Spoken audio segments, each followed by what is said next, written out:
Chapter 261 Provoking Public Outrage. Afterwards, Wenlong asked Leo to return to the hunter's camp first. After all, the hunter's camp was the safest place in the entire Kunbel wetland, where Leo could settle down and build a temporary forging platform and furnace. Then let's start. We can't go back until nightfall when we hunt. During this time, the monsters in the entire Kunbel wetland will know how powerful we are. Meow! Wenlong announced loudly after sending Leo off, because it is purely for the purpose of improving strength. Wenlong does not have a specific target this time. Instead, monsters with a strength of 2 stars or above are listed as hunting targets. It can be seen that whether it is a 3-star shield crab and rock dragon, or a 2-star poisonous monster bird or peach-haired beast king, they are all hunting targets in Wenlong's view. Not only that, in order to increase the difficulty, Wenlong also deliberately aroused the hatred of several monsters at the same time, allowing Catherine and Hai Tang to practice hunting multiple large monsters at the same time. From what we know so far, the strongest monster in the entire Kunbel wetland should be the rock dragon that migrated from the volcanic area not long ago. Since the rock dragon has been hunted, it shouldn't be difficult to hunt a monster. This then, you can consider hunting multiple monsters at the same time. Meow! With this idea in mind, Wenlong began to look for a suitable target nearby. And soon, he saw a peach-haired beast king wandering around. According to the Hunter Guild's classification, the Tao Mao Beast King is a 2-star high-level hunter who can hunt. At this level, it's not enough to fill your teeth. Meow. Although he thought so, Wenlong still put on the secret protective stone, and after he entered a secret state, he quietly approached the unwary peach-haired beast king. At this time, the peach-haired beast king was sitting on the ground, eating big fresh mushrooms from the Kunbel wetland. He didn't even notice that Wenlong was approaching behind him. Meow! Suddenly, Wenlong jumped up, even though he was a short Aluma, because the peach-haired beast king was also sitting. And Wenlong suddenly jumped up. He was able to reach the head of the peach-haired beast. So Wenlong jumped up and grabbed a bunch of colorful hairs on the head of the peach-haired beast king, and then pulled hard, and actually pulled out a few hairs.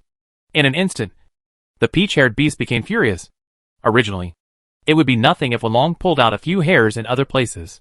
The peach-haired beast king, who was enjoying the delicious mushrooms, might not be willing to care about it. However, what Wenlong pulled off was what the peach-haired beast king was most proud of. The top of his head. Colorful hair. Such an action is even the same as touching the flying dragon's reverse scale, which is enough to make the peach-haired beast king's hatred towards Wenlong explode. The peach-haired beast king turned his head and saw a short Elu Cat provoking him. Naturally, he was furious and immediately pounced towards Wenlong. Wenlong was already prepared for this, and did not make any other attacks. Instead, he immediately got down on all fours, and started running quickly. Wenlong ran at about the same speed, not only to ensure that the peach-haired beast king could not catch up with him, but also to ensure that the peach-haired beast king would not lose him. After running for a distance, Wenlong saw another one on the edge of the poison swamp. The poisonous bird that drinks water. As for the poisonous monster bird, it's not difficult for a 2-star mid-level hunter with the current strength. But we still have to lure it here. Cat! Seeing the poisonous monster bird, Wenlong simply picked up a stone from the ground this time, and threw it towards the poisonous monster bird. Wenlong's throw was quite forceful, and Wenlong's accuracy was pretty good. So the pebble hit the poisonous monster bird's head accurately. Snapped! The poisonous monster bird, which was drinking water with its head lowered, raised its head. And then the smart poisonous monster bird quickly guessed the direction of the stone thrown based on the position where it was hit. Looking in that direction, the poisonous monster bird saw the flying Wenlong. I'm going to beat you. What can you do? Come after me. Meow. At this moment, Wenlong didn't even forget to make a face at the poisonous monster bird. At this time, the poisonous monster bird also became angry, feeling that a mere Elu Cat dared to provoke me. The poisonous monster bird also chased after him. This time, there was another chasing monster behind Wenlong. There are already 2 monsters, but they are both at a low level of 2 stars. So I feel like it is not enough. What else can I find? Meow? Considering that the 2 monsters were not very strong, Wenlong decided to continue looking for the 3rd monster. After running for a while, Wenlong saw the skull of a Monoceratops this time. It seems to be the daimyo shield crab. This guy likes to carry the skull of a Monoceratops around. Otherwise, there really would be no reason for the Monoceratops in the desert to come to the Kunbel wetland and leave the skull here. Meow. After confirming the situation, Wenlong immediately changed direction and ran towards the skull of the horned dragon. This famous shield crab is hiding in the skull of a horned dragon. It's really not easy to attract his attention. What method should I use? Meow. Wenlong thought in his heart. Running to the side of the daimyo shield crab, Wenlong simply drew out his two swords, and then stabbed the huge one-horned dragon into the skull. Crack. After all, the double swords in Wenlong's hands are made from the materials of the daimyo shield crab and the peach-haired beast king. The attack power is much better than the last time he encountered the daimyo shield crab. So even if this daimyo shield crab is hiding in a horned dragon, Wenlong stabbed him into his skull and woke him up. Kaka. The body of the originally shrunken daimyo shield crab emerged from the skull of the horned dragon, and then looked around, and happened to see Wenlong running with a murder weapon in his hand. Puff. The daimyo shield crab spit out angry bubbles, and then joined the team chasing Wenlong together with the peach for beast king and the poison monster bird. 3 monsters should be enough. Meow. So Wenlong ran towards the hunter camp, running a short distance along the way, and then saw Catherine and Haitang, who were already waiting. However, the ones following Wenlong at this time were not just the peach-haired beast king, the poisonous monster bird, and the diamond shield crab. Perhaps with the motive, it's not too big to watch the excitement. There were actually 2 more big wild boar kings in it. His large wild boar herd joined the chasing Wenlong in the battle. Oh meow. You obviously didn't mess with these big wild boar natives. Why did you follow me? Meow. Because of the addition of 2 large wild boar groups, the team behind Wenlong looked quite spectacular. So various roars and running sounds were mixed together, attracting the surrounding monsters to avoid, stop and watch. And some also joined the team. Wenlong, who came in, knew that he should have really aroused public anger this time. Although it's a little more than planned. It shouldn't matter. Wenlong thought in his mind. Chapter 262 Chaotic Battle. From a distance, Catherine saw Wenlong running back, and behind Wenlong were a large group of monsters. From the big boar king, to the peach-haired beast king, to the daimyo shield crab. This is the first time since Catherine became a hunter that she has seen such monsters rushing towards each other. There are really so many monsters. Catherine sighed. Well, Haitang also feels that there seem to be a lot of monsters. Haitang said, Mr. Cat must want to hone our skills. So he deliberately pulled so many monsters at once. It seems that we have to work hard. Let Mr. Cat see our strength. With that, Catherine drew out her big sword. He assumed a fighting stance. Haitang thinks Mr. Cat accidentally drank too much at once. Yes. Really? At this time Wenlong was getting closer and closer to Catherine and Haitang. This also means that the group of monsters behind Wenlong are only a few dozen meters away from Catherine and Haitang. After running around for so long, I'm finally here. Meow. Seeing Catherine and Haitang right in front of him, Wenlong also drew out the 2 swords on his back. Little ones, let's have a good fight today. Meow. While Wenlong and Catherine passed each other, Wenlong suddenly turned around and faced the menacing monster army together with Catherine and Haitang. The first one to take action was Haitang. Haitang, who was well prepared, had already charged up. When the monster approached, he fired a 3-stage charge spread shot. In an instant, several monsters rushing in the front row were shot to the ground. Among these monsters are the ferocious big wild boar king, as well as the small shield crabs and small peach-haired beasts that walk sideways. Because there were a large number of monsters, and the formation was very dense. When the big wild boar king in the front row fell to the ground, several monsters in the back were tripped to the ground because they did not react in time. In an instant, it was like a stampede among monsters. The monsters that rushed from behind stepped on the fallen monsters. Some monsters screamed in pain, but they were quickly drowned in various different roars. You're doing beautifully, little girl. Meow. Seeing that Haitang was victorious and defeated a group of monsters as soon as he took action, Wenlong couldn't help but praise him. Mr. Cat, I won't lose to little Begonia. Ah! Seeing Haitang's outstanding performance at the beginning, Catherine immediately waved the big sword in her hand and stepped forward. At this time, the monsters that had just tripped were still struggling to stand up again. But before they could stand still, Catherine's sword had already swept over. It was almost an unstoppable force. When the sword swept across, those monsters who fell to the ground had no chance to stand up. However, not all monsters will be stumbled by such a situation.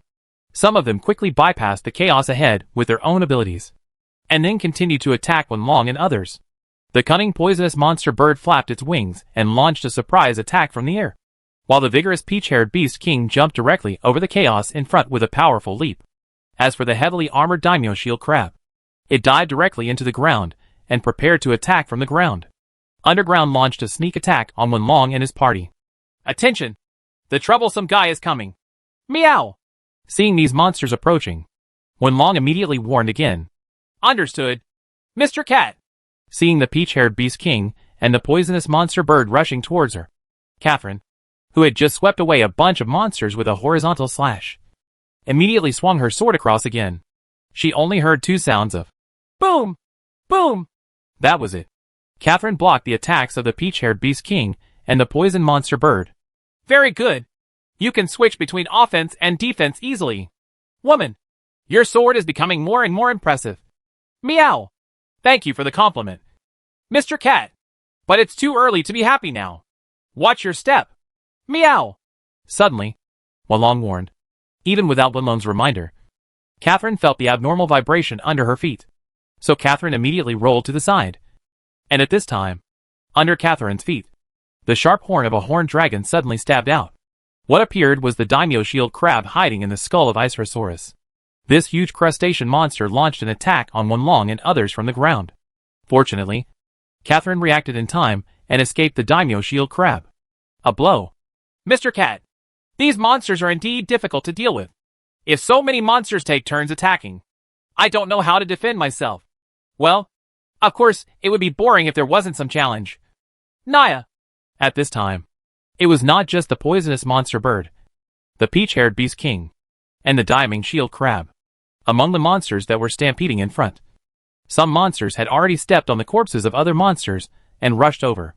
Woman, I'll leave the front to you. I will be responsible for the monsters that come around from the side.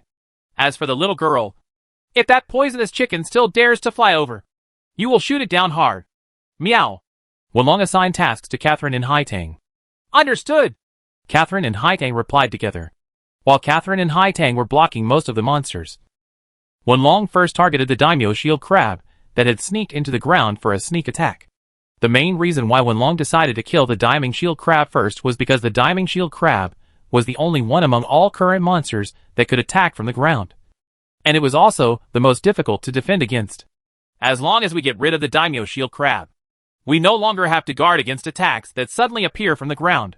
With one less defensive point, the difficulty of hunting will be greatly reduced. Meow!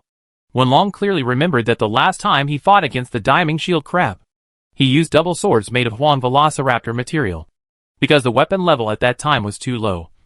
It was impossible to cut through the diamond shield crab's carapace. But things are different now.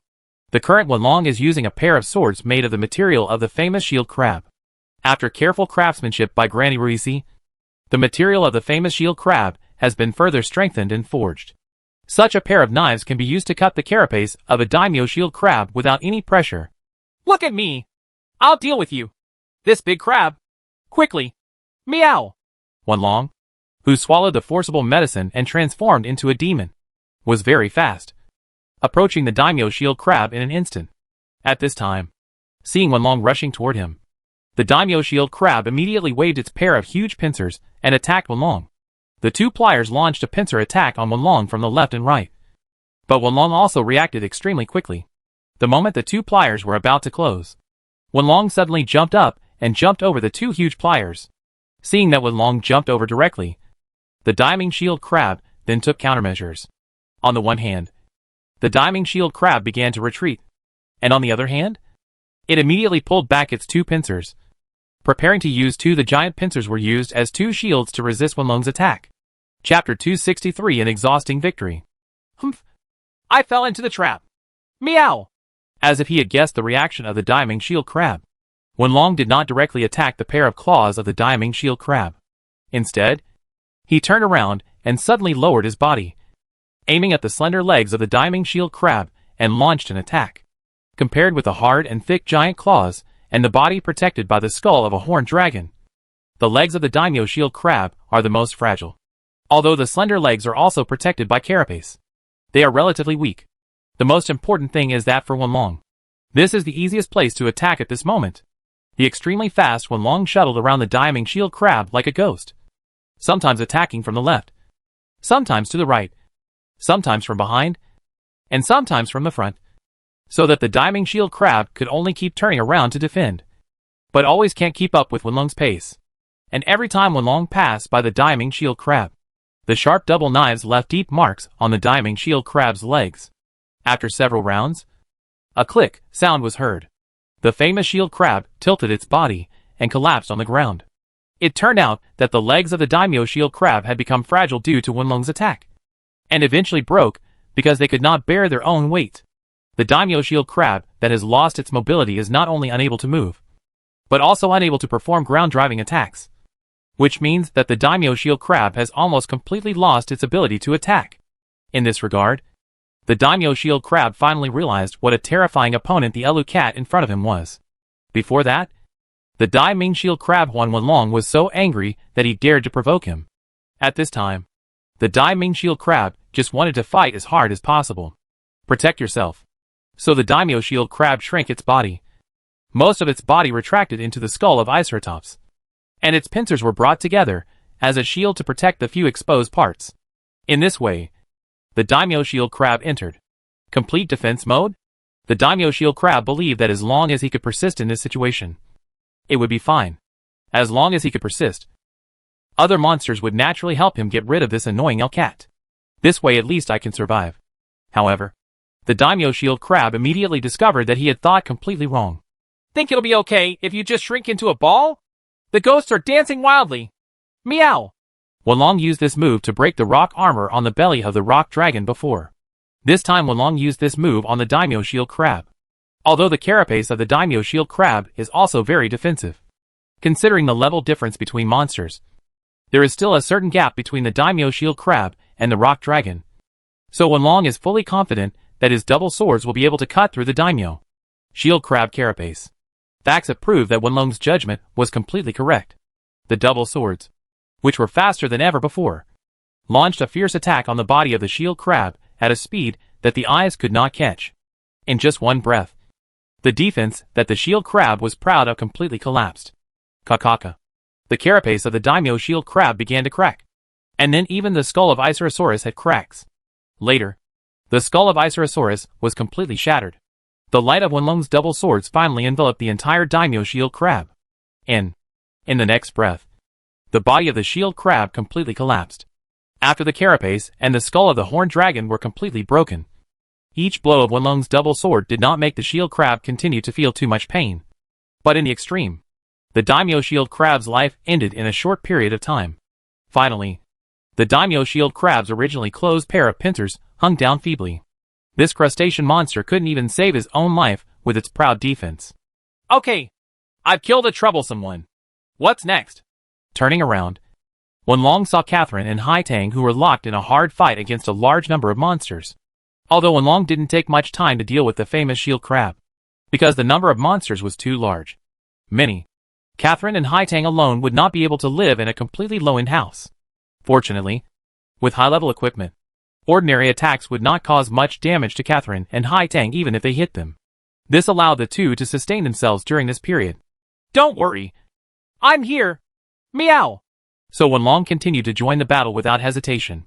I don't know how long it took, but Wenlong only noticed that the moonlight had filled the earth, from afternoon to evening, and then to midnight. There was a constant battle, which finally subsided. At this time, Wenlong was on the verge of exhaustion, and it seemed that he had to go all out to do even ordinary slashing. Looking at Catherine and Hai Tang, the situation seems to be more serious. Not only are they breathing rapidly and showing the same exhaustion, but they also have far more scars on their bodies than Wenlong. Mr. Cat, have we won? Ah, I win. Meow. Looking at the corpses of monsters everywhere on the ground, Wenlong replied. In fact, not all monsters were killed by Wenlong and others. However, most of the monsters died in the hands of Wenlong, Catherine and Hai Tang. This is not wrong. And some others either lost their lives in the previous stampede, or finally gave up on Wenlong and others. The person attacked and fled instead. No matter what, it is undeniable that Wenlong and his team won in the end. I won. I feel like my hunting skills have been improved again. Catherine said. Haitang also feels that his skills have become higher. Haitang also said. It's not just you. I also feel like I haven't fought so exhaustingly for a long time. Naya. When Wenlong said this, he even looked at the double knives in his hands, and then tried to scratch the blades with his claws. The conclusion was that these sharp double knives were already a little bit worn at this time, because they had cut too many monsters. Curled blade.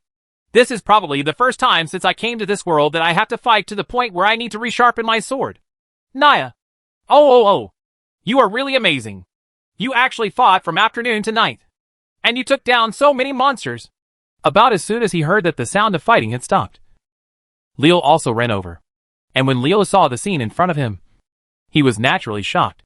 Ah, you're here, Airplane Head. I'll leave the work of stripping these materials to you.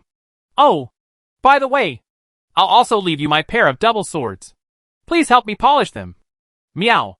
Hey, how can I peel off so many monster materials by myself? Do I have to do it alone until dawn tomorrow? Leo said quickly. You have to do it even if you don't finish it. Otherwise I won't take you with me next time. Meow. I just agreed to forge equipment for you. But I didn't say anything about stripping away the materials. Brother Leo, this is my big sword. It's a little damaged.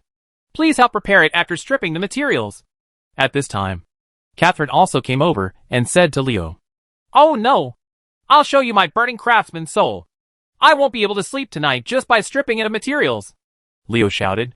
Chapter 264 The Hunters Watching. When handing the big sword to Leo, Catherine also felt much more relaxed. Obviously, Catherine could usually hold the big sword in one hand and swing it at will. But at this time, she was so tired that she no longer wanted to hold the big sword. Haitong's situation was similar. She handed the hunting bow into Leo's hand and told Leo to help tighten the loose bowstring. But she seemed to relax. Ah, forget it. I have to say that the three of you were able to hunt so many monsters at once. It's really impressive. At this point, even I, a man who wants to become a master craftsman, must repay you 12 times. Huge respect. After confirming the number of monster corpses on the ground, Leo nodded seriously. Since you hunters can achieve this level, then naturally I, a man who wants to become a divine craftsman, cannot lag behind. Let you see my enlightenment. As a craftsman who often forges monster materials, Leo also knows very well the number of monsters that an average hunter team can hunt at one time. If this number is exceeded, people's physical strength will often be unable to support it. The monsters Wenlong and his party hunted this night far exceeded the number of monsters hunted by the average hunter team many times. So seeing the situation in front of him, Leo could also understand how tired Wenlong and his team were. This suddenly aroused Leo's self-esteem. So with the idea that he could not lose to these people even with his own efforts, Leo lowered his head and began to carefully peel off the materials. While Leo began to work hard to strip the monster materials all over the ground, Wenlong, Catherine and Haitang came to the big tree near the camp and stopped. This is the entrance to the hunter's camp. If you want to enter the hunter's camp, you have to enter the hole of this big tree, and then climb a rope ladder to return to the hunter's camp. Ah, Mr. Cat, I don't have the strength to climb up, said Catherine. Begonia has no strength left. Although it is only a short rope ladder. At this time, Haitang seems to be a very far away and out of reach distance. What are you arguing about? You think I still have the strength to climb up? Even Wenlong felt that he had lost his motivation. After all, the double swords are weapons that consume extremely physical energy. Wenlong's hands were waving the double swords rapidly all night long, and he already felt like he was about to be wiped out by force. What should we do? Just sleep here? Meow. Okay. The first one to fall was Catherine. She leaned against the tree and then collapsed. Ah, it feels so comfortable. I can finally lie down. As soon as she finished speaking, Catherine fell asleep. Then there was Haitang, who also snuggled with Catherine and then collapsed. You really can sleep outside like this without fear of catching a cold. Meow. With the idea that everyone can keep each other warm by crowding together, Wenlong also squeezed in. The next morning, because he was too tired the day before and went to bed very late, the sun was already high when Wenlong woke up. When Wenlong opened his eyes, he couldn't help but feel that the sunlight was a bit dazzling. He vaguely saw a group of people surrounding him, staring at Wenlong and others as if they were looking at some rare monster. What's going on? What are you looking at? Am I that good looking? Meow? Wenlong thought to himself. Gradually, Wenlong's eyes adapted to the strong light, and he could clearly see the appearance of these people. Judging from the clothes of these people, Wenlong recognized at a glance that these people were hunters. They should be in the morning. We have just reached camp. Look! That old cat has woken up, someone said. I'm so happy to sleep with such two beauties. I wish I could turn into a cat, someone else said. What are you looking at? Haven't you seen a handsome guy? Meow? Wenlong jumped up when he heard the other party's comments. Wenlong's actions also woke up Catherine and Haitang. They also rubbed their eyes and stood up. They were also panicked when they saw a group of people surrounding them. Could it be that these people saw me sleeping? Catherine was shocked. Haitang thinks it's not a good habit for a group of people to watch girls sleeping, Haitang said gloomily. No. We didn't do it on purpose. At this time, a dark-skinned middle-aged man said quickly. It's just that we have something we want to confirm with you. What's the matter? Tell me. Meow. Wenlong said dissatisfied. I want to ask. Did you kill all the monsters around here last night? The middle-aged man said again. It doesn't seem right. What's wrong? Meow? Just you three? Yeah. It's just us. Naya. At this time, a group of people looked at each other in confusion. After a while, someone said again. It seems to be true. The red-haired pilot also said the same thing before. Then what should we do? Our trip was in vain. Yes. I originally received a commission saying that poisonous monster birds were raging around here. But when I came here, they were already killed. Now the mission cannot be completed. Me too. I received a commission saying that there was a peach-haired beast king doing evil around here. But the peach-haired beast king was also killed. What I want to hunt is the daimyo shield crab. Mine is. These people discussed for a while, and finally concluded that Wenlong, Catherine and Haitang had hunted all the monsters nearby, which made them unable to complete their mission. Yes, we did it. What do you think? Meow? Faced with the complaints from this group of people, Wenlong did not defend himself. Instead, he asked with his hands on his hips. No. We don't want to do anything, the dark-skinned middle-aged man said quickly. Although these people were a little dissatisfied with Wenlong and others for clearing away all the monsters nearby. But when they thought that Wenlong and others had cleared away all the monsters nearby in one night, these people naturally did not dare to say anything more. What? This is the result of the huge disparity in strength. And it is also the respect for the strong. Although hunters are prohibited from attacking each other with hunting weapons, considering that humans are always facing the threat of monsters, and hunters are the only group that can deal with the threat of monsters. The more skilled hunters are, the greater their status in this world will be. Hi. The words you speak will naturally have more weight. Actually, Kunbire wetland is so big. There can't be only one or two famous shield crabs or poisonous monster birds. You can definitely find them if you run a little further. If you just want to wander around the camp, your strength, it's impossible to make progress. Meow. So Wenlong pretended to be an old hunter and lectured these people. Yes, you are right. Wenlong's words actually made these people nod their heads. If that's the case, why are you still watching here? Why don't you go hunting quickly? Meow? Understood. Let's go now. The group of people who were still watching were finally dismissed by Wenlong with a few words. Chapter 265 Try New Weapons. After the hunters who were watching the fun had gone away, Wenlong thought again about Leo's promise yesterday to build a full set of weapons. I wonder how that guy named Leo is doing with his weapons. I have to go and see. Meow. Remembering that Leo had said that the temporary forging furnace was set up in the hunter camp, Wenlong decided to go back to the camp to take a look. Sure enough, when he returned to the hunter camp, Wenlong saw that Leo was constantly beating a sharp blade with a big hammer. Judging from the appearance of the sharp blade, what Leo was forging should be a slender sword. There are actually many other weapons beside Leo. Judging from the styles of the weapons, most of them are already complete. Hey, Jethead, you did a good job too.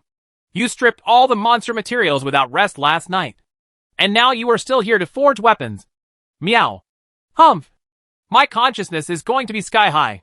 Since you can kill all the monsters around here in one night, I will forge all these monsters into weapons in one go and show it to you. Let you know, I have the perseverance to become a divine craftsman. Hearing Wenlong's voice, although Leo responded to Wenlong, he still stared at the forging sword in front of him without looking back. Wenlong knew that this was Leo observing the heat of the sword's blade, so he did not dare to look away. After all, If the heat is not controlled well, the performance of the weapon will be greatly reduced. Not only the sharpness will be reduced, but also the performance of the weapon will be greatly reduced. Moreover, the soul of the monster attached to the weapon will also be affected, and the power and weapon cannot be perfectly integrated. So Wenlong didn't bother Leo anymore, but walked aside and stared at several weapons that had been forged before. The first weapon Wenlong looked at was a sledgehammer. It was forged from the material of the peach-haired beast king and looked thick and strong. Well, the weapon forging is pretty good, although it's not as good as Granny Risi in Milad Village and Master Luo in Major Boltan. It still has its own style. Overall, it should have a certain bonus to the level of the weapon. Level. In other words, the sledgehammer forged from the materials of the level 20 peach-haired beast king is at level 21, which is at least stronger than the average blacksmith. Wenlong tried to lift the sledgehammer, but it was too heavy. Even if he could barely lift it with both hands, he couldn't swing it at all. As expected, I, as an Elkit, still can't use human weapons freely. Naya! Then Wenlong looked at several other weapons, including spears, ballistas, katana swords, double swords, hunting flutes, and sledgehammers. If we add the tachi, which is still being forged, but will be released soon, then Leo actually forged 7 weapons during this period of time. In addition, there are Wenlong's small double swords, Catherine's big sword, and Haitong's hunting bow. These 3 weapons have also been repaired and adjusted, and are neatly placed aside as if they are new. So Wenlong picked up his 2 swords and looked at them again, and found that the blades seemed to have been repolished, and they seemed to be completely restored to their previous sharpness. For the purpose of testing, Wenlong also specially pulled out a piece of cat hair from his body, and then touched this cat hair lightly to the blade and find that the cat hair is instantly cut into 2 pieces. Well, it's pretty good that these 2 swords can be restored to the level of blowing and breaking hair. But this non-mainstream aircraft head really worked hard. It forged 6 kinds of weapons in such a short period of time, and also killed 3 of us. The weapon has also been repaired, which shows that this person is not only hardworking, but also has some talent. If he continues to work hard like this, he may become an outstanding craftsman like Master Luo in the future. Wenlong thought in his heart. While Wenlong was thinking, Catherine and Haitang also came over. They looked at the weapons placed aside, and were also surprised and speechless. Was this forged in one night? Catherine touched the newly forged weapons curiously, eager to try them out. Ah, Haitang's bow has also been adjusted. Haitang picked up his hunting bow and tried to pull the bow string, and found that the slightly loose bow string had been adjusted. Try them all.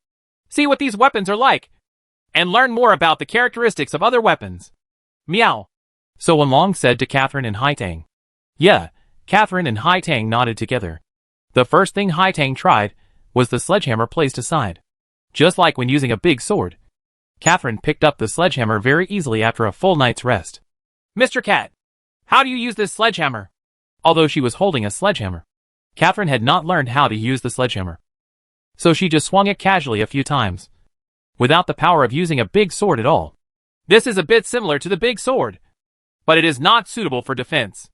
In addition, the sledgehammer can also be used for charged attacks like the big sword. But because the hammer is shorter, it is easier to control the center of gravity, so it is more flexible when charging. Some meow. Oh, that's it. Catherine tried to swing the sledgehammer according to the movements of the big sword, and found that it still felt a little strange to use it, and it was not as smooth as when using the big sword. It seems to be a little strange to use, but she said I don't know why it's strange. Of course, although they are somewhat similar, there are some differences. After all, the use of any weapon requires thousands of repeated trainings to achieve proficiency. This is your first time trying to use a hammer. It's normal to feel a sense of dissonance. After all, it's pretty good to be able to reach this level. Naya. Really? Hee. Hearing Wenlong praise herself, Catherine became proud again. So Catherine held a sledgehammer and assumed the same charging posture as when using a big sword. Idiot! Stop it! Meow! Seeing Catherine using a sledgehammer to charge up like a sword, Wenlong immediately stopped her. Hey, what's wrong?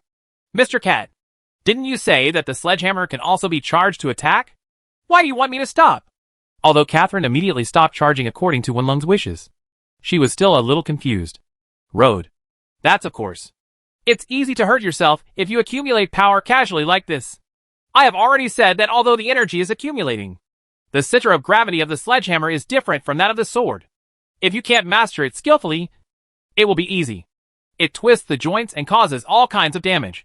Do you understand? Meow. I know, Catherine stuck out her tongue and said sheepishly. However, if an old hunter learns to use new weapons, it will be much easier after all. After all, there are still many things that can be mastered. Just remember, you must start practicing from the basics. Don't think about it just because you have used other similar weapons. You'll have to use difficult skills at first. Naya. Yeah. Catherine nodded seriously. Chapter 266. An inch is short. A ruler is long. Just like Catherine was interested in the sledgehammer, which was also a power weapon, Haitang picked up the crossbow and started playing with it. What? Little girl, you seem to be very interested in this ballista? Meow? Wenlong asked. Well, Haitang said affirmatively. Actually, Haitang learned to use a ballista from the beginning. But because the bullets of the ballista were too expensive, she switched to using a bow. It sounds so sad. Meow. After hearing Haitang's explanation, Wenlong couldn't help but wipe the sweat from his forehead.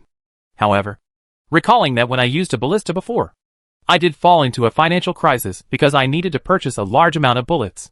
In addition, although it is not impossible to hunt with cheap ordinary ammunition, if you want to pursue the ultimate in hunting, then some expensive ammunition is indispensable. In addition to the most basic normal bombs, there are also shotguns capable of large-scale attacks, armor-piercing bullets aimed at penetrating monster defenses, and powerful grenades, which have 5 attributes: fire, ice, water, thunder, and dragon. There are abnormal status bullets that can cause sleep paralysis, poisoning, and other abnormal conditions respectively. And finally, there are even recovery bullets that can heal teammates. A wide variety of ammunition corresponds to different functions of the ballista. The reasonable use of ammunition is also an important part of the ballista technique. Moreover, there are 3 levels of these ammunition. Level 1 is the lowest, relatively cheap, but also the least powerful. Level 3 is the highest, powerful, but naturally much more expensive. Therefore, if you really want to pursue the ultimate power of the crossbow, then bringing a lot of level 3 ammunition will definitely not cost a small amount of money. Yes, it is true that the ammunition consumption of the ballista is also a big burden for newcomers. I had a headache at first because I had to buy bullets and spend money to forge equipment. But fortunately, I later learned how to mix bullets with materials. This is considered it relieves the financial pressure. Wenlong thought in his heart. But Wenlong also knew that in fact, both bows and ballistae have their own advantages. Just because the consumption of the bow is smaller than that of the ballista does not mean that the bow is weaker than the ballista. In Wenlong's view, the abundant ammunition makes the ballistae it is more versatile than the bow. But in mobile warfare, the bow is also more flexible than the ballista. At least the bow does not have as much recoil as the ballista. And because it can be projected, the bow is one of the few weapons that can attack the monster's back without the monster falling to the ground. So Wenlong asked again. Little girl, if you were asked to use a ballista instead, would you be willing? I can guarantee that you will have endless ammunition. Meow. What surprised Wenlong was that Haitang shook his head. What? Now you don't have to worry about running out of money to buy ammunition. Meow. But Haitang has already fallen in love with using a bow. Now if I try to use a ballista, it feels like Haitang can't do anything anymore. It's okay. Little girl, you are still young and have enough time to master many kinds of weapons. Meow. Wenlong walked to Haitang's side. He was originally going to pat Haitang's shoulder, but found that he was not tall enough. So he had to pat Haitang, said the back. Yeah. Haitang nodded again. When Haitang's bow and arrow skills become stronger, Haitang will also learn to use different weapons. Compared to Haitang, who seemed to have a special liking for hunting bows, Catherine seemed more curious. After trying the sledgehammer, Catherine picked up the freshly made tachi. Yeah, Mr. Cat. This knife is so light, and the blade is long and thin. Will it not break when I use this thing to cut into monsters? Even though the blade of the Taito is very thin, it's not that easy to break it. Meow. Wenlong replied. You underestimate the skills of the craftsman. You must know that the types of weapons here have been passed through countless times. It has been tested during hunting. If it were so easy to break, such a weapon would have been abandoned by hunters long ago. That's true. But this kind of weapon doesn't feel suitable for me. Catherine tried to swing the sword in her hand a few times, but found that the feel was too different from that of a big sword, and it felt very uncomfortable to use. So Catherine picked up the hand sword again. This hand sword is composed of a short sword and a round shield. It is a lighter type among all hunting weapons. But looking at the short sword, Catherine felt that this weapon had no power at all compared to the big sword. I remember that Sister Lily used a weapon like the katana sword, but I feel that such a weapon has little power. Can it be able to kill monsters? Hey, hurry up and apologize to all the hunters who use the katana sword. Meow. Wenlong couldn't help complaining at the side. If they knew that you actually commented on their beloved weapons like this, they wouldn't be mad to death. Meow. Hey, is that so? Catherine also realized that she had said the wrong thing, and quickly dropped the cat ash sword, then clasped her hands together to apologize. Everyone who uses cat ash swords. I really didn't mean to say that. Please forgive me. What a stupid woman to just scare her and then actually apologize. And no one will hear her apology at this time. Meow. Wenlong thought to himself.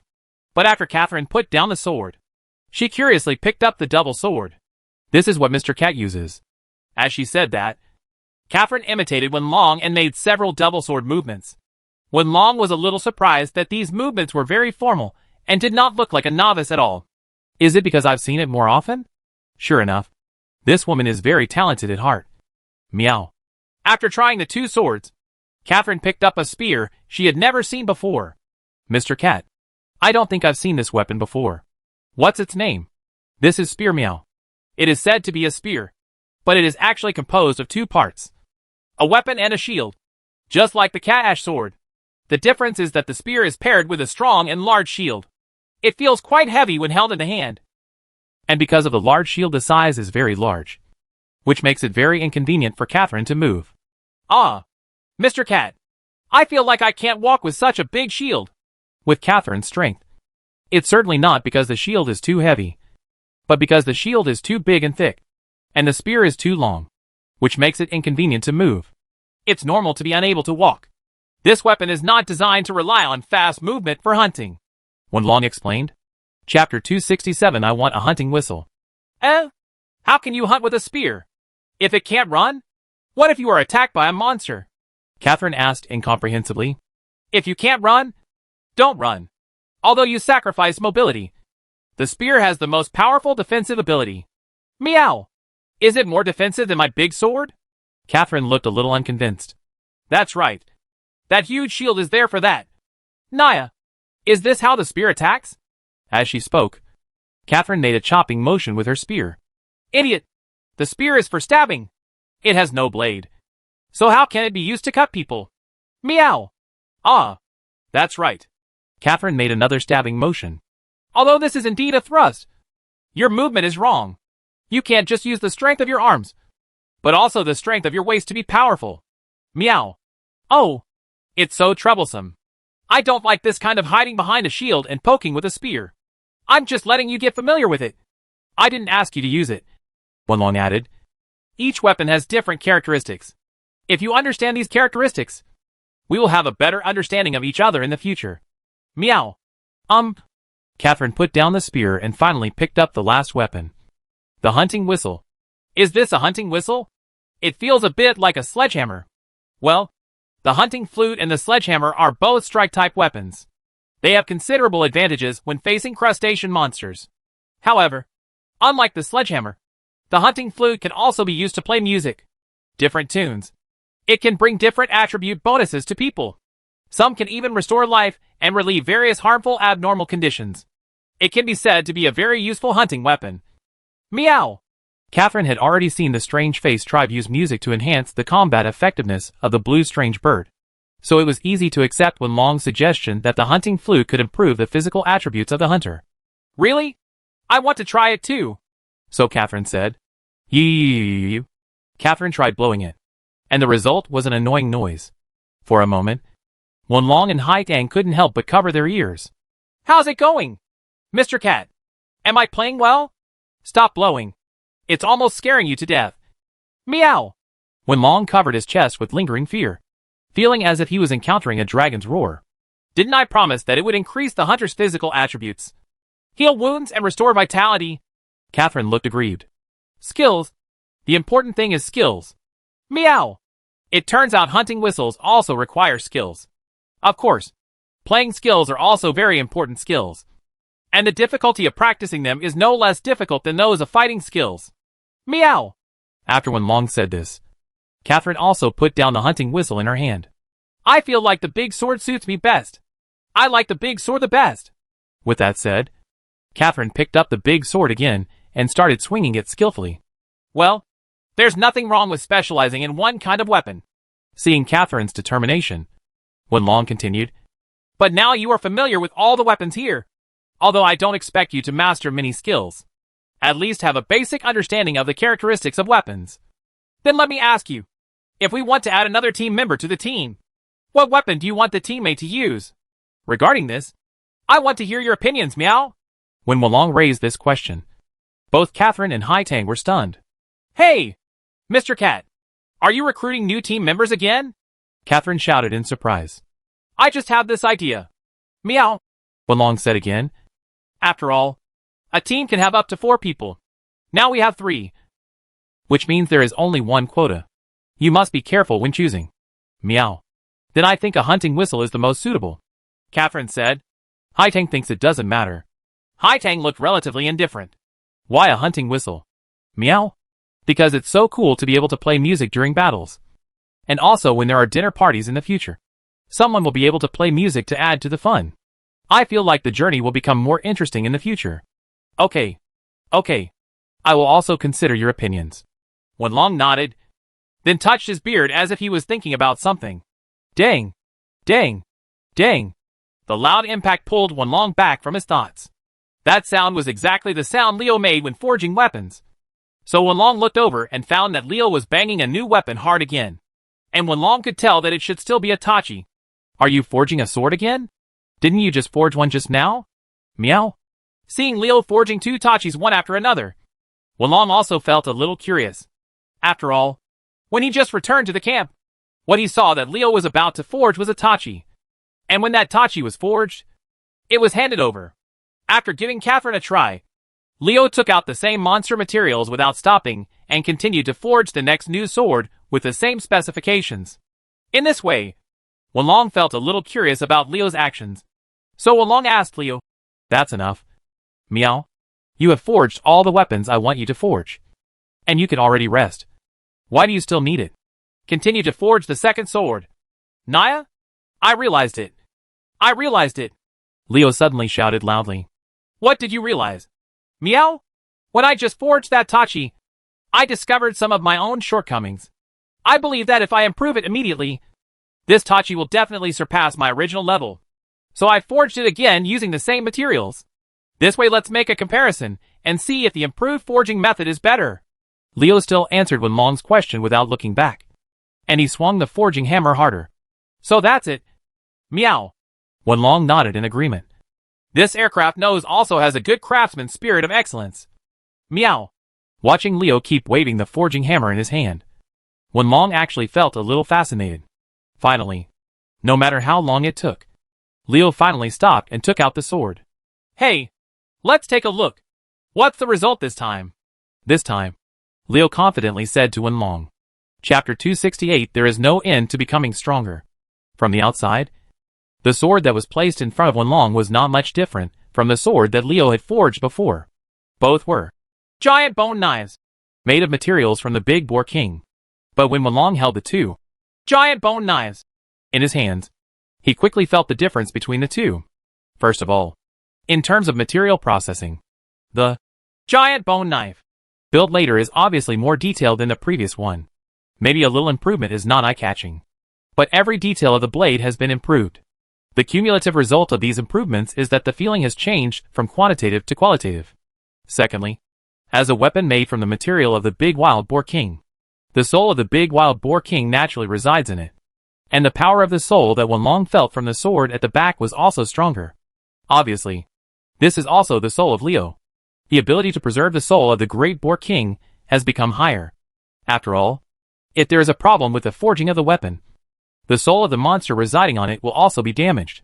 The strength of the monster's soul directly affects the power the hunter obtains from the weapon. The newly forged sword is sharper, stronger and more durable than before. After feeling it for a while, Wenlong confirmed in his heart. Although hunting weapons are much stronger than ordinary or material weapons, it does not mean that they will not be damaged. After all, these weapons have to deal with monsters with extremely powerful strength and defense capabilities. So if you are hunting high-level monsters, sometimes the object struck by the weapon is likely to be harder than the weapon itself in terms of material. For example, the previous rock dragon's body was made of rock armor that had been condensed for a long time. Therefore, hitting many sharp weapons on it would easily cause the sharpness to decrease and the edge to become dull. There are also some monsters. Although the skin and muscles are easier to cut, the bones inside are also extremely hard. Cutting them will still cause a lot of damage to the weapons. Among them, the double swords used by Wenlong are sharp, but they wear out very quickly because they often perform high-frequency saturation attacks. If it hadn't been made by Granny Ruisi's superb skills, I wouldn't have been able to last even 2 hours, let alone slashing all night long. Therefore, it is very important to have a sharper and stronger weapon. Otherwise, it is just sharp but not strong enough. After cutting a few times, the edge will become blunt immediately, so such a weapon will also fail. This shows how important a good blacksmith is to weapons. So in order to test whether the two swords were so different from what he imagined, Wenlong decided to conduct an experiment. Hey, stupid woman. Come and try it. Meow. What's wrong? Mr. Cat? Catherine didn't know what Wenlong wanted to do. Just to test which of these two swords is sharper and stronger. Naya, how do we do this? It's very simple. Just hold a handful in each hand and then slash at each other. With your strength, you should be able to test it out. Meow. Well, I understand. According to Wenlong's request, Catherine held 2 swords on each side. Then, let's start. Meow. Ping. A lot of sparks flew out from the intersection of the 2 swords. But the 2 swords looked the same. Mr. Cat, there doesn't seem to be any difference. Try a few more times. Meow. Okay. All right. Ping. Ping. Ping. As the number of collisions increased, the tachi that was forged first had a lot of chips. And the one that was forged later was obviously still quite sharp. Just like this, when the test reached the 8th time, just as Wenlong expected, the forged sword was broken first. Ah, one of them is broken. This is the gap. Yes, there is progress. Meow. Wenlong said with some relief after seeing the results of the test. As a result, after hearing Wenlong's praise, Leo also became proud. Yes, my efforts are indeed not in vain, but it's still far behind Master Luo and Granny Ruisi. Meow. How could it be possible? This is my proud work. Leo was just proud for a second when Wenlong poured cold water on him. If you don't believe me, you can try it. Meow. With that said, Wenlong took out a pair of double knives from his backpack, which were made for him by Granny Ruisi before, and the materials used were also those of the big wild boar king. Wenlong picked up one of the 2 knives and handed it to Catherine, asking Catherine to try to chop the giant bone knife that Leo was proud of. You want to use 2 swords to cut my tachi? Leo looked a little contemptuous. Although the tachi is not as strong and sturdy as a big sword, it can't be cut with such a much smaller double sword. Right. Ping! This time, the sword and the double sword collided. However, before Leo could finish his words, he saw that the sword he was proud of was instantly broken into 2 pieces. It turned out to be just one blow. Leo was speechless for a moment. Now you know the gap. Meow. Wenlong waved his hand and said, Boy, you still have a long way to go. It's still very early to surpass your 2 masters. Meow. As Wenlong said, this Leo had also been to Milad village before, and worked in Grandma Ruisi's forging house for a period of time. Later, he left Milad village and came to Major Bolt Inn, and became a disciple of Master Luo. Okay, I get it. The more difficult it is, the more challenging it will be. I will also build better weapons and equipment. Just wait and see. With that, Leo, who was just proud, immediately buried his head again, working hard to forge new equipment.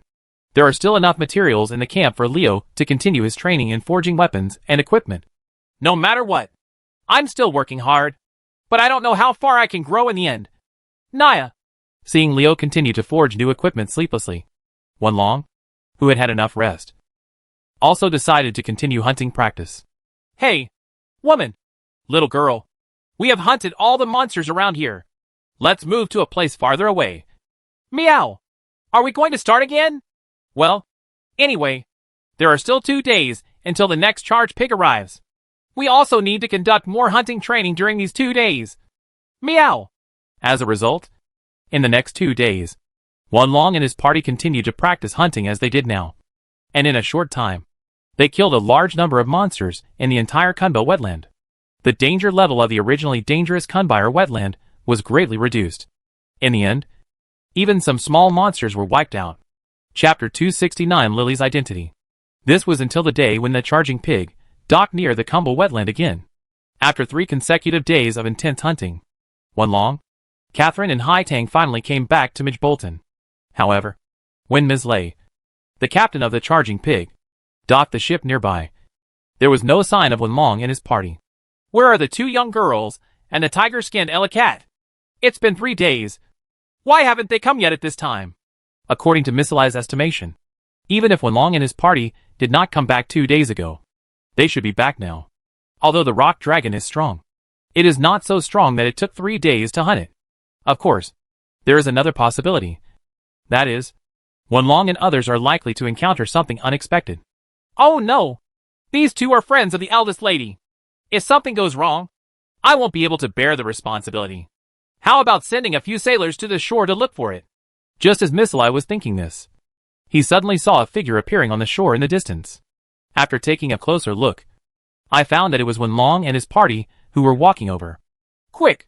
Put down the boat and pick them up! Ms. Lai quickly ordered his sailors. According to Miss Lai's instructions, a sailor took a small boat and sailed to the shore, then asked Wenlong and others to board the boat. After returning, he hoisted the small boat with ropes. After all, the water near the shore here is relatively shallow, and it is impossible for a large ship to risk running aground and approach the shore to receive people. After a while, everyone had finished picking up. But what made Ms. Lai feel a little confused was that Leo also followed. Leo, why did you come here? When he saw Leo, Ms. Lai also looked very confused. After all, there seemed to be no mention of a long hunt in the mission book. Generally, only when the Hunter Guild is conducting long-term large-scale hunting, it is necessary to bring the blacksmith to repair and forge weapons and equipment for the hunters. Me! I'm here to find materials to forge new weapons, Leo replied, as if he was very familiar with Ms. Lei. What? You 2 know each other? Meow? At this time, Wenlong, who was observing something strange from the sidelines, also asked curiously. Yes. This man named Leo used to be a member of Milad village. He seemed to be familiar with our eldest lady at that time, so he knew something about her. Miss? Which eldest lady? Meow? Wenlong immediately asked again. Ah, as if he accidentally let something slip. Ms. Lei immediately closed his mouth. Stop pretending. I know you guys know each other. Tell me, who is the young lady you were talking about? Meow? Wenlong continued to ask. Miss? Isn't it Lily? This time, before Ms. Lei could speak, it was Leo who gave the answer. It's Lily. That's no wonder. Meow. Recalling some previous signs, Wenlong also vaguely guessed that Lily's identity seemed a little unusual. For example, from Old Hessen, Wenlong heard that Old Hessen had talked about the eldest lady of the Basie Chamber of Commerce. He remembered that at first. Old Man Hessen said that the eldest lady of the Basie Chamber of Commerce had gone to become a hunter. As a result, the Chamber of Commerce, no one makes decisions about many things. As a result, many people in the Chamber of Commerce have been looking for her. Another example is that Lily seems to have always been popular in Major Bolton. But Lily herself has been hiding from the people of the Basie Chamber of Commerce, as if she doesn't want to meet them for some reason. So Wenlong believed that Lily was the young lady who ran away from home that Old Man Heesen mentioned. If I'm not wrong, Lily should be the daughter of the controller of the Basie Chamber of Commerce, the largest chamber of commerce on the mainland. Right? Wenlong asked rhetorically. Yes, but I was shocked when I first found out. Leo said it without hesitation. Ahem. Miss Lei heard what Leo had said, and he felt that he had nothing to hide. So he stopped hiding and told what he knew. Ah, indeed Miss Lily is the eldest lady I mentioned. Her full name is Lily Base. Hermine. I see.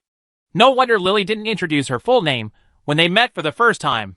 It turns out that as long as she gives her full name, it is equivalent to telling others that she is actually the heir of the Basie Chamber of Commerce. Meow. Wenlong thought in his heart. At this time, Mystery continued. After all, the name of the Basie Chamber of Commerce is known to everyone on the entire continent. The heir of the Basie Chamber of Commerce did not stay in the boudoir, but ran out to become a hunter. It is very troublesome for others to know about this kind of thing. Apart from anything else, the mere possibility of being kidnapped and demanded for ransom is enough to make people feel that they must be vigilant. So hiding one's identity is not a strange thing. However, the heirs of the entire Chamber of Commerce are unwilling to inherit a large amount of property from the Chamber of Commerce. Instead, they are trying their best to sneak into the ranks of hunters. I still can't explain the thoughts behind this. If you don't know clearly, don't say it. Anyway, it's enough to know that Lily is actually the heir of Basie Chamber of Commerce. I'm not interested in gossip. Meow. Unlike many people who rely on backers to build relationships, Wenlong has no need in this regard, so he doesn't bother to ask any more questions. After that, the charging pig sailed all the way to Major Bolton. When it was about 7 o'clock in the evening, the ship finally arrived at the dock of Major Bolton. Okay. Thanks. Meow. Thank you so much, Captain Measley. Wenlong and others said goodbye to Captain Measley one after another, and then set foot on the land of Major Bolton again. Although it was already 7 o'clock in the evening, Major Bolton was still very lively at this time, and the Hunters Guild was still brightly lit. It could be seen that since the Star Dragon incident became known, the Hunters Guild was also operating at full capacity. There are still so many people in the Hunter Guild at this time. Let's hurry up and complete this mission, Catherine then suggested. Well, that's it. Meow. Wenlong nodded. So Wenlong and his party began to walk towards the Hunter Guild. And Leo, who had been with Wenlong, Catherine, and Hai Tang before, said goodbye to Wenlong and others. Thank you for providing me with the materials. If it weren't for your materials, my forging skills wouldn't have improved so much in the past few days. Although you also let me know about the relationship between me, Granny Ruisi, and Master Luo. The gap is huge, but I will definitely catch up in the future. So just wait. Leaving behind such heroic words, Leo left in the direction of Master Luo's forging house without looking back. Chapter 270: The Inexplicably Serious Atmosphere. Although he is a bit arrogant, he is still a hard-working guy. Maybe he will perform better with time. Meow. Wenlong thought in his heart when he saw Leo's leaving figure. However, Wenlong still had to go to the Hunter Guild to deliver the task of hunting the rock dragon, so he did not stop to watch Leo leave, but continued to rush towards the Hunter Guild. However, when Wenlong walked into Major Bolton's Hunters Guild and prepared to deliver the task, he found that the atmosphere in the Hunters Guild tonight seemed a little different from before. What's going on? Why does it feel like the atmosphere in the guild has become much more serious this time? Meow? Wenlong thought in his heart. In fact, Wenlong was not the only one to discover this problem. Catherine and Hai Tang around Wenlong also noticed something was wrong. What's going on? Mr. Cat? Everyone seems to be very serious. Catherine whispered her feelings to Wenlong. I don't know about this either. I have to find someone to ask. Meow. Wenlong glanced around the hall and soon spotted a middle-aged man who looked familiar. Isn't this the middle-aged hunter that I met when I followed old Heezen to Major Bolton for the first time? It's time to ask him. Hey, Ulf. Meow. So Wenlong shouted. Oh, isn't this Mr. Wenlong? Why? Do you have anything to do with me? As soon as he saw Wenlong, Ulf showed great respect. What's going on? Why does the atmosphere feel a bit serious today? Meow. Wenlong said. From Wenlong's point of view, Major Bolton's Hunters Guild usually gives people a relatively relaxed feeling, including the president, giving people a sense of informality. But now few of the hunters in the hall are joking, and all of them are very serious. Oh, you have just come back. So you don't know? Ulf whispered to Wenlong and Catherine. This afternoon, the people from the Gulong Observation Bureau summoned some hunters from our guild and the hunters from the Wongli hunting group. We had a meeting together, originally to discuss how to cooperate in hunting the Star Dragon. But as a result, the people from Wongli's hunting group were very arrogant and said some offensive words against us, which led to a quarrel, which seemed to have alerted the president. What did you say? Meow? Wenlong asked again. I don't know either. People of my level don't have the opportunity to attend meetings. However, the conflict between our hunter guild and the Wongli hunting group has always existed. It's no secret. Quarrels and the like are common. Okay. Thanks. I'll find someone to ask Meow. So Wenlong said goodbye to Ulf and scanned the crowd again. And this time, he saw a familiar person again.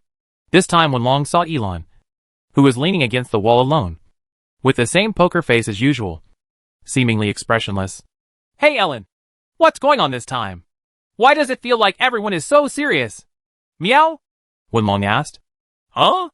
Elon lowered his head when he heard the voice, and then noticed Wenlong, but still kept a poker face with no expression on his face and said, So it's you, Elu Cat. What? Serious? Don't you think so? Are people usually too relaxed? In my opinion, today's atmosphere is normal. Really? It turns out you like people around you to be serious. Meow. Meaningless jokes cannot improve hunting skills. It is more meaningful to hunt more times. Okay, meow. Seeing Ellen's attitude, Wenlong felt like he couldn't ask anything. Forget it. Let's ask others. People like Elon don't seem to be interested in other people's affairs. Oh, by the way, just ask Preeny. She is so nosy. She must know. Meow. With this thought in mind, Wenlong walked towards the counter. And sure enough, he saw Preeny standing there. Ah, it's you guys who are back. Are you here to deliver this mission?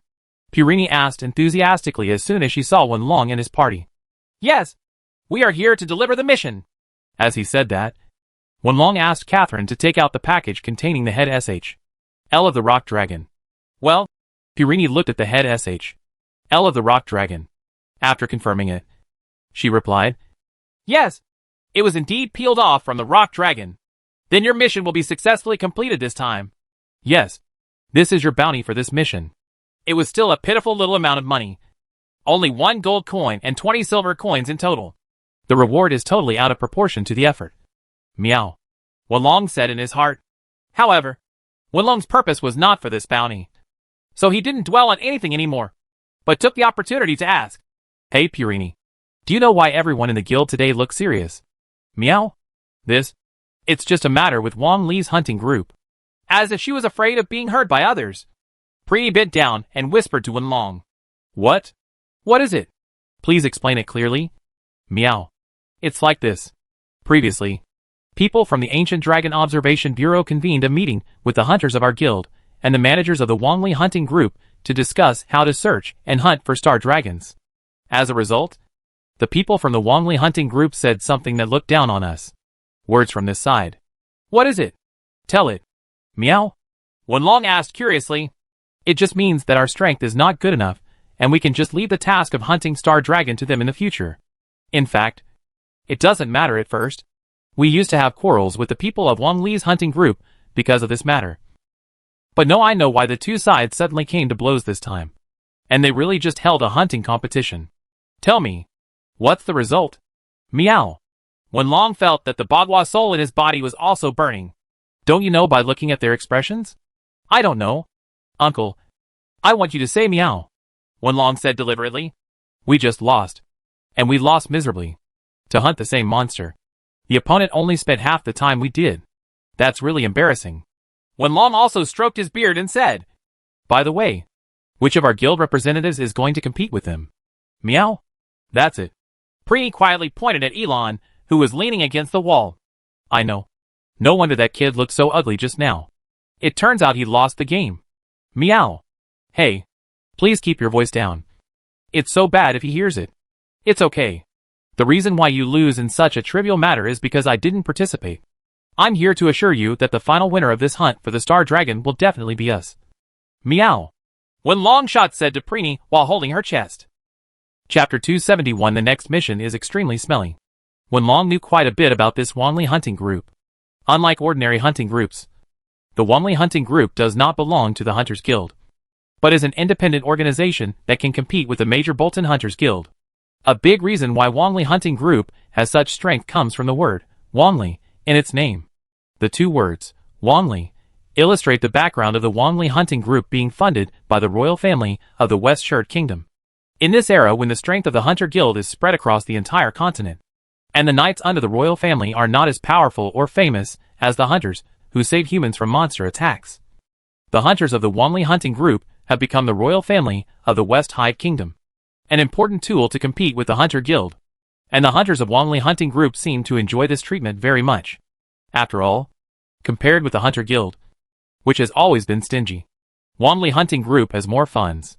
Of course, you need a certain level of strength to enjoy such treatment. Unlike the Hunter Guild, which is friendly to newcomers, the Wanli Hunting Group has very high requirements for its members.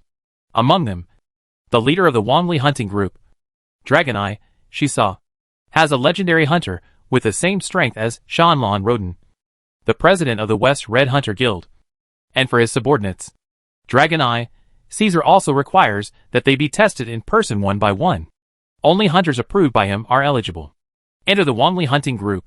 However, joining the Wanli Hunting Group is just the beginning. In the normal hunting of the hunting group, if a hunter's skills stagnate for a long time, there is still the risk of being expelled from the Wanli Hunting Group. In the usual training of hunters, they use militarized training similar to that of the army, which emphasizes discipline and strength, coupled with abundant financial support. It is natural that Wanli's hunting group is strong. All in all, Wanli Hunting Group is following the elite route. Although the strongest hunters in the Hunter Guild may not lose to Wanli Hunting Group, but in terms of average level, Wanli Hunting Group, which kicks out all the weak ones, is obviously better. Gao, it's only natural that a person of Elon's level would lose. Naya. In this regard, Walong also made his own judgment. But it's different with me here. As long as you give me some time, let alone the members of Wang Li's hunting group. Even if their boss comes, I'm not afraid of me. Meow. What are you talking about? Longan Caesar is one of the 4 heroes of Zishard alongside our guild president. You, the Elu Cat, are bragging here too. Naturally. Purini couldn't believe what Wenlong said. Why am I bragging? Forget it. You don't understand even if I tell you. Time will prove everything. But thank you for the information. Meow. You're welcome. If you want to know any gossip, just ask me, Purini said. Oh, by the way, now that this mission is completed, let's take on the next promotion mission. Meow. Well, no problem. You are now a 2-star mid-level hunter. The next level is a 2-star high-level hunter. Let me see if there are any 2-star high-level missions. With that said, Purini rummaged through the cabinet for a while. Then she found a mission scroll. And then she spread out the mission scroll. And then continued. There happens to be a new promotion mission here. But because it seems to be too troublesome, no one has been willing to take it. What? What task are you unwilling to accept? Meow? It is the task of capturing the Golden Retriever Beast King. This task was proposed by Blackstone, the president of the Blackstone Chamber of Commerce. As you know, the president of the Blackstone Chamber of Commerce runs the large arena in Bolton City, and often needs to capture some. They use live monsters to replenish them with monsters for the arena, so they can be considered a regular visitor to our Hunter Guild to issue quests. Purini patiently explained to Wenlong. Why don't you capture the golden-haired Beast King? When he heard the name, Wenlong knew why there was no such task, and no one was willing to take it. First of all, the golden-haired Beast King is a troublesome monster. It's not that this monster is difficult to hunt. The main reason is that this golden-haired Beast King is actually the lone species of the peach-haired Beast King. The so-called lonely golden-haired Beast King is actually the result of the mutation of a powerful peach-haired Beast King who left the peach-haired Beast group and lived alone. This kind of golden-haired Beast King often challenges the entire peach-haired Beast group with his own strength. It can be seen that this golden-haired Beast King is more powerful than the peach-haired Beast King. The average peach-haired Beast King is much more powerful.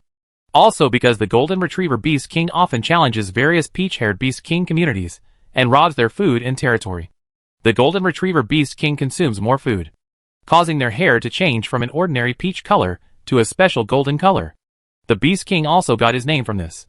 However, the reason why people are unwilling to accept this task is not because of the power of the golden-haired Beast King, but because the golden-haired Beast King is not only stronger than the peach-haired Beast King, but also the odor it emits is even worse than the peach-haired Beast King.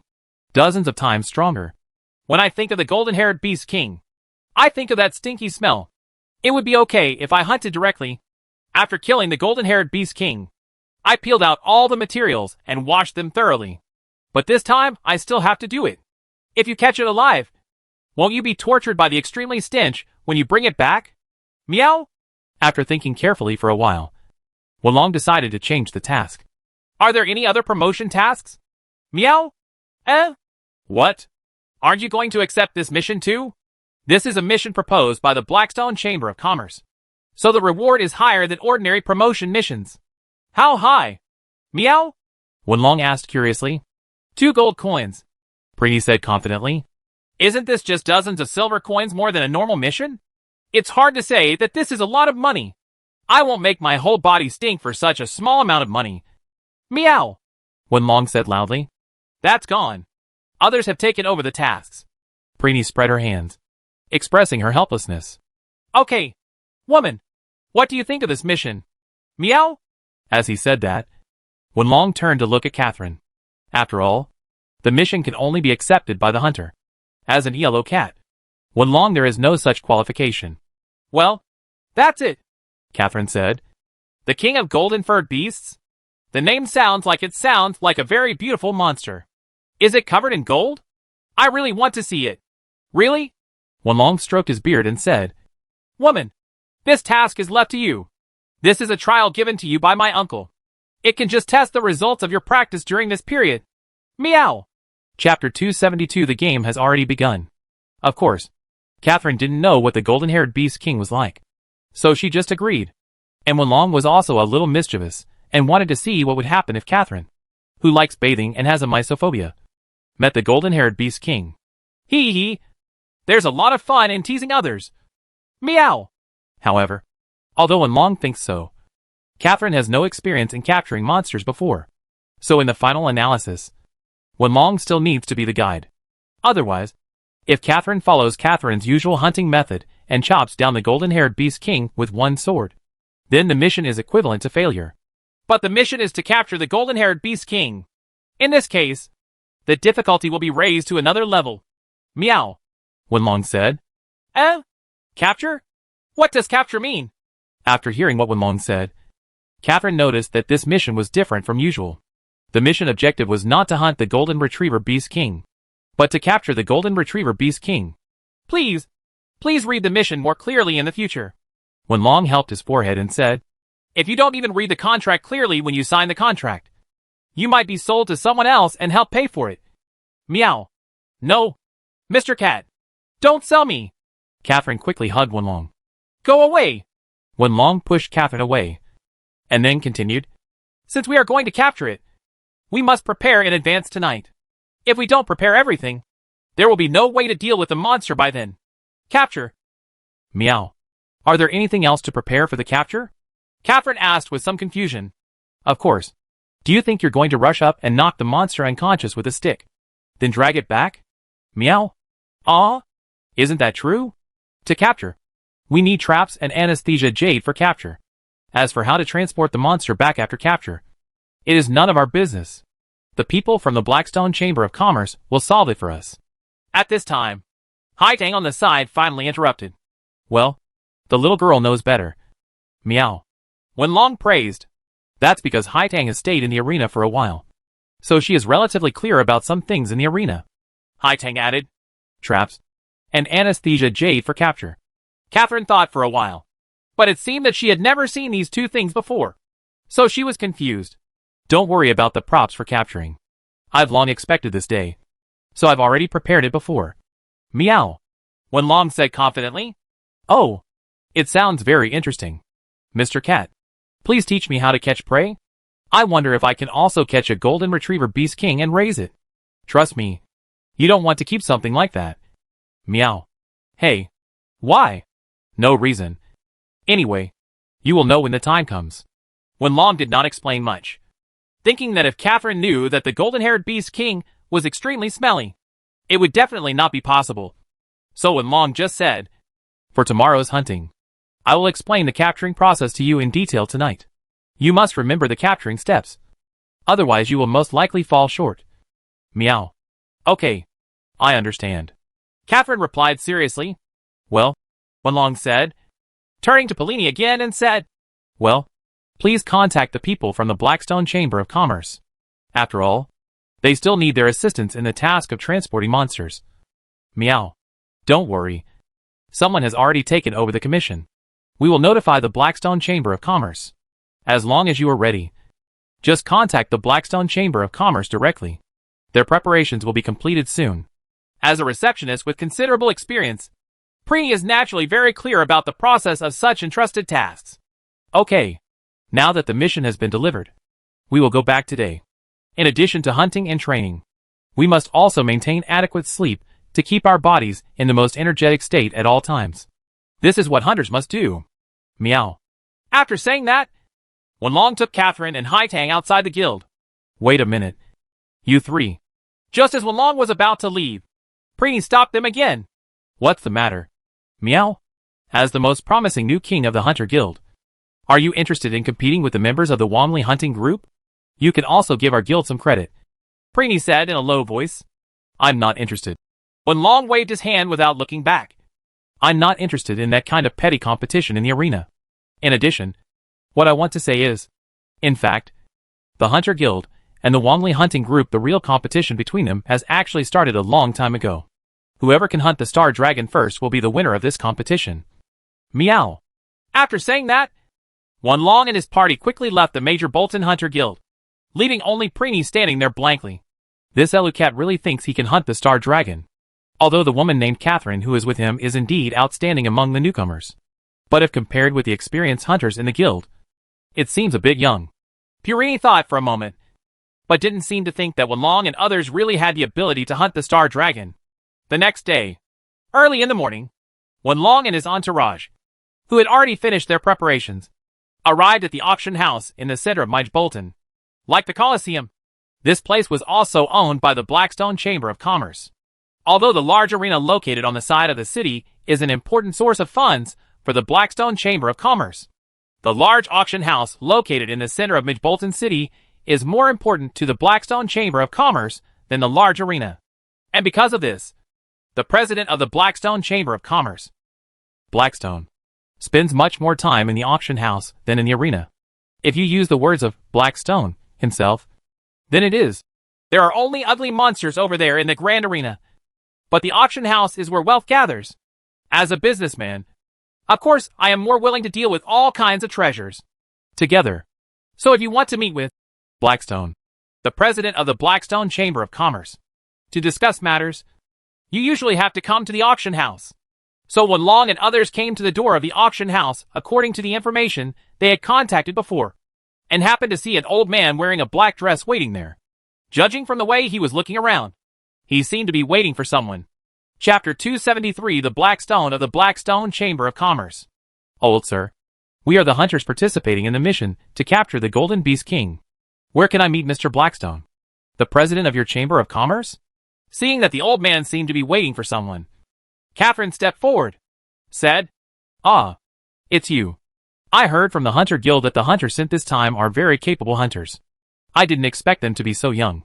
The old man looked at Catherine and Haitang up and down, and then glanced at Wenlong.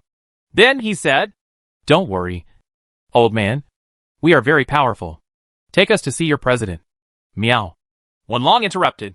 Well, okay. I'll take you there now. Follow me.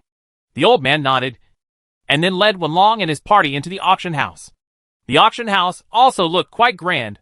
In the spacious hall, people from all over the world gathered. Among them were businessmen who bought precious items at high prices, and some hunters who auctioned precious items stripped from monsters. In the center of the hall are the auctioneers holding this rare treasure. They are responsible for arousing the emotions of buyers and earning the maximum profit for the auctioneers and the auction house. This auction house is really lively. No wonder there are always rumors that the Blackstone Chamber of Commerce will surpass the Basie Chamber of Commerce. There is also an arena and an auction house. The Blackstone Chamber of Commerce probably monopolizes the vast majority of the entire Midge Bolton trade. Meow. Seeing a group of people bidding high prices for a can of crab roe taken from the daimyo shield crab, Wenlong couldn't help but admire it. But since the auction here is so popular, next time you have something valuable you can also send it over for auction. You are really stupid and have too much money. Meow. Just like that, Wenlong was thinking carefully in his mind as he followed the old man forward, bypassed the auction hall, entered a corridor, walked for a while, and then stopped at the door of a room on the side. Down, Wenlong noticed that there were two strong mercenaries standing at the door of the room. Judging from the weapons and equipment of the mercenaries, it seemed that they were quite powerful. They are really rare mercenaries. Seeing these two mercenaries, Wenlong couldn't help but think in his heart, Although the weapons of these two people cannot be used to hunt monsters, they are all for it is designed to kill people. If we simply talk about the efficiency of killing people, then mercenaries may be higher. However, this guy named Blackstone actually found such a person to guard the door for him. I am afraid he usually offends people. At this time, the old man who had led Wenlong and others said low to the two people at the door. And then the two people opened the door and let Wenlong and others in. Okay. The president of our Chamber of Commerce, Mr. Haishi, is inside. He will talk to you personally about the next thing. I will leave now. With that, the old man said, okay, to Wenlong and others. He bowed, and then stood at the door, unwilling to go in again. Thank you, old man. Catherine nodded to thank the old man, and then left the room with Wenlong and Haitang. As soon as he entered the door, Wenlong's eyes lit up instantly, as if he had entered a world of glittering gold. This is because there are a lot of jewelry and gold decorations in this room, which constantly shine dazzlingly under the light, even shining to the point where most people can't stand it. This place is so gorgeous. Catherine and Haitang explained in admiration without hesitation. Humph. You are simply an upstart with vulgar taste. Meow. Wenlong whispered in a voice that only he could hear. Welcome. I am the president of the Blackstone Chamber of Commerce. Blackstone. Are you the hunters taking on the mission this time? It wasn't until they heard the voice that Catherine and Haitang noticed that in the middle of the room, there was a fat man. The man was sitting in an absurdly large rocking chair. Yes, we are the hunters who have accepted the commission this time. My name is Catherine. The one beside me is Haitang. And this is Mr. Cat. Oh, it turns out that Miss Catherine is so young. I have heard of your name before. It is said that you knocked down two strange blue birds with two swords at once. You are really young and promising. It's nothing. It's all thanks to Mr. Cat's good teaching, Catherine said sheepishly after hearing the other party's praise. There's nothing to be embarrassed about. People have to learn how to package themselves. For example, people like you too, even if they are not hunters, can still live a good life just by relying on your faces. Why don't you just follow me from now on? I promise to let you guys have endless money to spend. Haishi's eyes kept scanning Catherine and Haitang, as if he didn't want to leave. Thank you for your kindness, but I think I am better suited to be a hunter, Catherine replied. Haitang, don't blame Uncle. Haitang hid behind Catherine alertly. Hee. I'm kidding. You two are so young and promising. If you don't become hunters, it will be a big loss for us. Major Boltan. Okay, let's get down to business. You damn fat guy. Seeing Haishi's unserious look, Wenlong said unceremoniously, Ahem. This Elu Cat is really angry. Seeing Wenlong say this to him, Haishi was stunned for a moment, and then said, Okay, now let's talk about business. About the capture of the Golden Retriever. The mission of the Beast King is just to capture it. We can take care of the other things. And as for the reward, in addition to the bounty from the Hunter Guild, we at Blackstone will also provide you with 500 gold coins as a reward. 500 gold coins. Haitang gasped when she heard this number. And even Wenlong, who was used to seeing gold coins, thought in his heart, capturing a golden-haired Beast King will give you 500 gold coins. This money is so profitable. It feels many times higher than the market price. But this Blackstone, it's quite generous. It seems different from the rumors. Meow? Just when Wenlong was a little confused, Haishi continued. In addition, the ship carrying out the mission this time has docked at the port, and all the personnel on it are ready. As long as you board the ship, my subordinates can set off at any time. Excuse me, Mr. Blackstone. Which ship are you talking about? Catherine couldn't help but ask. It is normal for Catherine to have such questions. After all, Midbolton is a large trading port, and there are countless ships coming and going from the port. Therefore, Catherine feels that even if she goes to the port, she may not be able to recognize which one is the Blackstone Chamber of Commerce. Ship. Chapter 274 Golden Lion. The ships of our Blackstone Chamber of Commerce are easy to recognize. They are black and the biggest one. You will definitely recognize them. Faced with Catherine's question, Blackstone replied confidently, with a hint of emotion in his tone. Extraordinary pride. The biggest one? Meow? Wenlong was a little unconvinced. Of course, the ships of our Blackstone Chamber of Commerce can not only carry monsters like the golden-haired Beast King, but they can even accommodate even larger flying dragons. When saying this, Blackstone deliberately strengthened his tone. Okay, it's getting late. We have to rush to the hunting ground. If nothing happens, we'll go to the pier right now. Meow. Seeing Haishi showing off his expressions with joy, Wenlong was not interested in hearing about Haishi's words. So much nonsense. Wait a minute, Blackstone said suddenly. What? Is there anything else? Meow? Please sign this contract before you leave. Hee hee. Blackstone smiled and handed over the contract in duplicate. You still want to sign a contract? Wenlong was stunned for a moment, not knowing what Haisher wanted to do. So he just took the contract. But it doesn't matter if you don't look at it. I was shocked when I saw Wenlong. Oh meow. It's actually a confidentiality contract. Wenlong noticed that the contract required Wenlong and others not to disclose any information about this mission to the outside world. Especially not to let anyone know the goal of this mission, to capture the Golden Retriever Beast King. What's going on? Why can't others know that this time we are going to capture the golden-haired Beast King? Is capturing the golden-haired Beast King something shameful? Meow? Wenlong asked Haishi. Well, we have our own reasons for this, Haishi said, still smiling. Look, the bonus this time is 500 gold coins, which is very generous, isn't it? But 500 gold coins are not given in vain. As long as you sign with this contract, I will give you an additional bonus of 500 gold coins only after capturing the Golden Beast King. Otherwise, I won't have that much money. Then at least let us have the right to know. Meow? Wenlong refused to give in at all. Okay. Haishi squinted his eyes and thought for a while before saying, Actually, I'm going to dress up the Golden Beast King as a golden lion, and then use it as a viewing program to be promoted in the next round of the arena. So for this project, I can successfully carry it out. You must not spread the news that we captured the Golden Retriever Beast King. If you say this, you should understand. Right. Hee. Seeing Haishi's smiling look, Wenlong felt a little nauseous. No wonder you are willing to give 500 gold coins as a bonus. If the promotion of the Golden Beast King by packaging it as a golden lion is successful, the money earned by the Black Stone will be at least 10 times or 100 times. Meow. But disgusting is disgusting. In Wenlong's view, Blackstone's desire to deceive audiences who have no discerning ability has nothing to do with him. Anyway, as long as it does not affect his own interests and he has money to take it, it's fine. So after hearing Haishi's explanation, Wenlong agreed. So that's it. He is truly the boss of the Blackstone Chamber of Commerce. He is indeed very business-minded. As Wenlong spoke, he picked up a pen and signed his name on the 2 contracts. And then Catherine and Haitang also wrote their names on the contracts. Okay. That's right. We each hold one of the 2 contracts. You capture the Golden Beast King and keep it a secret. I'll pay you. Everyone will be happy. Ha ha ha. After accepting the contract, Haishi smiled heartily. Yes, President Blackstone. We have a happy cooperation. Meow ha ha ha. Wenlong also laughed and shook hands with Blackstone. However, what Wenlong was thinking in his mind was, you want to use the golden-haired Beast King to pretend to be a golden lion? It's just a daydream. Only guys who have never really seen a golden lion would have such naive ideas, thinking that they are all tooth beasts, and their shapes are also different.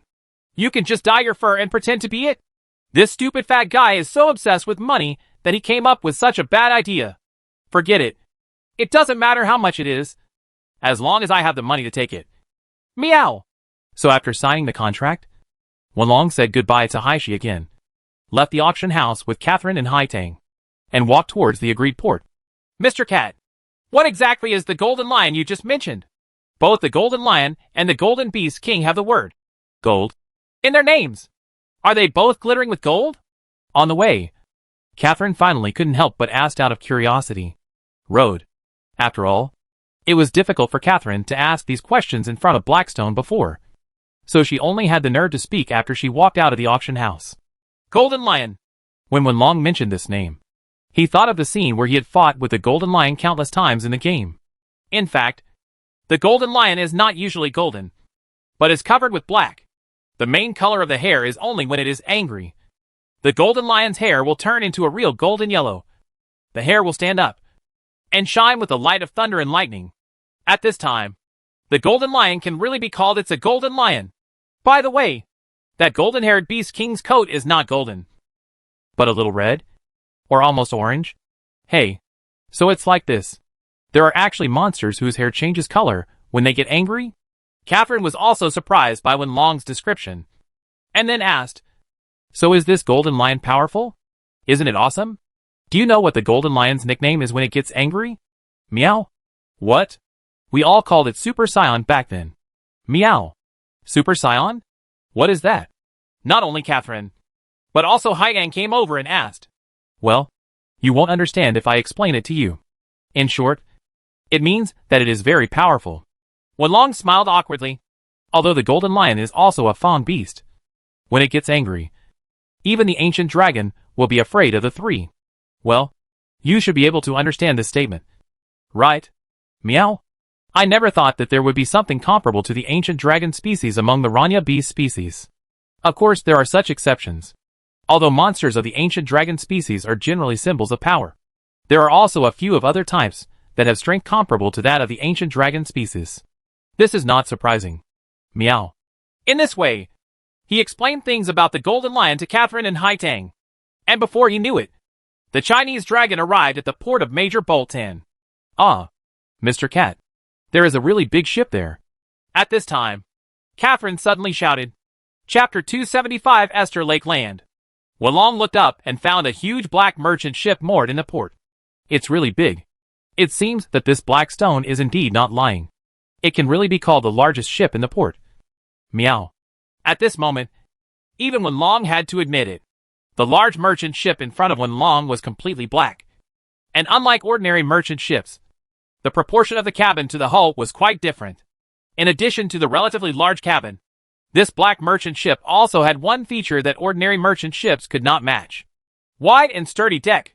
Just as Wenlong and others were standing on the edge of the port, amazed by this strange merchant ship, a man wearing a luxurious and colorful captain's uniform, but with a slight hunchback, came over. Hello. I am the captain of this ship. Espinosa. Are you the hunters participating in this capture mission? My ship is ready, and can set off at any time. I wonder if you are. We are also ready. Meow. Wenlong also said, That's great. It's best to be able to set off right away. After all, time is money. As soon as Espinosa heard that Wenlong and others would be setting off soon, a smile appeared on his face and he greeted. Then come on board quickly. So Wenlong and his party followed Espinosa to the huge black merchant ship through the temporary wooden plank bridge.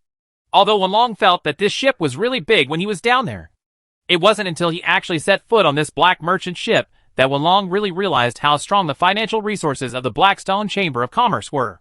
Sure enough, chasing the Basie Chamber of Commerce is not bragging. This merchant ship looks like a battleship. I don't know if it was to prevent being attacked by monsters at sea. So this so-called merchant ship was equipped with a lot of artillery.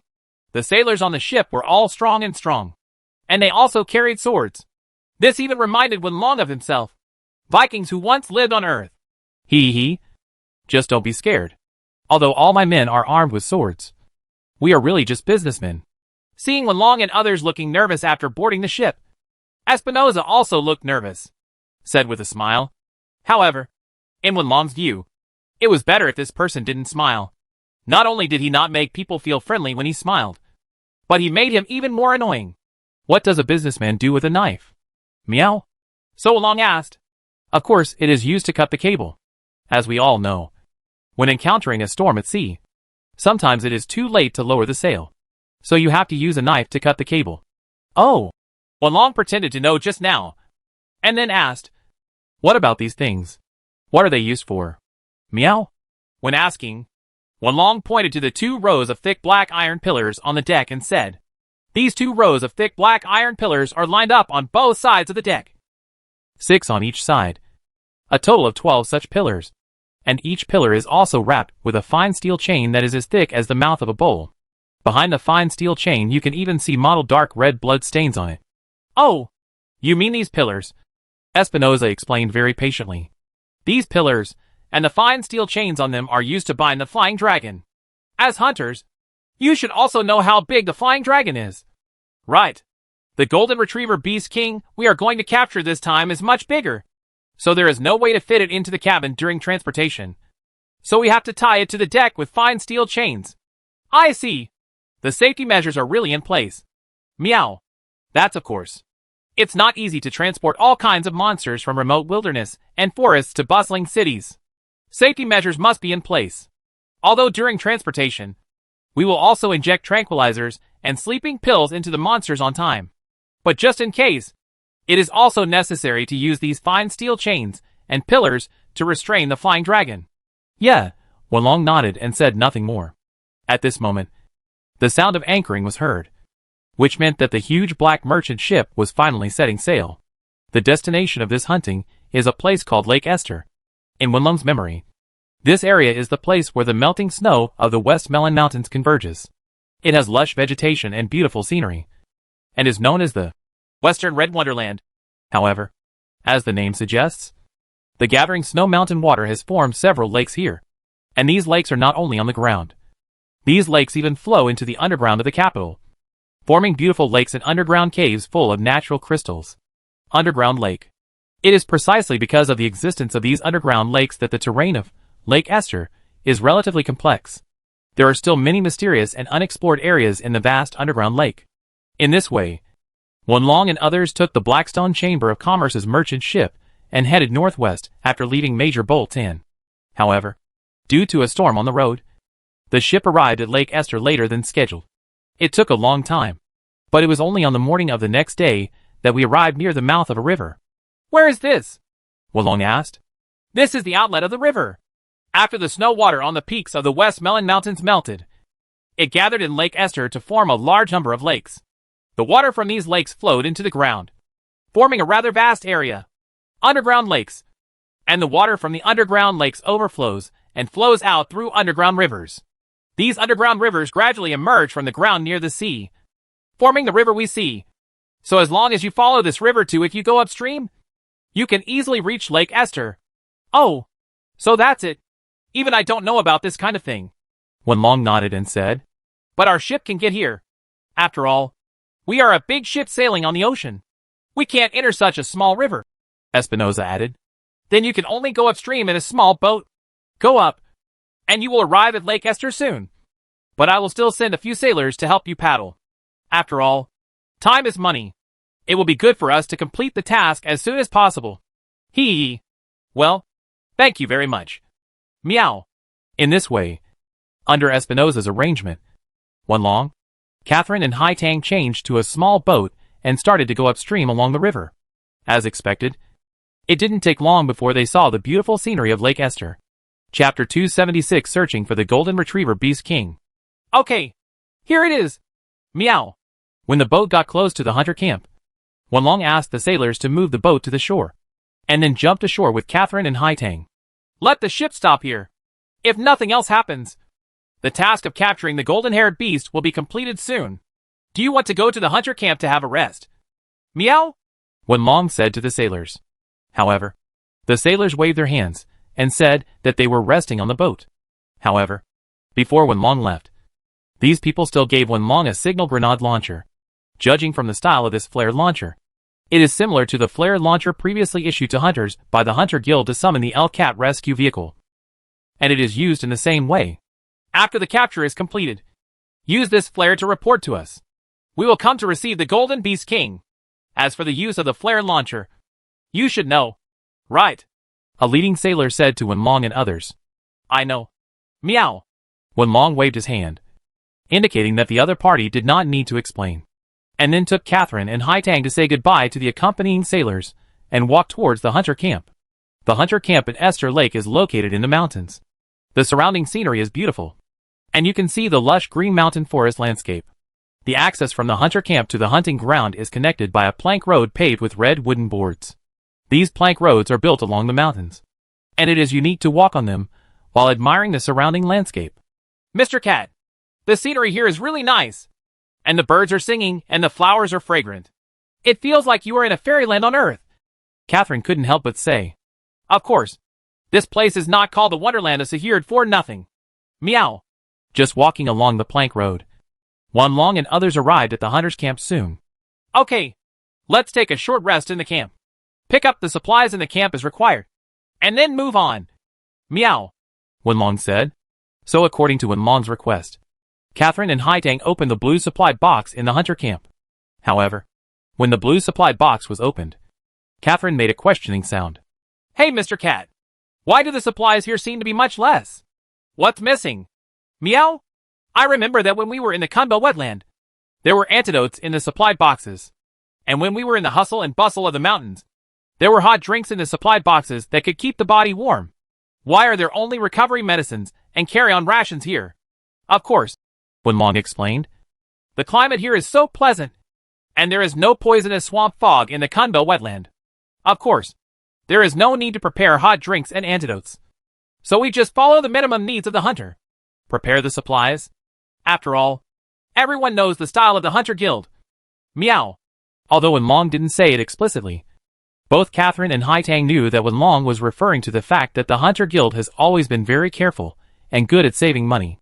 After the three of them each received 2 bottles of recovery medicine and a portion of camp rations, they were ready. It's just that for Wenlong, this level of supplies doesn't mean much. At most, it's better than nothing, because the various hunting props prepared by Wenlong himself are much richer than this. Everyone brought 10 bottles of the more effective recovery medicine G alone. Others include previously made flash jade, hole traps, anesthesia jade for capture, dyed jade, as well as some ghost medicine, hardening medicine, force removal medicine, and antidote medicine. Of course, in order to deal with the extremely disgusting stench of the golden-haired Beast King, Wenlong specially blended frost grass and material jade to create an ugly jade that can eliminate the odor. But even so, Wenlong checked all the equipment and props in his backpack before setting off to make sure nothing was missing. After everything was confirmed, Wenlong gave instructions to Catherine and Haitang to set off. Let's go! Meow! Lake Esther is a large area, and generally speaking, it is not easy to find the whereabouts of a golden-haired Beast King in such a large area. But in Wenlong's view, this didn't seem to be a difficult problem, because Wenlong's sense of smell is much more sensitive than that of ordinary humans, and the stench on the Golden Retriever Beast King's body is difficult to dissipate, causing almost any place where the Golden Retriever Beast King passes by to retain the smell of the Golden Retriever Beast King for a long time. So Wenlong the dragon only needs to follow the scent of the Golden Retriever Beast King to easily find the traces of the Golden Retriever Beast King. But in fact, things were much more troublesome than Wenlong imagined. After all, the weather in the mountains is always changeable. Shortly after Wenlong and others entered Lake Esther, they encountered a sudden shower. As a result, it rained. Although the green in the mountains became more beautiful, the air became fresher. But the smell of the golden-haired Beast King was also washed away. Oh meow! I'm really unlucky. I encountered a shower just after setting off. Meow! Wenlong shook the water drops on his body dissatisfied and said, What's wrong? Mr. Cat? Can't you smell it? Seeing Wenlong's appearance, Catherine also felt a little strange. Yeah, I can't smell it anymore. Wenlong shook his head helplessly and said, I originally wanted to use my excellent sense of smell to find the guy as soon as possible, but now it seems that I have to find it slowly. But this Lake Esther, the terrain of the land is inherently complicated. There are rolling hills in the lake area on the ground, and there are huge caves and underground lakes underground. The same area will take twice as long to search compared to other places. Meow. Mr. Cat, if that's the case, Haitang thinks we can search separately. At this time, Haitang also suggested, It's okay to search separately. Naya. Wenlong thought for a while, and felt that this seemed to be the most appropriate approach at the moment. After all, Lake Esther was really too big. If they didn't search separately, they might not be able to find the location of the Golden Retriever Beast King until sunset. Moreover, the strength of Catherine and Haitang has also improved greatly. Wenlong believes that even if he is not around, there will be no big problem for Catherine and Haitang to hunt in Lake Esther. But even so, Wenlong still felt a little uneasy. It felt like even though his children were adults, as a parent, he still felt uneasy. So Wenlong added, If you find the golden-haired Beast King, remember not to attack immediately. You can first throw dyed jade to mark the location, and then wait for me to come back before capturing Meow. Ah, yes, Mr. Cat, Catherine replied. Chapter 277 Weird Flame. In addition, you two have already memorized how to capture, right? Meow? Wenlong asked again. Already remembered it, Catherine and Haitang replied. Well, okay, let's search separately. You search on the ground. The two of you have each other to rely on, so I can rest assured. As for me, I will go down from here and search the underground lake. Meow. 1. Long pointed to a hole on the side and said, where a river formed by the overflowing lake water poured all the way down. From the top, you could see a huge underground lake underneath. Understood. So Wenlong, Catherine, and Hai Tang separated and started heading towards the underground lake. In Wenlong's opinion, the underground lake is very deep and vast, and is also a hiding place for various monsters. So generally speaking, the underground part is more dangerous than the surface part. Considering that Catherine and Hai Tang were still a little inexperienced, Wenlong arranged for them to search the above-ground part, while he searched for the more dangerous part below the ground. Just like this, Wenlong, who was good at climbing, descended from the ground along the hole where the river fell. He quickly descended into the cave with an underground lake. At first, because we were still at the entrance of the cave, there was light from outside, so the cave seemed brighter. But as Wenlong continued to walk along the cave, he gradually reached a position beyond the reach of the sunlight outside, and the light gradually dimmed. Fortunately, I have strong night vision and can see clearly even in the dark. Otherwise, it would be really troublesome if there is no lighting device in this underground cave. Meow. However, just as Wenlong was thinking this, a special light blue light appeared in the cave that suddenly lost the sunlight, which shocked Wenlong. Compared with the scenes Wenlong had seen in the game before, what he saw in reality now was even more shocking. Although it is underground, it is completely different from the imagined dark underground. In addition to the clear underground lake water that gathers together, there are all kinds of natural crystals shining with light blue light all around the cave. Previously, at the entrance of the cave where sunlight could shine down, the light blue light emitted by these self-luminous crystals was completely obscured by the sun's rays. And when Wenlong went deeper and darker, the light blue light emitted by these crystals gradually emerged, creating an extremely special and dreamlike scenery in the cave. Some of these light blue crystals are on the roadsides on both sides of the cave, and some are on the walls around the cave. However, the largest and most beautiful one is on the top of the cave, like a huge and gorgeous light blue chandelier. This chandelier, composed of several huge light blue crystals, hangs in the center of the cave. In addition, there are many smaller chandeliers scattered around this huge chandelier.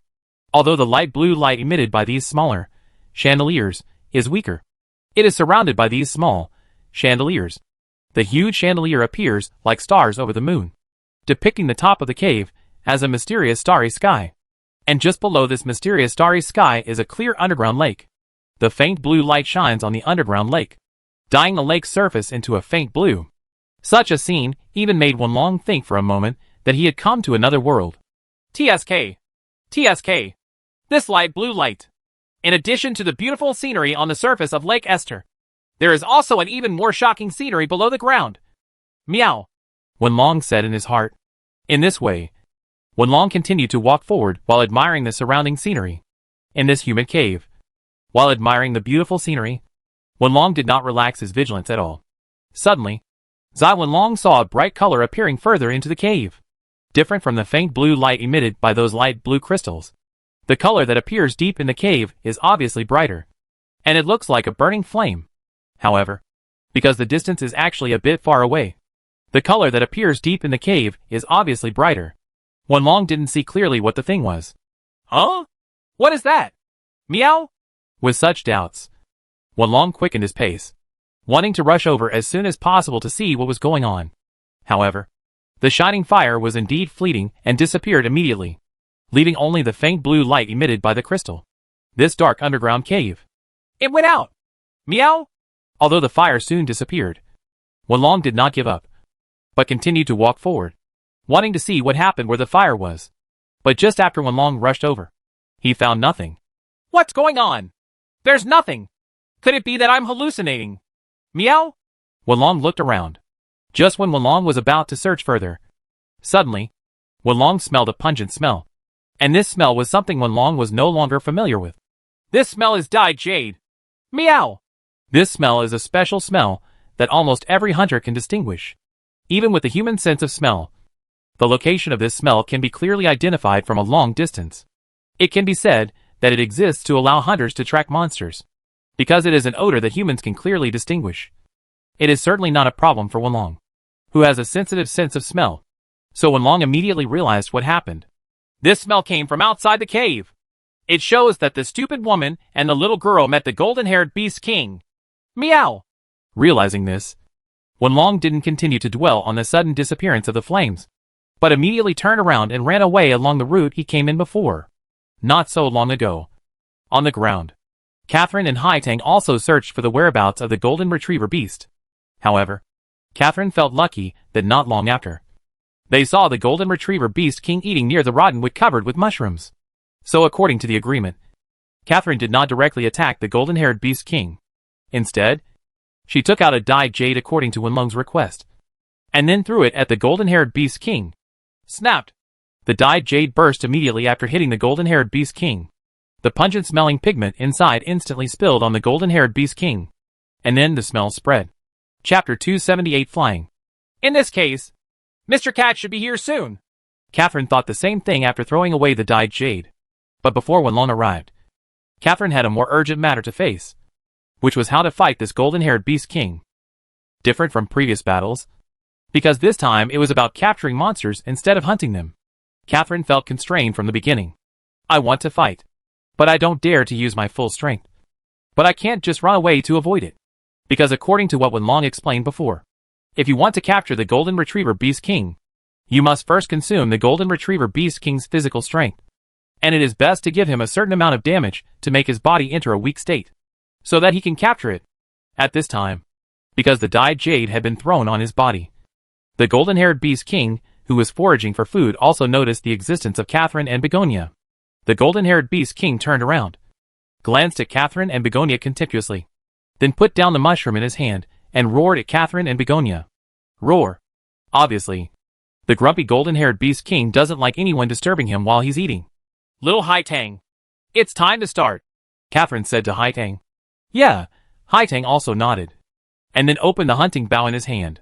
You cannot cause fatal injuries to the monster, but you must consume its physical strength as much as possible and make it enter a weak state. This is a necessary condition for capturing the monster, Haitang thought in her heart. At first, Haitang aimed at the head of the golden retriever out of habit. But when she thought of what Wenlong had said before, Haitang shifted her aim slightly and aimed at the golden retriever Beastmaster's shoulders. In this case, it should be fine, Haitang thought in her heart again. But what Haitang didn't expect was that this slight adjustment cost her an extra moment, but allowed the golden-haired beast king to seize the opportunity. I saw that this golden-haired beast king did not rush directly towards me and Catherine like other monsters. Instead, it rolled up an unknown object with its tail and threw it towards this side with a swish. Be careful! Seeing that the golden-haired beast king launched a long-range attack before Haitang, Catherine, who had already had some experience, immediately reacted, then drew out her big sword and blocked the golden-haired beast king and Haitang. What Catherine wanted to do was to block the attack of the golden-haired beast king for Haitang. So in an instant, after this period of special training, Catherine had skillfully placed the sword in front of her and assumed a defensive posture. Catherine believed that the broadsword had the ability to block the attack of the golden-haired beast king. After all, before this, Catherine had used this sword to block the magma jet of the rock dragon, and the golden-haired beast king through an unknown black mass. It looks like this thing is far less powerful than the magma jet of the huge rock dragon. Even the rock dragon's magma jet can be blocked. Are you still afraid of this? Come here! Catherine shouted. Bang! Immediately afterwards, the black thing hit the big sword in Catherine's hand. However, unlike what was expected, Catherine did not feel much impact. This black mass did not seem to have any destructive power. Instead, it was soft and fell apart due to the huge impact when it came into contact with the sword. The fragments even splashed onto Catherine. Catherine had just opened her mouth when she felt an extremely stench coming, and then a burst of stomach acid, and she almost vomited it out. It stinks! This thing looks like poop. Under the influence of the stench, Catherine even felt like crying. Sister Catherine, this is the poop of the golden retriever beast king. The golden retriever beast king sometimes curls up the poop with his tail and throws it out to attack. At some point, Haitang had already hit far away.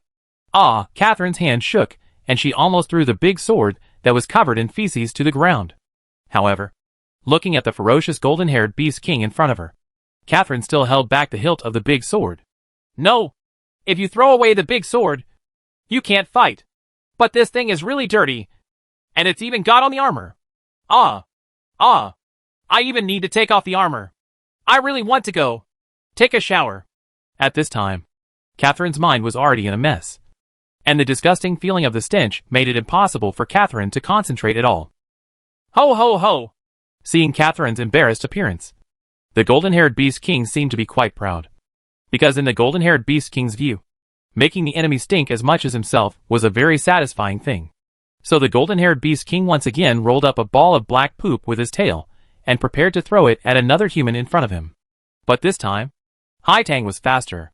Suddenly an arrow shot over, aiming at the rolled-up tail of the golden-haired Beast King. Then there was only a pop sound. The arrow passed through, and instantly left a blood mark on the tail of the golden-haired Beast King. Ouch! The golden-haired Beast King screamed in pain, and the poop that had been rolled up and about to be thrown out fell to the ground. As long as you shoot the golden-haired Beast King's tail, it won't be able to throw poop anymore. Right. At least Hai Tang will be safe this way, Hai Tang thought. But this golden-haired Beast King is really the natural enemy of ladies. At this time, the wound on the tail had caused the golden retriever Beast King to feel severe pain. It no longer stuck to using feces for long-range attacks. Instead, like other Fang beast species, it roared and then rushed towards Hai Tang on all fours. After all, the Golden Beast King is a monster that can only be hunted by 3-star high-level hunters. Although it is not as good as the Golden Lion, it is still an extremely powerful existence. And once it gets serious, it is also quite powerful. Especially at this time. Hai Tang had just shot an arrow. There was a small gap before the second shot. However, with his super athletic ability, the golden-haired Beast King actually shot Hai Tang's second arrow. Rush in before you're ready. So fast! Even Hai Tang shouted in surprise at this time. The golden-haired Beast King does not have the hard rock armor of the rock dragon. Nor does it have the powerful electric shock damage of the electric dragon.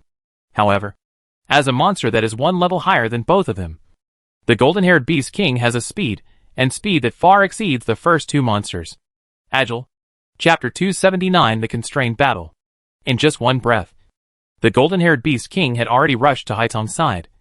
But Hai Tang wanted to turn around and retreat to distance herself. But it was already too late. The golden-haired Beast King's huge claws instantly swung down. Hai Tang could only give up the attack and roll to avoid it. Only then did she barely avoid the sharp claws of the golden-haired Beast King. Because Hai Tang knew that if he attacked forcefully at this time, he would only be able to inflict slight injuries on the golden-haired Beast King by aiming at his shoulders. And the powerful claws of the golden-haired Beast King could easily tear apart his light armor and deals tons of damage. Undoubtedly, such a transaction is not cost-effective for Hai Tang. So Hai Tang chose to avoid without hesitation. Ho ho ho! Seeing that Hai Tang had dodged his attack, the golden-haired Beast King did not stop attacking. The golden-haired Beast King, who had far more power and speed than the peach-haired Beast King, launched his attack even faster and more violently. I saw the golden-haired Beast King swinging his sharp claws one after another, while Hai Tang was pressed forward step by step, and she had no power to fight back. Hai Tang's situation becomes increasingly dangerous. In fact, as a long-range archer, Hai Tang had never thought of such a situation. After all, Hai Tang is more experienced than Catherine. Although Hai Tang is hunting this golden-haired Beast King for the first time, based on past experience, it can be seen just from the monster levels announced by the Hunter Guild that this golden-haired Beast King is definitely not an ordinary person.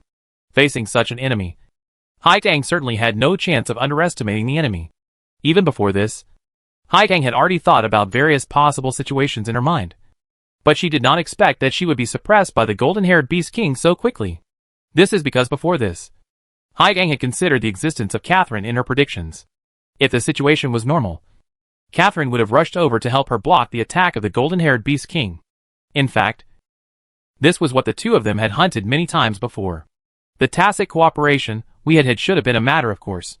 However, now, because her body was stained with the feces of the golden retriever Beast King, Catherine, who had a mysophobia, was already in semi-confusion. As a hunter who uses a hunting bow, what Hai Tang is least good at dealing with is the fast-moving monsters that press forward step by step to suppress themselves. Especially now that the monsters cannot be fatally injured. Any counterattack is possible. Being attacked more violently by the opponent, it became even more difficult for Hai Tang to resist. Sister Catherine. In crisis, Hai Tang couldn't help but glance at Catherine from the corner of her eye, only to find that Catherine still seemed to be sleepwalking and didn't know what she was doing. But Catherine, who was in a semi-confused state because of the stench all over her body, moved much slower. By the time Catherine reacted, Haitang was already in danger. Ah! I'm sorry, little Haitang. Catherine, who had just realized that Haitang was in danger, immediately rushed over with a big sword. Bang! The sharp claws of the golden-haired Beast King collided with Catherine's sword. The violent collision caused sparks to burst out for a moment, which shows how powerful the golden-haired Beast King's attack is. It's so powerful. But I won't lose. Catching the attack of the golden-haired Beast King, Catherine's body took several steps back. If not for the hard training some time ago, Catherine's strength and skills had been further improved. At this time, Catherine would have been beaten, shot down to the ground. Bah! Bah! Bah! The attack of the Golden Retriever Beast King is still continuing. The two sharp claws of the Golden Retriever Beast King continue to attack in turn. And the body of the Golden Retriever Beast King is also pressing towards Catherine step by step. The weight of her body and the power of the claws of this golden-haired Beast King made Catherine feel even more pressure. Bang! Another heavy blow. At this time, Catherine could feel her arms hurting from the shock. If he hadn't gritted his teeth and grabbed the big sword tightly, I'm afraid the big sword in his hand would have been knocked off his hands just now. Well, this golden-haired Beast King doesn't feel tired. He keeps attacking. Catherine thought painfully. Sister Catherine, stop blocking. Do you still remember what Mr. Cat said? At this time, Catherine suddenly heard Haitang's voice. Ah, Mr. Cat. What did Mr. Cat say yesterday? Ah, that's right. Under Haitang's reminder, Catherine remembered what Wenlong had said the day before when he was explaining to herself some of the weaknesses of the Golden Retriever Beast King. Some things that happened in my life.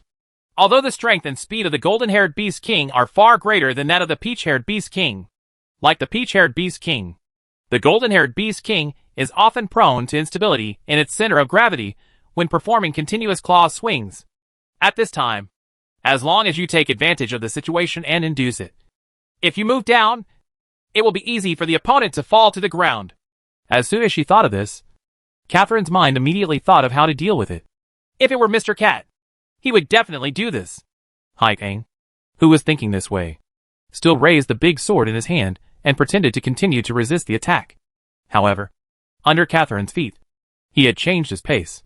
It was no longer a defensive posture to withstand the opponent's attack, but a light-weighted one. Move and be ready to dodge at any time. Call! The sharp claws of the golden-haired Beast King once again pounced on the wind. And just when they were about to hit Catherine's sword, the golden-haired Beast King found that he suddenly lost his target in front of him. It turned out that at this moment, Catherine rolled to the side and hid, because Catherine had been pretending to defend before. And the golden-haired Beast King also launched an attack with all his strength. As a result, the target in front of him was suddenly lost. And the golden-haired Beast King's a full blow completely knocked the air out of him. As a result, the full-strength attack lost its focus. This time, the golden-haired Beast King's body lost its balance because he could not hold back the inertia. He tilted his body and fell down. Bang! The golden-haired Beast King fell heavily to the ground. Good chance. Seeing the golden-haired Beast King fall, Catherine made a charged-up attack gesture. Sister Catherine, don't! You will chop it to death. At this time, Haitang shouted again. Ah! By the way, we can't inflict fatal injuries on this golden-haired Beast King. It's so troublesome to capture or something. After being reminded by Haitang, Catherine remembered that this time she wanted to capture the Golden Retriever Beast King, not to defeat the Golden Retriever Beast King. Moreover, Catherine also knew from Wenlong's story that the golden-haired Beast King did not have as strong a defense as the Rock Dragon. If she slashed down with a two-stage charged sword, the golden-haired Beast King would be seriously injured even if he did not die. Chapter 280 Continuously consuming the opponent. If the Golden Retriever Beast King is really killed, he will not be able to be sent to the arena to perform, and the reward for the mission will be 0. Mr. Cat will definitely scold him, Catherine thought. Thinking like this, Catherine had to temporarily cancel the charge of the big sword. But in less than 2 seconds, the golden-haired Beast King also slowed down. Roar! The golden-haired Beast King suddenly jumped up from the ground and rushed towards Catherine with both claws. Oops! It's too late to dodge. Catherine wanted to dodge, but found that she had no time to dodge, so she could only barely raise her sword to defend herself. However, because her body position was still in the same position as when she was just charging up, Catherine's center of gravity was still a little unstable. So Catherine also knew that it would not be easy to block the attack of the golden-haired Beast King in such a hurry. No matter what, we must block this attack. Bang! There was another violent impact. But the pressure Catherine felt was far less than expected. Ouch, ouch, ouch. The golden-haired Beast King let out a fierce roar again. And then Catherine noticed that there was an arrow on the shoulder of the golden-haired Beast King. Undoubtedly, this was the result of Haitong's recent attack. The arrow passed over Catherine's shoulder very accurately, and then accurately hit the shoulder of the golden-haired Beast King. It was this blow that reduced the pressure on Catherine from the Golden Retriever Beast King. The injured Golden Retriever Beast King's arm strength undoubtedly dropped a lot. This was the reason why Catherine's defense in a hurry did not collapse. Thank you, little begonia. Although there was no time to say thank you during the battle, Catherine still said this in her heart. Haitong's arrow bought Catherine time, and this time Catherine took the initiative again. Xiao Haitong's arrow hit the Golden Retriever Beast King's shoulder. In this case, it is not considered a fatal injury. It can affect the Golden Retriever Beast King's actions, and the wound is not big. It is not troublesome to heal. But if it is, how can I avoid causing too much damage with my big sword? Catherine began to think about this problem in her mind. At this time, the Golden Retriever Beast King, who was still unwilling to give up, launched an attack on Catherine again. However, affected by the pain on his shoulder, the intensity and speed of the attack were weakened a lot. This also gave Catherine more breathing space to think about how to deal with the Golden Retriever. The Beast King's countermeasures. If it were my big sword, it's very heavy, so it's not easy to retract it freely when slashing. Even if the target was just the golden-haired Beast King's arm and not any vital points, the entire arm would probably be cut with one strike. Cut them all off. Although the golden-haired Beast King may not die in this way. If the golden-haired Beast King with only one arm performs in the arena, he will definitely not be liked by the audience. What should I do? Bah! Bah! Bah! Catherine blocked several more attacks from the Golden Retriever Beast King. Ah, that's right. If the power of a sword strike is too great, then why not just change it? Seeing the attack method of this golden-haired Beast King, Catherine suddenly thought of a way. This is a method that Catherine has tried a long time ago. But at that time, in order to improve her hit rate, Catherine turned the blade of the big sword over and slapped the opponent with the blade. And now, Catherine also thought that if she slapped the opponent with the sword body instead of the blade part of the big sword, the power would definitely be reduced a lot. At least it wouldn't be so fatal. Thinking of this, Catherine immediately took action. Taking advantage of the opportunity, when the Golden Retriever Beast King's attack was blocked by her again. With a turn of her wrist, the sword of the big sword was reversed. And then she swept over and pointed the sword directly towards the Golden Retriever. The side of the Beast King's body was photographed. Snapped. The broad blade of the sword hit the golden-haired Beast King, just like a thick plate hitting the flesh. Although it hurt and easily bruised, it was not fatal. Moreover, Catherine's power was also very strong.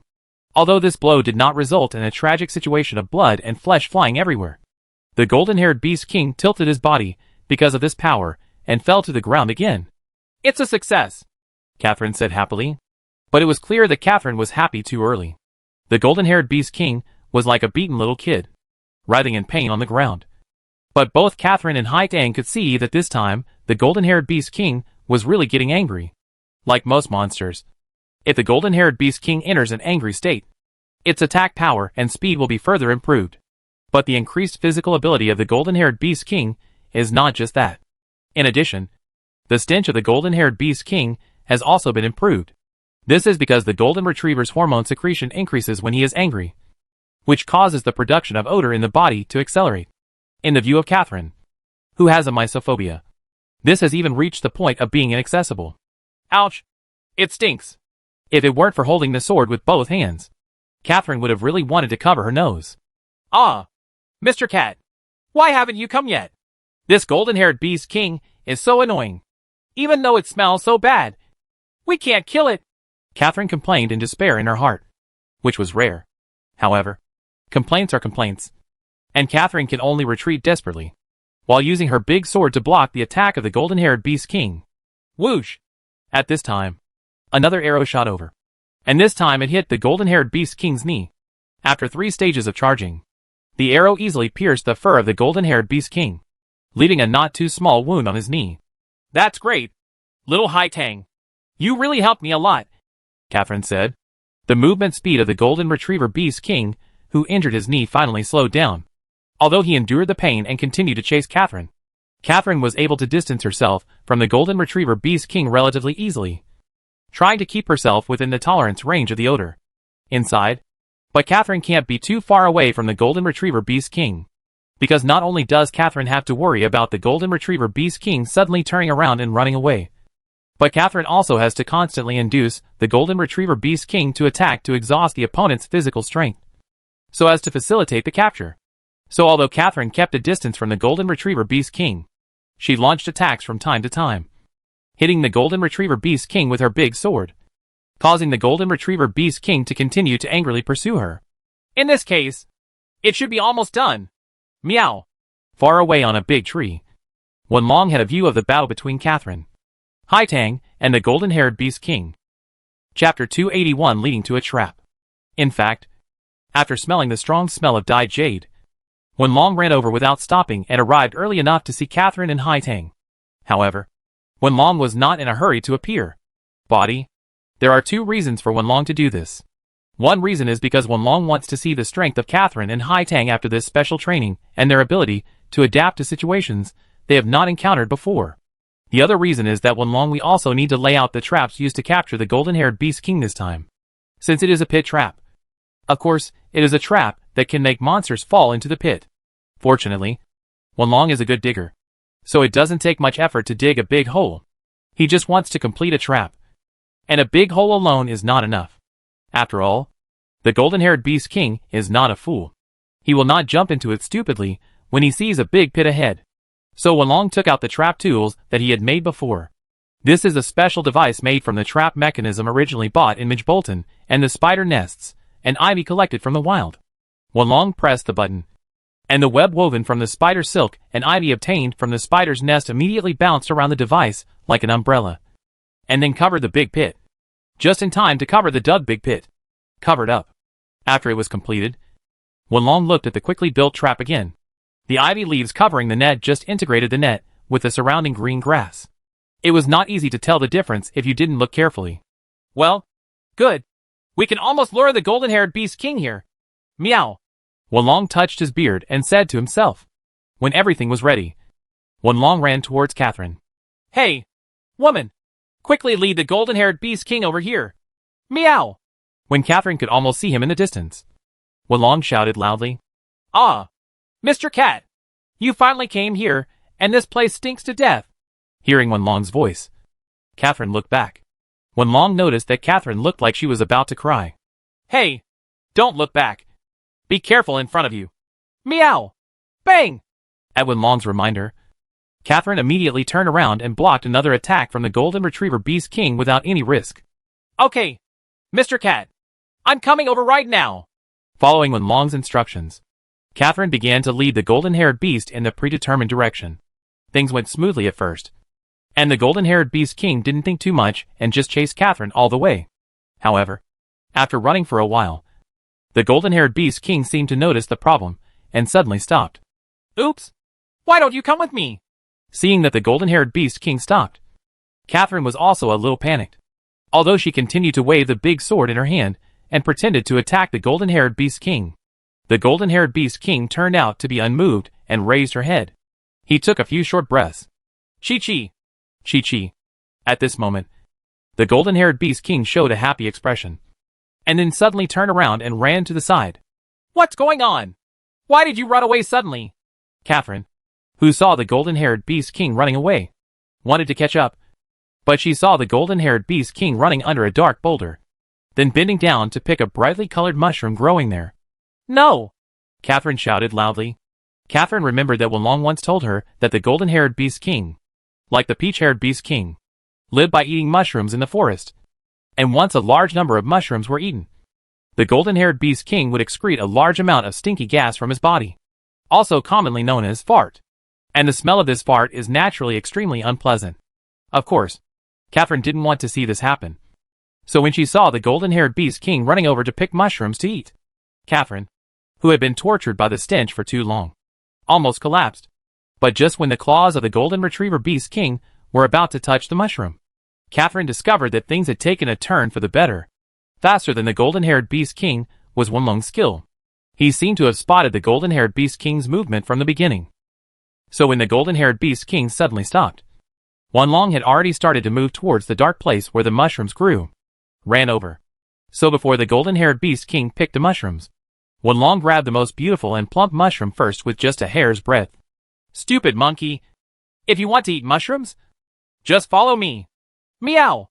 Wenlong proudly waved the big mushroom in his hand, mocking the golden-haired Beast King with all his might. In terms of the ability to attract hatred, Wenlong was obviously more talented than Catherine. The golden-haired Beast King immediately rushed towards Wenlong without any scruples, completely leaving behind Catherine, who had fought with him before. Ah, Mr. Cat, it's dangerous. Seeing Wenlong teasing the golden-haired Beast King, Catherine was also a little worried about Wenlong. Don't worry. I'll leave this place to you. Meow. Wenlong, on the other hand, looked fearless, as if everything was under his control. He advanced and retreated, dodged left and right, and unexpectedly it led the golden-haired Beast King to follow him all the way to the location of the trap he had laid out before. Roar! Suddenly, the golden-haired Beast King stopped again. This time was different from before. The golden-haired Beast King looked ahead with some suspicion, as if he had noticed something. Did this guy see through the trap I laid? Meow? Wenlong thought to himself. Although the golden-haired Beast King is gluttonous and violent, in terms of IQ alone, it can be regarded as a relatively high type among the toothed beasts, so it is very possible to realize that something is wrong. But Wenlong also had plans for this. Come on! Come on! Wenlong continued to make a mocking expression and ran over the trap at the same time. This is because Wenlong, as an Elu cat, has a relatively light body, so even if he runs directly over the trap will not activate. After seeing Wenlong running over safely, the golden-haired Beast King obviously gave up his worries and rushed over with him. Wow! In an instant, the entire ground collapsed, and the trap mechanism located below the trap was activated again. This time, the entire net was gathered up, completely wrapping up the golden-haired Beast King who fell into the pit. Ouch! At this time, the angry golden retriever Beast King finally realized the seriousness of the problem, roared and tried to struggle to escape, but found that he could not escape at all. Chapter 282 Capturing the Golden-Haired Beast King. The golden retriever Beast King was almost exhausted. After the previous battle, the golden-haired Beast King had consumed too much energy, and the many scars on his body had made the golden-haired Beast King's body even weaker. Now trapped in a trap, the golden-haired Beast King has exhausted all his last strength in order to make a final struggle. Okay, now! Meow! Wenlong shouted loudly. After hearing Wenlong's instructions, Catherine and Haitang took out the Capture Anesthesia Jade they had already prepared and threw it at the golden-haired Beast King. 2 people, each with a Capture Anesthesia Jade, hit the head of the golden-haired Beast King who was caught in the trap, and it exploded in an instant. To capture monsters, you must use at least 2 Capture Anesthesia Jade to be safe. This is also the experience Wenlong taught Catherine and Haitang.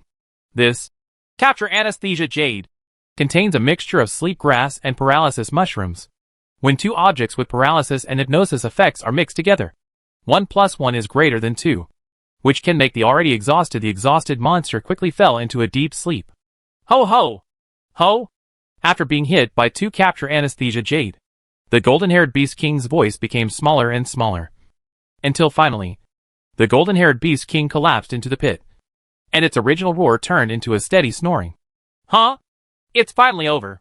Catherine breathed a sigh of relief, and then quickly took out the deodorizing jade that Wenlong had prepared for Catherine before the hunt. Mr. Cat said that to eliminate body odor, just use this thing. Recalling the use of deodorizing jade that Wenlong had taught her before, Catherine immediately threw the deodorizing jade at her feet. The deodorizing jade cracked easily, and a fresh aroma emitted from it.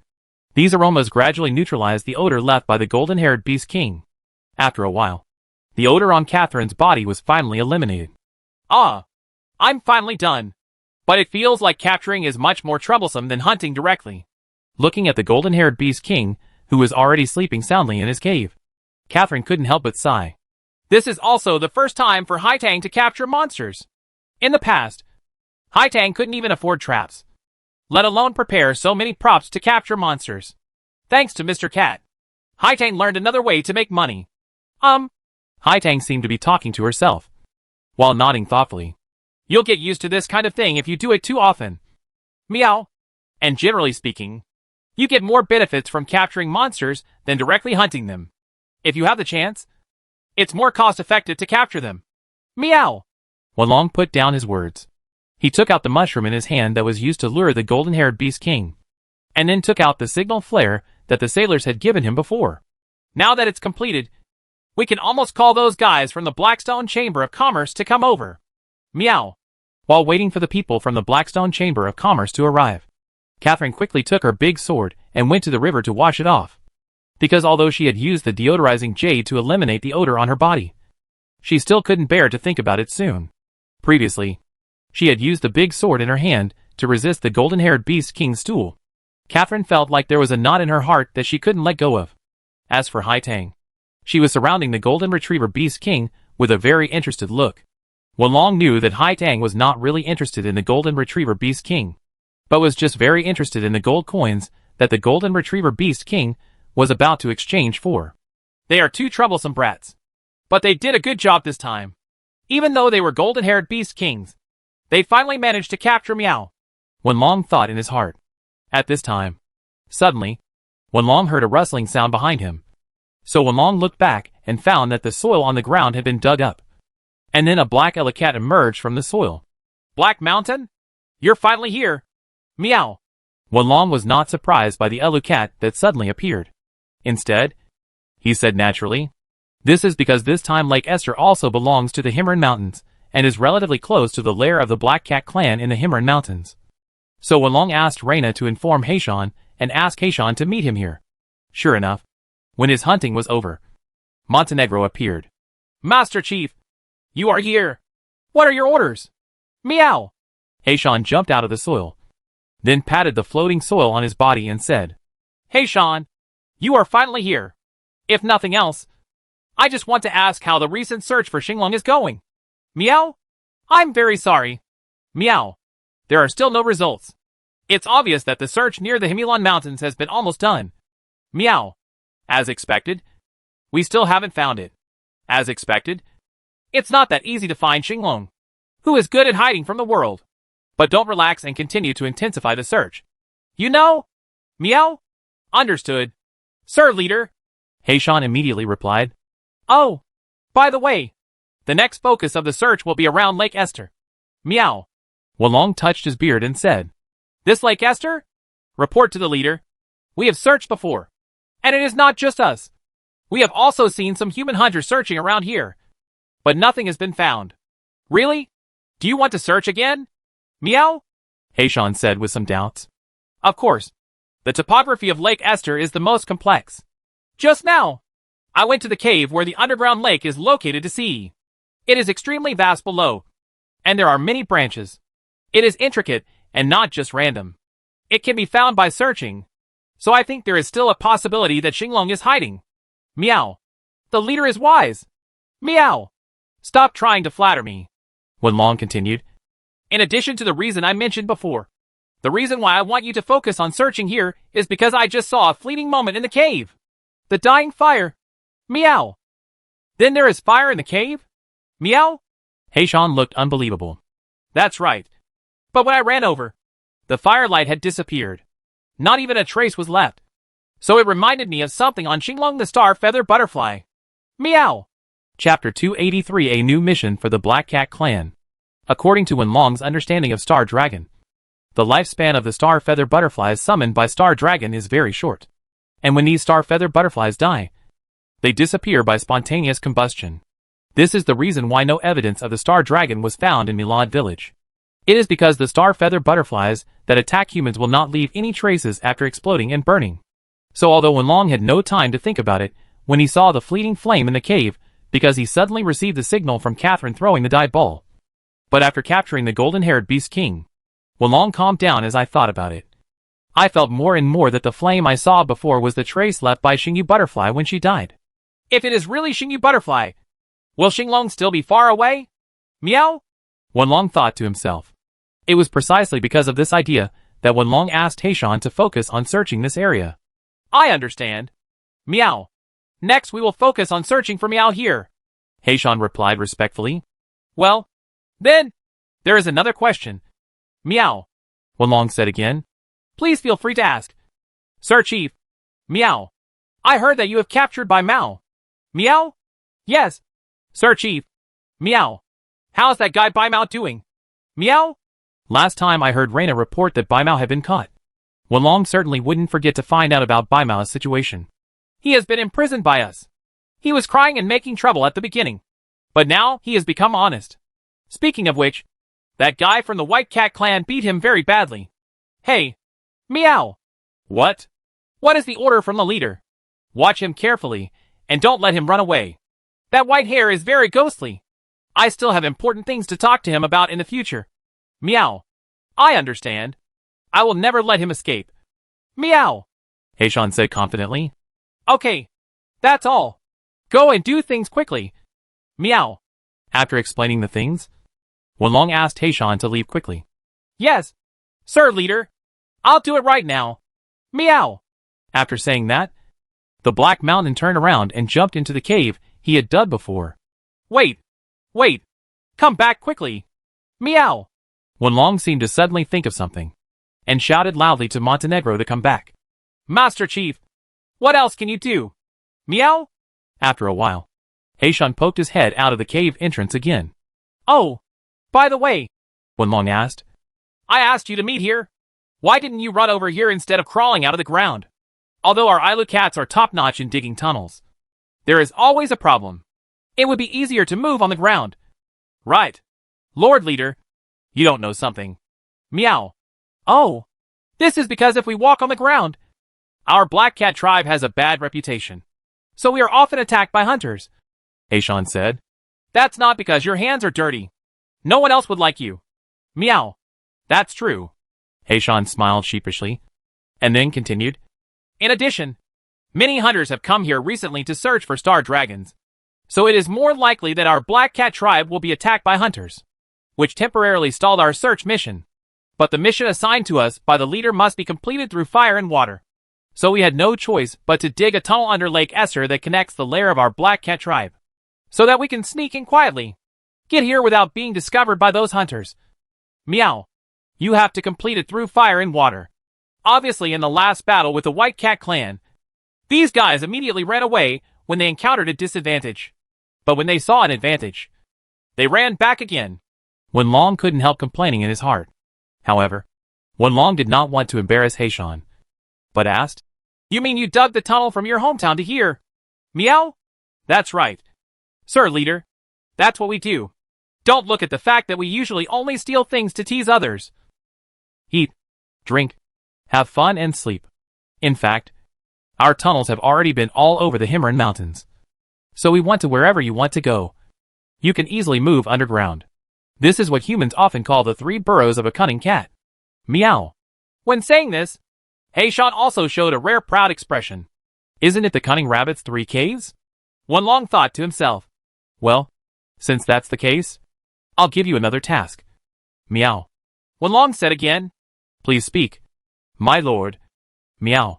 Construct a tunnel network in Lake Esther and expand our tunnels to more places in Lake Esther. Meow. I understand. Meow. Such a problem. Meow. At this time, Wenlong heard chaotic footsteps in the distance. Just by the sound, Wenlong could conclude that they were human footsteps. In addition to the sound of footsteps, Wenlong also heard the sound of wheels.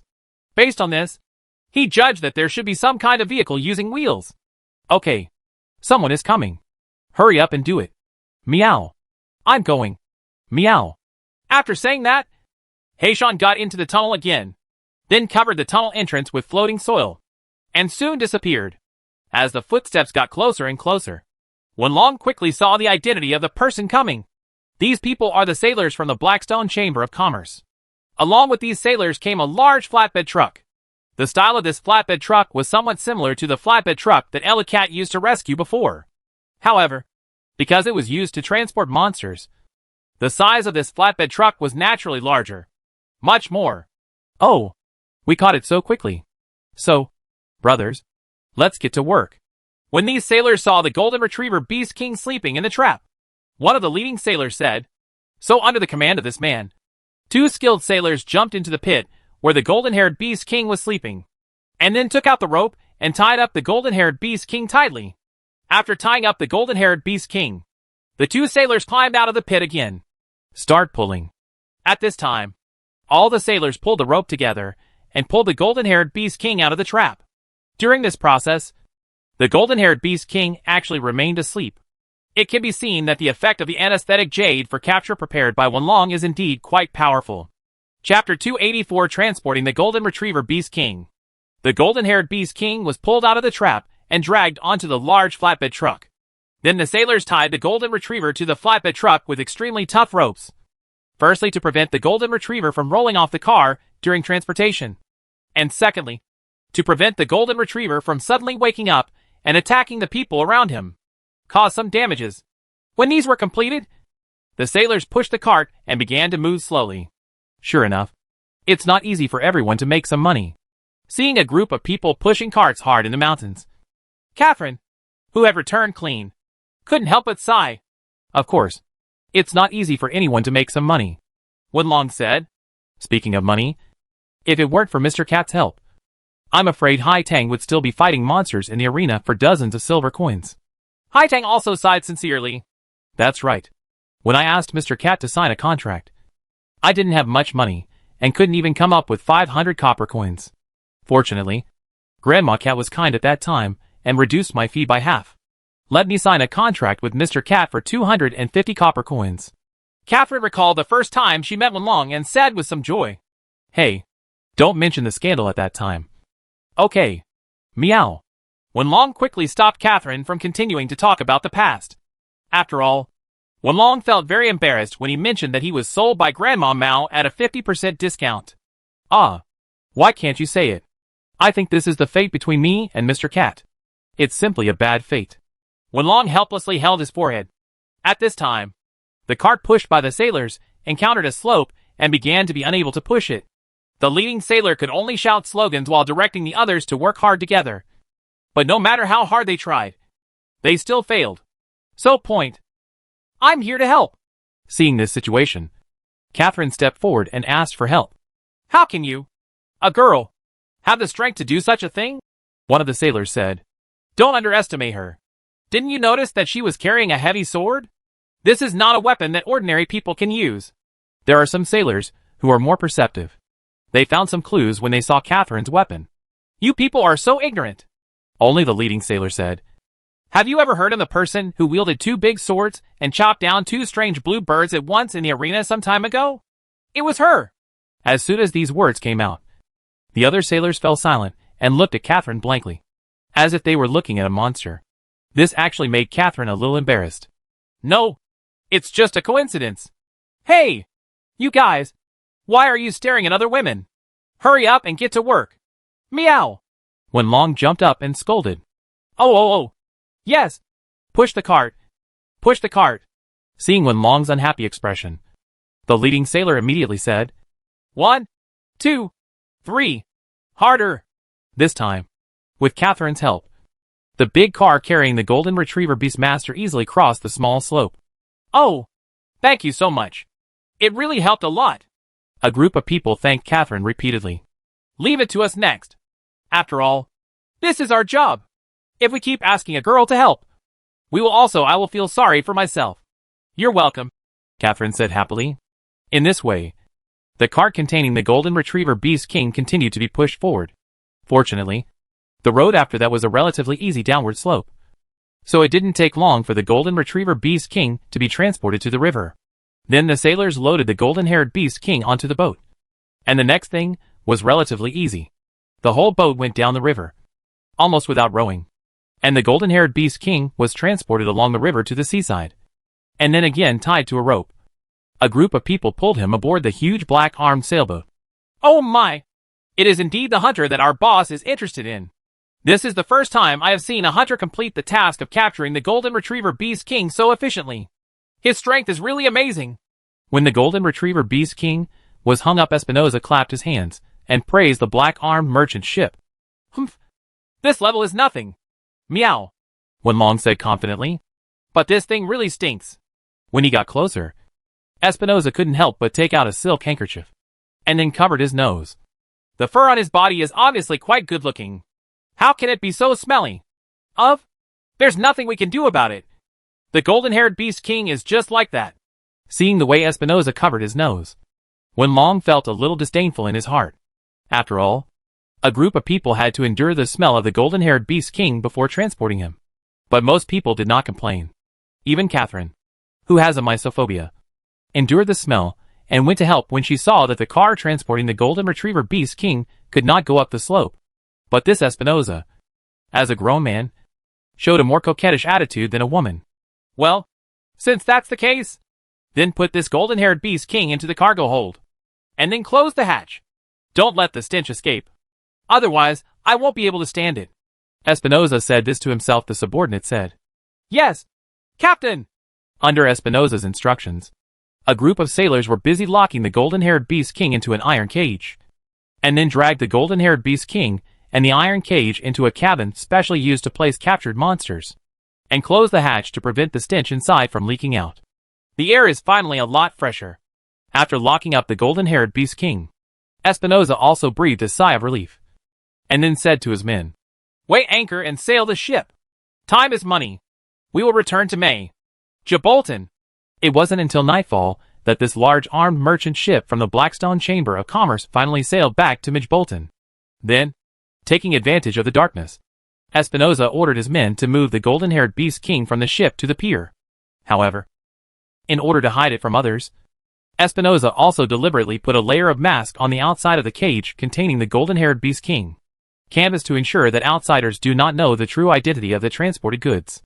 After that, the golden-haired Beast King was sent to the monster breeding room in the arena overnight, where people from the Blackstone Chamber of Commerce would treat the wounds left by the previous battle and dress up the golden-haired Beast King, preparing to be a golden beast. Lion Publicity. Chapter 285. The stench breaks out. Now that the golden-haired Beast King has been safely sent to the Grand Arena under the Blackstone Chamber of Commerce, the first thing Wenlong has to do is of course ask Blackstone for the reward for this mission. This Blackstone was quite cheerful. He met with Wenlong and his party overnight, and then handed a large money bag containing 500 gold coins into Wenlong's hands. Happy cooperation. Woohoo! Haishi said with satisfaction, and stretched out a hand to shake Wenlong's hand. Happy cooperation. Meow. Wenlong put his paw on Haishi's hand, shook it symbolically, then slowly put the money bag away, and was about to turn around and leave. Please wait a moment. At this time, Haishi suddenly called Wenlong again. What? Is there anything else? Meow? Blackstone seemed to suddenly think of something, and then said to Wenlong, Mr. Wenlong, I just want to ask what the golden-haired Beast King usually likes to eat. After all, this is a monster that is going to perform in the arena. You can't let it starve. If it is starved, it will end up in the arena. If he looks listless, there's no way we can let him pretend to be a golden lion. This golden-haired Beast King usually likes to eat mushrooms. After saying that, Wenlong turned his head to hide the sly smile on his lips. Right now, this golden-haired Beast King is still sleeping, and the odor on his body is quite light. When he wakes up and eats some mushrooms, the odor on his body will be stimulated again, and then there will be a good show. Hey, meow. Wenlong thought in his heart when he turned his head. So Wenlong, who took the money bag, quickly left Haishi's office with Catherine and Haitang, and returned to the three people's residence in the suburbs. There, after a day of hunting and traveling, the three people took a shower. He fell asleep immediately. Early the next morning, there was a knock on the bedroom door. Dong dong dong dong dong dong. What's the matter? Meow? Wenlong, who was woken up by the knock on the door, asked impatiently. Master, someone from the Blackstone Chamber of Commerce wants to see you. Meow. Rena's voice came from outside the door. It's here so quickly? Wenlong thought to himself. Then Wenlong said, Okay, let them wait in the living room. I will get up now. Meow. After saying that, Wenlong got out of Catherine's arms, which only woke up Catherine. Ah, Mr. Cat, what are you doing? It's nothing. People from the Blackstone Chamber of Commerce are here to find us. Meow. Wenlong said. Hey, why did you suddenly come to us again? Catherine asked with some confusion. Who knows? Wenlong shrugged, pretending that he knew nothing, and then said, Anyway, just go and have a look. Change your clothes quickly. Meow. So Wenlong and Catherine changed out of their pajamas and put on their usual formal clothes, and then called out to Hai Tang, who was sleeping in another room. After washing up, they went to the living room to meet with the envoy from the Blackstone Chamber of Commerce. As soon as he walked into the living room, Wenlong saw Espinosa standing in front of the sofa in the living room and walking around, but did not sit down. The black tea that Reina made for him on the coffee table was already cold, but he had not drank it yet. After taking a sip, he looked obviously anxious. Isn't this Espinosa? Why are you here? Meow? Wenlong asked. Oh, something bad has happened. Miss Catherine, Miss Hai Tang, and Mr. Wenlong. Something bad has happened. As soon as he saw Wenlong and others approaching, Espinosa immediately came over and said with a sad face, Don't worry. Tell me, what's going on? Meow? Wenlong looked calm. Now the arena is in chaos, Espinosa said. Oh, aren't you planning to dress up the golden-haired Beast King as a golden lion and perform in the arena in the next 2 days? Why did everything go wrong? Yeah. Yesterday we dressed up the Golden Beast King overnight and dyed his hair the same golden color as the Golden Lion. Everything went smoothly originally. But today I followed the instructions of our boss Haishi. I fed the golden-haired Beast King some mushrooms. But the golden-haired Beast King suddenly smelled bad. And now the entire arena has become stinky.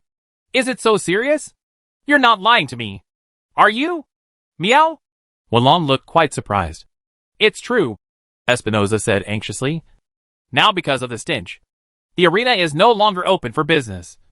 And what's even more terrifying is that because of the stench, the monsters in the arena, the other monsters in the breeding room, also became more and more agitated because they couldn't stand the stench. Even if we used sedatives and sleeping pills, it didn't work. You and I brought this golden-haired Beast King back. So please help let me think of a way. Espinosa was almost pleading to Wenlong, but Wenlong just touched his beard lightly, and then said, Of course you can help me, but you have to pay. Ah. Meow. No problem. As long as you help me get this done. I, Espinosa, am willing to thank you again, Espinosa said quickly. Oh. Thank you very much. Thank you for how much? Meow? 100 gold coins. What do you think? 100 gold coins.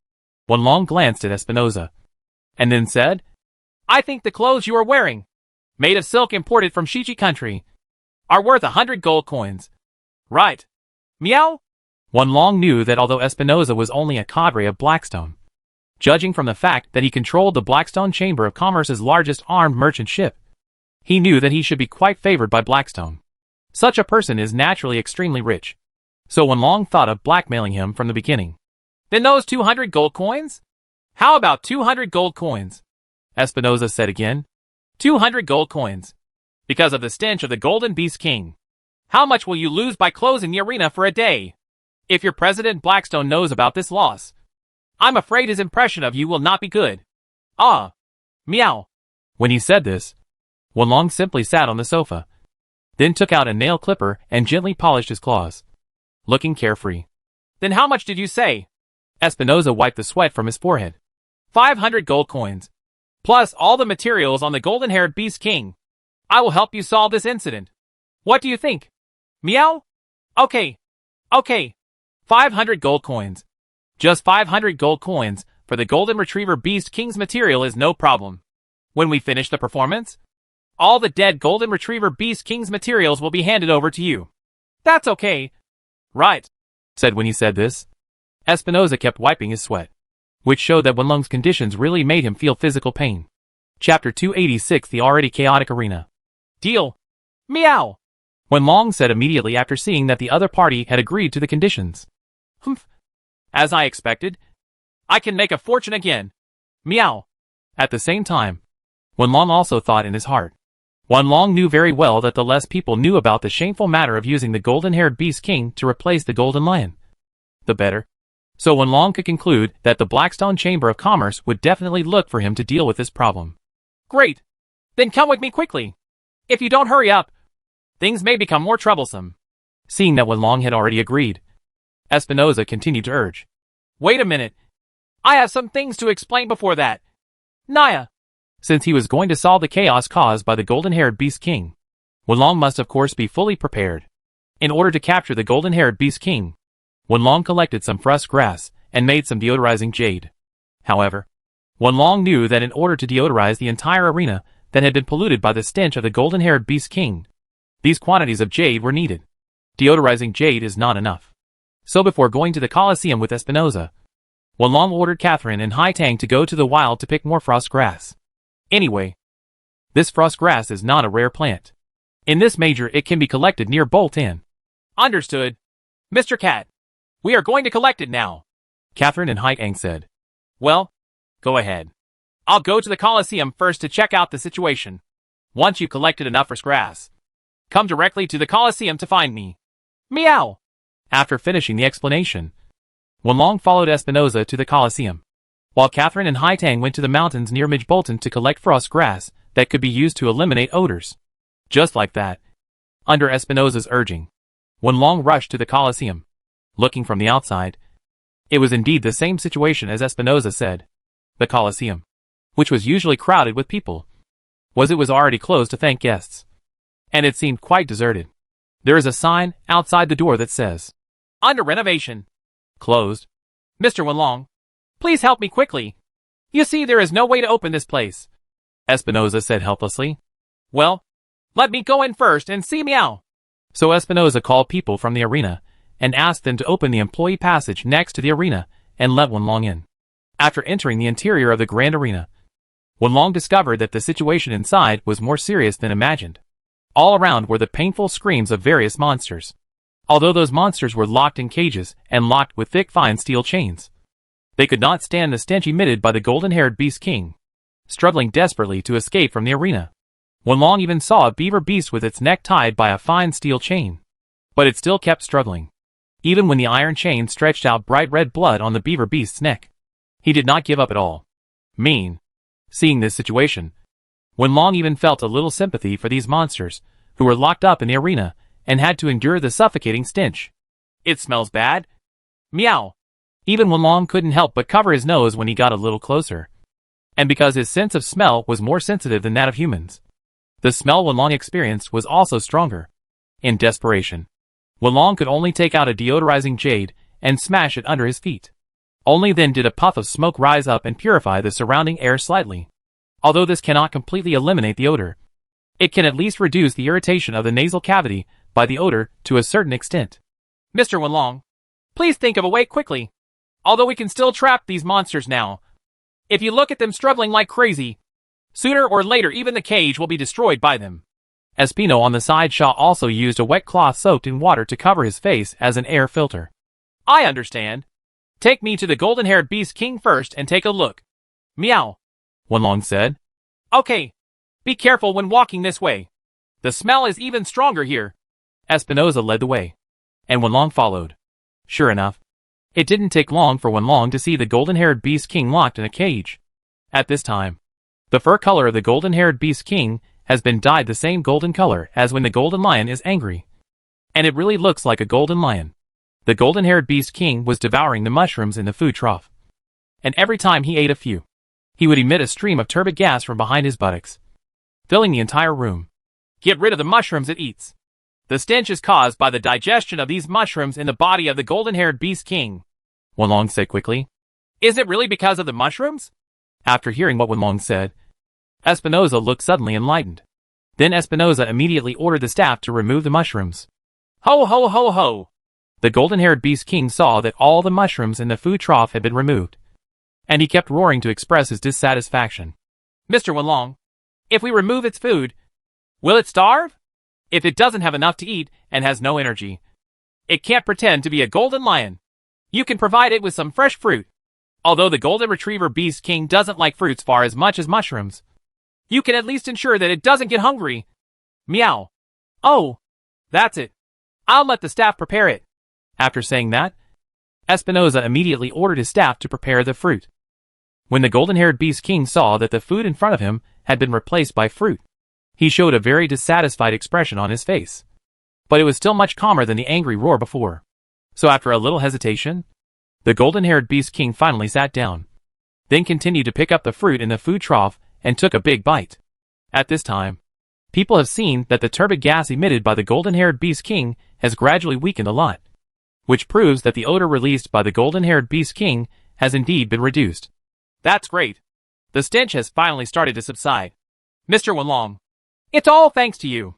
Seeing this, Espinosa breathed a sigh of relief, but still said with some worry, But this big stench is everywhere in the arena, and it doesn't seem to be able to dissipate for a while. Of course, how can the stench of the golden-haired Beast King be dissipated so easily? Wenlong added. Now only the source of the odor has been slightly weakened, but we want to contain the stench of the golden-haired Beast King. We need more means. Meow. Chapter 287. Earn another 500 gold. Then what should we do? Every day the arena is closed. Our Blackstone Chamber of Commerce's losses will be inestimable. After hearing Wenlong say that the matter is not over yet, Espinosa asked again, Don't worry. I have my own way. Just wait until my 2 men come down. Meow. After waiting for a while, sure enough, Catherine and Haitang also rushed over. Mr. Cat, we've got all the frost grass you asked us to pick, Catherine said, holding a big bag. Well, quickly pour out all the frost grass. Meow. So Catherine opened the bag and poured out all the frost grass inside. For a time, these white herbs piled up on the ground like a hill. Mr. Wenlong, what is the use of this? Espinosa asked with some confusion when he saw these frost grasses. Divide the grass into dozens of parts. Place them in the corner of the arena, and then light them with fire. The smell emitted by these grasses can neutralize the stench inside the entire arena. Meow. So that's it. Espinosa turned around and said to the staff around him. Mr. Wenlong said so. Why don't you do it quickly? Yes. Let's go right away. Several staff members of the large arena immediately picked up a small bundle of frost grass and left in a hurry, following Wenlong's instructions. They scattered the frost grass to every corner of the arena. Then they were lit with fire to drive away the stench in the arena. But not all the frost grass was taken away. Wenlong still asked them to leave a few bundles of frost grass. Mr. Wenlong, what are these bundles of frost grass used for? Espinosa asked again. Put the remaining frost grass into water to boil, and then use the boiled water to bathe the golden-haired Beast King. This can temporarily suppress the odor of the golden-haired Beast King, but the effect of this frost grass only lasts for 1 day. After that, the stench will burst out all at once. So you must get rid of this golden-haired Beast King immediately after you perform with it tomorrow. Otherwise... At this point, Wenlong smiled. What else would happen? Espinosa asked cautiously. Otherwise, the situation will be even worse than today. By then, even outside the arena, I'm afraid you can smell meow. Ah, I know. I will definitely do it. Hearing Wenlong say this, Espinosa nodded repeatedly. But Wenlong could still tell that Espinosa's entire face was dark. Wenlong knew that according to the characteristics of these businessmen, they must have wanted to use this golden-haired Beast King to perform for several consecutive days at the beginning. At least he had to let the golden lion disguised by the golden-haired Beast King kill 4 or 5 hunters in a row. And then let this golden-haired Beast King only by being killed by hunters can the commercial value of the golden-haired Beast King be squeezed out to the maximum extent. But now Wenlong said that the effect of the medicine can only last for 1 day. He is undoubtedly telling Espinosa that the performance can only be performed for 1 day at most. In other words, there will definitely be no business of using the golden fur Beast King to pretend to be a golden lion. What a profit. After all, the tickets for 1 day will be much less than expected. And the money earned may not even be able to recover the cost of capturing the golden Beast King this time. In this case, Espinosa and Blackstone, the president of the Blackstone Chamber of Commerce, will probably never dare to do such stupid behavior again. Meow. Wenlong also thought proudly in his heart. So in the following time, the staff of the arena put the frost grass into the water and boiled it as Wenlong said, and waited until the white liquid came out, and then put the white liquid into the pressurized water tank, and used the water pipe connected to the pressurized water tank sprays the liquid out, giving this golden retriever beast a thorough shower. Soon, under the dual effects of frost grass smoke and shower, the air in the entire arena gradually became fresher. After a while, it finally reached the point where the human sense of smell could no longer detect it. Sure enough, it's much better. Espinosa also took off his mask and took a deep breath. So, the task has been completed, and the promised reward should be paid. Right. Meow? After making sure that the air around him had become fresher, Wenlong also stretched out his paw to indicate that it was time to collect the money. Ah, it really helps a lot. But these 500 gold coins are not a small amount. Can it be less? Now that the crisis has been resolved, Espinosa began to feel sorry for his money again. No. Meow. Okay. Espinosa took out his money bag with a sad face, and then paid Wenlong 500 gold coins. Vaguely, Wenlong could still hear Espinosa whispering to himself. Said, "Oh, my God. I really lost it this time." But Wenlong thought to himself, "You deserve this. Who told you to think of deceiving the audience?" Meow. So Wenlong took the bag of 500 gold coins and left the Colosseum with Catherine and Hai Tang after saying goodbye to Espinosa. Mr. Cat is really amazing. He has earned 1,000 gold coins in just a few days. Hai Tang is so envious. After witnessing Wenlong's entire process of making money, Hai Tang also showed great admiration. Of course. In addition to excellent hunting skills, a good hunter must also have excellent business acumen. After all, you can't do it without money. Even hunters are no exception to this. Meow. Long said proudly. Hai Tang will make money like Mr. Cat in the future. Hai Tang seemed to have made up his mind. Little Hai Tang, you are still young, so you don't need to think about money too early, said Catherine on the side. It doesn't matter. As a kid, it's good to be financially savvy early on. That way you can do it in the future. Before he finished speaking, Wenlong suddenly had an illusion in his mind. Huh? How does this conversation sound like a couple discussing a child's education? No way. I'm still young. How can I think about such a problem? Meow. So Wenlong quickly changed the topic. Okay. This mission has been completed. But our mission of capturing the golden-haired Beast King has not yet been delivered to the Hunter Guild. Let's rush to the Hunter Guild and deliver the mission. Meow. Yes, Mr. Cat, Catherine said with a smile. After completing this promotion task, we should be successfully promoted to the 3-star high-level hunter. We will make money and be promoted to the 3-star high-level hunter. It's like a double happiness. We have to celebrate it properly. Chapter 288 Cat Kitchen. Wenlong and his party came to the Hunters Guild and reported to Preeny the previous mission of capturing the golden-haired Beast King. I understand. The client of the Blackstone Chamber of Commerce also came to confirm this matter before. I didn't expect you to complete the promotion task so quickly, Preeny said with a smile.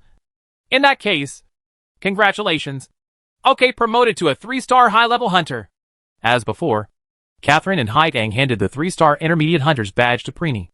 And Preeny took out the new 3-star high-level hunter's badge from the box and gave it to Catherine and Hai Tang. Sister Preeny, I have something to ask you, Catherine said suddenly after taking the badge. Oh, what's the matter?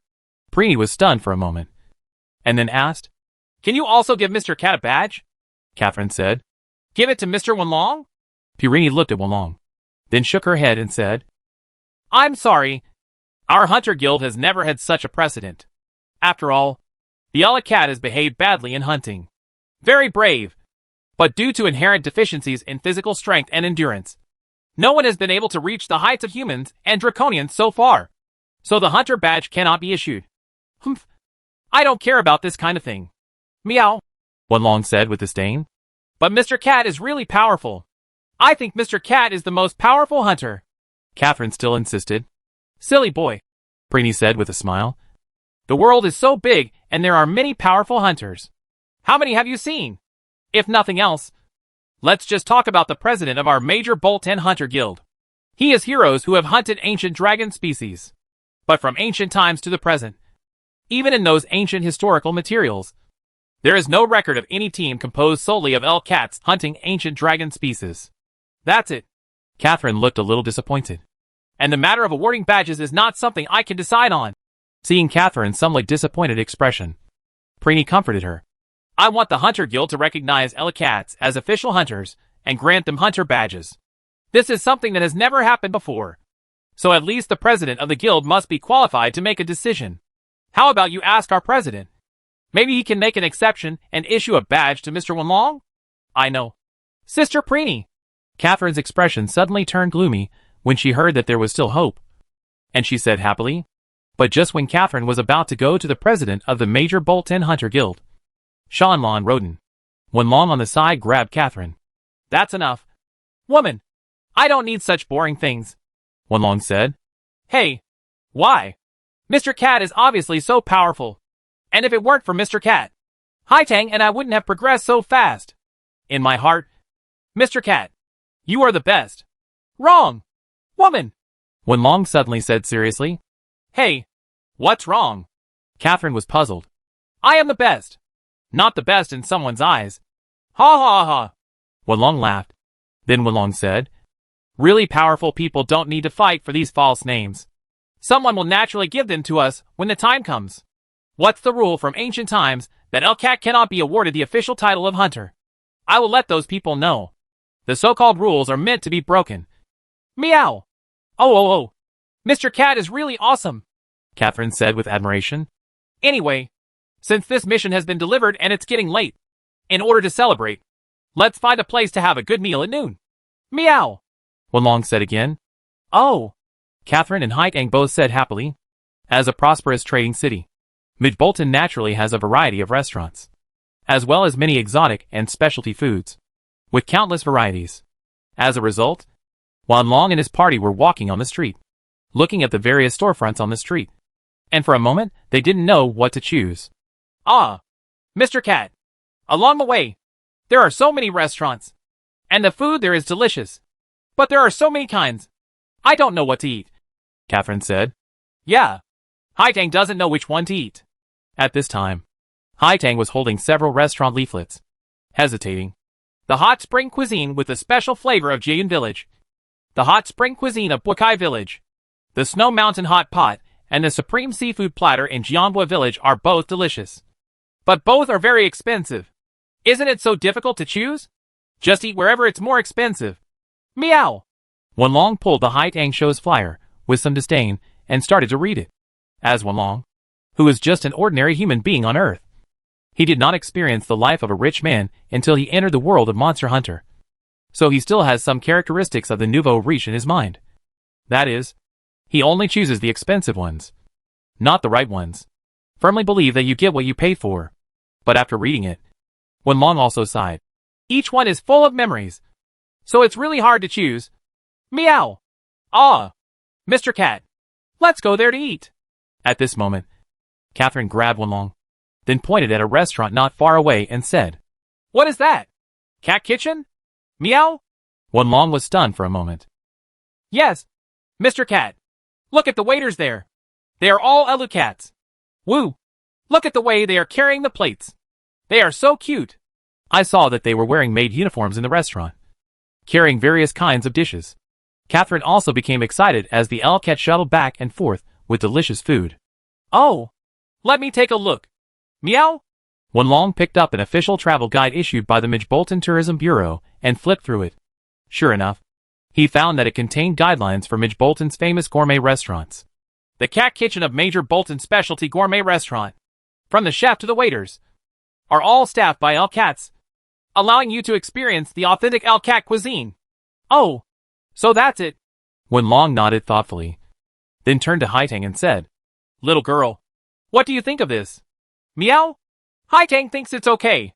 Anyway, these are things that Hai Tang couldn't afford before. Hai Tang said. Okay, this is it. Meow. So Wenlong took Catherine and Hai Tang into this specialty restaurant called Cat Kitchen. Chapter 289 Special Elu Cat Food. In Wenlong's memory, there is a special cooking method among the Elu Cat clan. It is said that the delicacies made with this cooking method have special effects. When people eat these delicacies, they can improve the physical abilities of the hunters. There is something called cat rice in the game, which can improve the physical ability of hunters. I wonder if there is this kind of magical cat rice in this world. Meow? It is with this idea. So Wenlong I happily chose this cat kitchen. Wenlong walked into the cat kitchen with Catherine and Hai Tang, and found that it was exactly as described in the travel brochure. From the waiters to the chefs, all the cats were Elu. Moreover, the waiters here are either wearing cute maid outfits or wearing crisp black suits, which look quite classy. Hey, there are so many Elu cats. Hey. Catherine started giggling non-stop from the moment she entered the cat kitchen. Hey, woman, your saliva is coming out. Meow. Wenlong reminded at the side. Ah, really?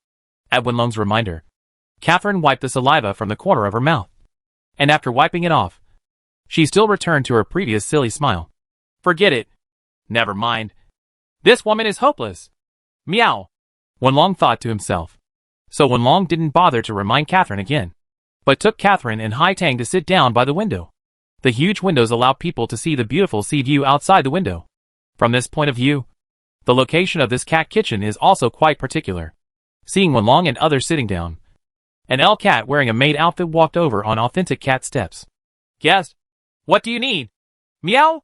The L cat in a maid outfit said, while placing a menu on the table. Just order whatever you want to eat. Meow. Wenlong just glanced at the menu and pushed it to Catherine and Hai Tang. Well, I'll order first. Catherine took the menu and started to flip through it.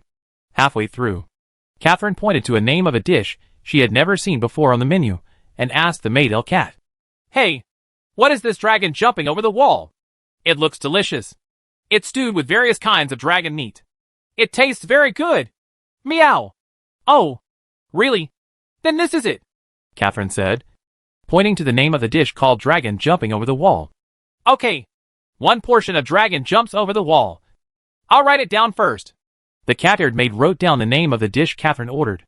Well, just 1 piece of dragon jumping over the wall seems not enough. Then let's have another bowl of special seafood noodles. Catherine pointed to the name of the dish on the menu. Okay, 1 portion of the special seafood noodles. L cat maid continued to write down the special seafood noodles. But the dragon jumping over the wall and the special seafood noodles seem to be relatively strong dishes. So let's add the Chimian Clan's flavor soup. A serving of Chimian Clan's flavor soup. Also, it seems that barbecue is also a must. The name of Haitian Dibawang skewers sounds very good. So I want to have one too. Haitian Dibawang skewers. Please remember. After Catherine finished ordering Haitian Dibawang skewers, the Elu Cat maid suddenly said, Guest, I need to remind you that the portions of the dishes here are all it's quite filling. These dishes are enough for 3 people. So don't waste it if you can't finish it. Oh, really? Catherine was stunned for a moment, and then said, What I just ordered was just for me. That's right. Wenlong noticed that the L cat maid had sweat beads on her forehead. Don't worry. Even if you order twice as much, this woman can still finish it. Wenlong complained at the side. Okay, little Hai Tang. It's your turn. When Wenlong said this, Catherine stuck out her tongue and handed the menu to Hai Tang. Well, Hai Tang only needs 1 strange bird egg fried rice. Hai Tang took the menu, looked at it, and then said, Hey, little girl. You're welcome. Order more. I have a lot of money. Meow. Wenlong said when he saw that Hai Tang just ordered a relatively cheap fried rice with strange bird eggs. No, Hai Tang can't eat that much. Mr. Cat, I'm very grateful that you can bring Hai Tang to such a luxurious place to eat. Hai Tang also said. Okay then. Wenlong finally took the menu and flipped it over. For me, I would like this air-dry dragon meat fried noodles. And then grilled L meat skewers with sauce. That's enough. Okay. Dragon jumping over the wall. Special seafood noodles. Strange noodles flavor soup. Haitian Dibawang skewers. Strange bird egg fried rice. Air-dried dragon meat fried noodles. Sauce grilled L meat skewers. A total of 7 dishes. Right. The L cat maid confirmed this time's menu with Wenlong and others. Well, that's right. Meow. Wenlong nodded. Then do you need any more drinks? Meow. L cat maid said again. I want a bubble coke. Catherine said. Begonia wants juice. Hai Tang also said. Give me clear spring wine. Meow. Wenlong also said. Okay. Everything has been noted down. Everyone, please wait a moment. The dishes will be here soon. Meow. The L cat maid bowed respectfully, and then went to the kitchen with a note with the names of various dishes written down. Hoo. I wonder how the food here tastes. I'm really looking forward to it, Catherine said to herself while continuing to admire the Elu cats walking around.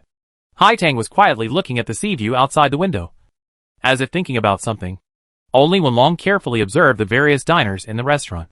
Sure enough, compared to other restaurants, most of the customers here are hunters, and the level is not low. If I guess correctly, the so-called Elu Cat delicacies here actually have the same effect as the cat rice in the game, can enhance the hunter's physical ability? Meow? Thinking this way, Wenlong observed the hunters, who were dining more carefully. As a result, at this time, Wenlong saw another hunter walking in. This hunter was carrying a sword on his back, and had a very serious expression. Wenlong recognized him at a glance. Eh? Isn't this the facial paralysis? Elon? He also comes here to eat? I feel that the atmosphere here is not suitable for a strict person like him. Meow? Wenlong couldn't help but think so. Chapter 290 Inviting Elon. Wenlong noticed that Elon picked up the menu and stared at it with a sharp gaze for a long time. Is this necessary? This man looks like he has a deep hatred when he looks at the menu. Wenlong thought to himself. After another while, Elon finally pointed at the menu and said, I want this. No. This is better. Okay. A piece of wild vegetable pickled rice. Do you need any other drinks? Meow? Said a maid. El Cat. No. I don't drink. Not just wine. Tea is also available. Naya. I said no more.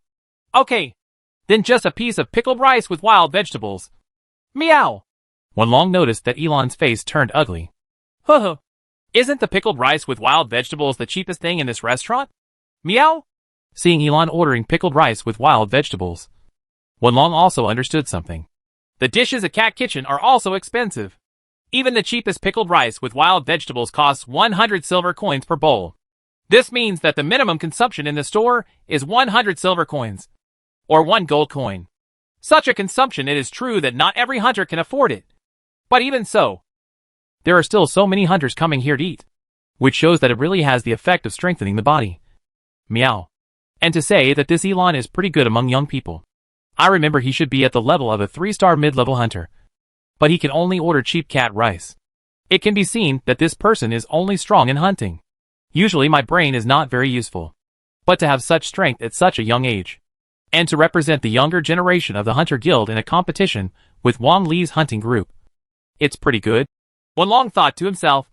Think about the last time we met at the hunter camp, when there was a confrontation between the hunters who were taking supplies randomly. He also helped me, so I owed him a favor. Taking this opportunity, I might as well return the favor to him and take the opportunity to get closer to each other. This might help me in the future, and Mage Bolton's actions are more beneficial to me. Thinking of this, Wenlong pretended that he had just seen Elon and ran over to say hello to Elon. Hi. Isn't this Elon? You are here too. Meow. Ah. It's you. Why are you here? Elon saw a rare expression of surprise on Wenlong's face. What? I can't come here to eat. Sir? Wenlong asked. Of course, it's not just that I didn't expect it to be such a coincidence. Soon, Elon returned to his usual cold tone. But why aren't you with the other two today? Meow? Which two are you talking about? Elon asked coldly. It's that Lily and He Fei. You have obviously hunted together before. Meow. Huh. That's just their wishful thinking and dragging me into their group. I'm used to being alone. Ellen still had a cold expression. Okay. Since you are alone, do you want to come to our table to eat together? The food we have there is very rich. Meow. Wenlong invited. I told you. I'm used to being alone. So Ellen stood up, and then said to the maid Aluma next to him. I'm sorry. I'll pack the pickled rice with wild vegetables just now. Hey! Wenlong suddenly interrupted Ellen. Don't you want to become stronger? Meow. What do you mean? Elon stopped, then looked at Wenlong. Wenlong noticed that the way Ellen looked at him was obviously different. That's what it means literally. I heard that the last time you lost to the Wanli hunting group in a hunting competition, you were not willing to accept it. Right? Meow. But I have a way to make you stronger. Meow. Wenlong continued. Huh. It's because my skills are inferior to others. There's nothing to say. Really? That's why you came here to eat cat food? Hoping to improve your physical abilities through cat food? Meow. This. Ellen blushed, looking a little embarrassed. I just happened to be passing by. After all, eating cat rice can improve physical abilities. And the more expensive the cat rice, the more physical abilities will be improved. It's just a promotional tool for businesses. It's true. Cat rice is so magical. If you don't believe it, just come to our table and eat it. Meow. Wenlong said. Humph. Since you insist so much, I'll give it a try. Finally, Elon stopped insisting and followed Wenlong to the table of Catherine and Haitang. Ah. It's Brother Ellen. Long time no see. Seeing Wenlong walking back with Ellen, Catherine also greeted him warmly. Hello. Haitang also nodded towards Elon. Okay. Seeing Catherine and Haitang, Ellen looked a little embarrassed, and then found an empty seat and sat down. Wenlong, on the other hand, asked the waiter to order 2 more dishes. Soon, the waiter came up with delicious dishes, and the first thing that came up was the delicacy, dragon jumping over the wall, ordered by Catherine. What was served was a jar, and when the jar was opened, the aroma instantly overflowed. Take a closer look at the Buddha jumping over the wall. This is a delicacy that is made of various dragon meats and seafood and stewed over a slow fire. It is said that the recipe comes from a mysterious country in the east. Hufu. It smells so good. It smells really delicious. Compared with the smell of the golden-haired beast king before, it's really a world of difference. Catherine couldn't help but sigh. Hey, won't you stop mentioning things like the golden retriever king of beasts? It would really ruin the atmosphere to mention that kind of thing during a meal. Meow. Wenlong said to Catherine. I'm sorry, Mr. Cat.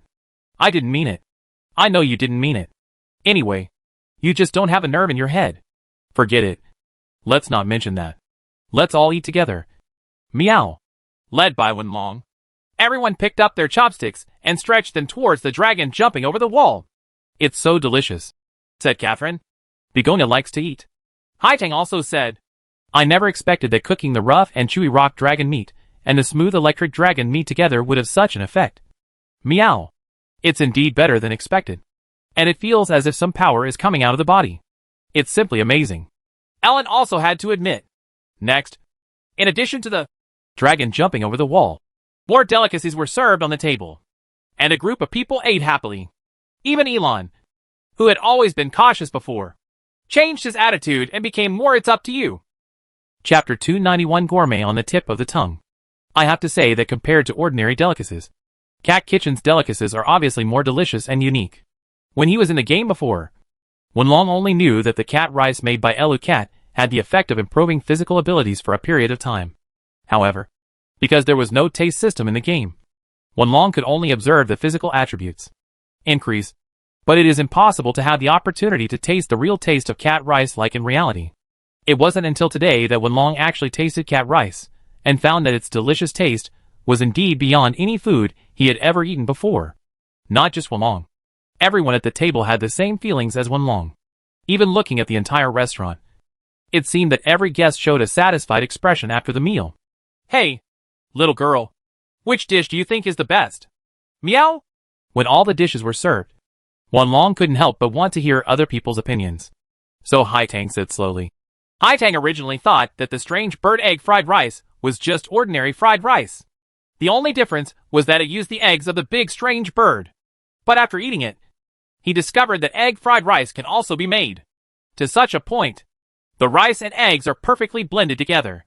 Each grain of rice is covered with egg droplets, showing a perfect golden color. But each grain of rice does not stick to each other. Separate the grains one by one, showing a perfect shape where the rice does not stick to the rice, but each grain of rice is stuck with the egg. With the addition of emerald green chopped green onion. If you pick up a small piece with chopsticks and put it in your mouth, the rice and eggs will be mixed together. The aroma instantly fills the entire mouth. And the aroma of chive supplements these two delicacies to the point where people can't help but want to eat them in big bites. Oh meow! Little girl, when did you become a food critic? Meow? Wenlong couldn't help but complain. I don't know why, but after eating the food here, Haitang feels that her mind has become more flexible. Well, I heard that cat rice can increase a hunter's physical ability. It seems that this improved ability is not just limited to the limbs. It seems that the reaction speed of the brain is also increased. Meow! Wenlong thought to himself. Then Wenlong asked Catherine again. Hey, woman, which dish is your favorite? What do you think? Meow? Wenlong remembered that when he first met Catherine, Catherine seemed to have good cooking skills. When traveling with Uncle Hessen's caravan, Catherine also helped the merchants in the caravan cook many times, and received many awards. Received unanimous praise from everyone. So Wenlong was also very interested in Catherine's evaluation. Mr. Cat, I think the most delicious thing is this dragon jumps over the wall. Catherine said with the food in her mouth that she had not had time to swallow. Swallow the food before talking. I'm tired of listening to it. Ah. Okay.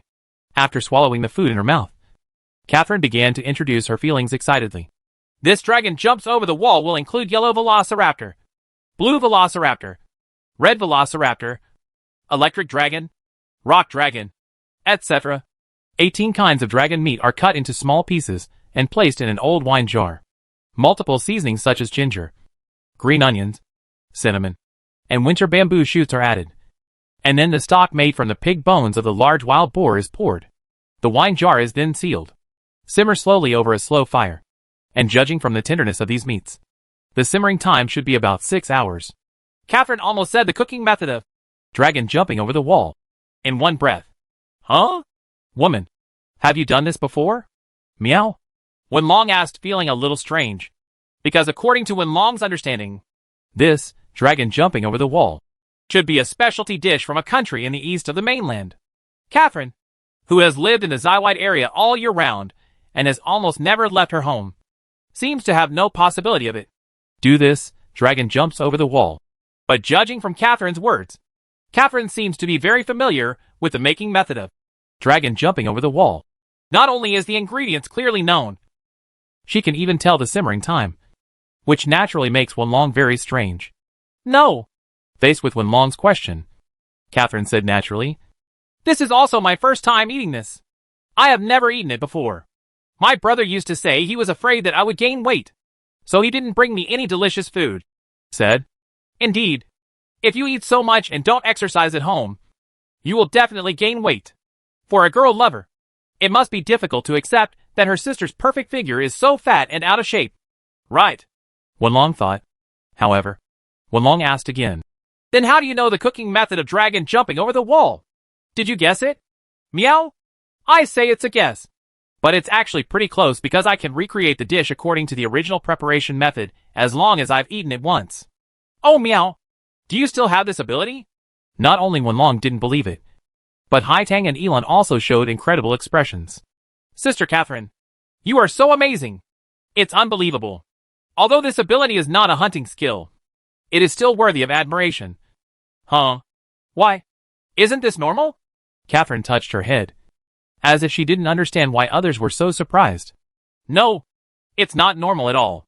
It's better to say that compared to your strange power, the ability you are talking about now is even more incredible. Meow. Wenlong pointed at the bowl of air-dried dragon meat fried noodles in front of him and said, then you try this again and see how this dish is cooked? Meow. Air-dried dragon meat fried noodles. First of all, this noodle is different. It is made of soup made from the bones of various flying dragons and fine wheat flour. It is kneaded into a dough and then pressed into noodles. This noodle is different from ordinary noodles. The noodles are naturally more stringy and chewy, and they are also full of the rich and strong flavor of the dragon bone soup. It can be said to be the best noodles for making fried noodles. So, what about this dried dragon meat? How is it made? Air-dried dragon meat is made by cutting fresh dragon meat into long and thin strips, and then hanging it in a dry, cool and windy place for air drying. The production method itself is not complicated. It's just that I don't know where the place can be used to dry dragon meat. Woman, according to what you said, it should have been hung in a thundering sand sea to dry. Wenlong speculated, stroking his beard. But the thundering sand sea is not shady, said Catherine. Fool! Wouldn't you build a specially shaded and ventilated house in the sea of sand? After all, if you want meat to be left to dry naturally without spoiling it all, it must be in an extremely dry place. And thunder the wind in the sand sea is strong enough, so it can be dried easily. Meow. Wenlong said. Chapter 292. Can humans also make cat food? Well, what Mr. Cat said makes sense, Catherine said thoughtfully after hearing Wenlong's analysis. Although I don't know what you are discussing. Haitang feels that he is very powerful. It is indeed very impressive. Although it has nothing to do with hunting. No matter what you do, if you can hone your skills to the extreme, it is worthy of respect. Ellen also said seriously. Okay, let's not talk anymore. Enjoying the food is the most important thing now. Eat it quickly, otherwise the food will be cold. Meow. Just like this, with the efforts of Wenlong and others, these delicacies were quickly swept away. And just like the cat rice that Wenlong had eaten in the game, the cat rice here can also make people feel magical strength. However, what is different from the game is that the cat rice in the game only improves the physical ability for a period of time. And Wenlong feels that the cat rice here seems to improve the ability for a longer period of time. If combined with daily training, it should be able to subtly strengthen the hunter physique. Ah, I'm full. Meow. Wenlong patted his belly with satisfaction, And then said, I feel that my strength seems to have become stronger, although the degree of strength is not much. If it accumulates over time and with exercise. If so, it must be able to accumulate to a considerable extent. Naya! Haitang is full too. Haitang also put down her chopsticks. Haitang also feels that there seems to be power in this food. Thank you for the hospitality. Ellen expressed his gratitude politely. I didn't expect the cat rice to be real. It seems that I am ignorant. Just eating such things every day to become stronger is a bit contrary to the hunter's grind. The original intention of practicing skills. This does not conflict with the daily training in hunting. It is just an effective supplementary method. Meow. Wenlong said to Elon. Mr. Cat, I'm not enough. I don't feel anything at all. Only Catherine said. That's enough for you. Do you want to become a loser? Meow. Oh. Catherine stuck out her tongue sheepishly. From Wenlong's point of view, this cat rice is indeed the same as in the game. It can improve the physical fitness of ordinary hunters. It is just because Catherine's physical strength is too strong. So even if she eats cat rice, she will feel not much of a difference. But even so, Wenlong also believes that if it accumulates over time, this growth will slowly be reflected in Catherine's body. Now that the delicious lunch has been eaten, it's naturally time to say goodbye. Thank you very much for your hospitality and training. So I'll say goodbye first. Next time, I will return the favor to you. Ellen said seriously. I'm just treating you to a meal. No need to be so polite. Meow. Wenlong said with a smile. Indeed, as Wenlong said, although the cat rice is expensive, it is really nothing to Wenlong. No. If you take advantage of others but don't repay them, I will feel uneasy. I will definitely repay you next time. After saying that, Elon stood up, then politely said goodbye to Wenlong and others, and then left the restaurant. This guy is pretty good, although he's a little cold. But he's still pretty nice. Wenlong thought to himself. Hey, it feels like Brother Elon is working so hard. It seems that besides hunting, he is also training. Catherine also said, well, he can be considered a talented hunter. And in terms of hunting skills, he should be better than Lily and Ifei. Of course, he is nothing compared to me. Meow. After speaking, Wenlong waved to the waiter to pay the bill. The dishes cost a total of 27 gold coins. And with the drinks, it's 30 gold coins. Meow, said a maid. El Cat, who was holding the bill.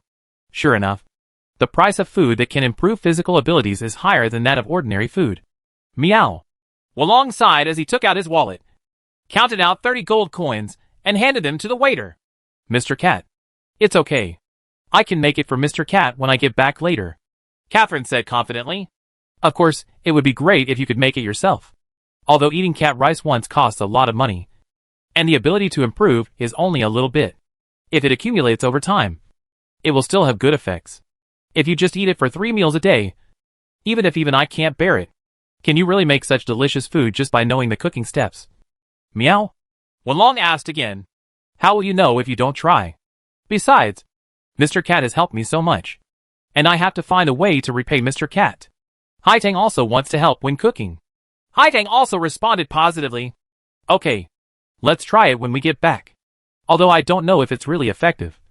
Meow. Wenlong thought for a while, and then said, while in the game, it seemed that only the delicious meals cooked by El Cat in the cat kitchen could improve physical abilities. So Wenlong was a little doubtful whether cooking them by humans would really have the same effect. No matter what, let this woman give it a try. Wenlong thought to himself. Although I used to know how to cook by myself when I lived alone, my cooking skills are still not as good as this woman's. Meow. But if it doesn't work, it doesn't matter. When the time comes, I'll just pay a chef who knows how to cook cat rice. Although it's a little more expensive, it's still much better than going out to a restaurant every day. I should be able to afford it now. Right? Meow. Wenlong thought again. It's just that the world of Monster Hunter is really a magical world. In addition to special potions, even music and food can be used to enhance people's physical abilities. Meow. With this thought, Wenlong, Catherine and Haitang left the restaurant called Cat Kitchen and walked towards his villa in the suburbs. Because after enjoying the delicious food, Wenlong and his party decided to try to see if they could make food that could improve their physical abilities, like the cat rice in Cat Kitchen. Fortunately, the previous owner of the villa left a kitchen with all kinds of cooking utensils.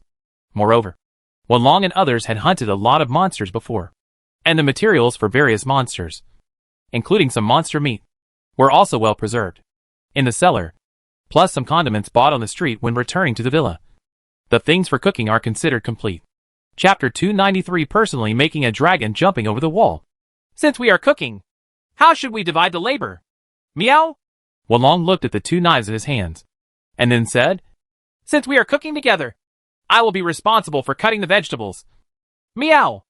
Haitang can help wash vegetables and wash rice. Haitang also said. Then I will be responsible for eating. No, cooking. Catherine also rolled up her sleeves and said, But what should I do? Don't let me think about it.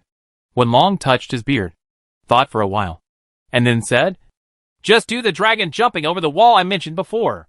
I also think that one tastes best. In addition to Wenlong really feeling that the taste of dragon jumping over the wall is very good, Wenlong also thought that cooking at home is much more convenient than in the wild. If it is in the wild, it is almost always barbecue or hot pot, which is relatively simple cooking method, only at home, with all kinds of seasonings and cooking utensils available. Can we have the conditions to make delicious food like dragon jumps over the wall? So Wenlong took advantage of this opportunity and proposed to do dragon jump over the wall, which he would never have the chance to do in the wild. Okay, it's just that the types of dragon meat we have seen to be a little less. We lack the meat of female and male fire dragons. But if we streamline it a little and make a simple version, it should be no problem. Catherine also nodded and said, Then let's try our homemade cat rice. Meow. According to the previous division of labor, Haitang washed and prepared all the ingredients for dragon meat according to the amount specified by Catherine, and then handed them to Wenlong. But unlike what most people did, Haitang threw the ingredients directly to Wenlong. Then it's my turn. Let's see my unparalleled sword skills. Meow. Wenlong didn't pick it up with his hands. He just waved his 2 knives and cut the dragon meat into 2-centimeter square pieces in midair according to Catherine's request. These chopped pieces of meat naturally fell on the chopping board.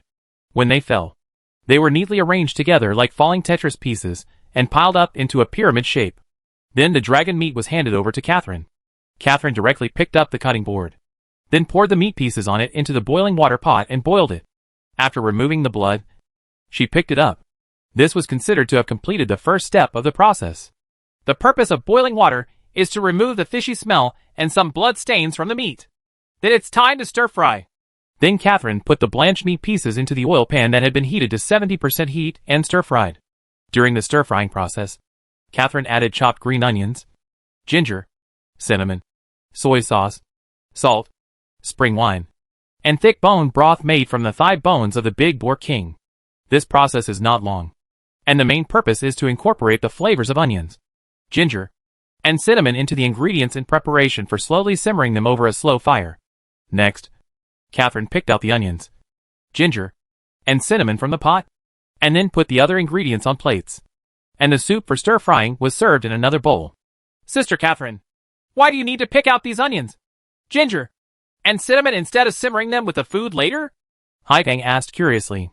Of course they can't be put together, Catherine replied with a smile as she skillfully carried out the cooking work. It will take a longer time to simmer over low heat.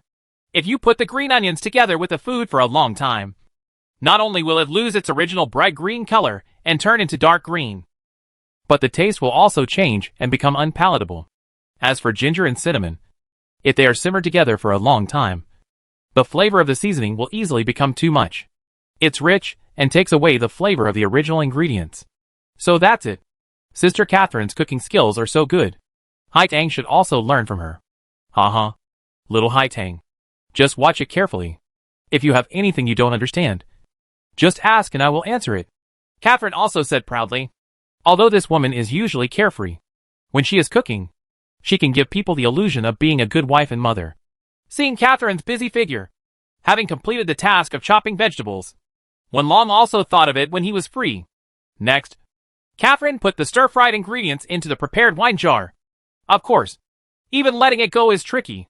Catherine first put the rough rock dragon meat and Salon King's meat into the wine jar, then added the soup, sealed the wine jar with fresh lotus leaves that had just been picked, and placed a small bowl upside down on top. Put the wine jar on the stove and simmer over low heat. Huh? Sister Catherine, don't you still have some dragon meat that you haven't put in? Haitang asked again doubtfully. This is because the meat quality of different types of dragon meat is different. For example, the meat of the Salon King and the Rock Dragon are relatively rough. So they are put in first. Because this kind of dragon meat is difficult to stew and simmer. It takes a longer time. After 2 hours, I will add the more tender meat of the bird dragon species. After all, if the meat of the bird dragon species is simmered for such a long time, it will easily become too soft and become loose. Sister Catherine, what about this? Haitang, who was already full of learning, pointed to a plate with dragon meat and said, "Oh, you are talking about this electric dragon meat. This is the electric dragon meat that is put in during the last 2 hours. It is very cute and elastic. Have you eaten it before? Does it taste a bit like it's like beef tendon? Very chewy?" "Yeah." Haitang also nodded. So, in order to maintain the unique chewiness and elasticity of electric dragon meat, it is not advisable to simmer it for too long. 2 hours is just the right time to ensure that the electric dragon meat will not lose its unique elasticity and chewiness. Moreover, it can ensure that the flavor of the soup penetrates into the electric dragon meat just right. This way, when it is finally finished, every ingredient in the jar can be brought to the table in its best condition. Catherine was gushing over her cooking skills. Oh meow. This woman usually feels like her brain is not working well. But how can she be so meticulous when cooking? Meow. Wenlong on the side also secretly marveled in his heart. Next, Catherine simmered the rock dragon meat and Sharon King's meat over a slow fire for 2 hours as she said. During this period, Catherine stayed by the stove to control the heat. However, Wenlong and Haitang did not leave, and just stayed with Catherine by the stove. Chapter 294. The dining table is like a battlefield. When the 2 hours were up, Catherine quickly took away the bowl covering the wine jar, then opened a small opening on the lotus leaf and poured the meat of the bird dragon species into it. Then Catherine immediately resealed the wine jar and covered the bowl. When adding ingredients in the middle, you have to be fast. The emphasis of dragon jumping over the wall is to have all the colors, flavors, and aromas. If you leave it open for a long time, it is easy for the aroma inside to escape, which will also affect the final dining experience. Not this time when Haitang asked. Catherine explained all the key points while doing it. Haitang has remembered it all. At some point, Haitang had already taken out a small notebook and wrote down all the key points in it. After another 2 hours of waiting, when the time was up, Catherine repeated the previous actions, but this time the meat of the electric dragon was added to the wine jar. There are still 2 hours left, and this dish will be finished, Catherine said. More than 4 hours have passed since the very beginning of washing and chopping vegetables. For Wenlong and others, it has already exceeded the time when they should have dinner. However, neither Wenlong nor Haitang complained at all.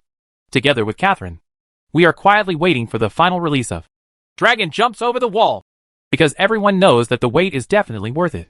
It is better to say that suppressing the appetite in the heart now is to better enjoy the pleasure of food later. Some people say that when a person is hungry, anything he eats is delicious. But if you can still eat good food when your stomach is growling, then this kind of happiness can truly be called bliss. Come on! Meow! Wenlong thought in his heart. Amid the anticipation of the three of them, the last 2 hours passed quickly. All right. With that said, Catherine directly took the entire wine jar off the stove, and then moved it to the dining table. In the restaurant, the bowls and chopsticks have been set, and the white rice cooked by Haitang has been put into the bowl. Wenlong, Haitang, and Reina, who was left by Wenlong to work in this villa, are already sitting there. When I got to the dining table, I was waiting for Catherine's dragon to jump over the wall and sit on the table. I'm really looking forward to it. What does Miss Catherine's dragon jumping over the wall taste like? Reina couldn't help but say. Humph. It should be pretty good. Meow. Wenlong said. Here it comes. Haitang called out when she saw Catherine appearing at the door of the restaurant. Okay. It's time to open it. Putting the jar containing the dragon jumping over the wall on the dining table, and then under everyone's gaze, Catherine uncovered the bowl that was upside down on the wine jar, and then carefully tore open the lotus leaf covering it. Oh meow! What is this? So dazzling! Meow! The moment the lotus leaf on the wine jar was uncovered, Wenlong even felt like he saw a golden light emitting from the wine jar, illuminating the entire restaurant. Not only Wenlong, but also Haitang and Liner froze instantly. It was obvious that they also saw the same scene as Wenlong. There used to be a legend that only dishes that can shine are truly good dishes.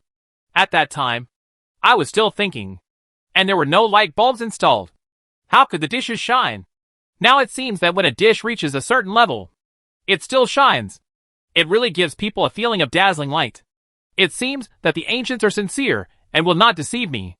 Wenlong couldn't help but think in his heart. However, the dazzling golden light was only the first stage that shocked Wenlong when the dragon jumped over the wall. Immediately after the visual impact, there was the rich aroma that rushed towards him. At this time, everyone at the table invariably made the same action, which was to close their eyes and take a deep breath as if they were enjoying it. It seems that just one whiff of the aroma gives people an extraordinary and great enjoyment. Then after a few seconds, everyone at the table realized a problem. That is, this dragon jumps over the wall as a dish. The ultimate purpose of making a dish is to eat it, not to smell it. So, in a blink of an eye, everyone at the table made the same action again, which was to bend forward and extend their chopsticks towards the dragon jumping over the wall altar that had just opened its lid. This is mine! Oh meow! Wenlong took the lead with his excellent reflexes and astonishing speed and put the chopsticks into the jar, and then used the double sword attack frequency higher than that after entering the ghost form. Pieces of meat were put into his bowl piece by piece. Ah! Mr. Cat, your hand speed is really too fast, Haitang said. Nonsense! I have been single for more than 20 years. How can I not have fast hand speed? Meow! Wenlong also said unceremoniously. Chief, I just want to drink some soup, Reyna also said. Yeah. I'm very happy to see you all eating so happily, Catherine said with a smile. In less than half a minute, a large jar of long tiao chong had been completely eaten. Not only had all the meat pieces been eaten clean, but not even a drop of the soup inside was left. It's so satisfying to be satisfied. Meow! After finishing the meal, Wenlong picked his teeth with satisfaction while still savoring the aftertaste left in his mouth by the dragon jumping over the wall. Sister Catherine, can Haitang really learn such a superb cooking skill like yours? It feels a bit out of reach.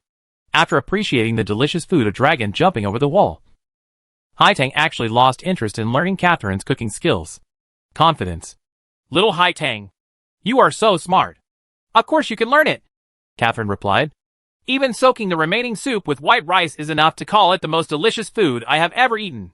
Miss Catherine, you are indeed the woman our leader likes. Meow. Reyna said in a very serious tone said in a tone of voice. Thank you for your compliments, Catherine said a little embarrassed, and then asked. Oh, by the way, do you feel that your physical abilities have improved after eating cat rice this time? After all, Wenlong originally asked Catherine to restore the dragon jumping over the wall in the cat kitchen in order to try to cook cat rice that could improve physical abilities. After Catherine reminded him, Wenlong immediately thought of examining his own physical condition. The improvement in physical ability is really there, Wenlong said excitedly. My uncle's strength has indeed increased again. Meow! Yes, Haitang has also felt it, although it is not much. If you can eat such delicacies every day and gradually accumulate it, your physical ability will definitely be greatly improved. Little Huhu also feels the power emerging from his body. Meow! Reyna also said. Chapter 295 Cat food and training are better suited. I didn't expect that humans can really do it. It seems that cat rice that can improve physical abilities is not something that only Elu cats can make. Meow! After feeling that his physical abilities have improved, Wenlong also sighed with excitement. You know, according to the price of cat rice provided in Cat Kitchen, the cheapest dish costs 1 gold coin, while dishes like long tiao chong cost several gold coins to eat. And the portion is it's far better than what you can do at home. Catherine could easily imitate this kind of cat rice after eating it only once, and she achieved the same effect as the cat rice provided in the Cat Kitchen without fully preparing the ingredients. This alone far exceeded Wenlong's expectations. Hey woman, there are so many delicious foods, but why can only cat rice increase the physical ability? Is it because of some special reason? Since you have already made it, you should know what to order. Right. Meow? Well, Catherine thought for a while, and then said, maybe it's because those Elu cats are in a mood to cheer for the hunters when they cook. Right. In the mood of cheering for the hunters? Meow? Yes. I noticed it before when I was in the Cat Kitchen. Judging from the actions of Chef Elu's cat, they should have been followers of hunters before. So although they are no longer followers of hunters. Yes. But when cooking food, I must be doing it with the mood of being able to cheer for all the hunters. Huh? Different moods when cooking will produce different effects? Meow? Wenlong felt that Catherine's words were beyond his understanding. In a word, it is the power of love, Catherine said, clenching her fists in front of her chest. The power of love. Okay. Even if what you say is right, why can you do it? You are not Elu Cat. Meow. Wenlong asked again. When my brother was still at home, he always ate the food I cooked before every hunt. So, watching the hunters put on their gear and go away, silently cheering for them behind me, I felt the same way as those Elu Cats. Same thing, Catherine replied. Is that so? Wenlong touched his beard and said thoughtfully. That's it. So the dragon jumping over the wall that I made this time is also full of my love for Mr. Cat. Saying this, Catherine bent down again and prepared to hug Wenlong. Go away! Meow! Wenlong used his fleshy palms to use the trick of blurring your face again and pushed Catherine away. Ah. Okay.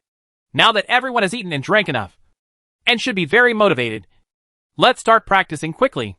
If you take advantage of the effects of cat rice and train quickly, it will improve the body's various abilities. It will be more obvious.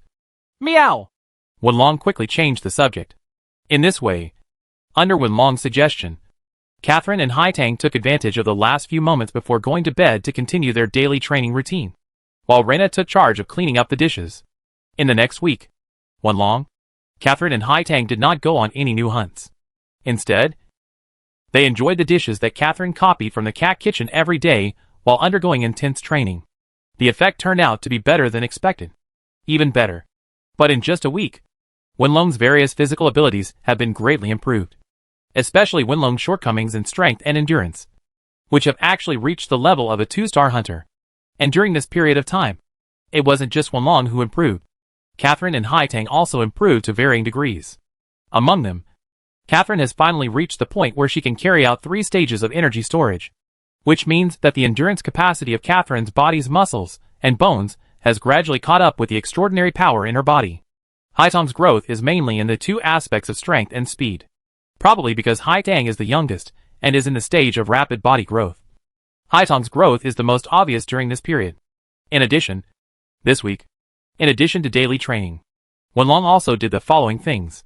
First, according to the previous agreement, he obtained the body of the golden-haired beast king who was dressed as a golden lion and performed in the arena from the Blackstone Chamber of Commerce, and then stripped out all the useful materials inside. After that, Wenlong gave the materials of these golden-haired beast kings, together with the rock dragon materials obtained during the previous hunting of rock dragons, to Master Lu of Major Bolton for forging, and created 2 new sets of equipment. Among them, the suit made of rock dragon materials was given to Catherine. The armor made of rock dragon materials inherited the heavy rock armor of rock dragon. Although it seems quite heavy, its defensive capabilities are the best among the armors of the same level. The only disadvantage is that it is much heavier than ordinary armor in terms of weight. However, this was no problem for Catherine, who had strange powers.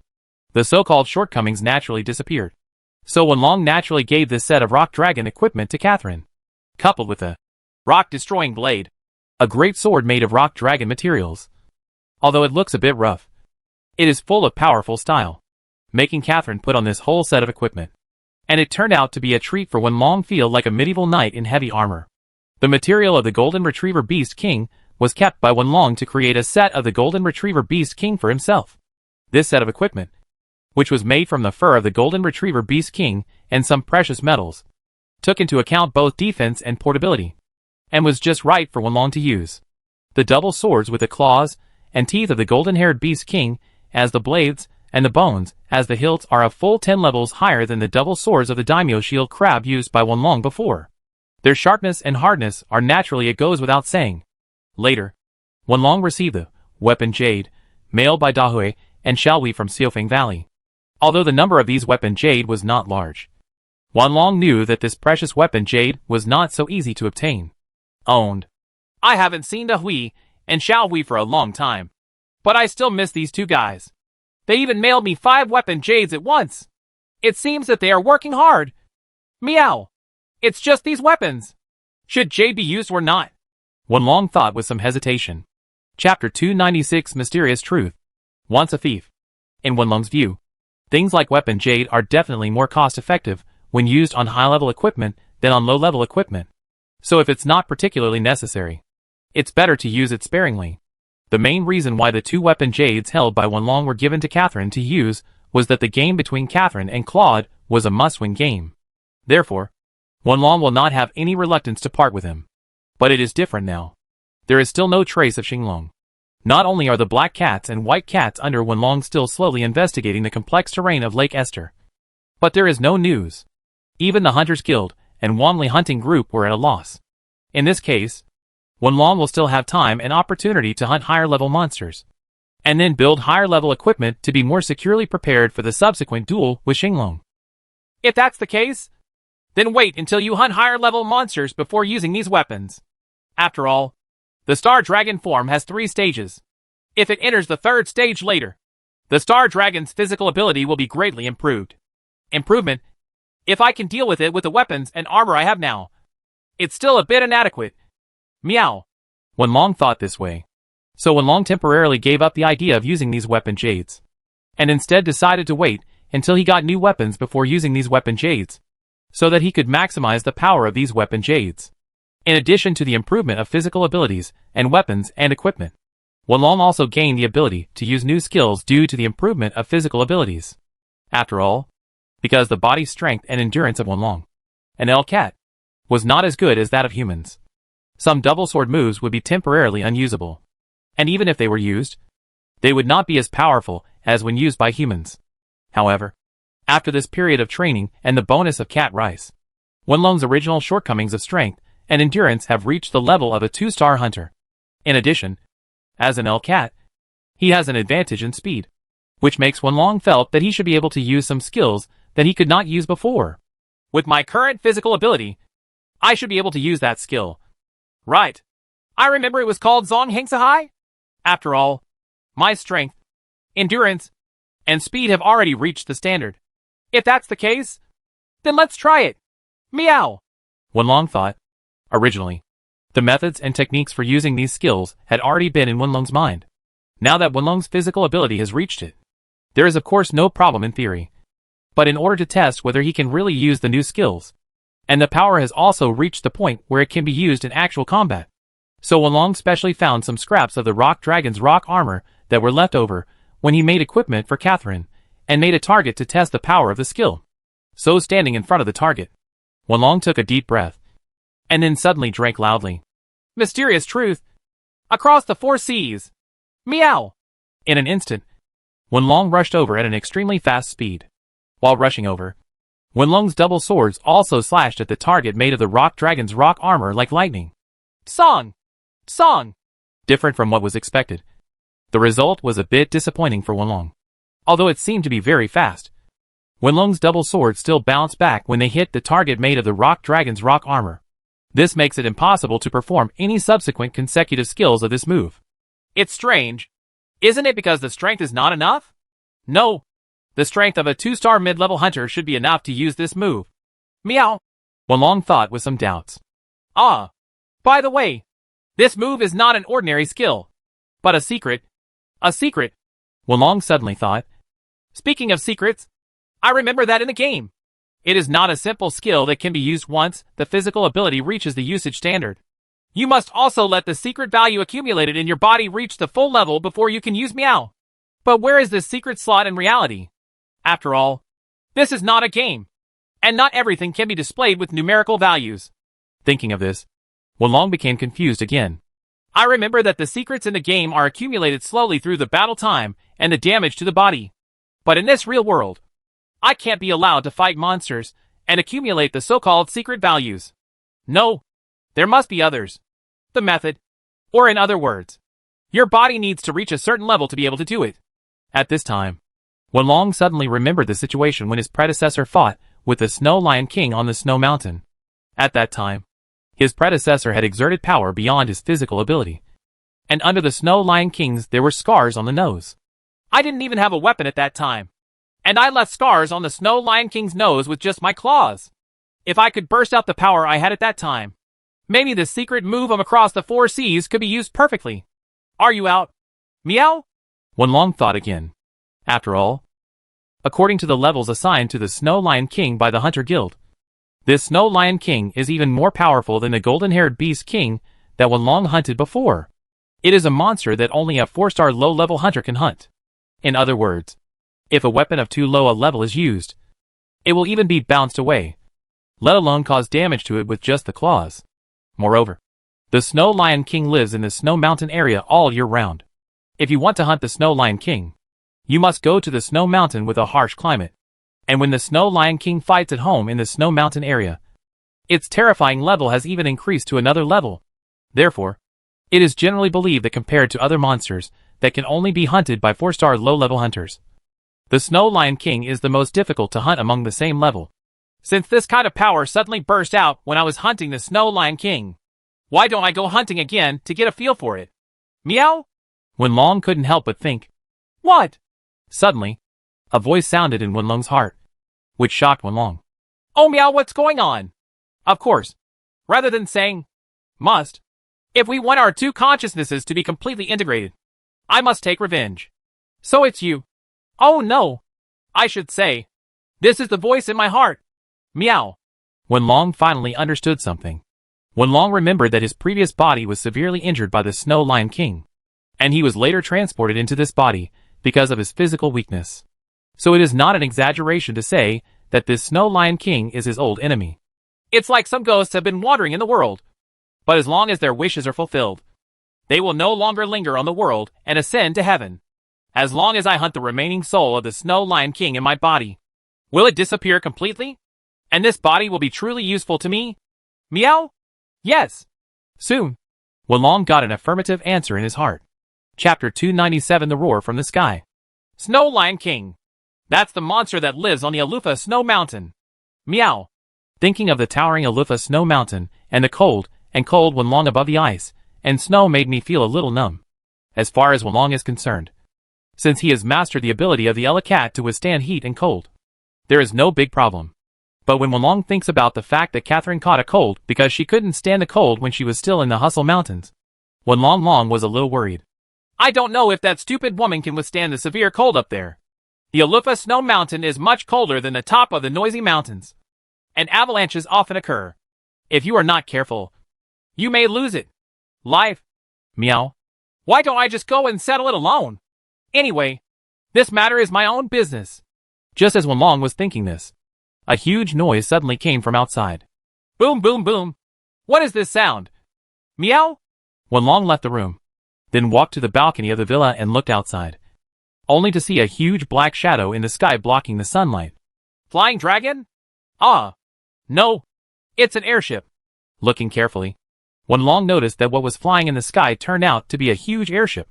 The airship relied on the lift brought by large hot air balloons. What makes the huge rumbling sound are the several large propellers used as driving devices. The huge noise not only attracted Wenlong's attention, but also Catherine and Haitang soon came over. Like Wenlong, they looked up and saw the huge airship, and they couldn't help but let out a sound of admiration. Wow! It's amazing! It's such a big airship! How many people can an airship carry? Catherine asked curiously. It's probably no problem if there are hundreds of people sitting there. Wenlong touched his beard and estimated. Mr. Cat, where is this airship? Why haven't you seen it before? Haitang also asked. Probably from the Hunters Guild. Wenlong looked at the flight direction of the airship and calculated from its trajectory. Wenlong deduced that the airship should have flown from the direction of Major Bolton's Hunters Guild. Hunters Guild? By the way, I think I heard about it some time ago. Catherine seemed to suddenly remember something. That's right. That's what happened at that time. Wenlong also said, when we came to Major Bolton for the second time with Uncle Hessen, we happened to encounter a huge increase in the price of materials for various monsters. So at that time the monster materials shipped from Milad village were also sold at a good price. The reason is said to be because at that time the Hunter Guild was purchasing a large amount of materials from various monsters, especially bird and dragon monsters, to build airships. Ah! Haitang also remembers this matter. Haitang also suddenly realized. After Wenlong's reminder, Catherine and Haitang noticed that the airship was indeed made of a large amount of monster materials. The material of bird dragon species is the most used because of its light and strong characteristics. For example, the skeleton of the blue strange bird was used to make the frame of the airship. The spine of the male fire dragon known as the King of the Sky was used to make the keel of the airship. And there were several large hot air balloons that provided buoyancy for the entire airship, sewn with the tough and elastic rubbery skin of the poisonous monster bird. Such an airship that uses a lot of monster materials is naturally much stronger than ordinary airships. But correspondingly, it is also much more difficult to make. I just didn't expect this airship to be built so quickly. It seems that President Luodin, although he seems to be arrogant at ordinary times, is really resolute when it comes to doing things. When Long sighed again. But building such an airship should cost a lot of money. Right? Haitang asked. That's of course, regardless of the labor cost during production. Just using so many high-level monster materials is enough to infer its value. It seems that you only get a small reward for completing the tasks of the Hunter Guild. Jean can understand that all the Hunter Guild's money is spent on places like this. Oh, so that's it. Haitang nodded enviously. When Long, Catherine and Haitang watched for a while. As the airship gradually moved away, the sound of the airship's propeller also began to gradually decrease, until finally the entire airship disappeared into the distant sky. Huh. It feels so awesome. I didn't expect that the Hunter Guild could actually create such a thing. I wonder if we will have the opportunity to sit on it in the future. Catherine looked at the sky in the distance, obviously still unfinished. There must be a chance. After all, this thing is not just for fun. If the current situation was not urgent, President Rodin probably wouldn't spend a lot of money to do this. Meow. Huh? Mr. Cat, are you saying that this big airship is also used for hunting? Catherine asked again. Of course. With an airship, it will definitely be much faster than taking a boat, and it will be much less affected by the terrain. When Long explained, if a monster threat is found somewhere, the hunters will immediately you can take an airship to your destination. Judging from the size of the airship, it can carry many more people than an ordinary hot air balloon. In this case, even a large-scale monster riot will not be a problem. In addition, the material of high-level monsters makes this airship much stronger than ordinary hot air balloons, and it can ensure its safety even in bad weather. Of course, it is the best choice for emergency operations. Meow. It turns out that when the airship is dispatched, dangerous monsters appear somewhere. I just don't know where the monster is causing trouble this time. I hope no one will be injured. After hearing Wenlong's explanation, Catherine and I became a little worried again. Don't worry. This time today is probably not for a hunting mission. It's probably just an ordinary test flight. Meow. Wenlong said. Mr. Cat, how do you know this is just a test flight? Catherine felt a little surprised. You just heard it, right? The propeller of a large airship like this makes a very loud sound. If it takes off, people in the whole city will be able to hear the roar of its propeller. It is impossible not to be discovered. This is the first time we have heard such a sound, which is enough to prove that this should be the first flight of this airship. After a pause, Wenlong continued, no airship has just been built and is put directly into the mission without going through a test flight. So since this is the first flight of this airship, then we can basically judge the success of this airship. This is probably just a test flight to test the performance. Meow. Chapter 298 The Dangerous Alufa Snow Mountain. After a while, as expected, the huge airship circled in the distance and then came back. It was obvious that it was not going to a distant place to perform a hunting mission. But as Wenlong said, it was just making its first flight. Just a trial voyage. The airship is indeed back again. I really hope I can sit on it next time when I go on a mission and feel the feeling of flying in the air. Seeing the airship again, Catherine shouted excitedly like a child. Next time when we go on a mission. Ah, that's right. Meow. Wenlong suddenly shouted out as if he suddenly thought of something. Mr. Cat, what's wrong with you? Seeing that Wenlong was a little excited, Catherine asked with concern. Ah, it's nothing. I just wanted to go hunting in the Alufa Snow Mountains recently, but I was a little hesitant because I was worried about the harsh environment there. But if we have this airship, it may be able to greatly reduce the risk of our trip to the Alufa Snow Mountains. Meow, Wenlong said. Alufa Snow Mountain? Where is that place? Catherine asked quickly after hearing a new term. The Nilufa Snow Mountain is an extremely cold place with a very harsh climate. Its peaks are higher than the Hustle Mountains, and they are closer to the north. So the temperature there is also lower, and it is covered with thick snow all year round. But because the climate there is extremely harsh, so it is also the haunt of some powerful monsters. and ordinary hunters below 4 stars are not even allowed to enter above the snow line of Elu Snow Mountain. Wenlong explained to Catherine. It's so dangerous. Catherine sighed after hearing Wenlong's description. Wenlong also said with emotion. Yeah. It's precisely because it's so dangerous that I hesitated a little. To be safe, I should continue to hunt low-level monsters to hone my abilities, and then wait until next spring when the weather gets warmer before I think about it. We are going to the Elu Snow Mountain. But now there is only more than a month left for the ancient dragon species to awaken because of the Lee Star Dragon turning into the Disaster Star Dragon. Time waits for no one. If we don't take some risks, I'm afraid it will be too late. Meow. No matter how difficult it is, it doesn't matter. As long as I follow Mr. Cat, I have nothing to be afraid of. After hearing Wenlong's description, Catherine still said firmly. Mr. Cat and Sister Catherine are going, and Haitang will also go with them. Haitang also said. But it's very dangerous there. And if you go, you'll have to endure the extreme cold there. Are you mentally prepared? Wenlong asked again. It's no problem, Mr. Cat, Catherine said. After the training in the noisy mountains last time, I am not so afraid of the cold. And this time, I will prepare enough hot drinks to drink on the road. Haitang's father has hunted in the Elu Snow Mountain before, so Haitang must be able to do it too. Okay, since you insist, then tomorrow morning we will go to President Roden to borrow this airship to see if he is willing to do so. If he is willing, we will go. If not, then we will temporarily give up going to Elu Snow Mountain. Meow. Wenlong said to Catherine and Haitang. Why do we have to borrow an airship to go? Can't we just take a boat like last time? Catherine asked in confusion. Actually, if you insist on taking a boat, you can also take a boat, but it will be much more dangerous. Isn't it already winter? Even southern cities like Midgebolton have become colder. Let alone Ely. The Lufa Snow Mountain is nearby. Wenlong shook his head and said. At this time, not only the Elu Snow Mountain, but also the sea near the Elu Snow Mountain has frozen, and ships cannot sail in. We want to enter the Elu Snow Mountain. If you want to reach Rufa Snow Mountain, you have to land from a farther place, and then you have to walk for several days to reach the foot of Elu Snow Mountain. That's it. Catherine nodded. Not only that, Wenlong continued, it's also because winter has arrived. At this time, the Elu Snow Mountain has already reached a state of heavy snow closure. The paths that could have gone up the mountain are now completely covered with snow. It is extremely difficult to walk, and what is even more frightening is that the extreme cold has caused the thick snow to accumulate on the top of the mountain, forming a thick and dangerous ice cap.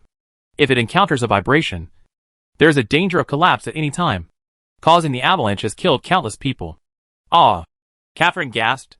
So if you want to go at this time, it is best to take an airship. This will not only save time, but also bypass the dangerous mountainside and land directly on the gentle area on the top of the Elu Snow Mountain. And then hunt our target, this time Snow Lion King. Meow. After saying that, Wenlong looked at Catherine and Haitang again, and found that both of them still maintained firm eyes, not flinching at all. Do you two have any questions? Meow. Wenlong asked again. No problem. Although the Snow Lion King seems very powerful, after this period of training, we won't be afraid of it. Okay. Then tonight, I will explain to you two in detail the key points when fighting the Snow Lion King, as well as what you need to pay attention to in this Snow Mountain area. Meow. Okay, Mr. Cat. Soon. The night passed like this. After a night of preparation, Wenlong, Catherine and Haitang arrived at the gate of the Major Bolton Hunter Guild early the next morning with a full set of equipment. I feel a little excited. I can actually take an airship, Catherine said softly. Don't get too excited yet. It's still unclear whether Old Man Roden is willing to let us be the first batch of hunters to fly on the guild's airship to carry out missions. Meow. Wenlong poured some water on Catherine, who was full of expectations in advance. Cold water. Oh, that's it. But I feel that President Roden is a nice person, and will definitely agree to us. Humph. That old crooked guy has always been nice to women. Meow. Wenlong and his party walked into the Hunter Guild as they spoke, and then came to the reception desk. Hello, everyone. We haven't seen each other for a few days. Are you here to pick up a mission? There are many new missions waiting for you today. Let me take a look. There are missions for hunting sleeping birds that are suitable for you 3-star high-level hunters. There is also the task of capturing the horrible hunting spider. Which one do you want? as soon as she saw Wenlong and his group. Queenie, who had already become familiar with them, greeted Wenlong and others enthusiastically. If we are here to accept the promotion mission, is there a mission to hunt the Snow Lion King in this promotion from a 3-star high-level to a 4-star low-level mission? Meow. Wenlong didn't treat Pui and I politely, but he said straight to the point. Chapter 299, I don't have only one trick. What? You are going to hunt the Snow Lion King in Alufa Snow Mountain at this time? At first, Preeny thought she had heard wrongly, but after receiving confirmation from Wenlong again, Preeny believed that she had indeed heard correctly. You are too messy. Yes, there is indeed a mission to hunt the Snow Lion King here. But do you know what it means to go to Alufa Snow Mountain at this time? It is not just cold there. At this time, the thickness of the snow on the top of the mountain is an avalanche caused by thick snow can completely bury a village in one go. So you still insist on going?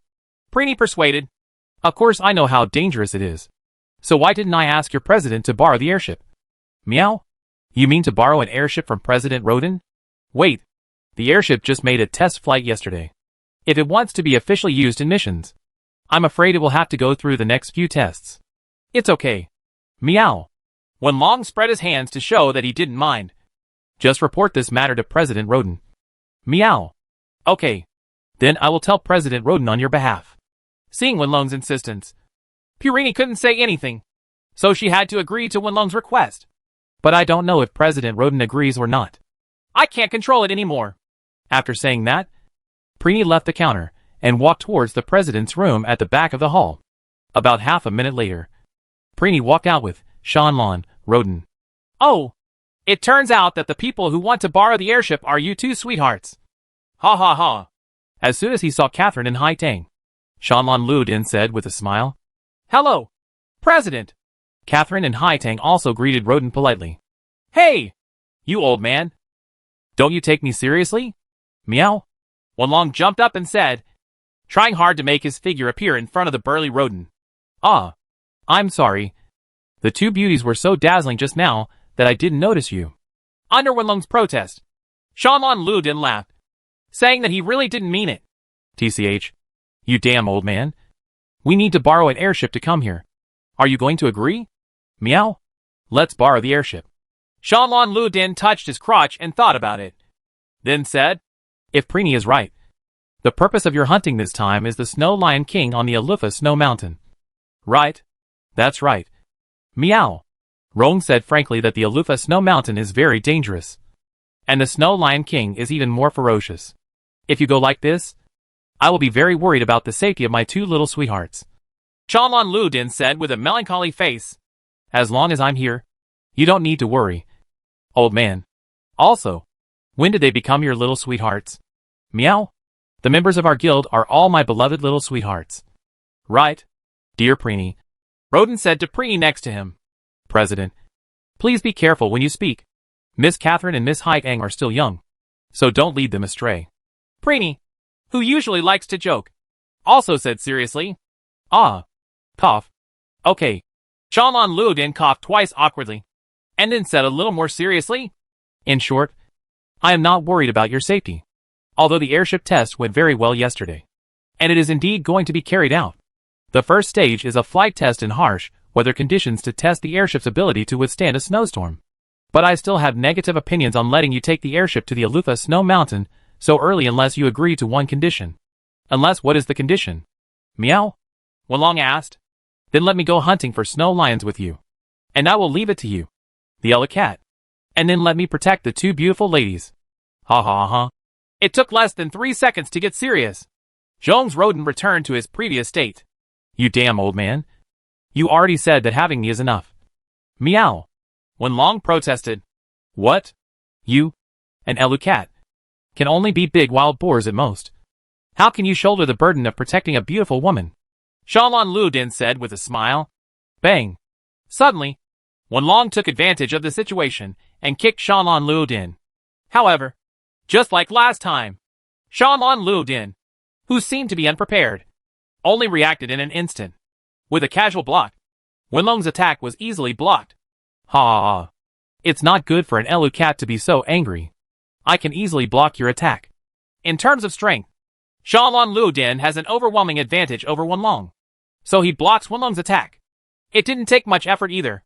Moreover, Shanlan Ludin seemed to have foreseen that Wenlong would suddenly attack from the beginning. So even though Wenlong was very fast, Shanlan Ludin still accurately captured it. Humph. Stupid old man. Do you think I still have the same moves as last time? Meow. A what? Just when Shanlan Ludin was somewhat relaxed, Wenlong suddenly hooked his tail and wrapped it around Ludin's wrist. And then Wenlong's whole body seemed to be swinging around Ludin's blocking palm. You damn old man. You're so stupid. Meow. Bang. Wenlong's claws accurately hit Rodin's face. Oh. I didn't expect you, Elu Cat, to be quite capable. Rodin also said in surprise. Humph. Now you know how powerful I am. Right? Meow. Okay. I admit that your Elu Cat is indeed a little stronger than I expected. Shanlan Ludin thought for a moment and finally said, Then I will give in a little, and I will take the airship with you. Elu Snow Mountain. You are allowed to take my 2 little sweethearts to hunt with you. But just in case, I will take an airship to watch you from the sky. As long as you're willing to lend us the airship. Meow. Yes. Very good. Shanlan Ludin nodded, and then said to Preeny, Then leave the task of hunting the Snow Lion King to them. I will go to the airship first. After they have completed the formalities, I will come directly. The airship is ready here. After saying that, Shanlan Ludin said goodbye to Catherine and Haitang warmly, and then went to the airship first. After Shanlan Ludin left, Preeny quickly helped Catherine and Haitang complete the procedures for accepting the Snow Lion King mission. Chapter 300, Airborne at Elu Snow Mountain. After completing the formalities, Preeny whispered to Wenlong and others. Even though President Rodin looks so dishonest, he is actually a very good person. On the one hand, he gives the hunters rigorous training. On the other hand, we are always paying attention to the safety of the guild's hunters. So I hope you don't mind too much. Well, I know, Sister Preeny, Catherine said, but Haitang thinks the president is a bit strange. I think it's better for girls to keep a distance from him, Haitang said. Ah, although that's true, it's better for girls to keep a distance from him. Oh no, actually the same goes for boys. Ha, Preeny laughed. Same for boys? Haitang tilted her head and asked because she didn't quite understand what Preeny said. You will understand this in the future. Preeny did not explain, but immediately changed the topic. Then I wish you good hunting luck. Because she had to go to the Elu Snow Mountain in a hurry. Haitang had no time to continue questioning. So Wenlong and Catherine took her to the tower where the airship was parked. Different from ordinary civilian airships or hot air balloons, the Hunter Guild's large airship is specially parked next to a newly built large tower. Wenlong and his party walked up the spiral staircase of the tower, and soon arrived at the place where the airship was parked. Location. Hey, little sweethearts. You are finally here. Come up quickly. I've been waiting impatiently. Seeing Wenlong and others, Rodin waved his hand to signal Wenlong and others to come up quickly. So Wenlong, Catherine and Haitang stepped onto the airship close to the tower. And then the cables tied to the tower were removed. Ignite! Start the propeller! Shanlan Ludin ordered. After hearing Rodin's order, the hunters operating the airship soon began to get busy.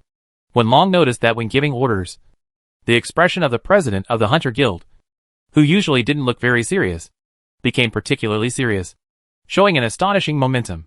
Soon, as the temperature of the gas in the hot air balloon above the airship increased, the buoyancy began to gradually increase.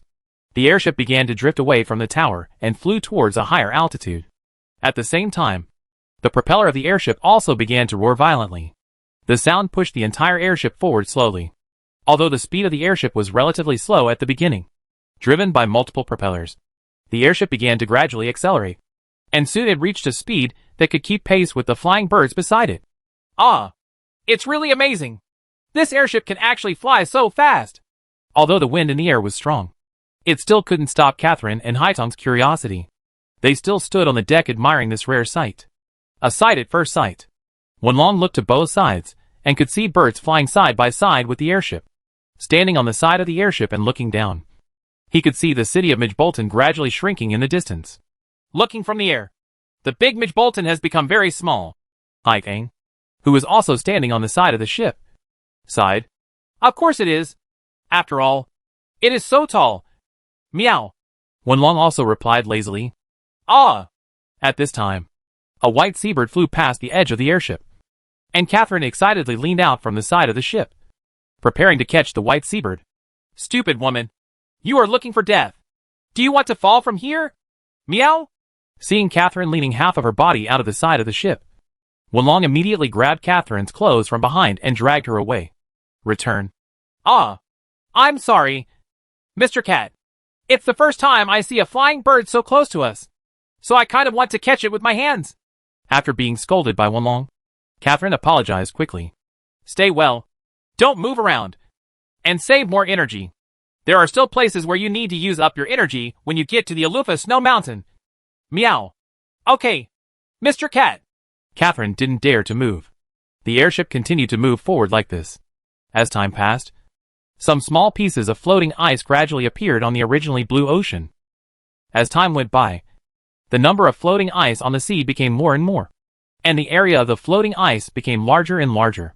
Finally, a large piece of snow-white color appeared in front of Wenlong's eyes. This is the Elu Snow Mountain.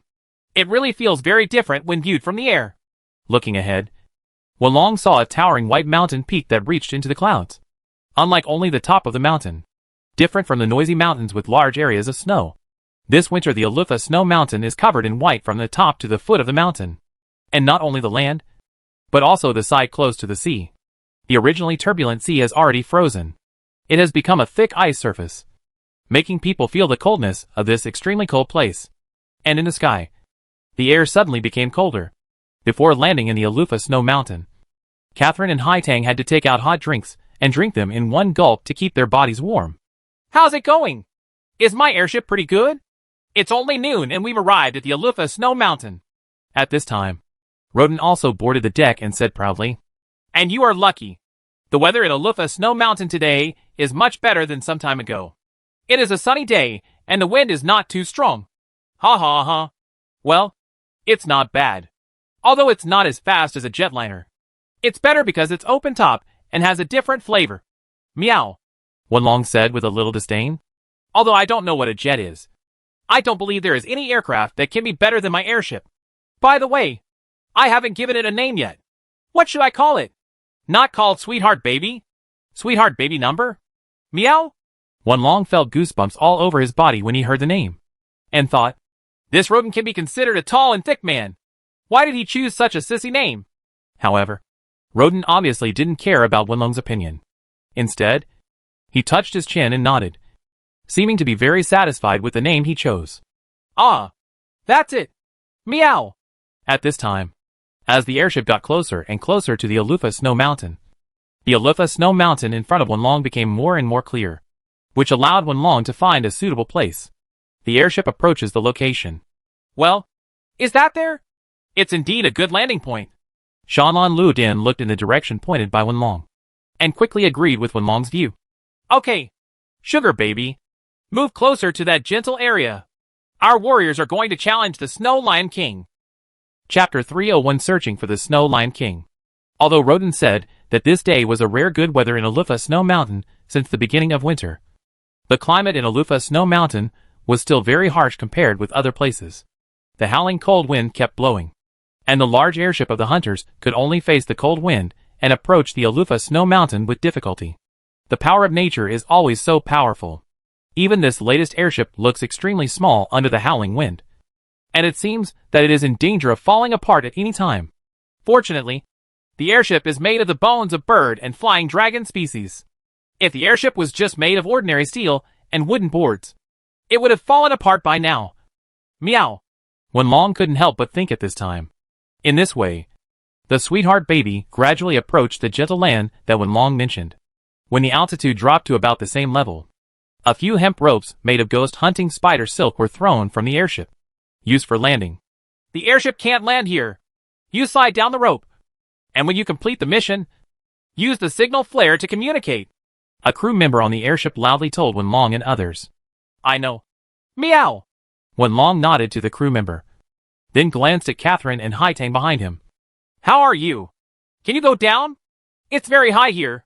If you really can't do it, don't force yourself. Meow. No problem. Catherine nodded. It's okay. Haitang. Haitang also said, well, okay. I'll go down first.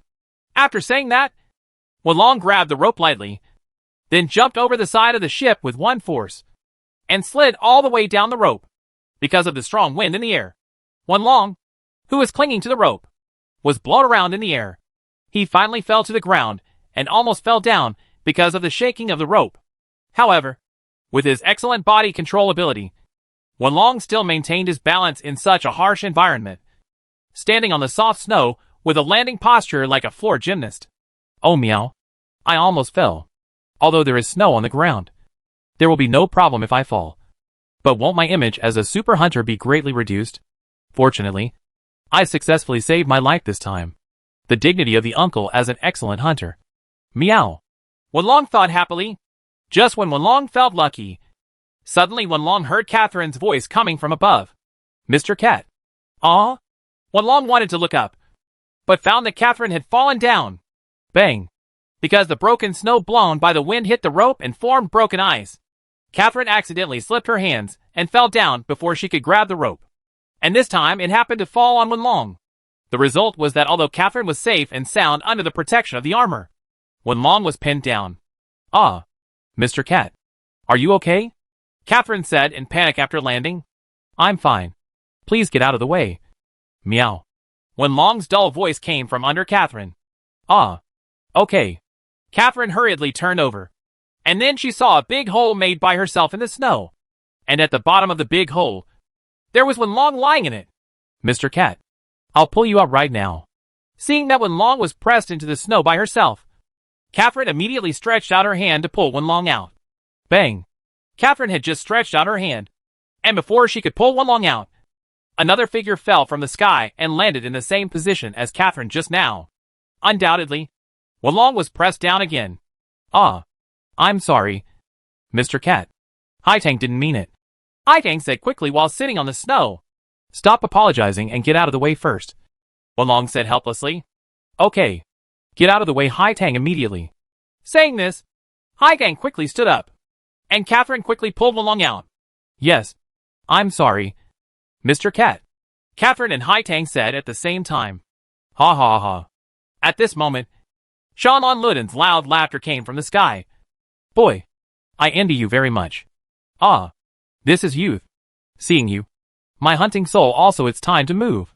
Having said this, Shanlon Luden also stood on the edge of the airship side and made a gesture to jump off.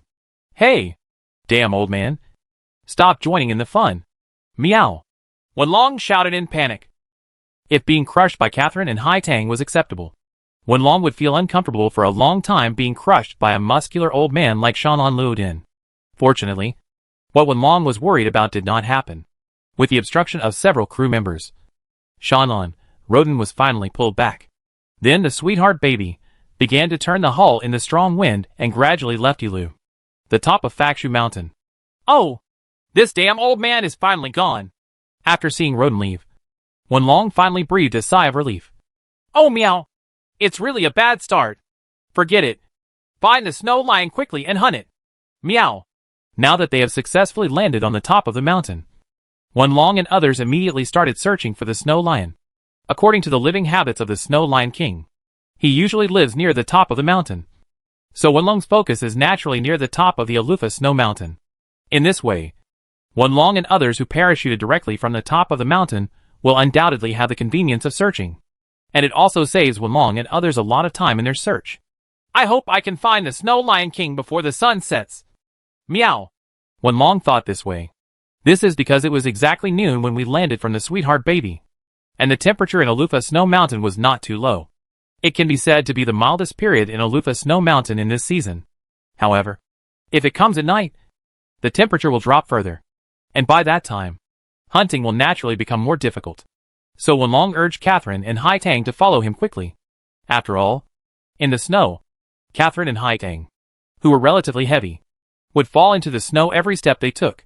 Naturally, it was very inconvenient to move.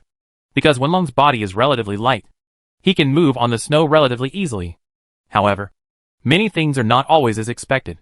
After searching the top area of Alufa Snow Mountain, Wenlong could not find any trace of the snow lion. At this time, the already gloomy sun was about to set. Chapter 302 The Dangerous Ice Lotus. Ah! Mr. Cat, why haven't you found that snow lion yet? Catherine couldn't help but say after walking all afternoon. There's nothing I can do. The wind and snow are so heavy that my nose can't be used. Meow. Wenlong took a breath and felt that his nose was about to freeze. In this case, Wenlong's usual method of judging the traces of monsters by relying on his sense of smell also didn't work. Then, Mr. Cat, what should we do now? Haitang also asked. Well, Wenlong thought for a moment. But for a moment, he didn't know what to do.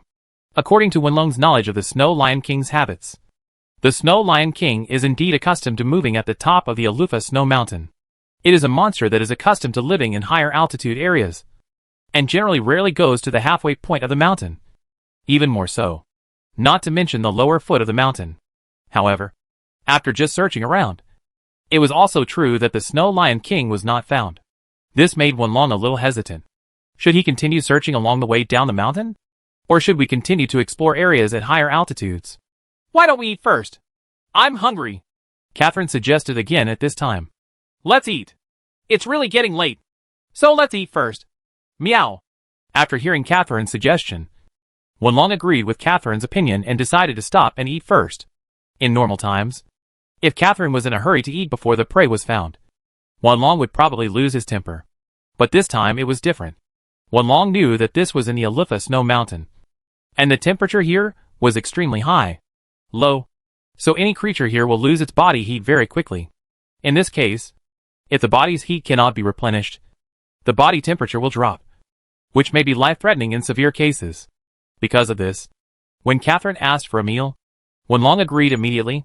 So Wenlong, Catherine and Haitang each found a flat place to sit down and rest, and then took out the dry food they had brought with them. So hard! Wenlong couldn't help complaining in his heart after taking a bite of the dry food.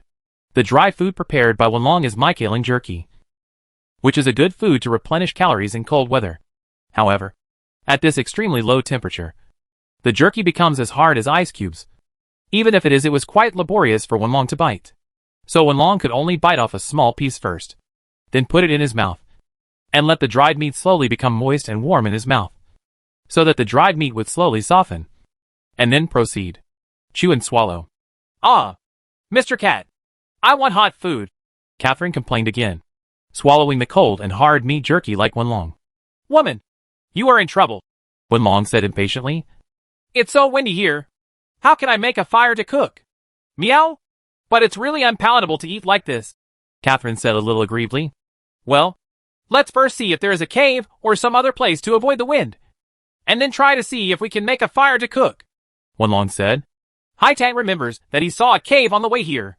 It's not far away, Haitang said immediately when he heard that he was looking for a cave. Is there a cave? Why didn't I see it? Meow? Wenlong said. Because the entrance of the cave was blocked by snow and ice hanging upside down. Haitang only discovered it after getting closer. But Mr. Cat, you were walking in a hurry, and Haitang was anxious to keep up with you. So she forgot to say this. It's over, Haitang explained. Well, little girl, you did a good job. So let's go to the cave you mentioned. Meow. Wenlong nodded and said. So Wenlong walked back with Catherine and Haitang. Not long after, he saw the cave that Haitang had mentioned before. After digging up the snow at the entrance of the cave and breaking the ice, Wenlong and others walked into the cave. Mr. Cat, this cave is so big, Haitang sighed as soon as he entered. I really didn't expect that there was a cave inside this place. Meow. Wenlong also had to admit that there was indeed quite a large space inside the cave, and it would not be an exaggeration to say that it could accommodate hundreds of people. Then let's make a fire and cook quickly. Catherine excitedly took out the stove and prepared to heat the dry food in her hand with ice cubes on the stove so that she could eat it on the cold Elu Snow Mountain. Time for a soft and warm dinner. After Catherine set up the stove, Wenlong lit the charcoal in the stove.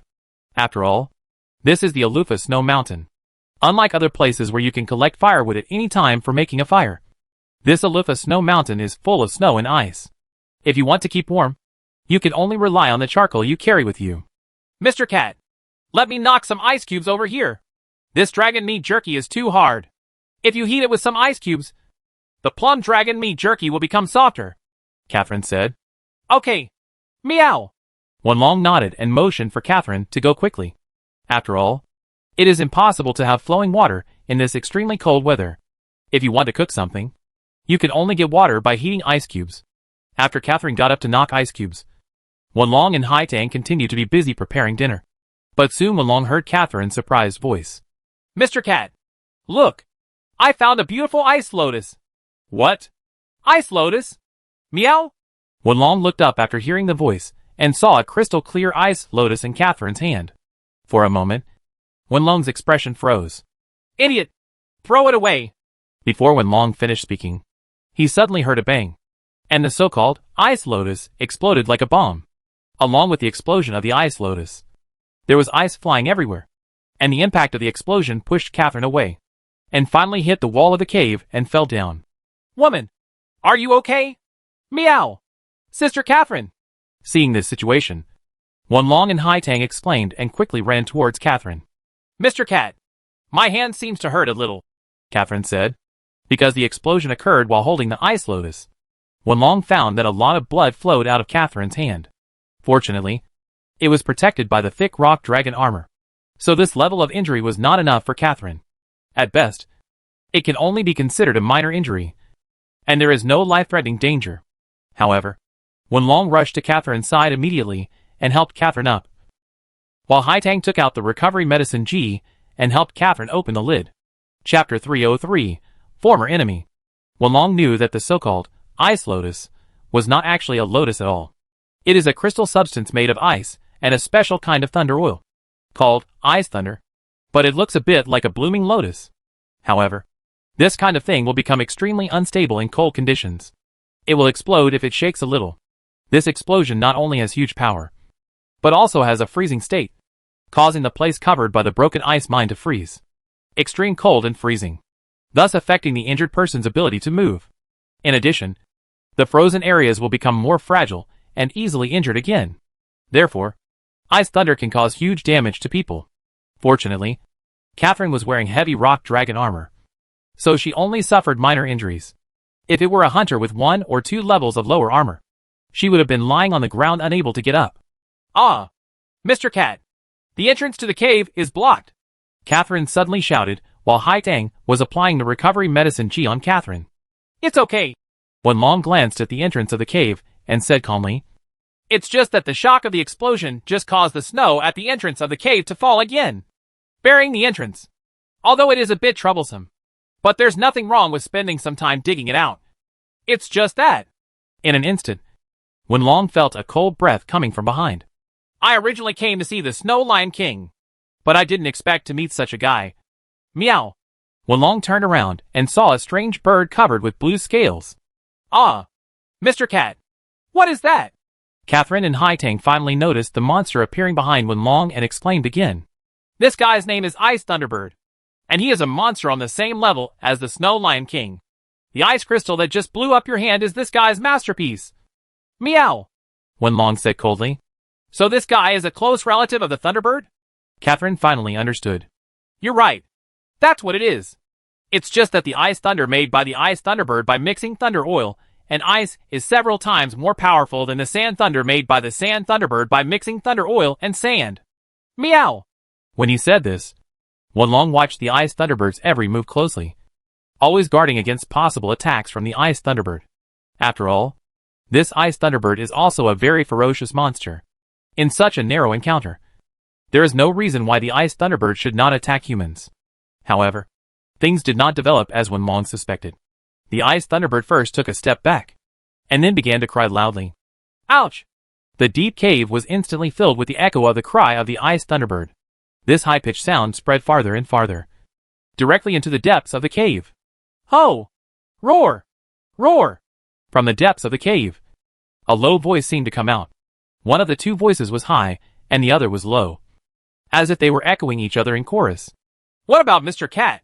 The sound sounds right. This is the Snow Lion King. Meow. When he heard the deep voice, Wenlong already knew what the ice Thunderbird was summoning. It turned out that the ice Thunderbird did not attack Wenlong from the beginning. Not because it was not angry at Wenlong's intrusion, but because it was just waiting for its companions to help it. So the high-pitched cry of the ice Thunderbird was quickly responded to by the Snow Lion King. Deep in the cave, a giant beast with snow-white hair all over its body was quickly approaching Wenlong. At this time, although it was still extremely cold in the cave, Wenlong could feel that his palms were sweating. After all, he had to face the Snow Lion King and the Ice Thunderbird at the same time. Even Wenlong did not dare to do anything. Relax. Woman, you and the little girl deal with the Ice Thunderbird together, and I will deal with the Snow Lion King. Meow, Wenlong ordered. But Mr. Cat, you haven't explained the Ice Thunderbird move to me yet, Catherine said, because the initial goal was to hunt the Snow Lion King. Even if he encountered the Ice Thunderbird, he planned to retreat as soon as possible without causing trouble. So Wenlong did not explain some of the characteristics of the Ice Thunderbird to Catherine and Haitang. But he didn't expect that he would encounter the Ice Thunderbird and the Snow Lion King at the same time. And they were still in the cave where the retreat was blocked by snow. At this time, Wenlong knew that there was no option to escape. Only a last-ditch fight. Stupid woman. Since you already know that this guy is a relative of the Sand Thunderbird, you won't draw inferences from one example and fight the Ice Thunderbird in the same way as the Sand Thunderbird. Meow! Wenlong knew what to do at this time. Excessive explanations are of little use. So I say this. Ah, Mr. Cat. If you say so, I will understand. After being reminded by Wenlong, Catherine began to recall the previous hunting of Thunderbirds. So the image of the Ice Thunderbird in front of her actually overlapped with the Thunderbird she met in the desert. As for the Ice Thunderbird, because its level is much higher than that of the Sand Thunderbird, it is naturally much stronger than the Sand Thunderbird in terms of strength, speed, vitality, and the power of the ice and thunder explosion. But other than that, the Ice Thunderbird doesn't have much that stands out. In general combat mode, the Ice Thunderbird is basically not much different from the Sand Thunderbird. Therefore, as long as he is familiar with the Sand Thunderbird's attack mode, Wenlong believes that with the strength of Catherine and Haitang, they will definitely not lose even if they face the Ice Thunderbird for the first time. But while Wenlong and Catherine were talking, the huge snow-white figure that appeared from the depths of the cave became increasingly clear. And soon even Wenlong could clearly see the appearance of the white figure. It is indeed a huge and majestic Snow Lion King. Although the Ice Thunderbird is also a very ferocious monster, when it stands next to the Snow Lion King, it obviously loses in momentum. What surprised Wenlong a little was the old wound on the figure's nose that was scratched by a claw. It was the Snow Lion King that left the scar on my face. It seems that I and this guy are quite destined. Meow! At this time, Wenlong couldn't help but touch the scar on his face. Suddenly, this old scar actually made Wenlong feel a little dull pain. Humph! The wound that I had almost forgotten about actually hurts again. Does this mean that even my body can no longer hold back and wants revenge? Meow? Wenlong sneered in his heart and said to Chow. The Snow Lion King walked over. Chapter 304 Fierce Fight. Snow Lion King 1. Roar! Roar! Roar! The Snow Lion King seemed to recognize Wenlong. When he saw Wenlong approaching, he started roaring loudly again. Unlike the Ice Thunderbird, the Snow Lion King's roar does not seem to be calling the Ice Thunderbird to help. On the contrary, it seems to be asking the Ice Thunderbird to stay away from him. This scene is like telling the Ice Thunderbird, "This is the battlefield between me and that Elu Cat. You don't have to interfere." The Ice Thunderbird seemed to understand what the Snow Lion King meant. It turned around and locked its gaze on Catherine and Haitang. I'm not afraid of the Ice Thunderbird. Seeing the Ice Thunderbird coming towards her, Catherine immediately stretched out her hand to hold the hilt of the sword. But she found that just as her hand was holding it, a deep pain suddenly arose spontaneously. It hurts! It hurts! It hurts! Sister Catherine, your hands were not only injured by the explosion, but also suffered from frostbite caused by the extreme cold. This cannot be cured immediately by the recovery medicine G. Haitang persuaded from the side. Frostbite? This little injury doesn't matter. Catherine gritted her teeth and endured the pain and picked up the sword. Then Catherine said, Little Haitang, our opponent is this Ice Thunderbird. Sister Catherine, aren't we going to help Mr. Cat? Haitang asked.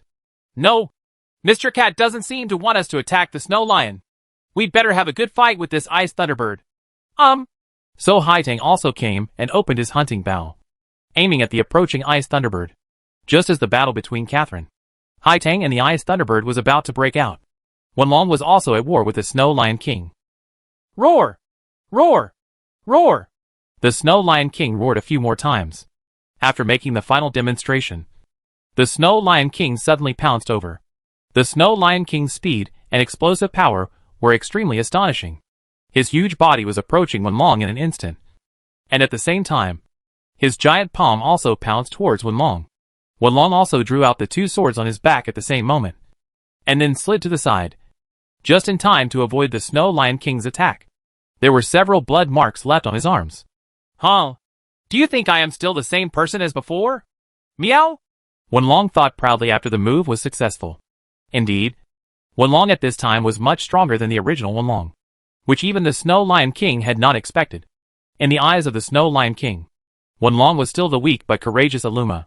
It wasn't until his arms were cut open several times by Wenlong with his two knives that the Snow Lion King suddenly woke up, knowing that Wenlong at this time is no longer what he used to be.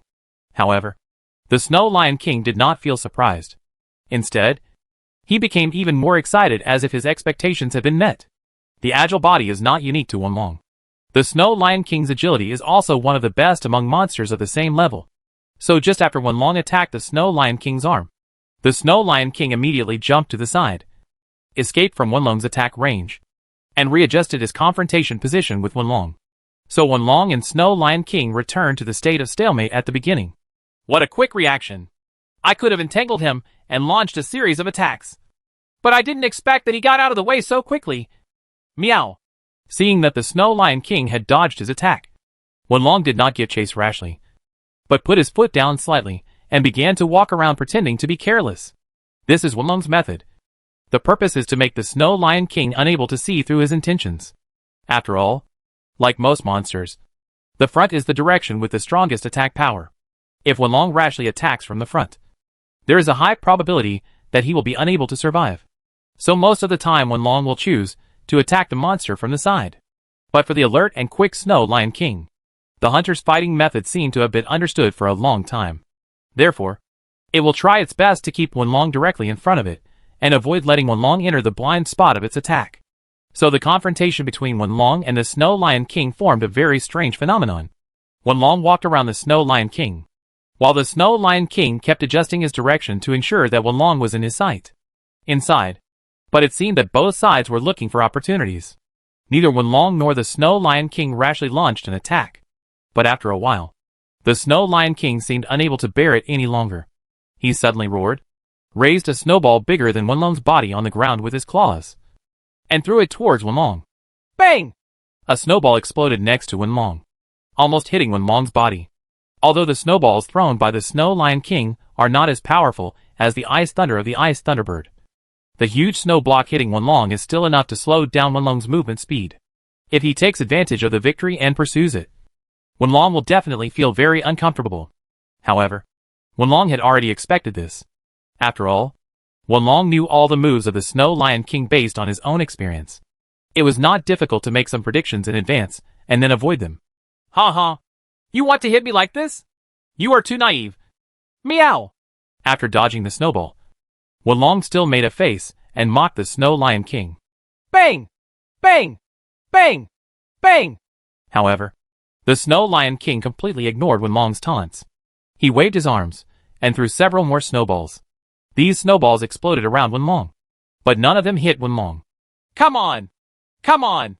Let's see how much strength you still have. Meow! Wenlong dodged back and forth. His agile body actually shuttled through the snowballs, but he did not suffer any damage at all. This shows that Wenlong's physical ability at this time what a level it has reached. Another snowball was thrown over. But this time, the snowball was not thrown in a straight line, but flew diagonally upward. Bang! This time, the snowball hit the top of the cave. But what Wenlong didn't expect was that he was not in the spacious space outside at this time, but in the cave. And there were many ice edges hanging upside down on the top of the cave. Hey!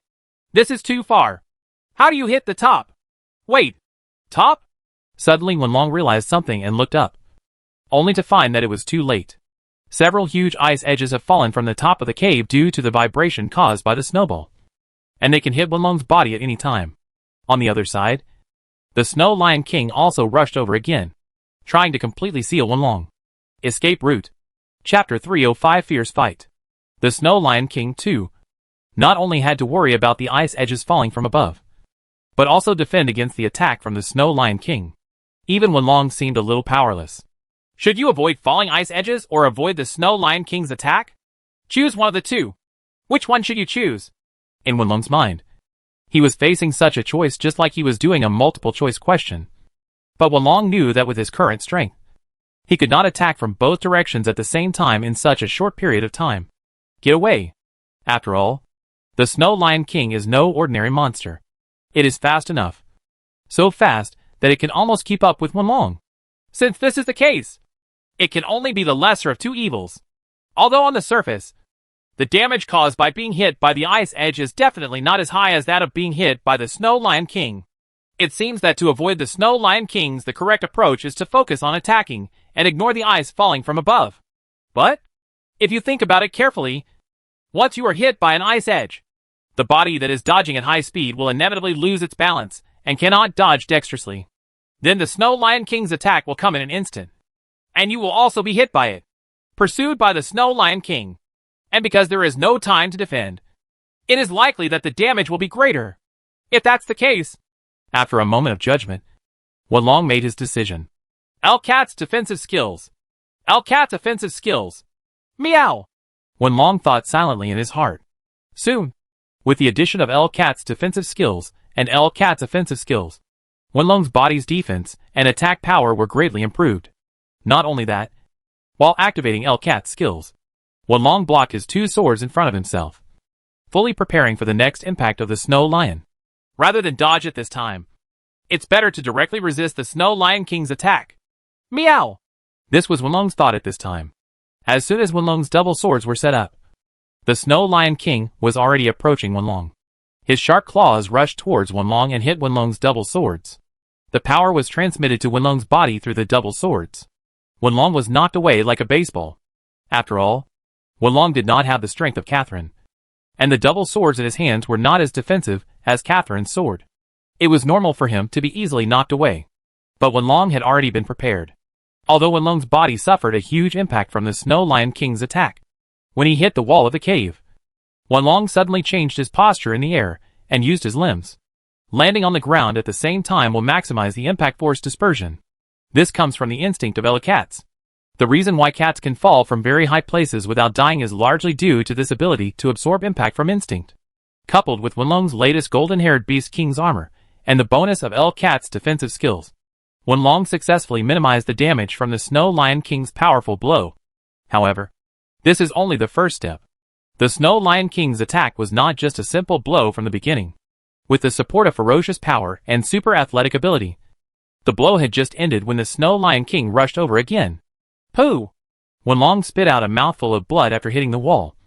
But he still quickly cheered up, jumped to the ground with all his strength, and barely escaped the second round of the Snow Lion King's pursuit.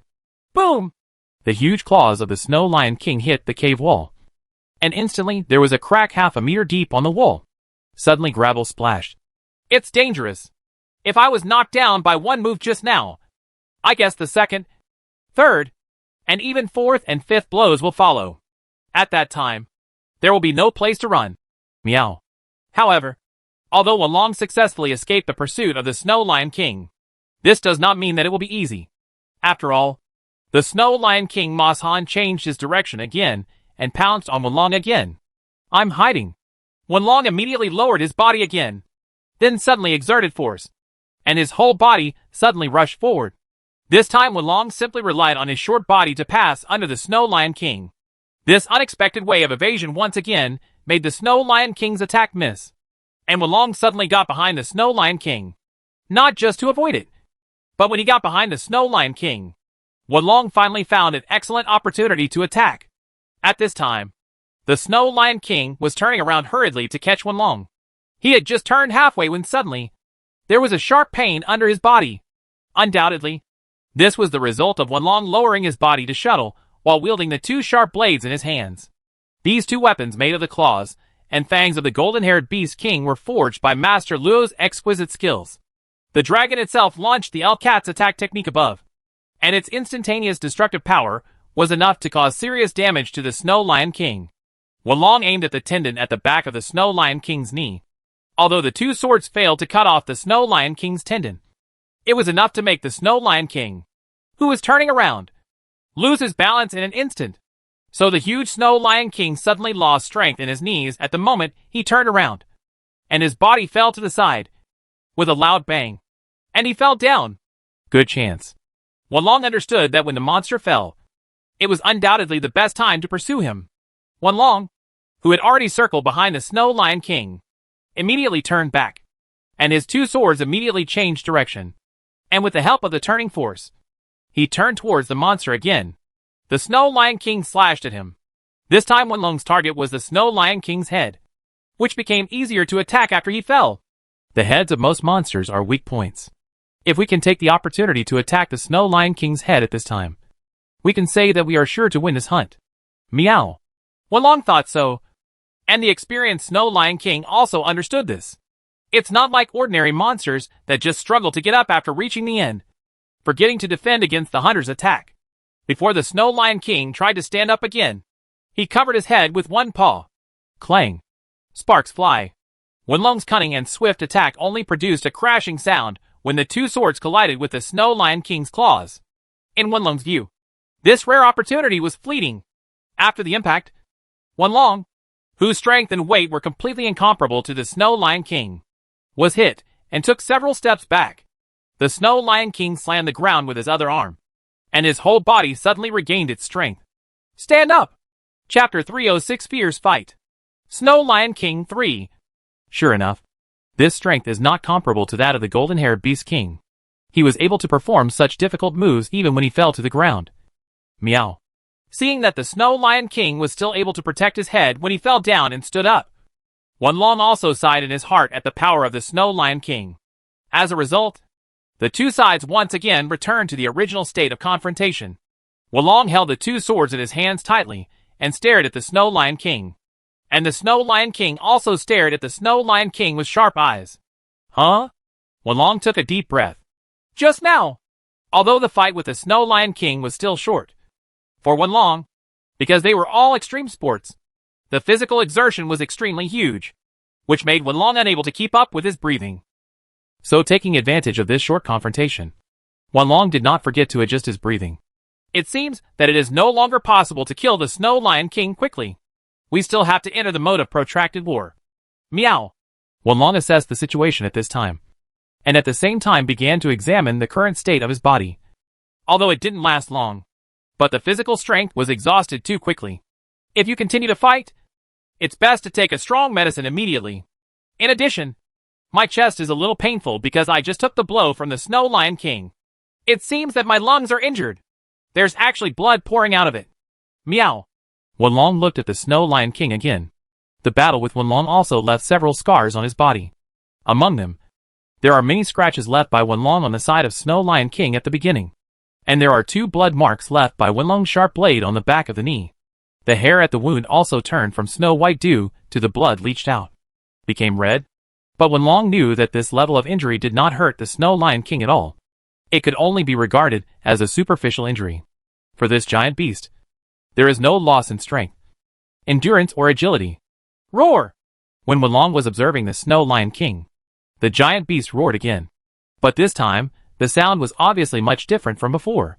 It was not a roar for demonstration, but like a call. What? Humph. Have you decided to help Khan? The Snow Lion King.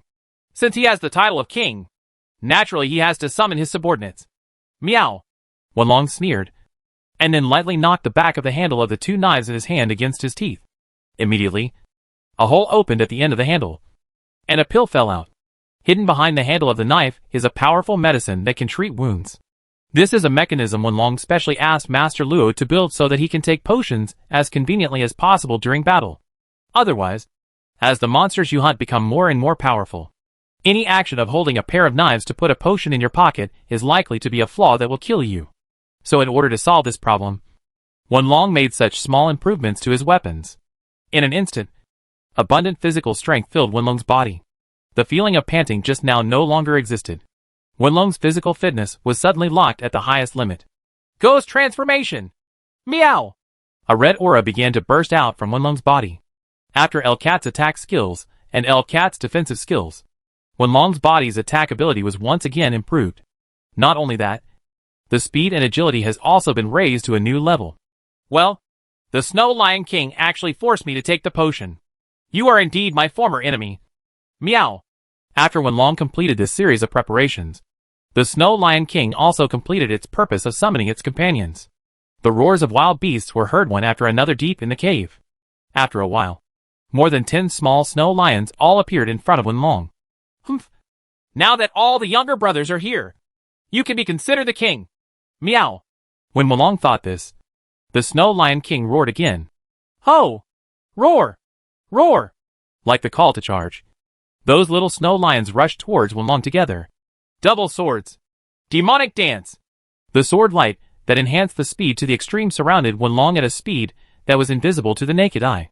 Then using the sword light as a barrier, Wenlong rushed into the group of snow lions. The blood splashed non-stop, and the beasts roared. Even the Snow Lion King couldn't stop Wenlong, who wielded his double swords, from going back and forth among the snow lions, killing the snow lions one after another with his sword. Roar! The Snow Lion King also joined the fray. You're the one I've been waiting for. Wenlong, who was already red-eyed, ignored the obstruction of the small snow lion beside him and rushed towards the Snow Lion King. This time, even the Snow Lion King could not catch up with Wenlong's speed. Crack! With the first knife, Wenlong stabbed into the Snow Lion King's abdomen. But the Snow Lion King's attack came to nothing. With the second knife, Wenlong slashed the Snow Lion King on the waist. The Snow Lion King's attack failed again. For the third time, Wenlong jumped up and struck the Snow Lion King on the shoulder. This time, the Snow Lion King simply gave up attacking Wenlong and instead used his claws to cover the wound cut by Wenlong. This is because after transforming into a ghost, Wenlong's attacks have been greatly improved, making the scars much deeper than before. Before, blood was oozing out at most, but now blood spurted out in an instant. As my old enemy, you have done well. Meow! When the foresword was swung, Wenlong had already used the Snow Lion King to cover the flaw in his shoulder, wrapped his tail around the Snow Lion King's arm, and flipped up. The move that once deceived Shanlan Lu Din was now used by Wenlong to deceive the alert Snow Lion King.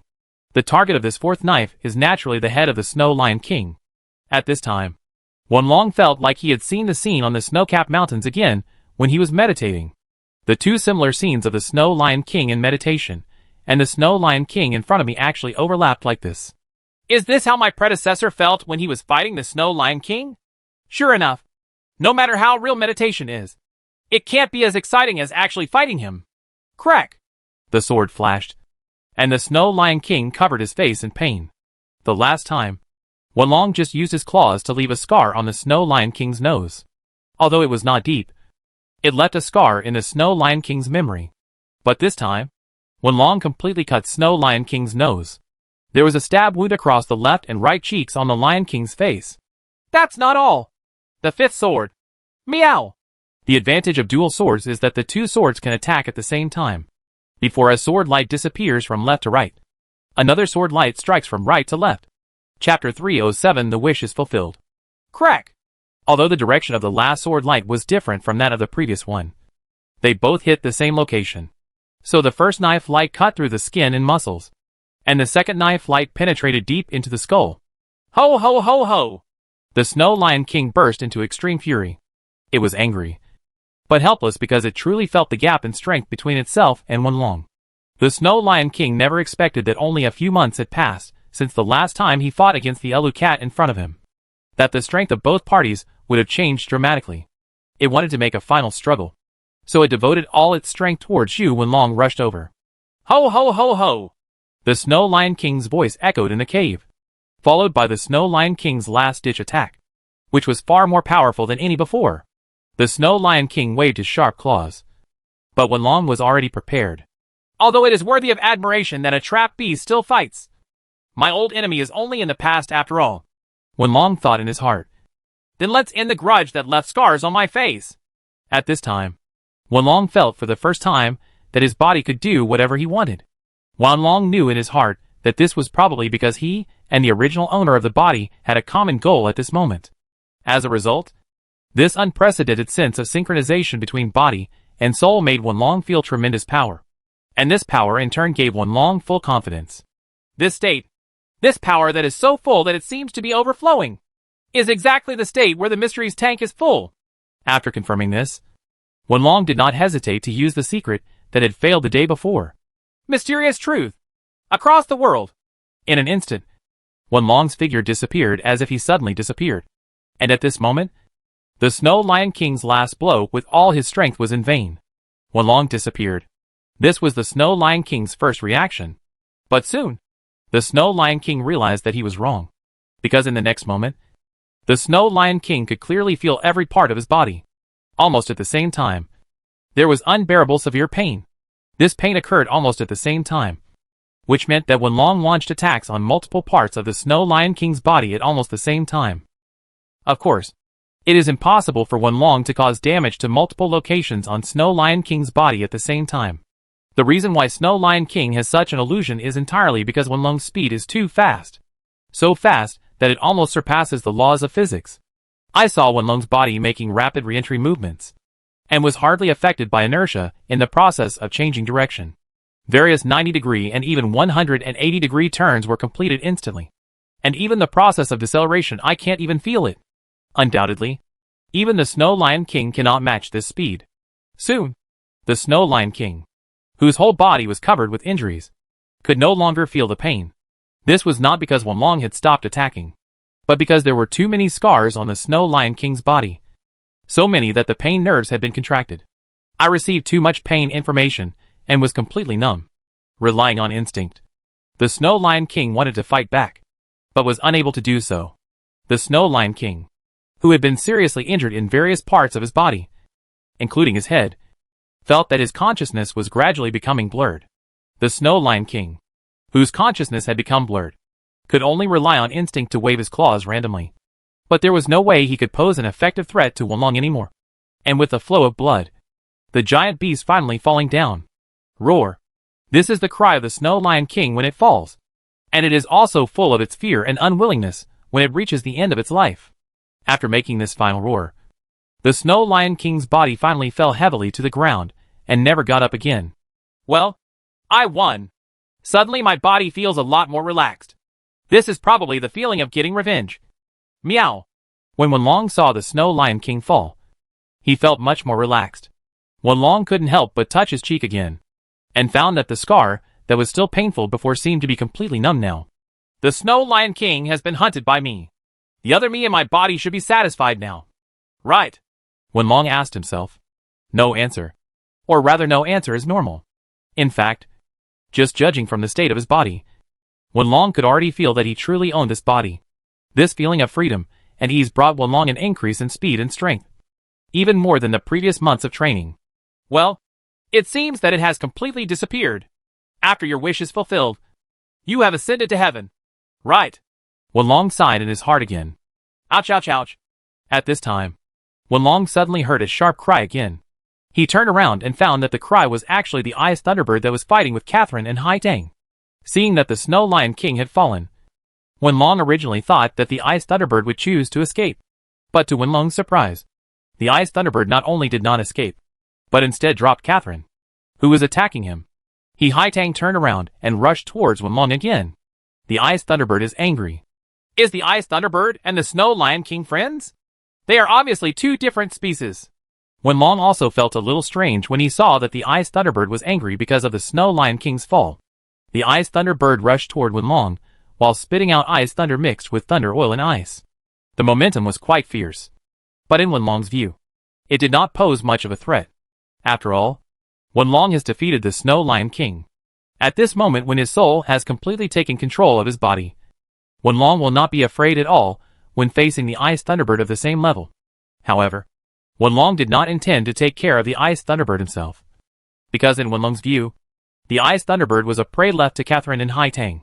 So Wenlong's first reaction was to quickly flash to on the other hand. He dodged the attack of the Ice Thunderbird.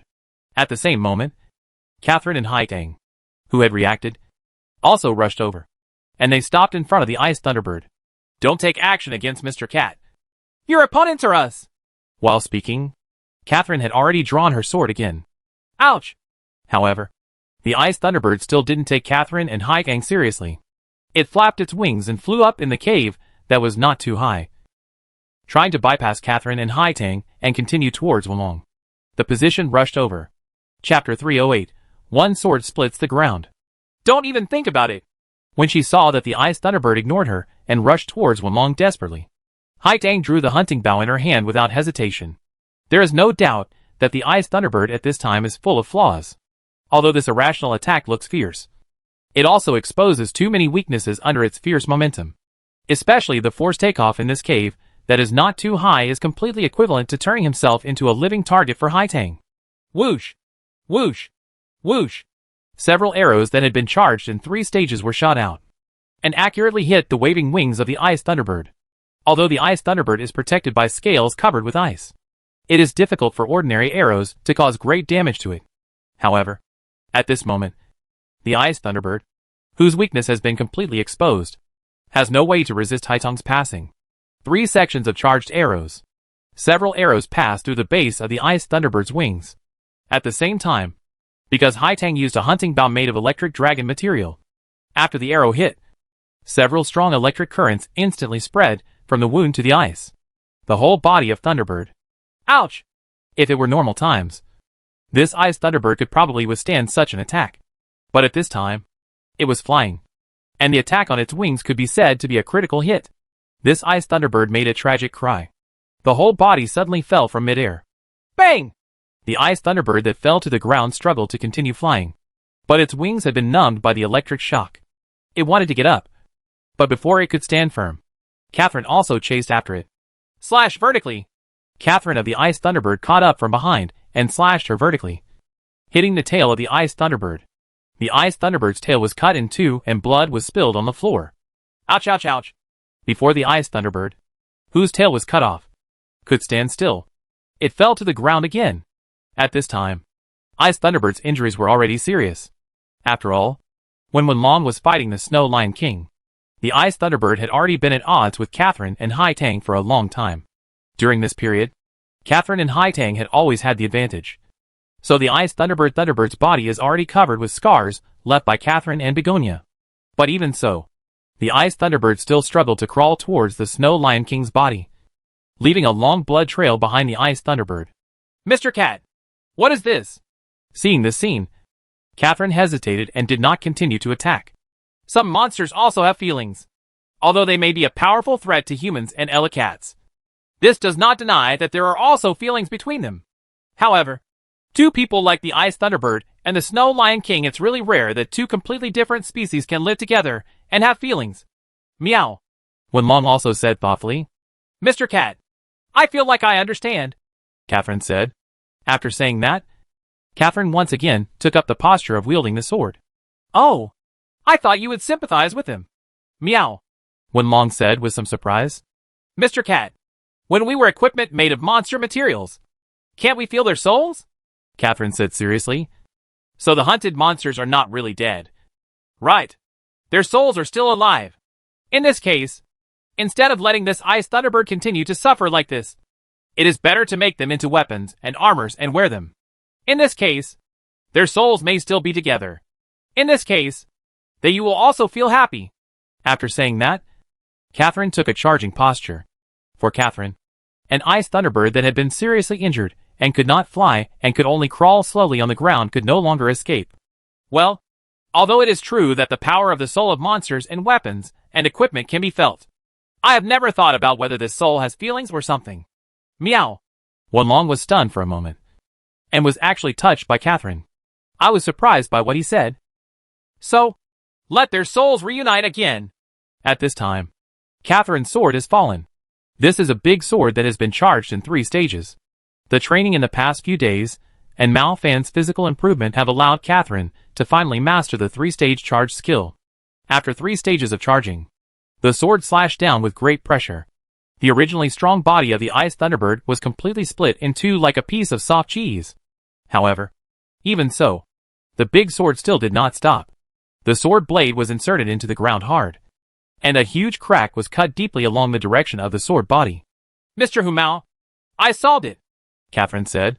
With that said, Catherine pulled out the big sword from the crack in the ground, and then cast her eyes on Wenlong. What Catherine wanted to see at this time was Wenlong's approving eyes. However, Catherine only saw Wenlong standing there, seemingly focused on something. Mr. Cat? Sure, Wenlong made a shushing gesture, indicating to Catherine not to speak yet. After talking for about another second, Wenlong whispered, You guys, Do you seem to hear anything? Meow? Is it a monster? Catherine asked. Haitang also heard that something is indeed approaching us, and it is very fast. Kaka. Haitang had just finished speaking. And sure enough, even Catherine heard a series of sounds as if something was breaking. Approaching quickly. Run! Wanlong shouted. Wanlong? Catherine and Haitang didn't care about the bodies of the Snow Lion King and Ice Thunderbird that were still left in the cave and had no time to peel them off, and ran towards the entrance of the cave together. At this time, the entrance to the cave was still blocked by a large amount of snow and ice. So Wanlong, Catherine, and Haitang could only do their best to dig through the snow, trying to get there before the sound approached. Get out of here as soon as possible. The video of Kaka is getting louder and louder. At this time, even Catherine can clearly feel that the sound is actually the sound of ice cubes breaking. The place where the sound came from was the deep crack that Catherine had just opened with her big sword. Hurry! Dig quickly, or it will be too late. Meow! Wanlong shouted. However, Wanlong and his party were still a step too late. Click! With the last huge explosion, centered on the crack opened by Catherine, the entire cave floor was completely shattered. Chapter 309 Unexpected Gain. Boom! A stream of steam emerged from the ground, and then white water splashes broke through the ground, forming a towering fountain. After the fountain water hit the top of the cave, it dispersed and finally fell down like rain. What is this? Mr. Cat? Catherine asked, still in shock. Huh? It turns out to be a hot spring. The rock split apart at such a fast speed and rushed out from underneath. I was still wondering what kind of monster had such fast speed and strength. It really scared me. When I saw the spray, when what came out of the ground was nothing but warm spring water, Wanlong also breathed a long sigh of relief. Fortunately, it's just a hot spring. As he spoke, Haitang stretched out his palm and felt the temperature from the hot spring water. Soon, probably because some of the pressure was gradually released, the pressure of the hot springs emerging from the gap gradually decreased, and the height of the springs also gradually decreased, and the spring water accumulated in the cave was flowing through the pit. The water gathered in the cave and eventually formed a pool of hot spring water like a small lake in the center of the cave. At the same time, due to the emergence of hot springs, the temperature in the entire cave began to gradually rise. The ice edges that were originally on the top of the cave began to melt and turned into snow water falling from above. For a time, the cave was filled with hanging curtains of water. In this way, Wanlong and Catherine, who were still in the cave, were drenched by the falling water. During this period, some ice edges suddenly broke after melting halfway, making them fall from the air, which was also a bit dangerous. However, for Wanlong and others who are wearing high-level armor, this level of danger is not a big threat. Just pay attention to avoid the unstable ice edges when you see them. Even if you don't avoid them, you will be hit by the armor. It won't hurt too much. In addition, you can also choose a safer way to escape, which is to stand on the edge of a safer cave and wait until most of the ice edges have melted before proceeding. After a while, the ice in the cave finally completely melted away. The originally cold and dry cave had completely changed its environment and became warm and humid. Mr. Cat, I'm soaked all over, Catherine said. The same goes for Haitang. Haitang also said. Wait a minute. Let me go and see me out first. Although most of the ice had melted away, for the sake of safety, Wanlong walked to the edge of the hot spring first, ready to test the temperature. At this time, the ice water flowing down from the top of the cave and the hot springs gushing out have been completely mixed together, forming a lake in the center of the cave that almost occupies about 3/4 of the entire cave area. Although the pressure has decreased, the mouth of the hot spring that is gradually stabilized has turned into water splashing from the bottom of the lake, continuing to provide heat to the entire hot spring. Standing on the edge of the hot spring, Wanlong first looked into the hot spring. The spring water was crystal clear and no dangerous creatures were found. Then Wanlong gently put his paw into the water and pulled it out after about 2 seconds. There is no danger, and the water temperature is just right. Meow! Wanlong turned his head and said to Catherine and Haitang with a smile. Very good! At this time, Catherine couldn't wait to take off her armor and clothes. After all, it must be very uncomfortable to be soaked by the rain in the cold Alufa snow mountain. Then, poof! Catherine jumped into the water. Following Catherine was Haitang. But Haitang was different from Catherine. Haitang took off her armor and clothes one by one, then neatly folded them up. found a clean rock and put them away, and finally jumped towards the hot spring. Go in. It's so comfortable. Mr. Cat is indeed right. The bathtubs in so-called luxury hotels are nothing compared to hot springs. And on such a cold day, you can actually soak in the hot springs. I feel like I don't even want to go out. Haitang thinks it's okay to bubble and goo goo goo goo goo all day long. Half of Haitang's head was already buried in the water, and she spit out a lot of bubbles while talking. Hey, these are two little guys to worry about.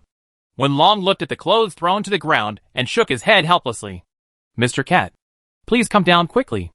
At this time, Catherine shouted loudly, I'll be coming down in a moment. You guys just threw your clothes everywhere like this. You should dry them properly at this time. Right? Otherwise, what will you wear tomorrow? Meow? Ah, that's right. When Wenlong reminded her, Catherine remembered this and prepared to climb out of the hot spring again. Forget it. Just stay inside. It's such a cold weather, and you'll catch a cold easily if you run out again. I'll dry these clothes. Meow. Wenlong waved his hand, indicating that Catherine didn't need to come out. Mr. Cat, you are so kind. I like Mr. Cat the most. Catherine said happily. Thank you, Mr. Cat. Haitang also said. So Wenlong picked up the clothes that Catherine and Haitang had put on the ground, and then took them to the stove that was originally used for cooking. He found a few clean stones to put the clothes on a rack and prepared to dry them slowly. It's getting late anyway, and if we could only go out for such a night the next day, the clothes should be dry. Meow. Wenlong thought in his heart. After finishing all this, Wenlong, like Catherine and Haitang, jumped into the hot spring. Huh? Wenlong let out a long breath. I can still soak in hot springs on this freezing day. It's like I'm in heaven. I don't even need to restore the medicine G. During the battle, the pain from the wound and the fatigue left after taking the drug seemed to have disappeared all of a sudden.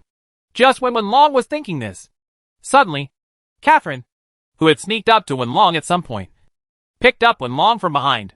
Caught it. Mr. Cat. Hello? Woman. What are you doing? Meow. Mr. Cat. Look. Look. Catherine stretched out her hand for Wenlong to see. What's wrong with your hands? Meow. What Wenlong saw was Catherine's slender jade hands, which were smooth and delicate, with a special sense of beauty. My hand is ready, Catherine said again. Oh, right. Meow. Wenlong then remembered that during the battle, Catherine had accidentally taken the ice thunder left by the ice thunderbird, causing her hands to suffer double injuries from frostbite and blast injuries. Although Haitang was injured later, Catherine applied some recovery medicine G. But it was impossible to recover without leaving any scars in such a short period of time. Chapter 310 A warm night in the extreme cold. Sure enough, this hot spring has the effect of healing the body, Wenlong thought in his heart. This reminded Wenlong of the time when he was knocked off the cliff by the Snow Lion King. At that time, in order to quickly recover from his injuries, Wenlong chose to hide deep in the soil and use Elu Cat's rapid recovery technique to repair his own injuries. Body. At that time Wenlong felt that the temperature under the soil under the Elu Snow Mountain was very high, and there was an extraordinarily warm feeling. Now I think it must be the effect of the hot spring water veins located under the Elu Snow Mountain. Mr. Cat Haitang thinks we can build a hot spring here in the future, and we will definitely make a lot of money. At this time, Haitang also swam to Wenlong's side and said, That's right. Wenlong also touched his beard, and then said, But this place is too high, and most people are probably not willing to come up. And this is not the only snow mountain in Elu. The Lion King and an ice thunderbird, in addition to many monsters living in this mountain range. It's not that easy to build a hot spring here. Meow. Ah. Really? Haitang looked a little disappointed after hearing this. But it doesn't matter. After we solve the Xinglong incident, we can come here to soak in the hot springs when we have time. Anyway, no one has discovered this cave except us. Meow. Wenlong said again. That's right. Haitang nodded. All I need is a hot spring bath. After all, don't we already have a lot of money? Catherine seemed relatively satisfied and said while gently paddling in the water. You can't say that. But money is never too much. There will be many places where money will be needed in the future. Meow. Wenlong said firmly. In this way, Wenlong, Catherine and Haitang were chatting and soaking in the hot spring comfortably, even though the cold wind was howling outside the cave and the sky was covered with ice and snow. Wenlong was also warm and comfortable here. So comfortable Finally, the three of them got up from the hot spring until they were all dizzy. Then they walked to the stove, picked up the clothes that had been dried, and put them on again. Yeah. After soaking in the bath for so long, I feel like I'm almost starving. So I think I can eat now. Right. At this time, Catherine, who had temporarily forgotten her hunger due to the battle and the comfortable hot springs, immediately felt her stomach growling again. Don't worry. After cooking for so long, the meat should be already cooked. Meow. As Wenlong said this, he walked to the stove and opened the pot that was cooking on it. He immediately smelled a delicious aroma of meat. It's not particularly delicious. It's just meat porridge cooked with snow water. But in the eyes of Wenlong and others, it's already a top-notch delicacy. I feel very hungry after soaking in the hot springs. I can't wait. As she said this, Catherine wanted to pinch the pieces of meat in the pot with her hands. Yes. Hai Tang feels the same way. This is because the temperature of the hot spring is relatively high, so the body's metabolism will become faster. It is for this reason that activities such as hot springs and saunas also have the effect of losing weight. Meow.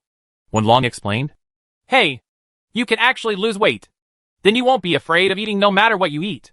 Catherine said in surprise. So you still care about this? Meow. Of course. Weight is something that every girl cares about. After learning that hot springs also have the effect of losing weight, Catherine ate more happily. The pleasant night passed like this, and when the sun rose the next morning, Wenlong and others had already gotten up early. I took a bath in the hot springs and had a good meal. I felt very energetic when I woke up in the morning, Catherine said as she stretched. Okay, let's get to work quickly. Although soaking in the hot spring is indeed very comfortable, the crisis of Star Dragon has not been resolved yet. We can't indulge here. Meow. With that said, Wenlong began to pack up the things for staying overnight. So Hai Tang and Catherine also came to help. And then the three of them peeled off the materials from the Snow Lion King and Ice Thunderbird that they hunted the day before, and put them into packages. Fortunately, the temperature in the cave is relatively warm. Even after a night, the bodies of the Snow Lion King and Ice Thunderbird will not be frozen into ice cubes. So it is relatively easy to peel them off. After completing this, Wenlong, Catherine and Hai Tang reluctantly left the cave. Before leaving, Catherine sealed a large stone at the entrance of the cave, and waited for the snow to cover the stone, so that the entire entrance to the cave looked as if it had never existed. Mr. Cat, this way we won't worry about other monsters running in and destroying the hot spring while we are away. After doing this, Catherine said with satisfaction, Well, come back and enjoy it when you have time next time. Meow. After that, Wenlong and others walked along the mountain road they came from before towards the gentle platform where they landed. When they arrived at their destination, Wenlong took out the signal grenade launcher he had obtained from the Hunter Guild before, and then it's lit. Bang! A shining red flare flew into the air, emitting a continuous and dazzling red light. Then there was waiting.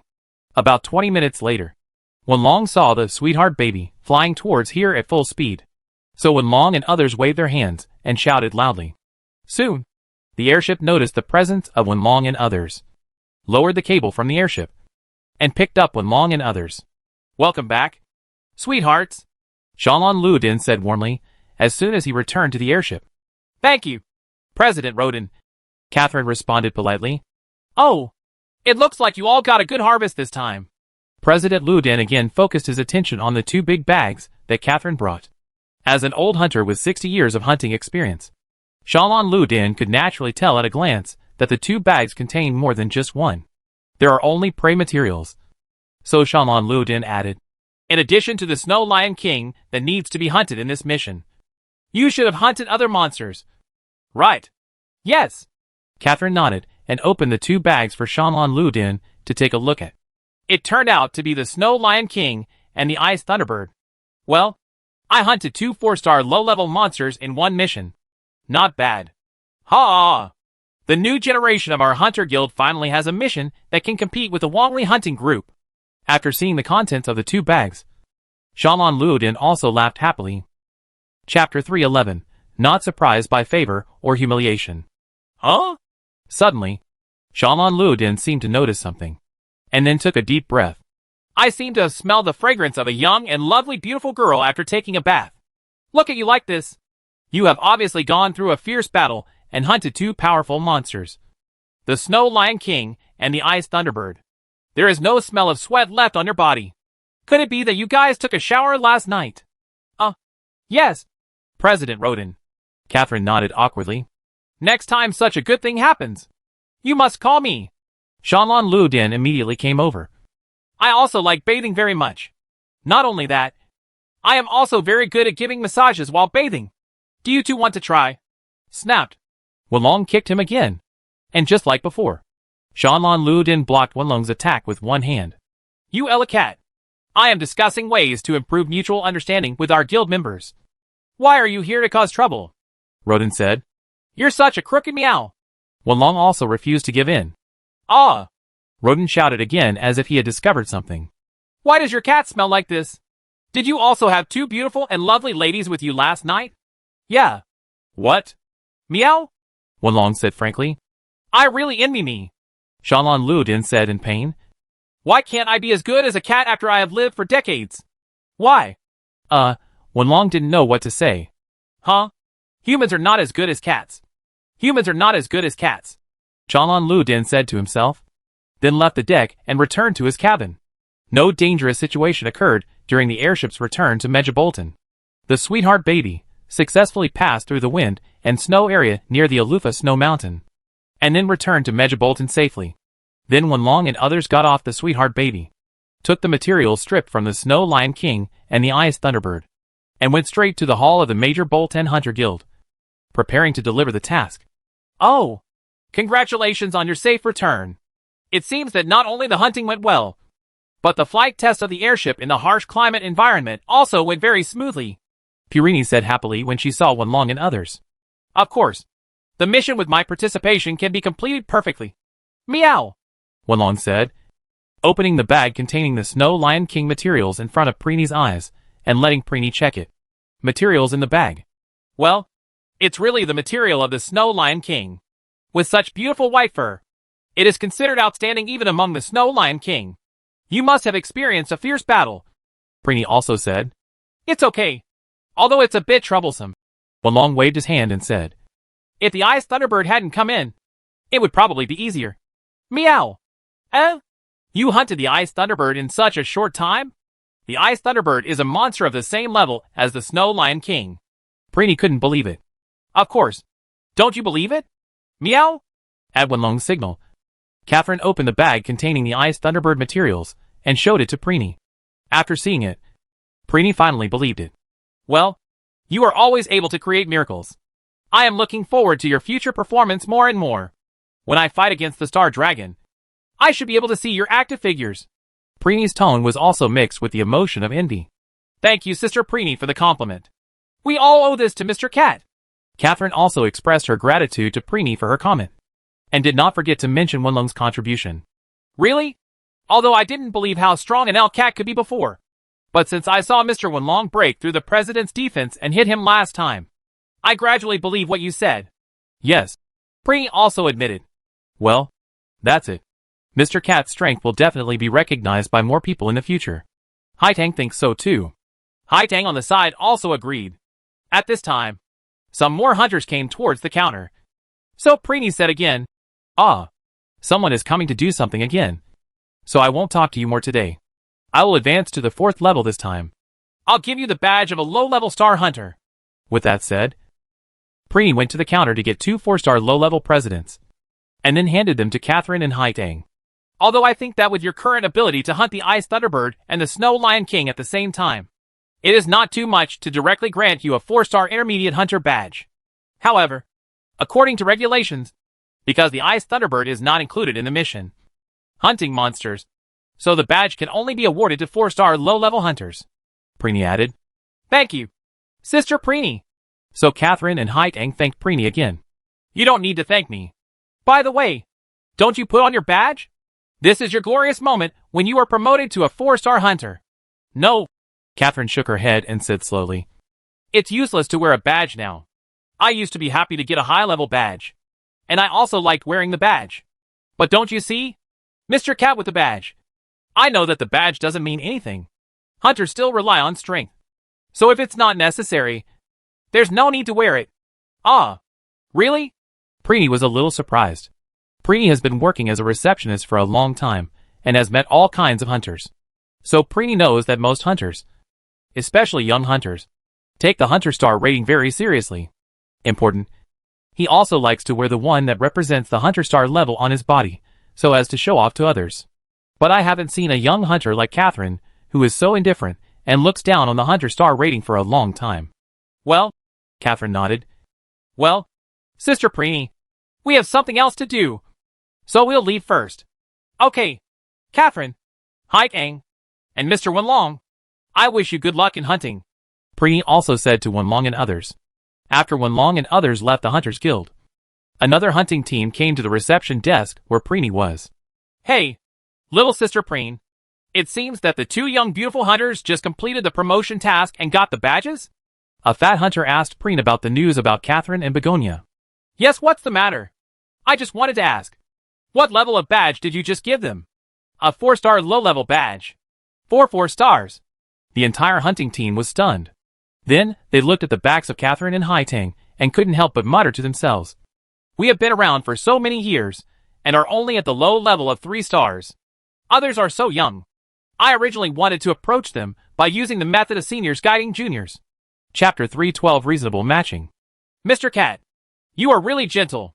After leaving the Hunter Guild, Catherine suddenly said, Why did you suddenly say this? Meow? Wenlong felt a little strange. It's nothing. I just suddenly remembered it. Because Mr. Cat always liked to show off his strength in the past. Although it seemed to be for the sake of being competitive and satisfying his own vanity. I know that. Mr. Cat did it for all of us. Oh, how come you see it? Meow? Wenlong asked again. When Mr. Cat warned everyone that Star Dragon might cause danger, almost everyone couldn't believe it. If Mr. Cat hadn't shown his strength again and again, I'm afraid no one would be willing to believe it now. And now we are waiting for you. We all know the danger of Star Dragon. But Mr. Cat, you have kept a much lower profile. So, I think Mr. Cat, what you are doing is not to show off yourself, but to sincerely think about everyone. Catherine said in her heart thoughts spoken. You are a woman who really likes to think on the positive side of everything. Meow. Wenlong said with emotion. Hey, isn't it? Catherine asked. Whether we need to show our strength is only related to whether we can get benefits. When we are not famous at the beginning, we must try our best to make others think that we are strong. Otherwise, we will not be able to receive high-level tasks.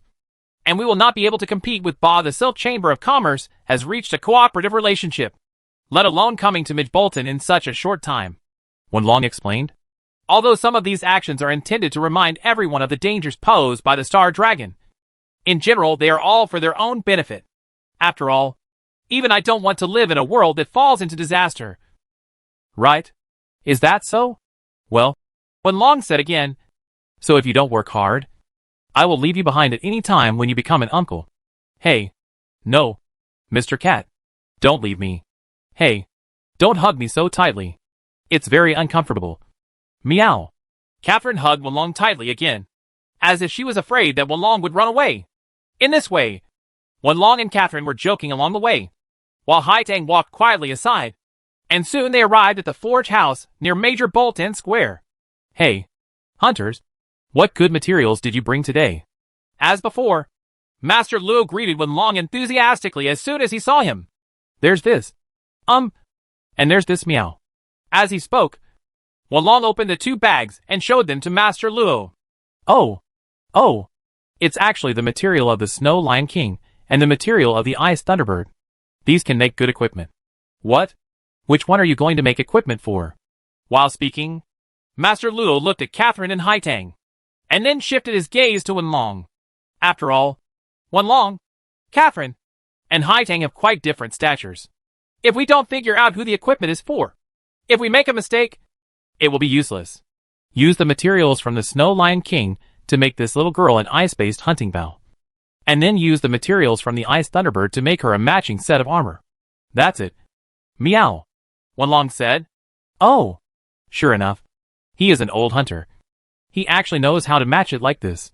Master Luo also praised after hearing what Wenlong said. Of course. Meow. Wenlong admitted unceremoniously. After all, Wenlong is very clear about the suit attributes of the Ice Thunderbird and Snow Lion King. So Wenlong knows that if the armor is forged from the Ice Thunderbird material, and the weapon is forged from the Snow Lion King material, it will be able to play a very good role. Added effect. This is because the weapon forged from the material of the Snow Lion King is a weapon with ice properties. The claws of the Snow Lion King are naturally extremely cold. And the same is true when used on weapons. The same is true for the armor forged from the materials of the Ice Thunderbird. The scales of the Ice Thunderbird, which lives in the snow-capped mountains all year round, are always surrounded by a force of ice. This allows hunters who wear Ice Thunderbird armor to also obtain this power, further enhances the ice power on the weapon. All in all, the Snow Lion King's weapons and the Ice Thunderbird's armor are equipped together, which can complement each other and greatly enhance the ice power between the two. Not only can it be extremely powerful against the enemy's ice attribute attacks, the defensive ability is great. And the power of ice on the weapon will reach a level that is enough to instantly solidify the flowing blood. But it's really like what the woman said before. Why would the soul of the Snow Lion King and the soul of the Ice Thunderbird be happy together?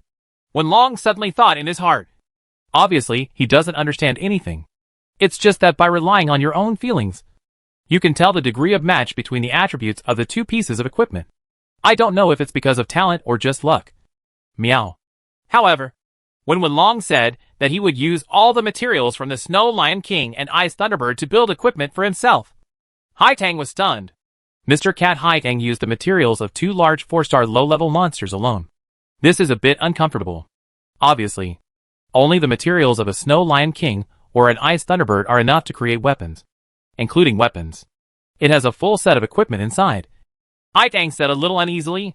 Don't feel embarrassed. I've said it before. All this is to maximize everyone's strength. Meow. Is that so? Haitang looked a little unbelievable. Don't worry.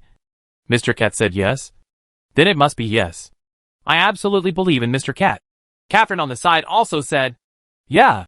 Haitang nodded, feeling a little relieved from the uneasiness in her heart.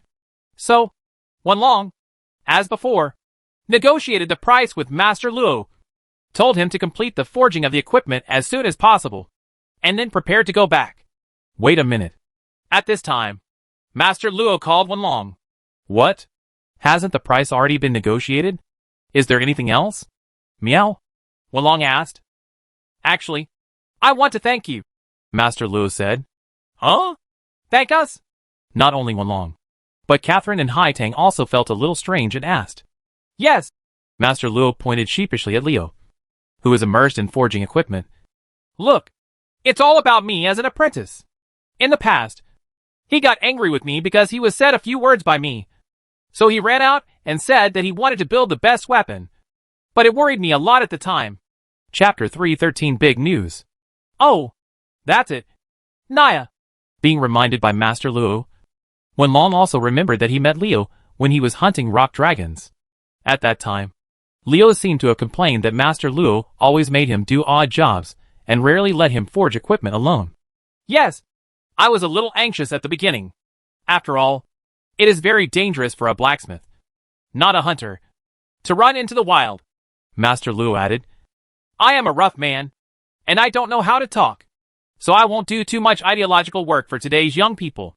There were several apprentices who ran away because of this reason. This has happened before. Naya. Yeah.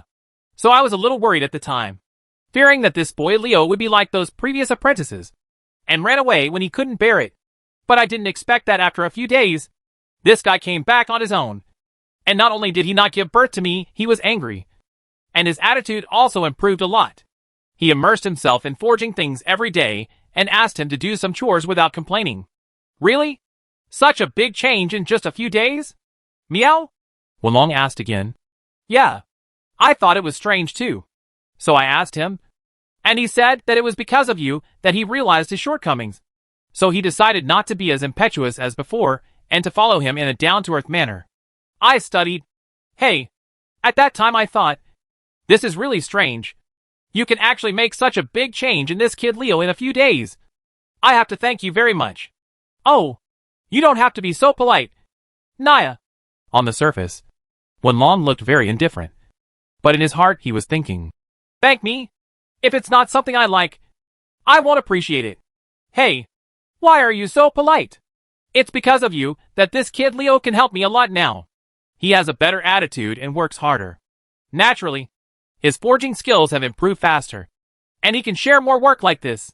My daily work will be easier. Of course, I have to thank you for such a big benefit. After speaking, Master Luo turned around and took out a wooden box from the cabinet behind him, and then handed the box to Wenlong. What is this? Meow? Wenlong asked. You'll know just by looking at it. Judging from your experience, you should be able to figure out what it is at a glance. Master Luo said proudly. Yeah, so Wenlong took the small wooden box handed over by Master Luo, then opened it and found some blue powdery objects inside. Huh? Mr. Cat, what is this? I've never seen it before. At this time, Catherine and Haitang also came up. Seeing this blue powder, Catherine, who had only been a hunter for a few months, certainly didn't know what it was. However, Haitang recognized it. Is this the crystallized dust used to cast the protective stone? What is crystallized dust? Curious Catherine asked again. Haitang only knows that this thing is used to cast the protective stone. It is said that it can improve the added properties of the protective stone. Haitang recalled the experience of seeing crystallized dust once or twice from her father when she was a child, and then said, Yes, it is indeed crystallized dust. Wenlong also confirmed, and then said to Master Luo, Why? Is it really okay to give me such a valuable thing? Meow? Master Luo replied, Of course it is possible. This small box of dust should be enough to upgrade the added skills of the stone guard by 1 level. Or it is also possible to add a new skill to a guard stone. Of course, you can also give me some useless protective stones. And I can also help you decompose more crystallized dust. Although it would be a pity to decompose the already valuable protective stones. In order to pursue stronger, this is still worth a little sacrifice. Right. Well, okay. I'll accept this thing first.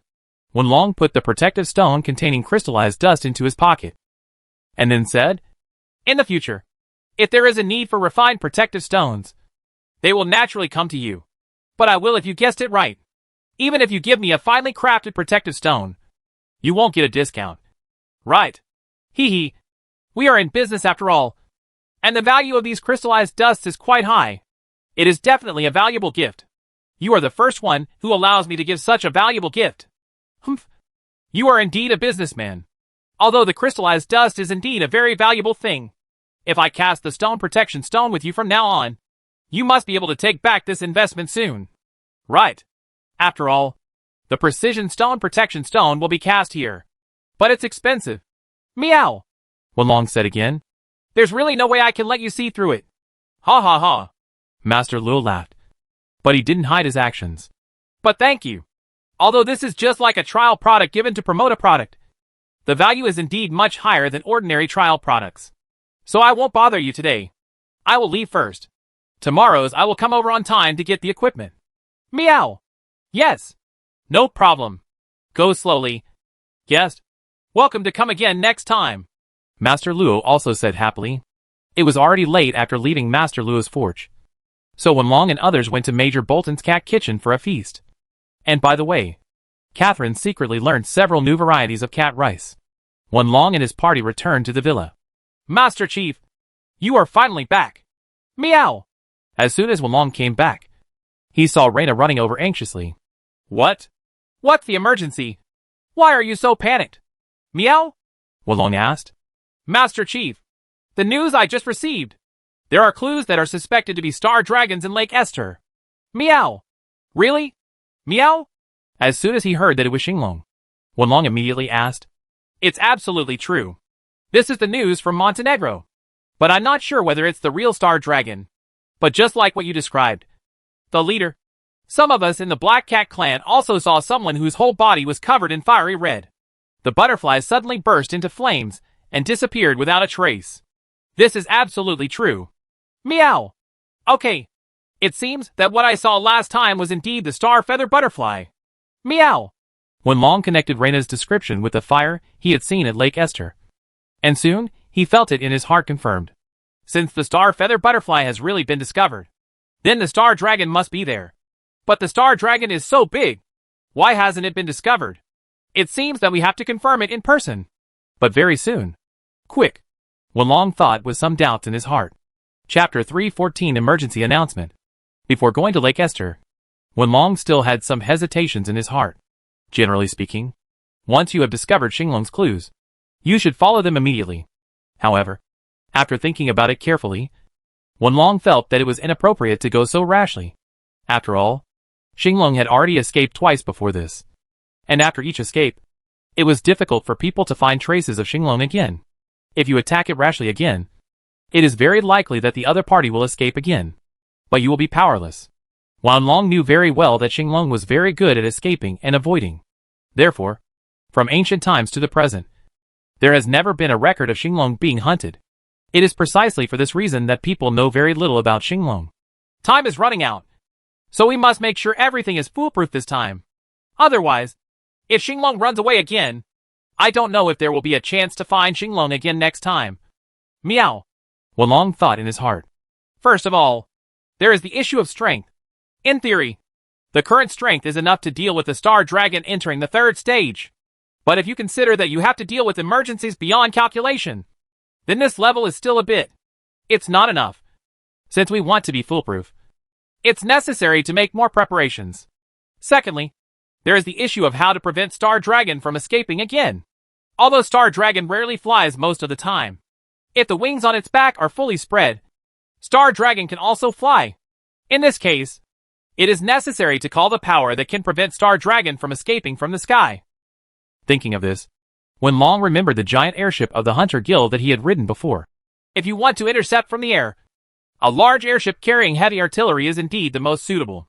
But if you want to mobilize the airship, I have to ask that old and crooked President Roden again. Alas, I really don't want to do such a thing, Wenlong said to himself with a headache. Although he was very reluctant, Wenlong knew that this was the most appropriate response that he could think of at the moment. So Wenlong quickly made a decision. Without further ado, it looks like I'm going to the Hunters Guild again. Meow. So Wenlong said to Catherine and Haitang. We just came back. Mr. Cat, are you going to the Hunters Guild again? Catherine asked, who still didn't understand what was going on. Haitang thinks Mr. Cat wants to seek help from the guild. After all, this mission is not trivial, Haitang said. Yes, Haitang is still smart, Wenlong said. Xinglong's clues must be reported to the guild as soon as possible. Otherwise, our strength alone may not be able to prevent Xinglong from escaping again. In addition, we also need that Lud and the old man's airship will provide support.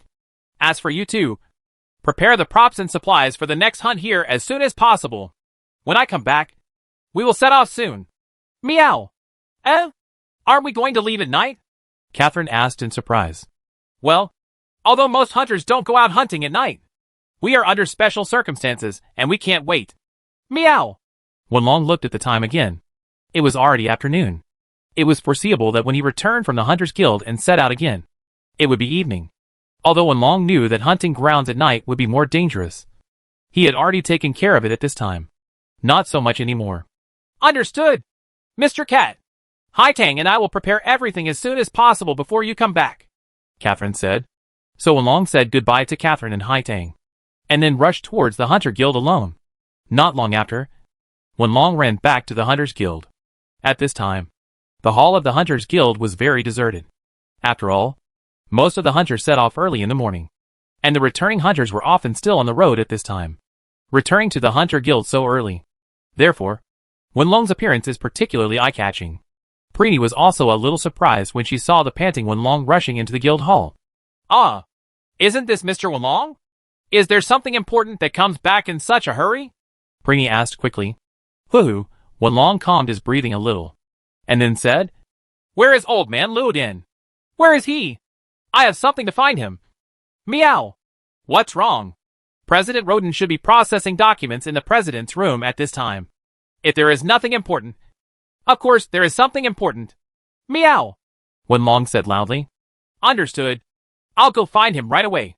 When she saw Wenlong's serious expression, Preeny also realized the seriousness of the problem.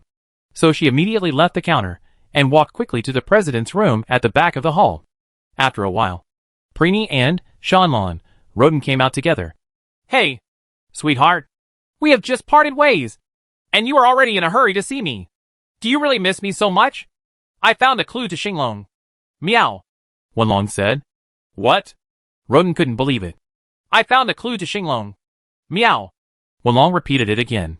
Have you found clues about the star dragon? We just separated not long ago. Right. At this time, you are at most 20 kilometers away from Bolton. Where did you search for the traces of the star dragon? Rodent put away some of the usual things. A flirtatious expression. Then a serious question. It's not what I searched for. It's the information I got from other cats. Meow. Wenlong said. Another cat? Yes. It was the information provided by the Black Cat clan. They found traces of the star dragon in Lake Esther. So, okay. To Wenlong's surprise, Shanlan Luodin suddenly interrupted his words. Black Cat clan? Aren't they those petty thieves? Do you even believe what those guys say? Oops.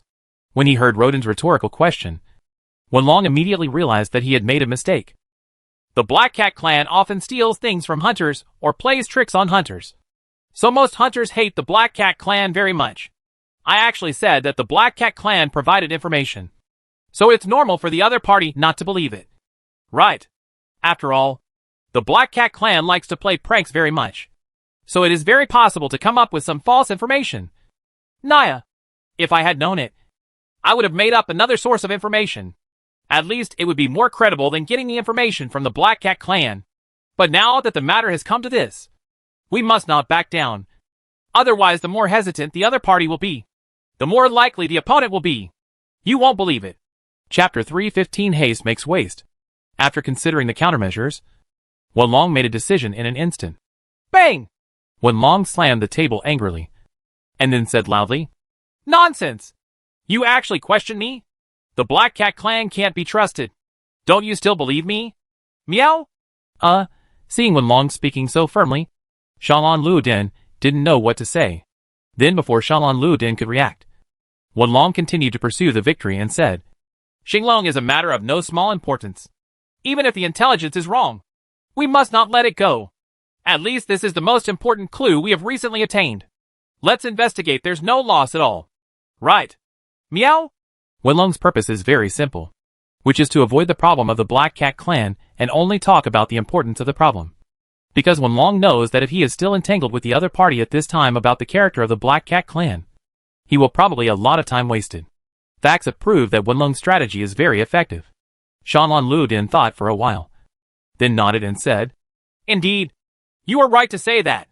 Regardless of whether the clues are true or false. We can't let go of any clues nowadays. I didn't expect that you, Cat, would be quite reasonable when talking. That's right. Lend me the airship quickly. Meow. Wenlong immediately made a request. That's not possible. Shanlan Luodin shook his head. Why? Meow? Didn't the sweetheart baby take you to Alufa Snow Mountain before? We encountered 2 snowstorms on the way. So now the sweetheart baby is undergoing a thorough inspection to eliminate possible hidden dangers. Shanlan Luodin was also a little helpless. Said, Why do we need to conduct inspection again after just one voyage?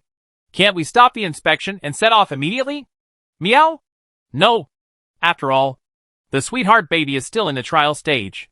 The damage to various parts of the airship under harsh weather conditions needs to be carefully assessed.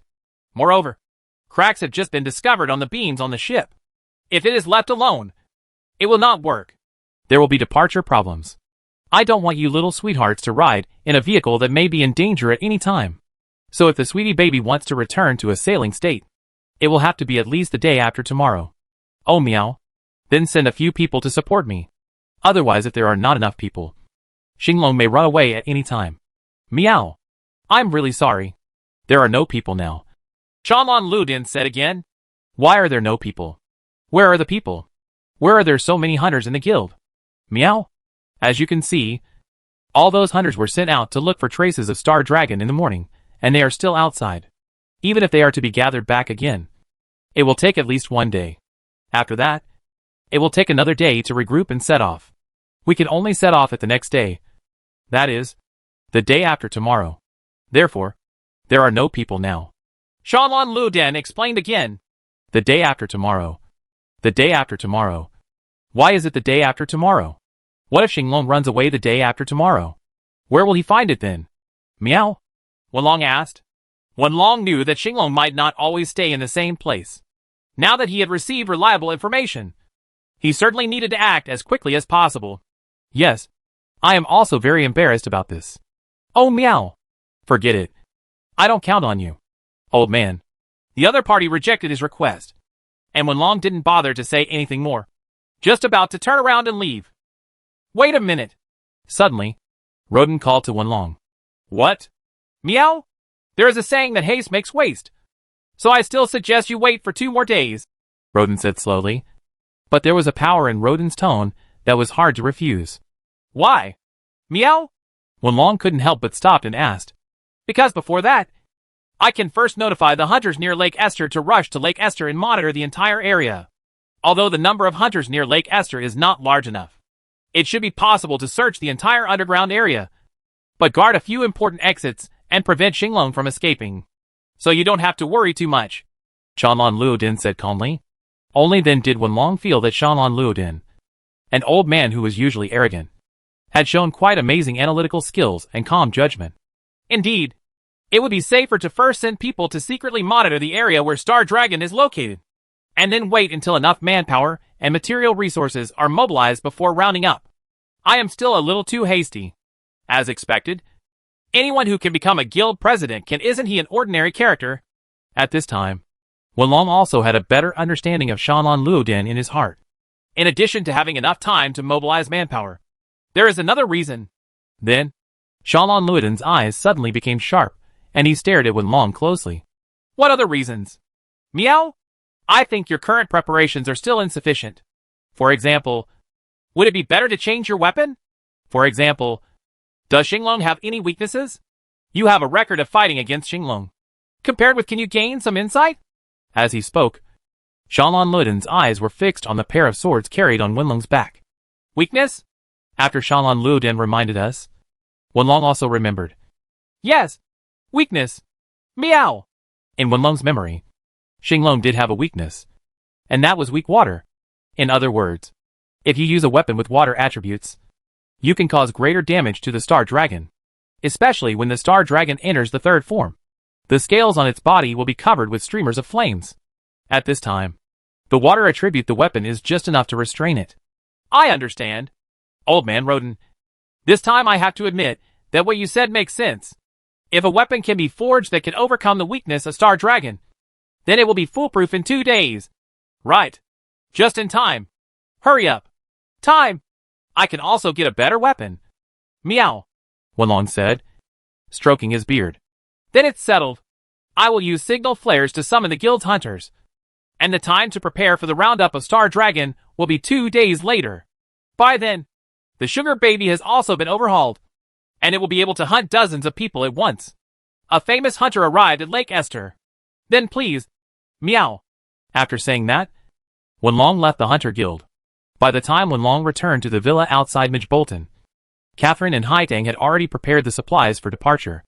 Mr. Cat, everything is ready, Catherine reported to Wenlong. Well, you're ready. Let's go! This time our destination is the Forest of Darkness. Meow, Wenlong said. Forest of Darkness? Aren't you going to Lake Esther? The plan has been changed temporarily. We will go to Lake Esther in 2 days. Before that, we have to kill a troublesome guy first. Meow. Chapter 316, Looking for a Boat in the Middle of the Night. The troublesome guy Wenlong said he wanted to kill was a monster called Shogun Sickle. Judging from the name alone, the Shogun Sickle crab seems to have many similarities with the Daimyo Shield crab. In fact, this is also true. Both the Shogun Sickle crab and the Daimyo Shield crab are crustacean monsters. But compared to the Daimyo Shield crab, which has strong defense power, the Shogun Sickle crab is famous for its extremely strong attack power. Originally, this General Sickle was a monster that could only be hunted by 4-star mid-level hunters. Logically speaking, Wenlong and others, who had just advanced to the low-level 4-star level, should not hunt this General Sickle. But in order to obtain the materials of General Kamaki and create a water-type weapon with a damage bonus to Star Dragon, Wenlong couldn't care less. Although it is against the rules to hunt high-level monsters without even accepting the promotion mission. But if you don't do this, I'm afraid you will waste a lot of time. After all, time is precious now. And as an Elu Cat at the time, I can't take the mission alone. Meow. At this time, Wenlong also felt a little inconvenient that he, as a Luma, couldn't take the mission alone. in 2 days. In addition to hunting, we also need to take into account the time spent on the road and the time required for forging equipment. Wenlong's time is also very tight, so the point of setting off overnight has not changed. But the destination has been changed to a hunting ground called Dark Curtain Forest. Because according to the information Wenlong has, the Dark Curtain Forest is a place where sickle crabs often hang out. And among sickle crabs, the huge individual is the general sickle crab that Wenlong is looking for. In addition, Wenlong felt a little lucky that the distance between the Dark Curtain Forest and Major Bolton was not too far. If you take a boat, it will take less than 3 hours from the port of Major Bolton to the east. You can reach the edge of the Dark Vale Forest, which is undoubtedly good news for Wenlong. But even so, Wenlong was still a little worried. In the absence of an airship, taking a boat is probably the best way to go to the Dark Vale Forest. But it's night now, and I don't know if there are any ships in the port that are willing to leave. Meow. So Wenlong took Catherine and Hai Tang to the Midge Bolton port and found the resting crew members in a bar near the port. As soon as he asked, Wenlong's heart immediately went cold. At night? Please. Everyone is resting at night, and the cargo has not been loaded. It is impossible to set sail just for you guys. Right? Said a drunken captain. I can give you money. Meow. Wenlong said. Money? This is not a small amount of money. The other party shook his head and said, we also have to talk about credibility when doing business. If the ship is sailed away for you, and the transportation of the goods is delayed, it is not a small matter, and we will lose money. It's not just liquidated damages, but also the possibility that no Chamber of Commerce will be willing to cooperate with us in the future because of the breach of trust. Can you afford to pay for such a huge loss? Damn it. Wenlong couldn't help but curse in his heart. Don't you just want to blackmail more? Such a guy who is obsessed with money. Meow. Although Wenlong is indeed richer, the amount of goods loaded on the other party's large ship is not a small amount. Wenlong is not rich enough to compensate the other party for all losses. So Wenlong had to find other people. But the answers from other captains were similar. Just when Wenlong was a little discouraged, suddenly Catherine pulled Wenlong, then pointed at a middle-aged man sitting in the corner and said, Hey, Mr. Cat, how about we go ask him for a favor? Him? Wenlong looked in the direction of Catherine's finger, and he saw a somewhat familiar figure. Great. Isn't that the captain of the Charging Pig? Missily? Since I've seen him once, he should be better talk. Meow. After finally seeing a familiar figure, Wenlong certainly wouldn't let him go. Ms. Lei. Long time no see. Meow. Wenlong went up to greet Ms. Lei. You are? Ms. Lei, who was a little drunk, didn't seem to recognize Wenlong at first. But when he raised his head and saw Catherine and Hai Tang, he suddenly realized, Hey, this isn't the last time we met. Are you two beauties who passed by? Long time no see. How come you have time to come to the bar? I'm Miss Lee. I'm the captain of the Charging Pig that took you to the Kunbo wetland last time. I'm sure these two beauties won't do it. Forget me? This guy. Although Miss Lei's reaction made Wenlong very unhappy. But at this time, Wenlong was asking for help, and it was not easy for Wenlong to get angry. Mr. Missily, we would like to borrow your ship. Wenlong didn't speak, but Catherine spoke first. Hey, where do you want to go? Beauty? Ms. Lei said. It's a place called the Dark Vale Forest. Catherine continued. The Forest of Darkness. It's very scary to go to that place so late. How about you two spend the night in my room first tonight, and we can set off again tomorrow morning? Miss Lee said again. No. We have to go to the Dark Curtain Forest now. That won't work either. It's night now. Many crew members are resting, and some crew members are out having fun. I can't summon them back at once. As he said that, Ms. Lei took another sip of wine. Seeing that the other party still refused to agree, Wenlong suddenly became anxious and simply jumped on the table, and then snatched the bottle from the other party's hand. Stop drinking. We have important things to do, and we have to go to the Dark Vale Forest now. Meow. Wenlong said loudly. What's important? Saving the world? The drunken Ms. Lei burped. Almost. Thinking of the disaster that would happen if the ancient dragon species awakened. Wenlong answered truthfully. Unexpectedly, Mystery suddenly burst into laughter. Ha ha ha ha ha. Ah ha ha ha ha. It's so funny. There is actually an Elu Cat who says he wants to save the world. Ha ha ha ha ha. You guy. My uncle's patience has its limit. Wenlong opened his palm and flicked it, and the sharp claws stretched out from the flesh pad. This is an instinct that almost all cats have. They usually retract their claws into their flesh pads, so that they are less likely to accidentally scratch people. But when necessary, they can stretch them out at any time and use them as weapons. But just when Wenlong was about to teach Ms. Lei a lesson, a familiar voice suddenly sounded behind Wenlong. Aren't these sisters Catherine and Hai Tang? Oh, and Mr. Wenlong is also here. Wenlong turned his head and saw that the owner of the voice was Lily, whom he had known before. At this time, Lily was not wearing hunting equipment, but ordinary casual clothes. It seemed that she had come to the bar to relax. Chapter 317 Forest of Darkness. Miss, why are you here? As soon as he saw Lily appearing, Ms. Lei seemed to have woken up from most of his wine at once. I told you. Don't call me Mississippi. I'm just a hunter now, Lily said, a little unhappy. Then Lily turned to Catherine and Hai Tang and said, By the way, what are you doing? Why are Catherine and little Hai Tang also came to the bar? Especially Xiao Hai Tang. You are still young now. It is not a good idea to come here. Sister Lily, it's like this. So Catherine briefly told Lily the purpose of coming to the bar in the port area. It turned out to be a weapon against star dragons. But hunting sickle crabs is not an easy task. It's a pity that I don't have any equipment with me now. Otherwise, I really want to go with you. Lily nodded, and immediately said to Ms. on the side. Li Shou said, For such an important matter, why don't you send them to the Dark Vale Forest as soon as possible? But all my sailors have gone out. But what? Find them all quickly. Ah, yes. Yes, Miss Lily. I'll do it right away. When Lily said this, Miss Lee immediately stood up from the wine table and hurriedly took action. His movements were also very neat, and he didn't look drunk at all. Okay, you guys should follow Miss Li. Even if I go back to get the equipment now, it's too late. I can't go with you to help. It doesn't matter. If you want to hunt General Sickle, the three of us are enough. Meow. Wenlong said. The General Scythe is a monster that can only be hunted by 4-star mid-level hunters. It's just that it's a bit too risky for the three of you to hunt. And even if you are really sure, if there is one more person, at least there will be more. A piece of power can also reduce the time required for hunting. By the way, isn't time what you are most lacking now? Lily said. That's true. Wenlong also admitted this. Oh, by the way, that guy Elon seems to be still in the city recently. I'll help you find him. He's stronger than me. And that guy is a hunting maniac. He can set off almost at any time. I think he should be able to. I can help you. And you will have more strength. Thank you so much. Meow. Wenlong said. Thank you, Sister Lily. Catherine and Hai Tang also said. Okay, let's go. So Wenlong and his party left the bar and followed Ms. Lei to gather the crew members who were resting near the port. It didn't take long for all the crew members to be gathered. Then Wenlong and his party followed Ms. Lei to the berth where the charging pig was parked.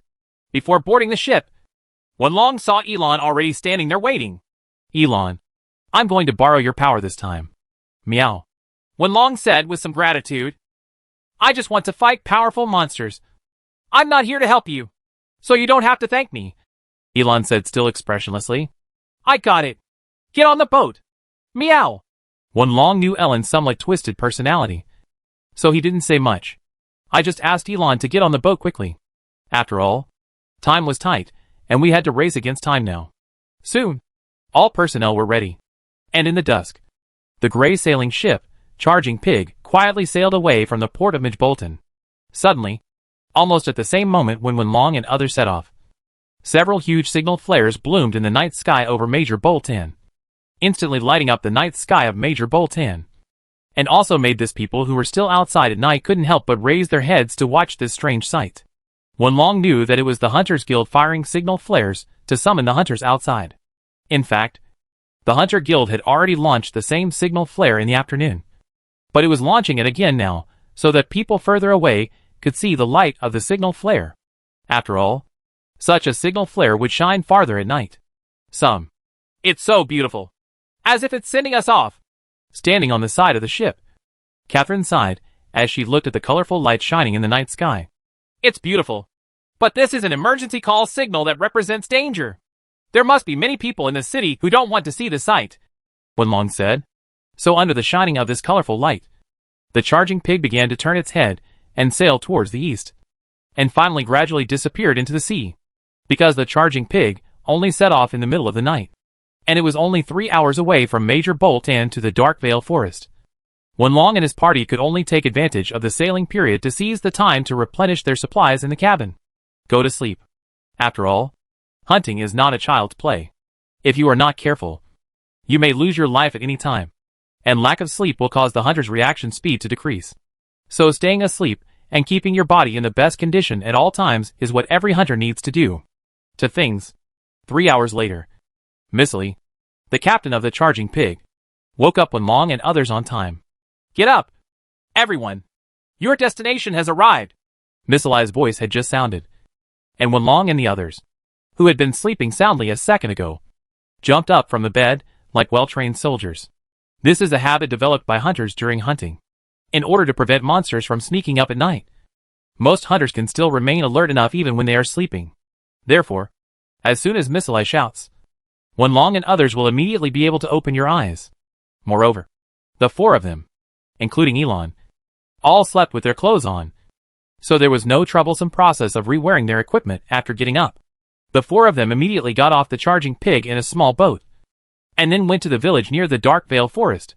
Location login. At this time, it was only 2:30 in the morning, and Wenlong and his party had already set foot on this dangerous land. Mr. Cat, this Dark Vale Forest looks so scary. As soon as she stepped into the Dark Vale Forest, Catherine felt a hint of danger. Of course, this place is one of the hunting grounds that even the Hunters Guild has not fully explored. There are many dangerous creatures. It is not safe even if we come during the day. What's more, we came here overnight. But I have this uncle. Now, don't worry too much. Meow. In order to make Catherine feel at ease, Wenlong began to explain to Catherine about the situation of the Dark Curtain Forest. Although according to previous habits, if he was going to a new hunting ground, Wenlong would explain to Catherine the things that needed to be paid attention to in the new environment before departure. But this time, because time was really tight, Wenlong didn't have much time to explain these to Catherine and Haitang.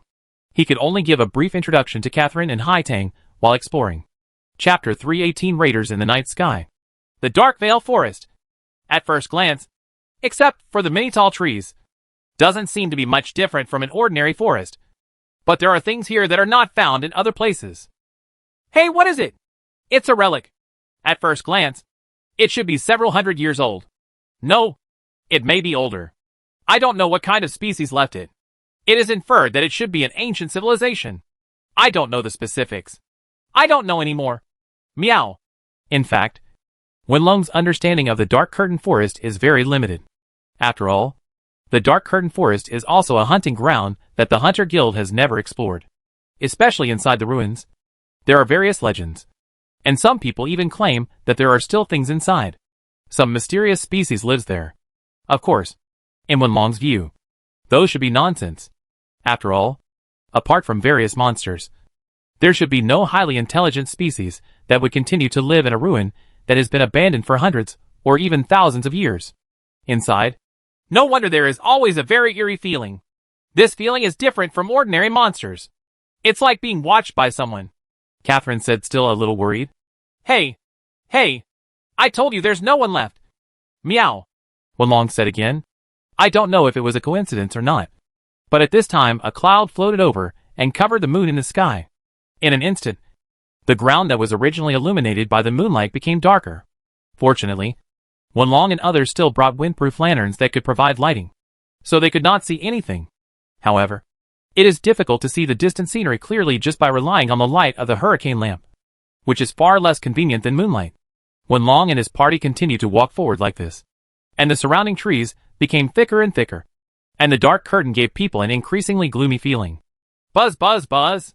Suddenly, the sound of something vibrating in the air came.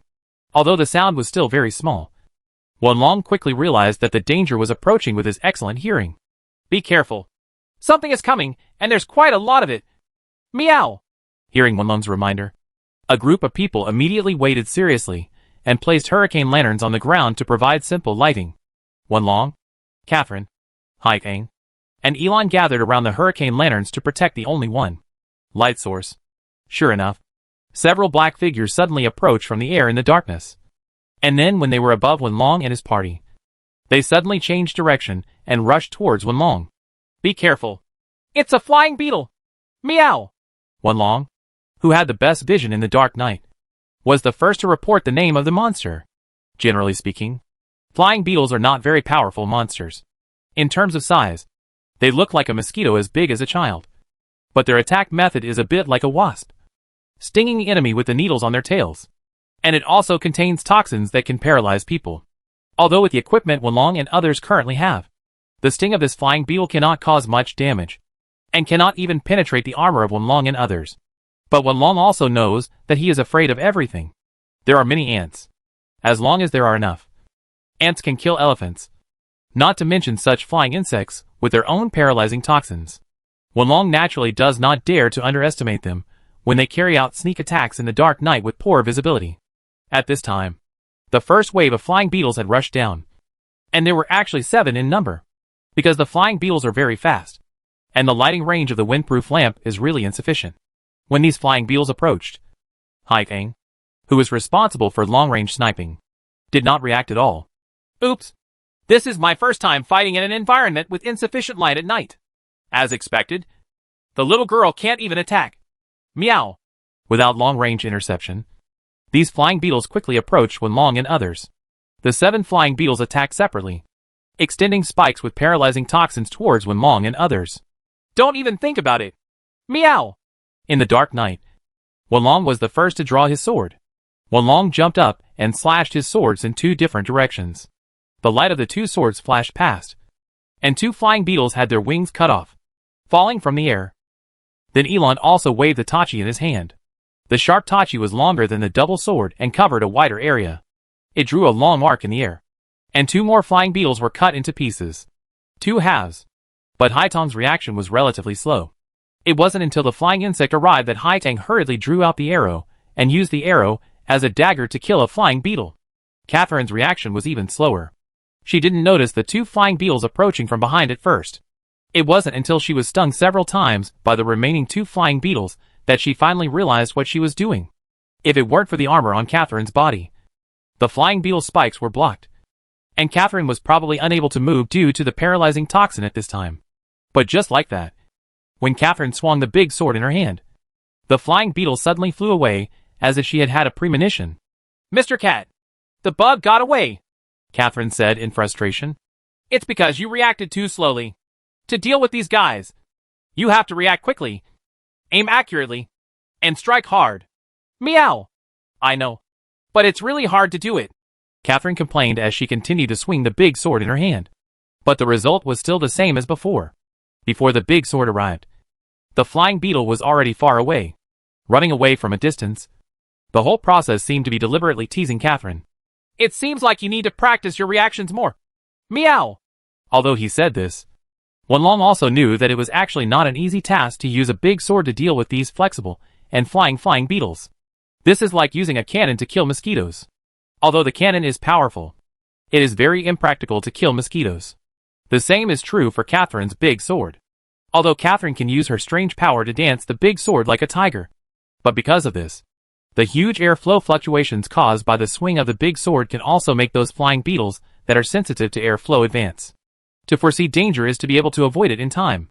Therefore, it is not surprising that Catherine cannot hit the flying beetle Wenlong.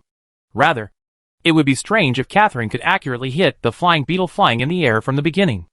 Okay, stop and let me take care of them. Meow. Seeing Catherine waving the air several times in succession, Wenlong wanted Catherine to stop the big sword in her hand. But Wenlong himself suddenly jumped onto Catherine's shoulders, and then took off again with the help of Catherine's shoulders, and was about to the remaining 2 flying beetles hovering above Catherine also fell to the ground. Chapter 319 Coming looking for the fire. The first 7 flying beetles that rushed up had all been cleared away. But Wenlong knew from the sound that more flying beetles were approaching. This time, Wenlong and his team killed all the invading flying beetles faster than the first time. But soon the 3rd, 4th, and even 5th batch of flying beetles were still moving towards them. Wenlong gathers here. Run quickly. The fight will be endless if this continues. The rest can only be fought and run away. Meow. Wenlong looked at the approaching flying beetles in the night sky, and then suggested, well, indeed. It's not a good time to waste time here. Elon also agreed with this. So, Catherine and Haitang immediately put away their weapons, picked up the hurricane lantern and ran forward. Behind Catherine and Haitang, it was Elon who helped them break up. As for Wenlong, he simply lay on Catherine's shoulders, be ready to jump up and take down enemies coming from the air at any time.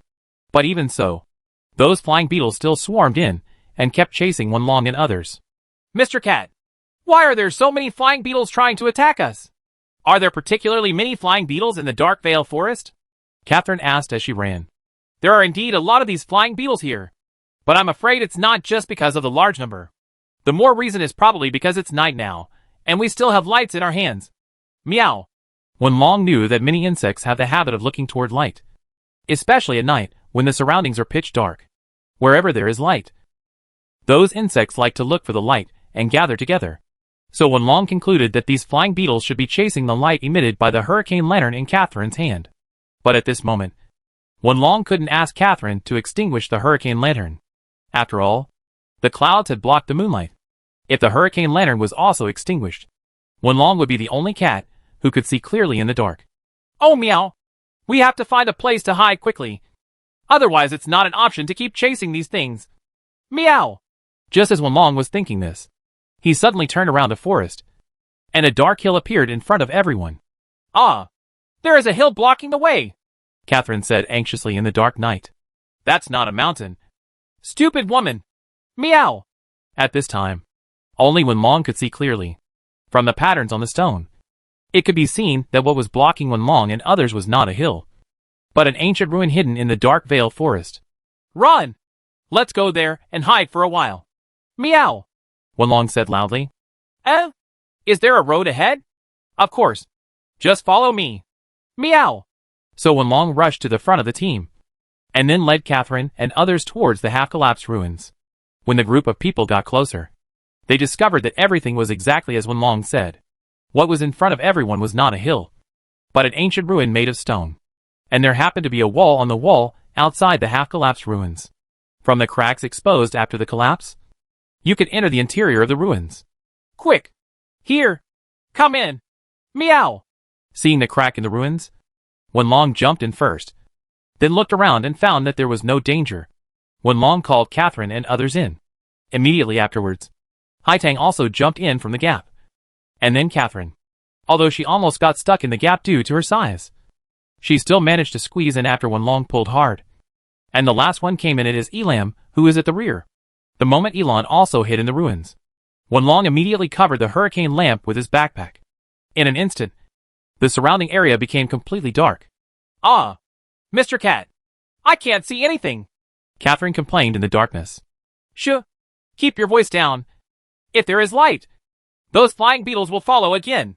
Just be patient for now. Meow! Wenlong said. When Wenlong said this, a group of people in the darkness immediately held their breath and waited quietly for the flying beetles to leave. Buzz, buzz, buzz, buzz, buzz. After a while, the sound of the flying beetles became smaller and smaller. And after a while, even Wenlong could no longer hear the sound of the wings of the flying beetles. Okay. Meow. Wenlong took away the backpack covering the hurricane lamp, and the surroundings began to become brighter again.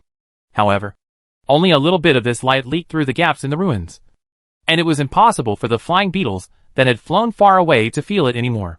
He's finally gone, Catherine said. Thanks to Mr. Cat's night vision ability. Otherwise I wouldn't know what to do, Haitang said happily. This ruins. At this time, Elon looked around and found that something seemed wrong with the atmosphere around him. There seems to be some monster here. A monster? Catherine exclaimed.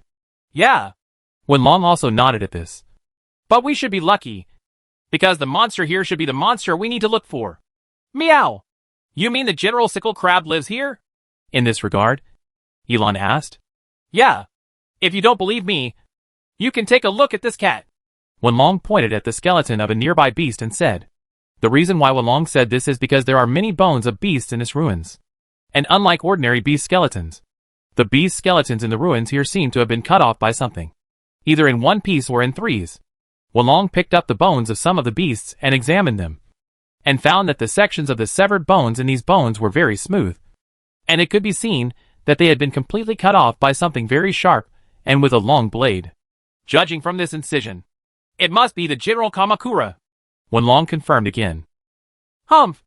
I see. It really took no effort at all. Can you finally compete with General Kamakura?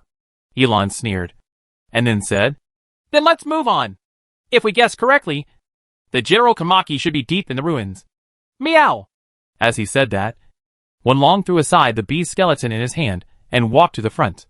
Wenlong and his party just moved deeper along the passage of the ruins.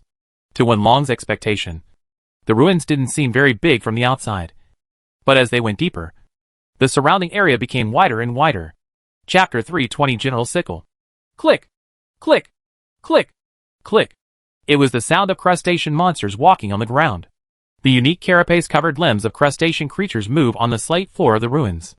It feels like the heels of human high heels stepping on the slate floor. And its sound is easily audible. Wenlong and others continued to walk forward in search of the sound. And suddenly their eyes suddenly opened up. What appeared in front of Wenlong and his party was a huge and spacious hall. Although the towering dome had collapsed in half, the glory and magnificence of the ruins could still be seen. In this hall, there are about 7 or 8 blue sickle crabs swimming around. The sickle crab is similar to the shield crab. They are both carapace species, and both have thick carapace on their backs. However, as the name suggests, the sickle crab's claws are not as thick as a shield like the shield crab, but are like 2 sickles, extremely sharp. By swinging it, you can easily kill your prey like cheese. And not only are they different in appearance, but also in color. The sickle crab and the shield crab are also very different. The SHL of the shield crab is red, while the SHL of the sickle crab is blue. One blue and one red. It also matches quite well. We have seen the scythe crab, so the general scythe crab should be around here as well. If we attract their attention, we should be able to lure the general scythe crab out. Meow. With this thought in mind, Wenlong raised the hurricane lantern in his hand and stepped closer to the sickle crabs that were foraging in the darkness. Sure enough, the sudden light immediately attracted the attention of the sickle crabs. Like shield crabs, sickle crabs also like to walk sideways, so they waved their sickles and began to surround Wenlong. Kill these little sickle crabs, and the general sickle crab should come out. Without Wenlong's instructions, Haitang had already placed the arrow on the string of her hunting bow, and then aimed at the sickle crab closest to her. Whoosh! Whoosh! Whoosh! After charging up, several arrows were shot out at the same time. The charged arrows easily penetrated into the sickle crab's carapace. And then lightning flashed, and the sickle crab's body twitched twice before falling. Get down! Although the lightning attribute hunting bow in Haitang's hand was originally forged with the material of the electric dragon, the weapon level was already somewhat behind at this time. However, if it were replaced with other hunting bows of the same level, it might not be able to be used so easily. Kill the sickle crab. This is because the thunder attribute is the best attribute for restraining sickle crabs. So although the weapon level is lower, the damage caused is still extremely considerable. And this is the advantage of attribute restraint. Kakaka.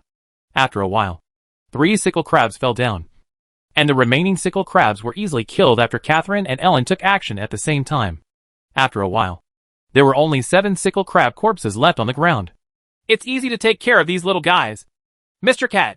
But why haven't you seen the general sickle crab? After killing the last sickle crab, Catherine said with some pride. Don't be careless. I have already heard the sound of General Sickle. Meow. Wenlong said very seriously. After Wenlong said this, everyone fell silent. For a moment, the hall of the ruins was so quiet that it seemed that even the heartbeats of everyone could be heard. Shaw! Shaw! Shaw! Shaw! Sure enough, when it is quiet, the sound is particularly obvious. If you listen carefully, you can probably hear that this sound is obviously different from the click, click, click sound made when walking in high heels before. And it is more like the sound of something sharp piercing into the rock was very rhythmic. And it seemed that the general sickle crab was approaching step by step. However, Wenlong and others still did not see General Sickle. Originally, the lighting range of a hurricane lamp was not very wide, and coupled with the situation of only hearing its sound, but not seeing its person. At this time, Wenlong and others became even more nervous. Oh meow! Where is this General Kamakura? Meow? Although Wenlong had the ability to see clearly in the distance in the dark night, after looking around, he could not find any trace of General Kamaki. Mr. Cat, where is General Sickle? Catherine asked anxiously again. Humph. It turns out that General Kamakura also likes to be sneaky. His style does not match the name. At this time, Elon also said, after all, except for Wenlong, everyone else's field of vision can only be limited to a relatively close range. So at this time everyone placed their expectations on Wenlong, hoping that Wenlong could find out the location of General Sickle as soon as possible. Don't worry. I'm going to find it soon. Meow.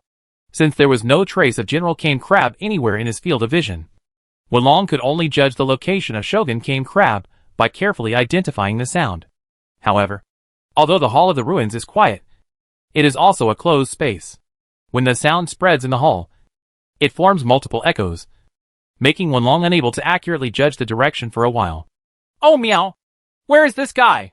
You can obviously hear the sound getting closer and closer? Oh, by the way, even if the General Sickle Crab is walking, it shouldn't make this sound. Meow. Wenlong suddenly remembered that although the General Sickle Crab was very huge, its length could reach more than 10 meters, including its two pincers. Its height was as high as a two-story building, and it weighed more than 10 tons. But this does not mean that the Shogun Crab's feet can easily penetrate into the hard stone slab when moving. But judging from the sound, it was indeed the sound of something extremely sharp piercing the stone slab. And the sound was getting closer and closer, moving bit by bit towards Wenlong.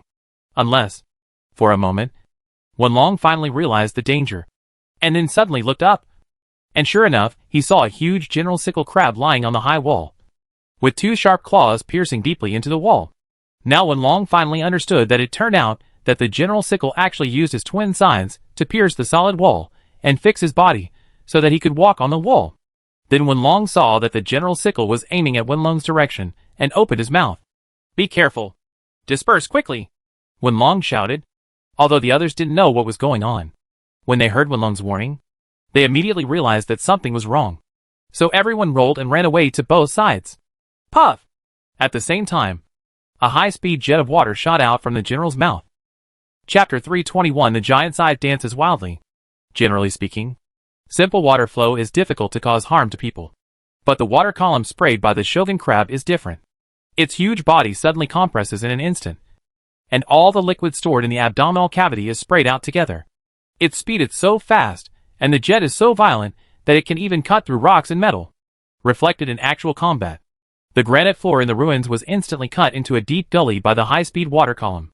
Mr. Humao really didn't expect the water column to be so powerful, Catherine said with lingering fear when she saw the cut granite floor on the ground. As long as the speed is fast enough, water can also be used as a weapon. Although the water jet of the General Sick Crab is dangerous. Isn't that what we need? In order to deal with Xinglong, Wenlong needs water attribute weapons. If the water jet ability of the General Sickle Crab he hunts is stronger, the water attribute damage of the weapon forged from its materials will be higher. So seeing how powerful the water column sprayed by the General Sickle was, Wenlong felt a little happy. However, the danger was not lifted. The first blow missed, and the second blow from General Kamakura immediately followed. But this time, everyone was ready. Catherine raised the big sword in her hand first to block the situation. When the second beam of water sprayed out, it hit the big sword in Catherine's hand. Suddenly, water splashed everywhere. Catherine, who was wearing a rock dragon armor and holding a rock dragon sword, seemed to be a reliable barrier, blocking the attack of the water column. However, she almost fell to the ground due to the huge impact. This shows that the water column sprayed by the General Sickle the power is great. However, Catherine finally bought valuable time for Haitang to counterattack. Although the vision at night is very poor and Haitang cannot see clearly far away, the two consecutive attacks just now have actually exposed the general's position. As a long-range shooter with rich experience, Haitang is also good at judging the enemy's position from the trajectory of long-range attacks. Therefore, when actually attacking for the first time, Haitang immediately roughly judged the opponent's direction from the attack trajectory of General Sickle just now, and after rolling to dodge, he immediately drew the bow string to charge up, preparing for a counterattack. When General Kamakura attacked for the second time, Haitang not only completed 3 stages of charging, but also confirmed the precise position of General Kamakura again, and accurately shot the arrow after 3 stages of charging. Whoosh! Whoosh! Whoosh! Several more arrows were shot out. But when these arrows fell into the darkness, several flashes of lightning flashed out. This is the electric light emitted after the arrow accurately hits the carapace of the Shogun Sickle Crab. as a crustacean creature that is good at water-based attacks. The Shogun sickle crab's body can be said to be a natural conductor, making it difficult to resist the erosion of lightning. So even though Haitom's arrows didn't have enough power to completely penetrate the thick carapace of the general sickle crab, the painful current still acted directly on the general sickle crab's body. In an instant, under the illumination of the electric light, everyone else including Wenlong also saw clearly the true face of General Sickle. The blue general sickle crab was opening its mouth, preparing for the third round of water jets. But Haitom's arrow hit the two sickle-shaped giant claws of the general sickle crab, interrupting the attack of the general sickle crab. And then I saw the general sickle shaking his whole body and falling from the high wall. Boom! The crustacean creature weighing more than 10 tons fell to the ground like a huge stone, making a big hole in the floor. The general sickle crab has landed. Kill it quickly! Meow! Wenlong shouted. Wenlong knew that the best way to deal with General Sickle was to attack him quickly and violently. After all, compared to the daimyo shield crab, the Shogun scythe crab focuses more on attack. So the longer the delay, the greater the chance of casualties for the hunters. Therefore, resolving the battle quickly is the best option. However, even though the general sickle crab fell from the high wall, he still maintained the balance of his body. After his limbs landed on the ground, he quickly stood up and waved two sickle-shaped pliers towards Wenlong and others. Huh? Who has better swordsmanship? The one who rushed to the front was Elon, who was holding the sword. He drew out the sword and slashed towards the General Kamakura with a left whirling slash. Crack! Elon's sword accurately hit the carapace of the general sickle crab, and cut a large gap in the carapace of the general sickle crab. At the same time, Elon's body also jumped to the side with the power of the sword. This causes his body to move quickly to one side while launching an attack. This is the Zwaposha slash, one of the advanced techniques commonly used by hunters who use Tachi. It can make one's body dodge to the left while ensuring the attack. Of course, in contrast, there is the right dodge that makes one dodge to the right. Whirling chop. This flexible combat method is also one of the advantages of Tai sword hunters. It has a longer range than double swords and is more flexible than a big sword. But on the other hand, the large and long sickle-shaped pincers of the general sickle also slash towards Elon. But as if after precise calculation, Elon's body passed by General Sickle's sickle-shaped pliers. It can be seen that this time Zwapajua's beheading was exactly what Elon had expected. The result was that in the first round of the fight between Elon and General Kamakura, Elon caused damage to the opponent and escaped unscathed. So this is how Tachi is used. You can't learn this kind of move with a big sword? Sure enough, every weapon has its reason for existence. Seeing this scene, Catherine, who had never seen Tachi hunting before, was filled with hatred for Tachi in her heart. One more point of understanding. However, how could General Sickle be willing to suffer the loss of being dumb? Finally, the General Sickle crab, which had been attacked continuously in the first battle, began to get angry. White bubbles came out of its mouth, showing that it was very angry at this time.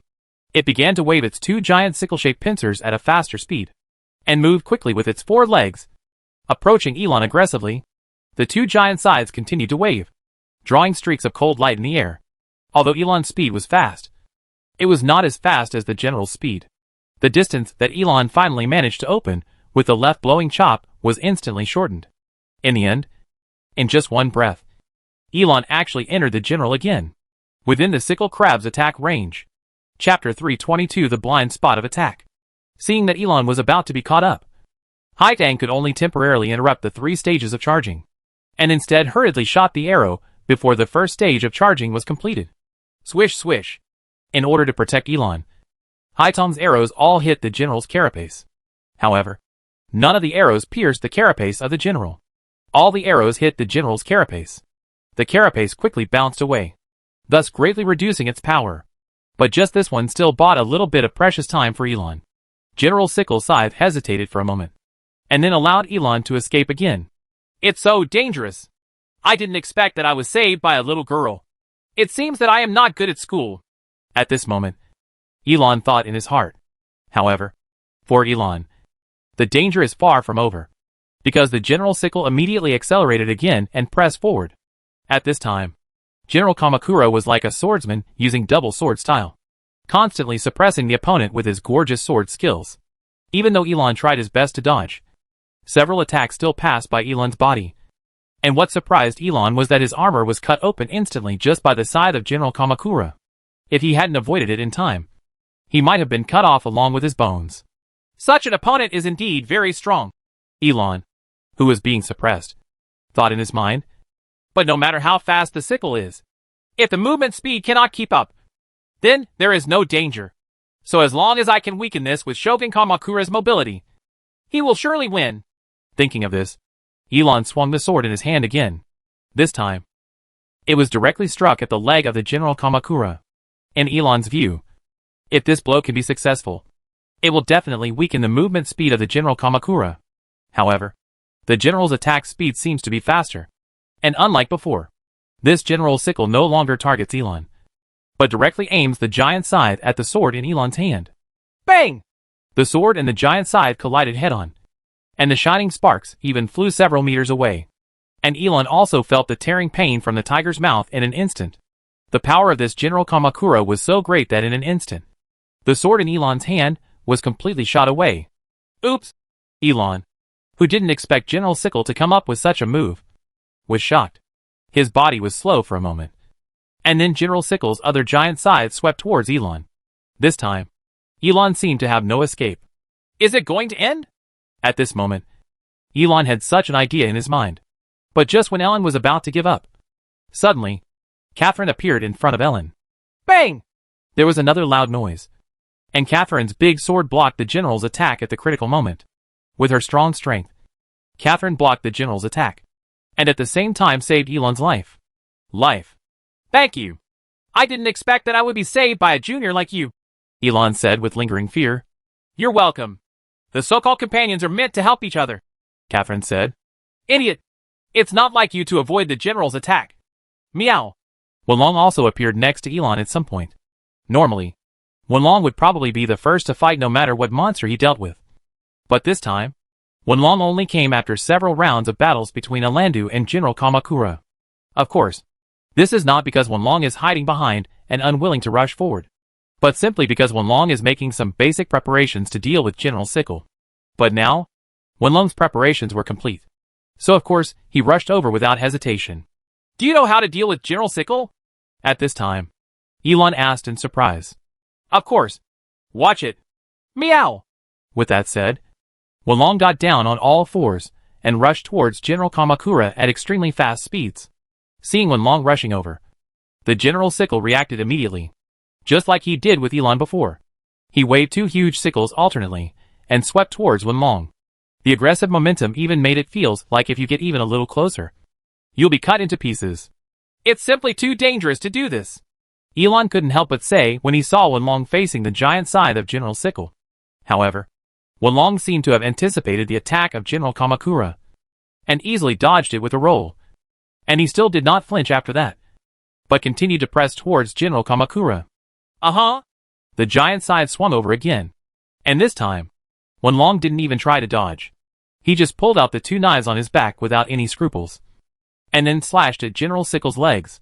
For a moment, Elon was stunned, because in Ellen's view, Wenlong's actions at this time were very unreasonable. The target of Wenlong's attack was the legs of General Kamakura. However, even the double knives in Wenlong's hands were indeed very sharp and could cause considerable damage to Shogun Kamakura's legs, and even cause Shogun Kamakura to fall to the ground. On the ground. But the result must be that Wenlong lost the best opportunity to avoid the attack of General Sickle. Therefore, the result of simulating the battle between Wenlong and Shogun Kamakura in Elon's mind is that although Wenlong can cut the legs of Shogun Kamakura will completely cut Wenlong's body into two pieces. In this way, in Elon's view, Wenlong's approach was completely wrong to risk his life. Don't worry. Mr. Cat won't do anything he's not sure about. At this time, Catherine on the side seemed to see through Ellen's worries, and then said, but Elon wanted to say something else, but found that the two sides were already close to each other with sharp knives. Boom! Boom! At this time, Wenlong's double swords had accurately hit General Sickle's leg. General Sickle's relatively fragile leg was quickly hit hard and cracks appeared. Correspondingly, the giant scythe of General Kamakura also struck at Wenlong, and it seemed as if it had struck Wenlong. However, what happened next was far beyond Elon's expectation. The giant scythe that seemed to be about to hit Wenlong just passed by Wenlong in the end, without hurting Wenlong at all. It's actually like this. At this moment, Elon finally understood why Wenlong was so confident. Did you see? The feet of General Sickle that I am standing on are the blind spots for attacks by the giant sickle-shaped pincers. Meow! At this moment, Wenlong did not forget to explain to Catherine and others that this is the blind spot for General Sickle's attacks. Chapter 323 The Big Sword Breaks the MHOL. At this time, Catherine and Haitang also completely understood. Generally speaking, human beings' instinct to avoid danger is to avoid danger in the distance, thinking that the farther away from the danger, the safer it will be. But this general tactic is not suitable for dealing with the general sick crab, because not only does the shogunate crab move very fast, but more importantly, the sides of the shogunate crab are very long and extremely sharp. If you just avoid them blindly, it is easy for the crab to keep chasing and slashing. Not only will it fall into the trap of being a suppressed situation, and if you are not careful, you will die under the giant side of the General Kamakura. On the contrary, if it is close to the soles of the shogun side crab's feet, then because the blade of the shogun side crab is only at the front end of the entire giant claw, it will not be easily chopped. Just like that, under Wenlong's continuous attacks, the General Sickle finally lost his balance and fell to the ground. At this time, Catherine rushed over again, wielding her sword and struck directly at the General Sickle. Passed by, General Kamakura, who had fallen down at this time, had no time to counterattack. It can be said that a situation was extremely favorable to Wenlong and others. After all, even Wenlong has to admit that Catherine's power is still worth relying on. Even an ordinary blow can cause great damage. If General Kamakura did not block Catherine's blow and his body was severely injured by Catherine's heavy blow, then he would be pursued by Wenlong and others, and it wouldn't take long before he would be able to capture General Kamakura, seeing that Catherine's big sword has been slashed down.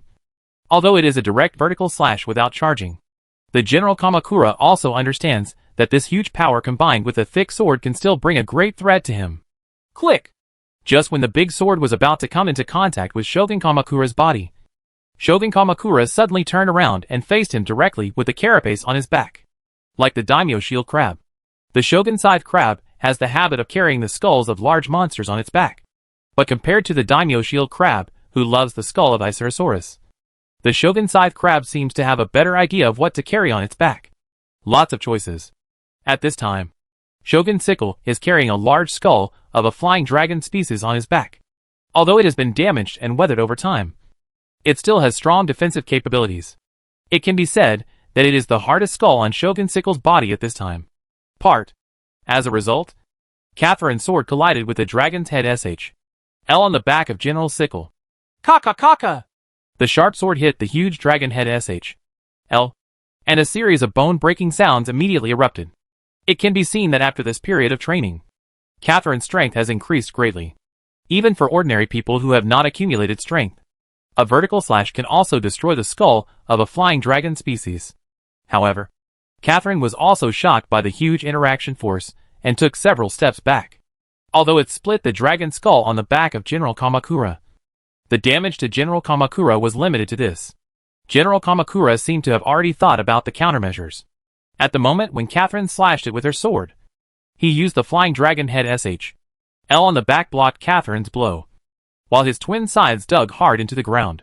The ground covered with boulders was easily cut open by the shogun side crab's double size, and then was lifted away, revealing the soft soil. The shogun side crab dug its limbs and double pincers at the same time, just like the previous shield crab. After a while, the whole body sank to the ground. During this period, Wenlong and Haitang on the side wanted to stop General Sickle, but in the end, because the time was too short and the weapon level was not enough, in addition to leaving more than a dozen scratches on the General Sickle's carapace, they did not much damage was done. As a result, Shogun Kamakura escaped into the ground in a short period of time and eventually disappeared. Ah! Mr. Cat! The General Sickle has escaped, Catherine said with some disappointment. Did you escape? Elon also looked at Wenlong in confusion. After the previous battle, Elon already knew that this tiger skin-patterned Elu cat seemed to be much more familiar with General Sickle than himself. So at this time Elon Lon also believes that if you want to know the answer, you can't go wrong by watching Wenlong's reaction. No, not yet. Although General Kamakura could no longer be seen, Wenlong could still feel the floor shaking slightly. Undoubtedly, this is the vibration caused by the Shogun crab digging underground. After all, it is impossible for such a huge crustacean to dig underground without any vibrations. After carefully sensing the source of these vibrations, Wenlong knew that the General Sickle did not escape at all.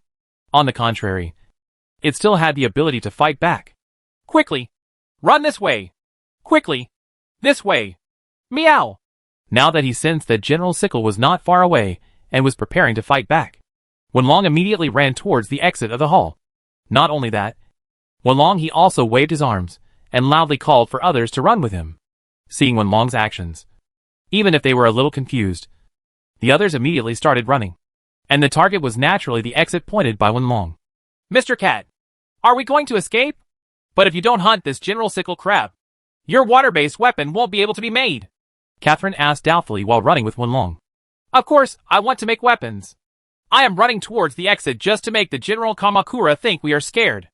After all, even underground, that guy can accurately determine our location based on the vibrations.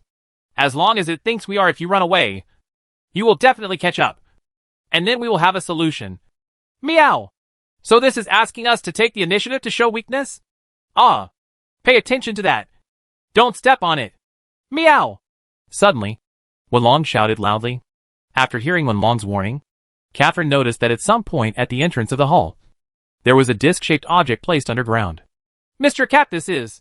Just when Catherine was about to ask, suddenly, there was a boom, and the floor of the hall was lifted up. Be careful. It's General Sickle who is catching up. Come to me quickly. Meow! Wenlong reminded again. Following Wenlong's instructions, the others immediately moved closer to Wenlong. At the same time, following Wenlong's reminder, they all avoided a disc-shaped object placed at the exit of the hall. Boom, boom, boom! Wherever General Kamakura passed by, the thick granite floors were lifted off one after another. This allowed Wenlong and others to see the trajectory of General Kamakura's movement. It was a straight line that was rapidly approaching towards them. Fight the enemy right here! Meow! Wenlong gave the instruction again. So, everyone took out their weapons and prepared solemnly to face the appearance of the General Kamaki. Chapter 324 Opportunity to Paralyze the Trap. At this time, Wenlong and others had retreated into the passage connected to the hall. This passage was surrounded by walls on both sides and was far less spacious than the hall. Therefore, for Wenlong and others, if they are attacked from the ground by General King Crab at this moment, they will not have much space to dodge. However, on the other hand, it also limits the attack direction of General King Crab. In a place like this, General Sickle will not be able to go around to the back to attack. He can only sneak in from the front along the passage. Then the trap I planted will be effective. Meow! Wenlong thought in his heart. Sure enough, the General Sickle rushed directly towards Wenlong and others. Although Wenlong and others could not see General Sickle's figure, they could tell that General Sickle was from the floor being constantly thrown away. Trajectory. The General's speed was very fast. As a result, when he was less than 1 meter away from Wenlong and others, suddenly, the General's sword rushed out from the ground. At the same time as General Sickle rushed out, 2 huge sickle-shaped pliers also broke through the stone slab, stretched out from the ground and struck at Wenlong and others. Whoosh! The 2 sword lights were directed towards Wenlong, who was standing at the front. But Wenlong didn't look panicked at all. Suddenly, just when the huge side of the General King Crab was about to touch Wenlong, a strong electric current burst out from the ground, completely wrapping the General King Crab. For a moment, the huge side of the General King Crab was actually stopped in midair and could no longer move. It turns out to be a paralysis trap. Elon, who was more experienced, suddenly said the name of the trap used by Wenlong. This so-called paralysis trap is naturally the disc-like object that Wenlong placed on the ground before. Such traps, like cave traps, are precious props that can limit the movement of monsters. However, Wenlong's backpack did not actually carry a paralysis trap at first, but only the whole trap used to capture the golden-haired Beast King before. Wenlong also knew that for the General Scythe Crab, who was able to escape from the ground and had extremely strong cutting abilities, traps that mainly used nets and large pits to trap monsters were obviously ineffective. In other words, the whole trap brought by Wenlong cannot be used. In this case, Wenlong can only use a forced frontal attack to hunt General Sickle. But Wenlong knew that this would definitely take more time. After all, the general's level required a 4-star mid-level hunter to hunt, and Wenlong and others even waited for Haitong's new weapon due to time constraints. There was no time to forge the hunting bow, so the group still used 3-star monster materials to create weapons. The highest among them is the double sword made from the material of the Golden Beast King used by Wenlong. Even taking into account Master Luo's skill bonus, the weapon level is only level 39. According to common sense, hunting 4-star mid-level monsters requires 45-level weapons. This 6-level weapon level gap undoubtedly greatly reduces the attack power of Wenlong and others against General Sickle, and also makes hunting the required time has been greatly extended. This is the reason why Wenlong, Catherine, Haitang and Elon all hit General Sickle before, but none of them suffered a fatal injury in the end. Therefore, in order to end the battle as soon as possible, Wenlong has been considering ways to kill General Kamakura in a relatively short period of time. Regarding this point, although Wenlong had no clue at first, when others were fighting with General Sickle, Wenlong noticed that there was an extremely weak sound under a collapsed stone not far away. Thunder light emitted, which made Wenlong realize that there might be something there that could make his hunting easier. So while Catherine and others were holding General Sickle down, Wenlong hurried over and moved the stones away. Sure enough, he found a lightning bug with a body shining with light blue light underneath. This made Wenlong overjoyed. Just like spider nests and ivy leaves are needed to make a cave trap, lightning bolts are needed to make a paralysis trap. Wenlong had been looking for lightning bugs before but couldn't find them. But now he got them just when he needed them. Of course, he would use them to make paralysis traps without hesitation. And based on Wenlong's past experience, we can know that this paralysis trap happens to be one of the sharp weapons against General Sickle. So Wenlong immediately took out an unused trap mechanism from his backpack and put the lightning bug into it. A moment later, a paralysis trap that could instantly emit lightning power that was enough to paralyze the monster was completed. As long as the General Sickle crab touches this disc-shaped paralysis trap, the trap mechanism will activate instantly, while killing the lightning bugs in the disc. It will also cause the power of lightning in the lightning bugs' bodies to burst out in an instant, to achieve the effect of paralyzing the General Sickle crab. At this moment, the immobile General Sickle was temporarily trapped by the power of lightning erupted from the paralysis trap. Although the time would not be long, it was enough for Wenlong. Now! Meow! While Wenlong rushed out by himself, he also gave an order for everyone to attack together. So Catherine took a step forward and started to accumulate power, while Haitang installed the power bottle and stretched the bow string to the maximum. She also started to charge 3 stages of power. As for Elon, he waved the bow in his hand. The Tachi suddenly struck the General Kamakura. Let you see the essence of Tai sword! Elon yelled. First a vertical cut, then a thrust, then a horizontal cut, then a thrust, then a horizontal cut, then a thrust, and then a horizontal cut. Cut horizontally. Cut horizontally. Finally, he suddenly took a big step, turned his body at the same time, and swept the sword out with his body as the center. Air blade slash. The moment it was slashed out, people even saw the slender sword in Elon's hand burst out with white light. At this time, a large hole was cut into the body of the General Sickle crab, and the blood inside began to spurt out in large amounts. At the same time that Elon used the air blade to slash the General Cane crab, Wenlong also took advantage of the moment when the General Cane crab was paralyzed and couldn't move, jumped on the body of the General Cane crab, and then used the Ghost Man transformation. The ghosts are dancing wildly. Cha! Cha! Cha! Cha! Wenlong attacked the most vulnerable part of General Sickle at this time, and it was also the place where Catherine's sword struck and opened a hole, because the defensive Fei Long's skull had been broken open by Catherine. Wenlong's, there was almost no obstacle to the attack. After one round, the back of the General Sickle was already a bloody mess. Chapter 325 Glittery Beads. Mr. Cat! At this time, Catherine's voice came from behind Wenlong. Of course Wenlong knew what this meant, so Wenlong didn't even look back and immediately jumped off the General's body. The moment Wenlong jumped away, Catherine's 3-stage charged sword and Haitong's 3-stage charged arrow also struck at the almost dying General Sickle. Haitong's arrows were the first to hit. These arrows were shot through the gap that Elon had cut previously, and then the electric current attached to the arrows was instantly released, maximizing the electrical damage. Crack! From the front, Catherine's blow directly split the body of General Sickle completely.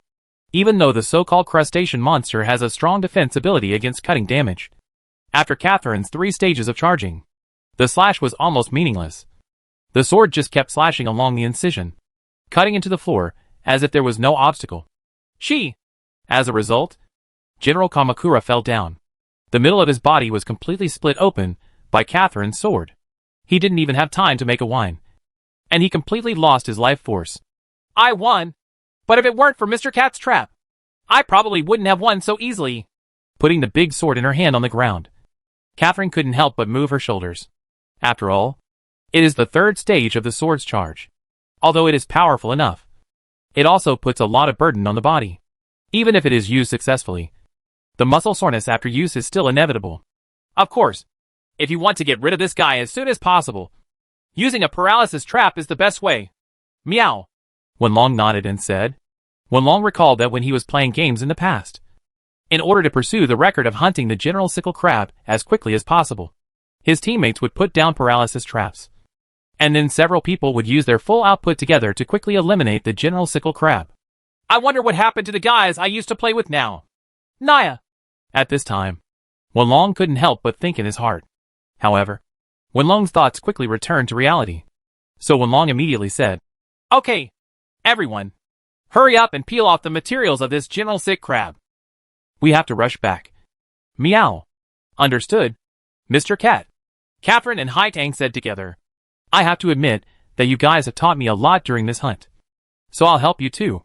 With that said, Elon also joined the team that was stripping the general of sickle crab materials. With the efforts of 4 people, the body of the general sickle was quickly broken down bit by bit. The carapace of the Shogun sickle crab can be used as armor, and the sickle-shaped claws of the Shogun sickle crab are excellent materials for making weapons. In addition, the crab meat of the Shogun sickle crab can also be used with the daimyo shield crab. It's a delicious ingredient that's comparable to meat. But it's a pity that the breeding season of crabs has passed, and there's no such delicious food as crab roe. While peeling off the raw materials of the general sickle crab, Wenlong thought about the gains this time in his heart. Suddenly, Wenlong, who was cutting a piece of crab meat, felt something was wrong. Huh? Why does this piece of meat feel so hard? Could it be?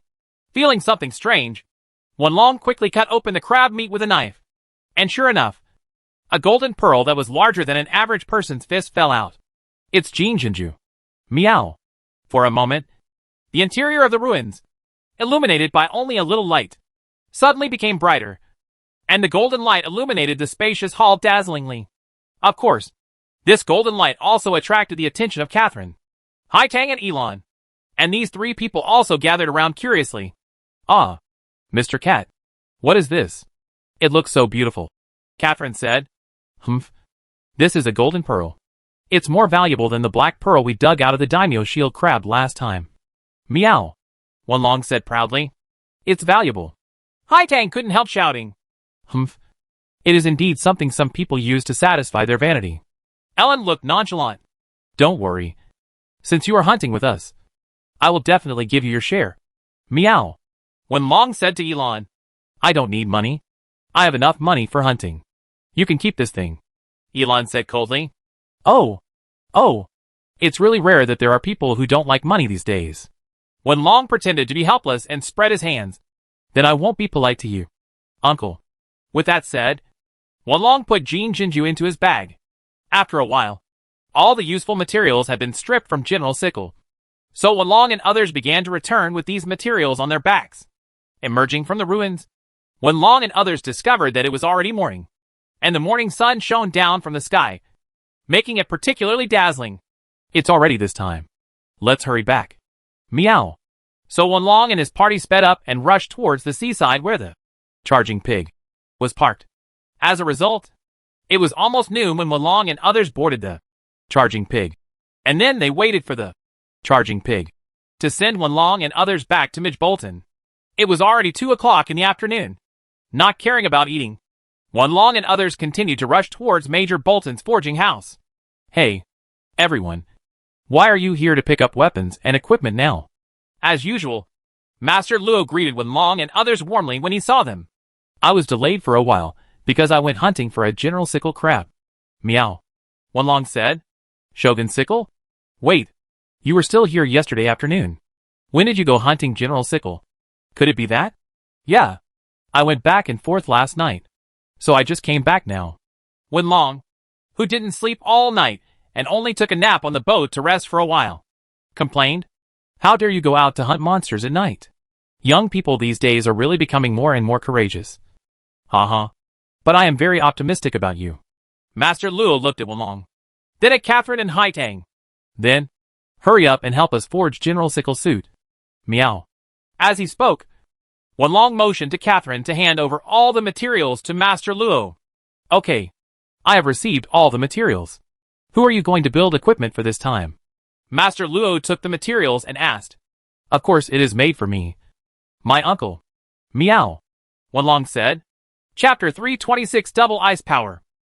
It turns out it was you, Mr. Wenlong, who asked for it. Master Luo handed the material in his hand to the apprentice Leo on the side, and then said, First process the material according to Mr. Wenlong's body size, and I will do it myself later. Come and forge. Ah, I got it. Old man.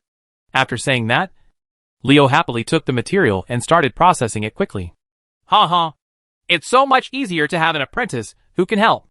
Master Luo smiled cheerfully. Then the Ice Thunderbird armor and Snow Lion King bow that this little girl wants are right here. They are mine. It's my masterpiece. You can try it first. If it doesn't work, you won't be charged. So Haitang looked at Wenlong, then at Master Luo, then took the Ice Thunderbird armor handed over by Master Luo, and walked into the locker room. After a while, Haitang walked out, already wearing the full Ice Thunderbird suit. This Ice Thunderbird suit looks quite similar to the Sand Thunderbird suit, except that the original main colors of yellow and red have been replaced by blue as the main color. If you get closer, you can even feel that there are still bursts of cold air on the scales of the Ice Thunderbird. How do you feel? Meow? Wenlong asked. It fits well and is very light. What's strange is that there seems to be a force of ice attached to this armor. It is very powerful. But Haitang doesn't feel cold at all. Haitang tried to move. Sure enough, my body feels very light. Hee hee. Not only is it lightweight, but the defensive ability has also been upgraded to a higher level. As for the power of ice, it is a power unique to the soul of the Ice Thunderbird. Okay, try this again. Then, Master Luo handed the hunting bow named White King's Bow, made from the materials of the Snow Lion King, into Haitang's hands. Ah! For a moment, Haitang exclaimed. How is it? Catherine asked. It feels like two forces are coming together and getting stronger. This White King's Bow was originally made from the materials of the Snow Lion King, with the power of ice condensed on it. When Haitang, who was wearing an Ice Thunderbird suit, held the White King's Bow with her hand, the one on it was the power of ice suddenly became more powerful. Even Wenlong and others could see that there was a cold air surrounding Haitang at this moment, especially around the White King's gong, which was so cold that it was dripping with frost. Little Haitang, won't you feel cold? Catherine asked again. No, not at all, Haitang said, shaking her head. Of course it won't be cold. The Snow Lion King and the Ice Thunderbird are both monsters from extremely cold places. The power of ice in any one of them is incredible. With the protection of the souls of these two monsters, they will only be able to protect the ice. The power can be applied more easily. After that, Haitang took out another arrow and put it on the bowstring. Immediately, a layer of white frost appeared on the head of the ordinary arrow. Come and try shooting this. At this time, Master Luo took out another piece of thick plate armor and placed it on the ground. This is a set of armor that someone else replaced. It is of no use anymore. Just use it for testing. This White King bow should match the power of the Ice Thunderbird suit. Haitang nodded, then drew the bow's string, and shot directly towards the plate armor without even accumulating power. Whoosh! The arrow pierced the plate armor easily, and then pierced a stone wall behind the plate armor. Sure enough, this plate armor is probably made of the carapace of the famous shield crab. It was pierced so easily, Haitang said in surprise. Well, it's indeed very sharp. After all, Master Luo is the best forger in Major Bolton. This level is not surprising to him. Elon, who was watching the results, also nodded. It's not just that. Meow. At this time, Wenlong on the side walked to the edge of the plate armor, and then kicked the plate armor that was pierced. Kaka kaka. Then there was a sound of shattering, and then under everyone's gaze, The plate armor made of the carapace of the daimyo shield crab was completely broken into several pieces. This is... Haitang couldn't believe her eyes, and Catherine covered her mouth in surprise. This is the effect of the power of ice. Because of the influence of the power of ice, the temperature suddenly drops, causing the originally hard carapace to suddenly become fragile. So as long as a little more external force is applied, the plate armor will naturally become completely collapsed. Meow. Wenlong explained. It's really awesome. It's great for Haitang to have such a weapon. Haitang said happily. Haha. Let me tell you. A hunting bow made of snow lion king material and armor made of ice thunderbird material have very good effects. Master Luo said proudly. According to common sense, this white king bow it should be a level 40 weapon.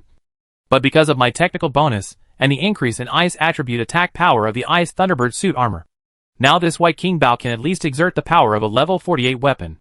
And if it is used to hunt monsters that are weak to ice attributes, the power will be even more impressive. Well, Wenlong also said with satisfaction, I am very satisfied with the white king bow and ice thunderbird armor. Now, this is the wages for this time. Meow. With that said, Wenlong handed a bag of gold coins to Master Luo. Hey, thank you. It's so refreshing to do business with Mr. Wenlong. Master Luo also took the gold coin with a smile, and then stuffed it into his pocket without counting it. While Master Luo, Wenlong and others were testing the power of the White King's bow, Leo had almost finished processing the materials. So Master Luo said goodbye to Wenlong and others for the time being and began to invest in the production of new equipment. Please hurry up as soon as possible to get the suit of General Sickle. I will set off early tomorrow morning. Meow. After that, Wenlong warned again. Understood. I will make it for you even if I stay up all night tonight. Just bring it to you early tomorrow morning. Master Luo immediately agreed. Well, please. Meow. So Wenlong and others left the forging house, and then went to the cat kitchen to make up for the lunch they had not eaten before. Then they returned to the villa and began to prepare the supplies needed for the next day. Let your body take a good rest so that you can have plenty of energy for the next day. Just like that. The next morning, before dawn, Wenlong got up and looked at the time. It was still only 4 o'clock in the morning. When you think about how this battle will affect the fate of the entire continent, you are still a little nervous. Forget it. Don't sleep anymore. Get up. Meow. Wenlong thought that he couldn't sleep anyway, so he prepared to get up. Then he turned around to look at Catherine, and found that Catherine had also woken up. Chapter 327 Roaring Double-Edged Sickle Claw. Can't sleep? Meow? Wenlong asked. Yeah, Mr. Cat. I can barely sleep. I feel a little excited and a little nervous. Catherine said. This is normal. After all, this is a large-scale operation. There will be many hunters together. But since you can't sleep, let's set off quickly. We also have to get new equipment, so it's better to set off earlier. Wenlong said I got up, opened the door, and saw Haitang already standing in the corridor. Obviously, Haitang also got up early in the morning. So I said hello to Haitang. Then I washed up briefly in the bathroom, ate some toast and fried strange bird eggs with green onions, then put on my equipment and was ready to go. According to the plan, Wenlong and his party first came to Master Luo's forging house in Midgebolton. At this time, the sun had not yet risen, and stars and the moon that had not yet set could even be seen in the sky. There were only a few pedestrians on the street. But when Wenlong and his party arrived in front of Master Luo's shop, they found that the shop was brightly lit.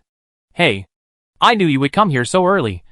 So this guy Leo and I spent an entire night making the General Side Crab suit for you. Seeing Wenlong and others, Master Luo said he waved the huge hammer in his hand and said, Thank you so much. Meow. Wenlong took the General Sickle suit from Master Luo, and sure enough he found that there was still some residual warmth from the forging time on the suit. Try it on and try it on. Leo also said, Yes. Wenlong nodded, then took off his original equipment and put on this new General Sickle suit. The suit of the General Scythe Crab also has a dark blue main color. The carapace of the General Scythe Crab is neatly fit together to form a set of armor with sharp edges. It looks very intimidating. Let me feel the power of this General's Crab. Meow! At the same time, Wenlong thought in his heart. Sure enough, Wenlong soon felt the power of General Sickle churning in his body. Equipment made from different monster materials naturally has different attributes.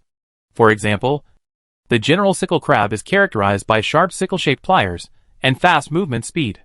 Therefore, for Wenlong, in addition to the defensive capabilities of the armor itself, the power of the general scythe crab plays a considerable role in increasing the body's agility and weapon damage. Agility and attack. This is what I want. Meow. If paired with a pair of swords, it would be perfect. Meow. So Wenlong picked up the pair of double swords with water attribute damage. As soon as he held them in his hands, Wenlong felt the extremely strong power on the swords. This is, looking closely at the blades of the two knives, Wenlong could see water flowing around the blades at extremely fast speeds. As long as it's fast enough, water can become a powerful weapon. Meow. Wenlong seemed to be talking to himself. In this regard, no one doubts what Wenlong said. After all, anyone who has seen General Sickle's water jet will not deny this. But even so, Wenlong still wanted to test the power of these two swords. After all, good materials also require skilled craftsmen to maximize their power. To what extent did Master Luo and his apprentice Leo bring out the power of this water-attributed double sword? Wenlong still needs a more intuitive experience. So Wenlong decided to experiment directly with the armor he had replaced before. The armor Wenlong replaced was the armor of the golden-haired Beast King. This golden-haired Beast King was a 3-star high-level monster, and the defensive capabilities of its armor made of bones and fur should not be underestimated. Then let me try it. Meow. Wenlong just gently waved the two swords in his hands and slashed at the armor of the golden-haired Beast King. In an instant, water burst out along the cut mark. Puff! I saw a complete tear mark on the armor made of the golden-haired Beast King's material. Although Wenlong's two swords only lightly touched the armor, the water flow directly split the entire armor into two halves. Different from the ordinary cutting wounds in the past, the wounds caused by this water-based weapon were much larger. Wenlong knew that this was because while the sharp blade was cutting the armor, the water flow was also impacting the incision at an extremely fast speed. The incision continues to expand due to the impact of the water flow, forming such a destructive incision. Yes, the force of the water flow can accurately act on the incision, which is equivalent to causing 2 consecutive damages to the incision in a very short period of time. In this way, even a small wound will be rapidly expanded due to the impact of the water flow, or even become fatally injured. Meow. Wenlong commented. That's it. Seeing Wenlong being very satisfied, Master Luo also said proudly, You must also know that this General Sick Crab is a monster that can only be hunted by 4-star mid-level hunters. The equipment made from its materials corresponds to the level is level 45. And we also added the 5-weapon jade you gave us. So the power is naturally increased by 5 levels. In addition, after my careful forging this time, its actual weapon level, it has even reached level 54. How about it? It should be enough. Right. I hope it's enough. Meow. Even so, Wenlong still had a vague feeling of uneasiness in his heart. Wenlong always felt that this hunting might not be that simple. However, Wenlong quickly dispelled this sense of uneasiness. After all, he had used all the materials that he could currently use. And this pair of water-attributed swords was currently the best weapon Wenlong could get to deal with Xinglong. Powerful weapon.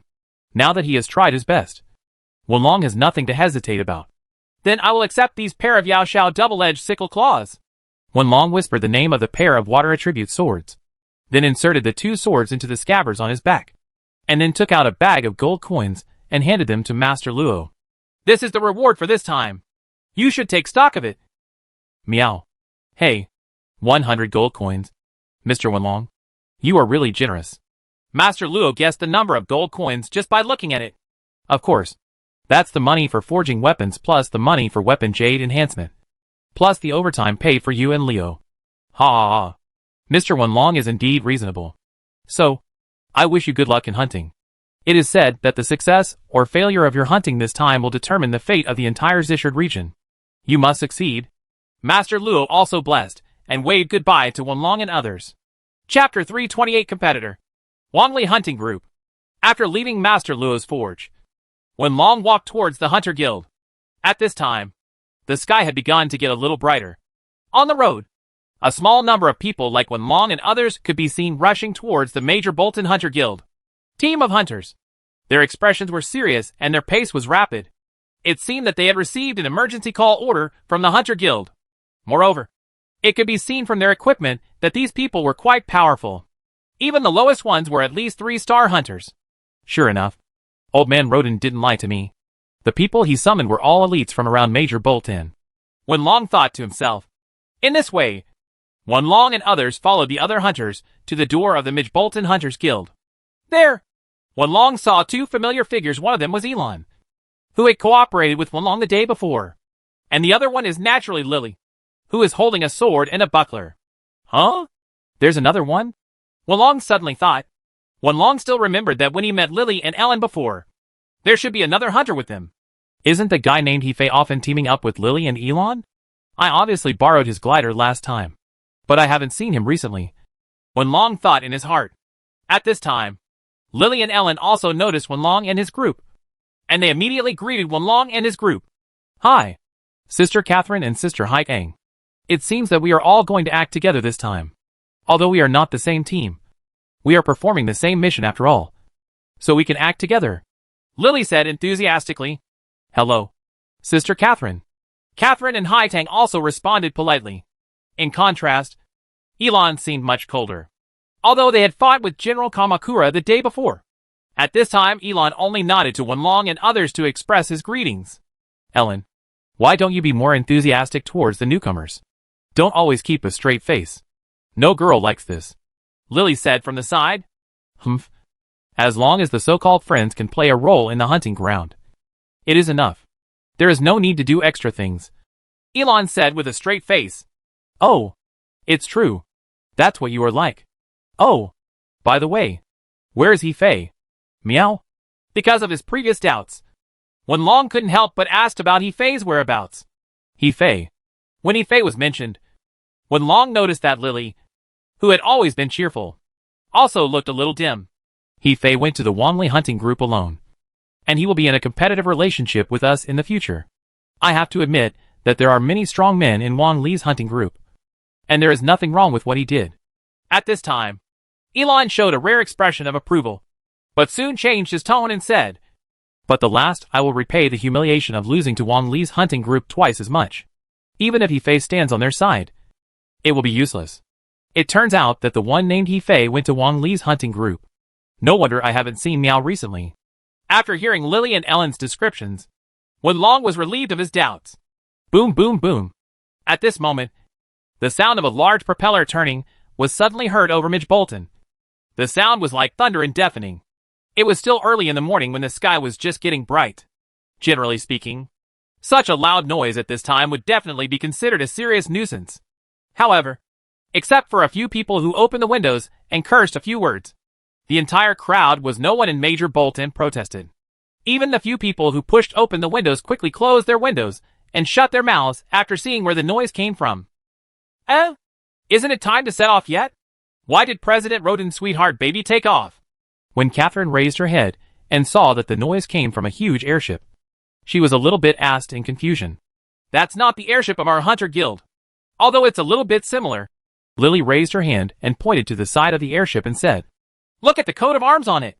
After Lily's reminder, Wenlong and others noticed that there was indeed a distinctive coat of arms on the airship. That seems to be the emblem of the West Hyde royal family, but it's a little different. Oh, by the way, that's the emblem of the Wangli hunting group.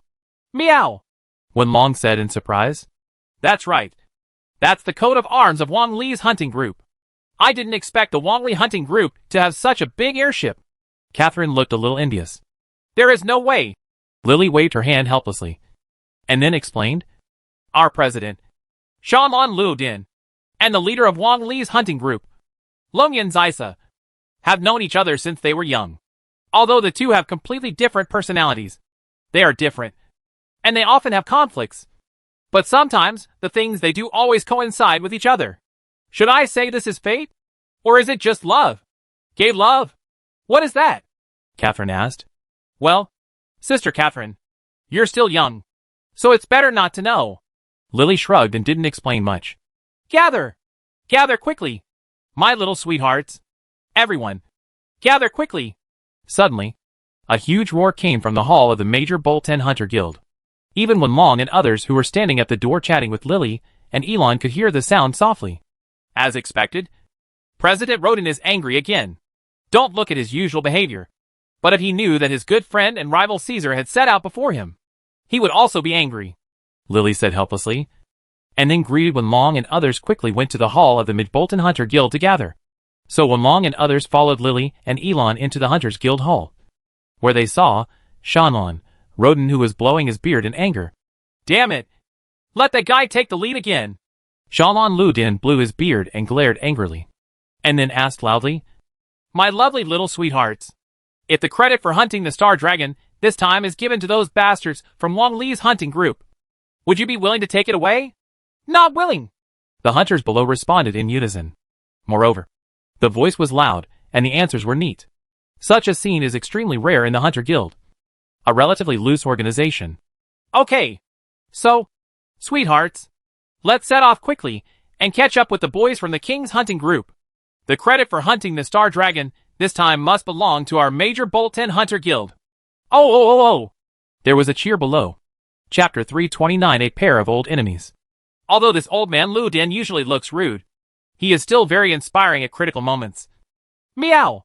Wenlong also thought in his heart when he saw the excited scene of a group of hunters. As a result, all the hunters were mobilized and began to board the airship in an orderly manner. Soon, except for a few hunters who stayed behind, most of the 3-star and above hunters had boarded the airship and were ready to set off at any time. After Shanlon Ludin saw the last hunter boarding the airship, he immediately gave instructions. Sweetheart baby is setting sail. Boom boom boom boom boom boom boom boom boom. As the airship's power propeller rotated faster and faster, the rope connecting the airship to the tower was also cut off. This huge airship, which had just undergone a trial voyage, began to rise slowly and accelerate. Start. Target. Lake Esther. Shanlon Ludin stood on the deck, waving the sword in his hand, pointing straight into the distance, which was exactly in the direction of Lake Esther. Probably Shanlon Ludin hoped that the sweetheart baby could catch up with Wang Li's hunting group's airship as soon as possible. So he gave the order to move forward at full speed. Or maybe it was because the performance of the airship had been further improved after the last renovation. In short, along the way, Wenlong could clearly feel that the Hunter Guild's airship was obviously much faster than before. So the airship that set off in the morning had already arrived over Lake Esther before noon. Looking down from above, you can clearly see the dots of stars scattered throughout the Lake Esther area of small lakes. Lower the altitude. Shanlon Ludin gave the order again. And then, while lowering the altitude to the end, the large airship's power propeller also began to slow down slowly. Where should we land? Shanlon Ludin carefully searched for a suitable place to land, and soon discovered that there was a lake that was very suitable for the airship to land. Let's go to that lake, Shanlon Ludin immediately said with certainty. President Ludin. But it's already there. After confirming the location mentioned by Shanlon Ludin, the helmsman said with some embarrassment, Stop talking nonsense. I'll land where I said I would land. Humph, Shanlon Ludin said decisively. Ah. Okay. President. Seeing Shanlon Ludin's resolute attitude, the helmsman of the Sugar Baby couldn't say anything more. So he had no choice but to follow Shanlon Ludin's request and steer the airship towards the lake. The location was opened. Boom boom boom. Along with the sound of the airship landing, a wave was stirred up on the lake. Finally, when the airship completely landed on the lake, the entire lake seemed to have been thrown into a boulder as big as a hill, and began to roll. But even so, the sweetheart baby landed safely on the lake and floated on the lake as expected. After all, this huge airship was made with the situation of landing in the water in mind. So the hull itself is very similar to the shape of ships in the sea, so it can naturally land safely on the water. Just next to the sweetheart baby, another giant airship in the same lake area began to shake violently due to the impact of the huge waves set off by the sweetheart baby when it landed. Such shaking is naturally caused someone's dissatisfaction. Roden, you bastard. Are you deliberately looking for trouble?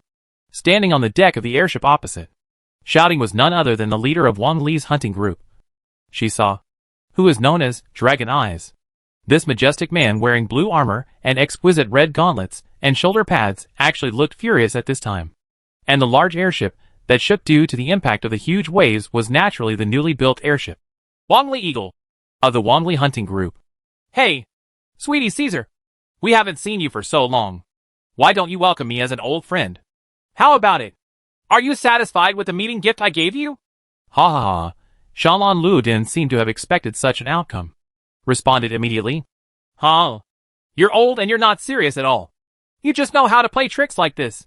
I really don't understand how I teamed up with someone like you in the first place. Huh? Aren't you the same? Your Wongli hunting group set off on the airship so early. Obviously just to sneak away first. But it doesn't matter. I can let you go for a while. But in the end it will be us. Major. Who wins Bolt and Hunters Guild? After hearing Roden's answer, Caesar's face obviously darkened. Then he waved his hand and said to his men, Listen, everyone.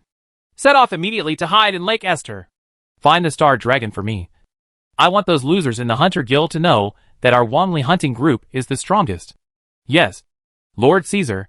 A neat and loud reply came from the Wongli Eagle. Ha ha ha. Our Hunter Guild will not lose to you rigid guys who only know how to discipline. My sweethearts. Listen. Search the entire Lake Esther.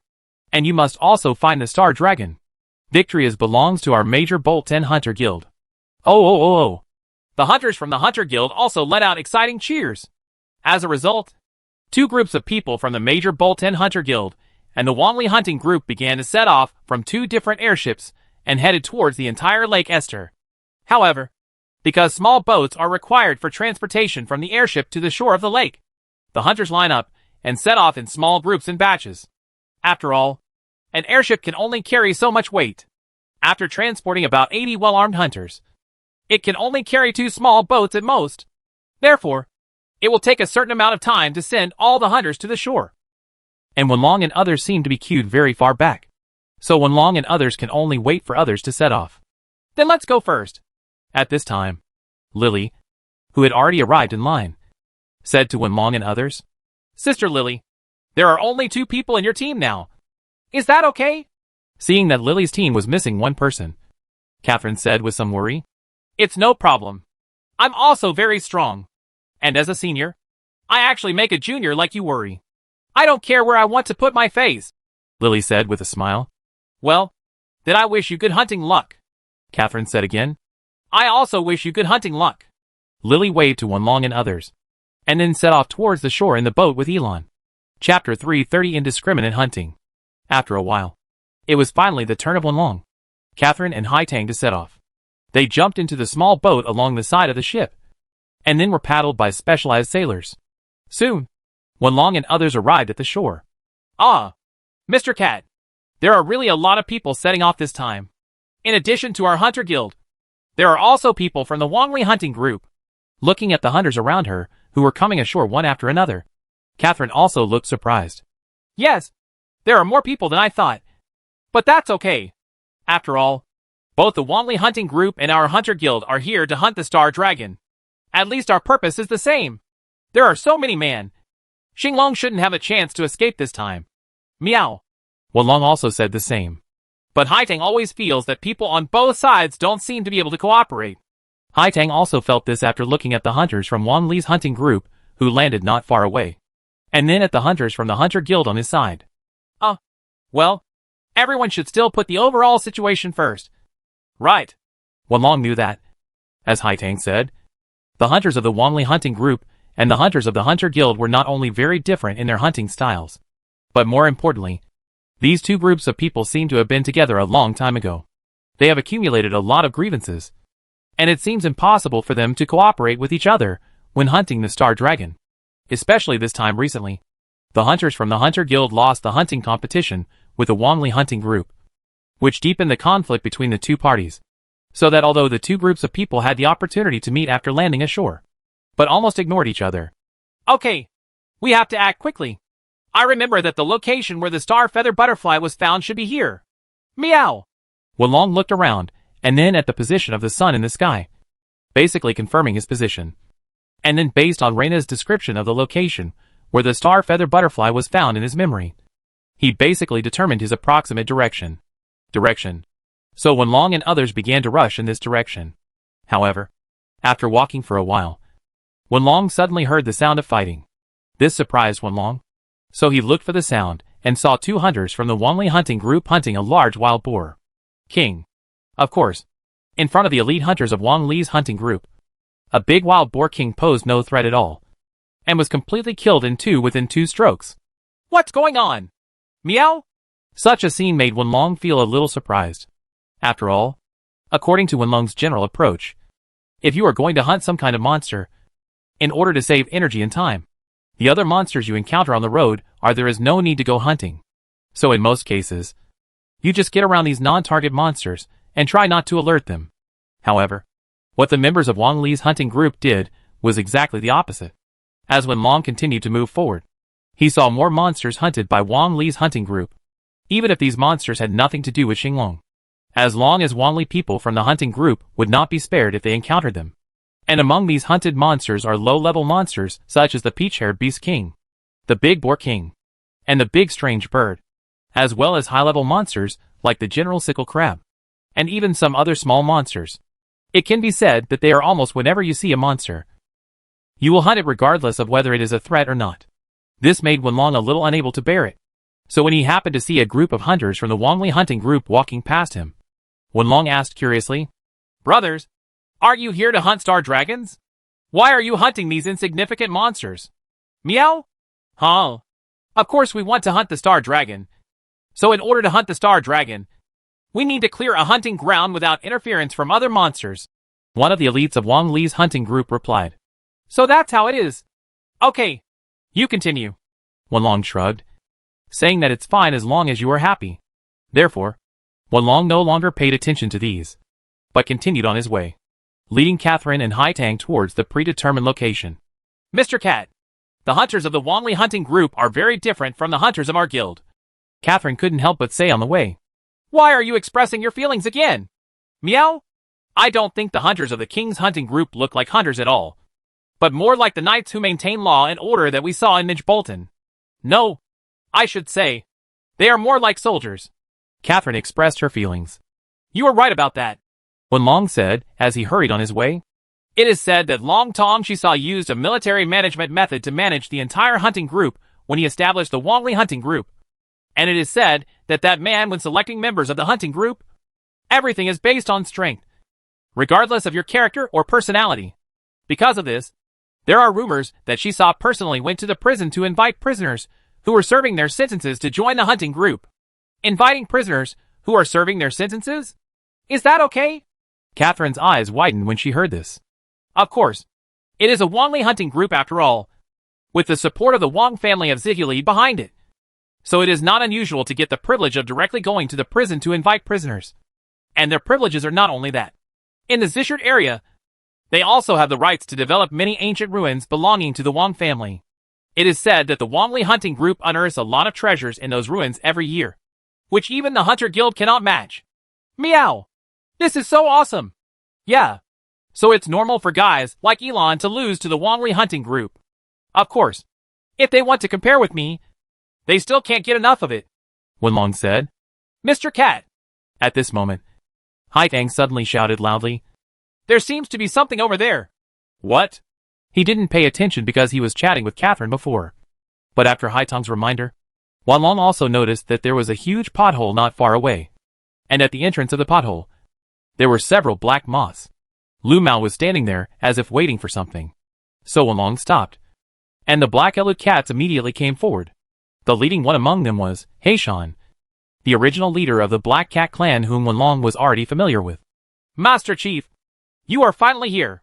We have been waiting for you here for a long time. Meow." As soon as they met, Heishan said respectfully, and bowed to Wenlong with several Elu cats behind him. Chapter 331. The train of thought seems to have been severed.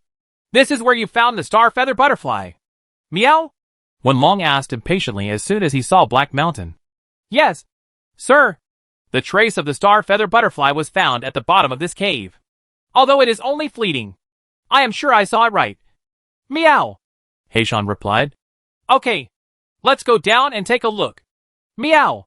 So with Heishan leading the way, the group began to climb down the steep cliff.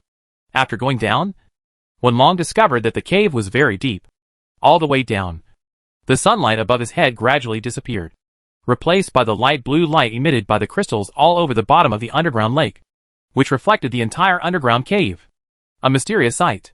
Like the caves Wenlong had seen before, there was a large clear lake in the center of the cave. And at the top of the cave, there was a huge crystal like a gorgeous chandelier, which was constantly shining.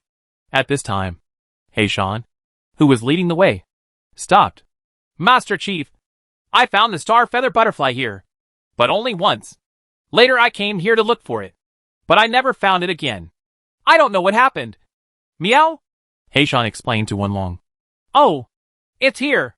Wenlong remembered the last time he saw fire in the underground cave. That area seemed not far from here, and because the underground caves are interconnected, the two places can be reached within 5 minutes even on foot. Then Wenlong lowered his head and looked at the ground again, and found that there were various kinds of footprints scattered on the cave floor, including those of humans and Elu cats. It could be seen that many people had searched this area before. However, as Montenegro said, no one has discovered Star Dragon so far. If the fire I saw last time was also a star feather butterfly, then although there was a difference of more than a month between the last time I found the star feather butterfly and this time, the distance was only a few hundred meters apart. From this point on, look, it's right that the star dragon is nearby, and it shouldn't have moved much during this period of time. Otherwise, the two places where the star feather butterfly was discovered wouldn't be so close. Meow. Wenlong analyzed it this way. But judging from the footprints on the ground, there should have been many people here, so there is no need for us to search again. If we want to search, we must think about the blind spots that others cannot notice. Meow. Yes, Sir Leader. I and the other Black Cat clan elders think so too.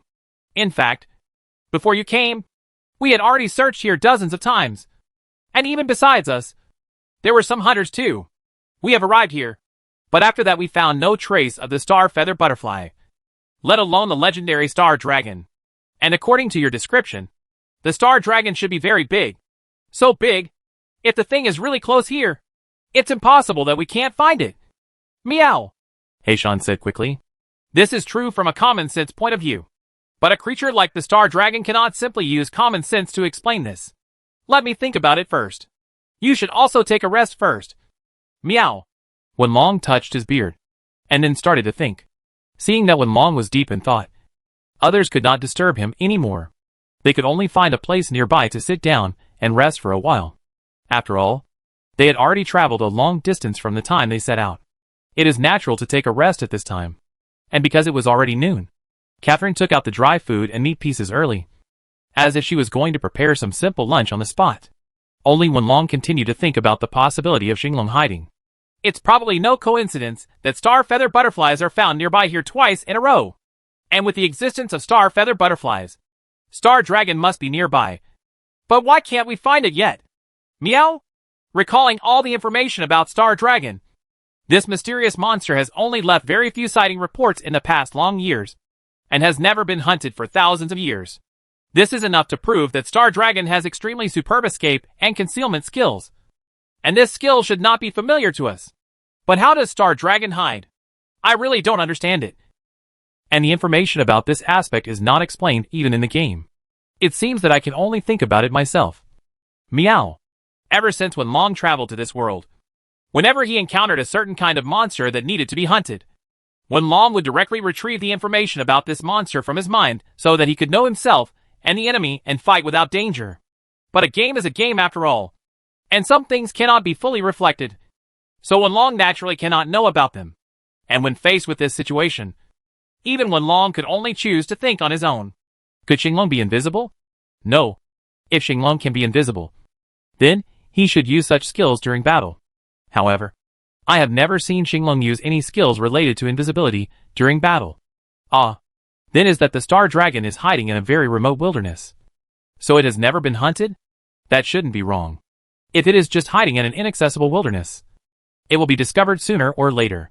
Before this, there were many monsters hiding in desolate places, as remote as they were.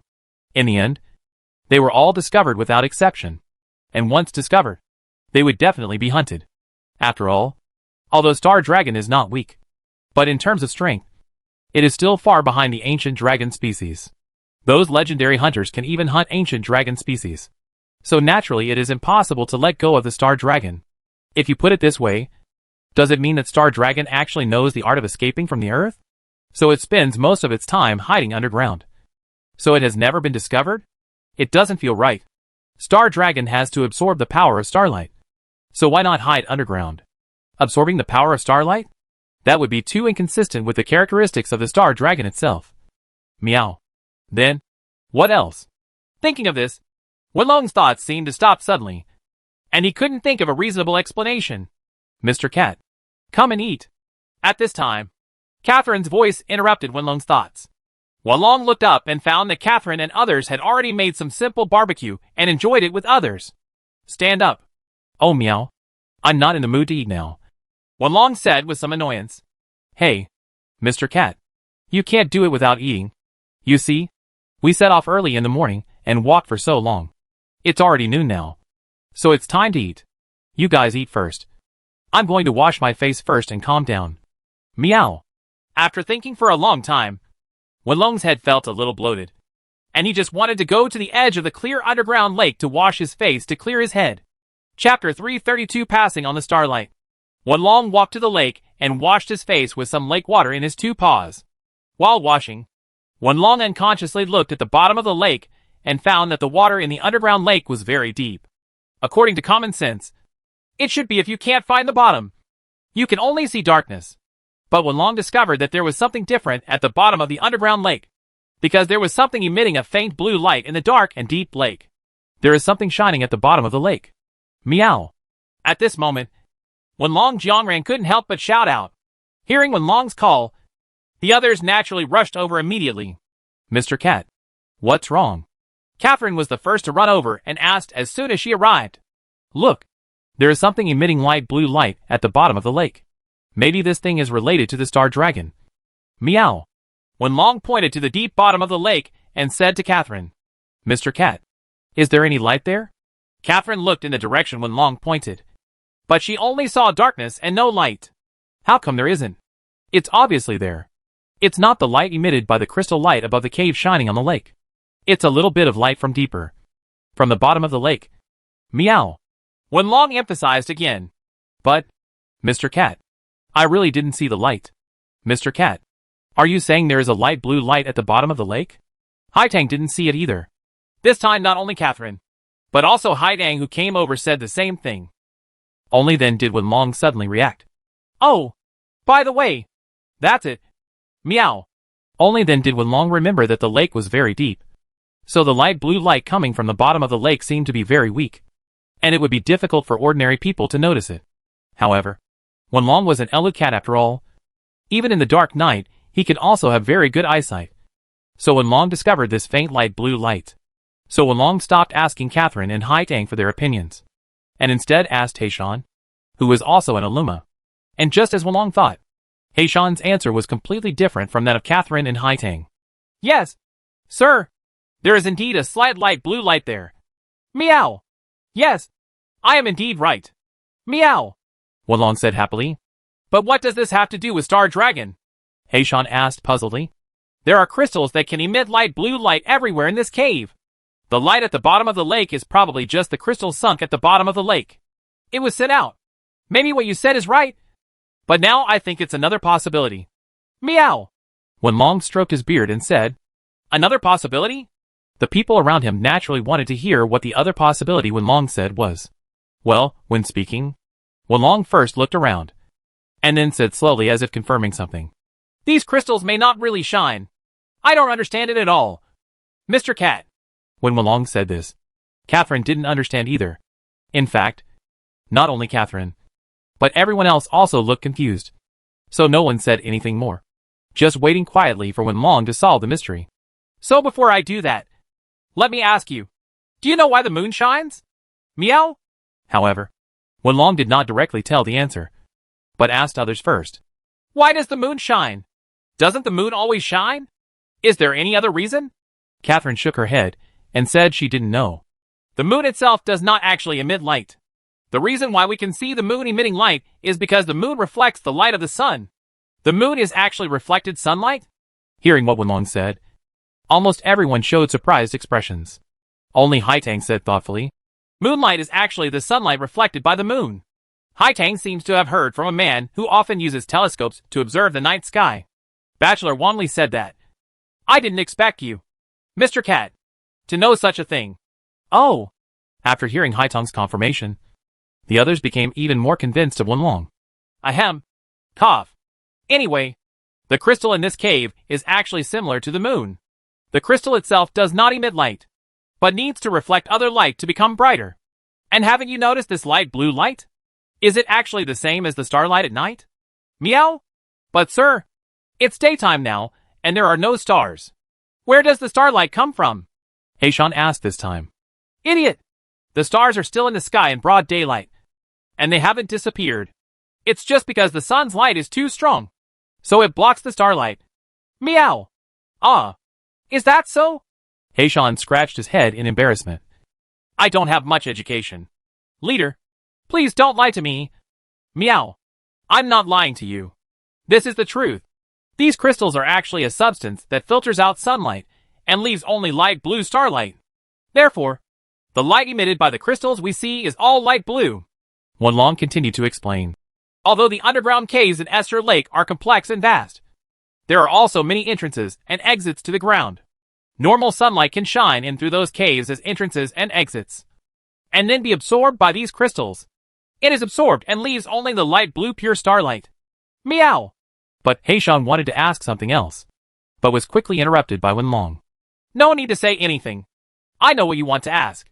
What you want to ask is, since crystals rely on reflected light to shine, why do they still shine deep in the cave, where the sun doesn't shine at all? Ah, that's true. Naya. Heishan nodded and said, About this, you can tell by looking at the scattered crystals. Wenlong continued. The crystals scattered throughout the cave may seem chaotic, but in fact the arrangement is very particular. If you observe carefully, you can find that none of these crystals exist alone, which means that all crystals are connected. As long as any crystal shines, it will definitely shine on another nearby crystal. The reflected light can be continuously passed from crystal to crystal. Therefore, the starlight shining in from several cave entrances will be reflected by the crystals at the entrance, and then transmitted step by step through the crystals along the way. And eventually all the starlight will converge. It's right here.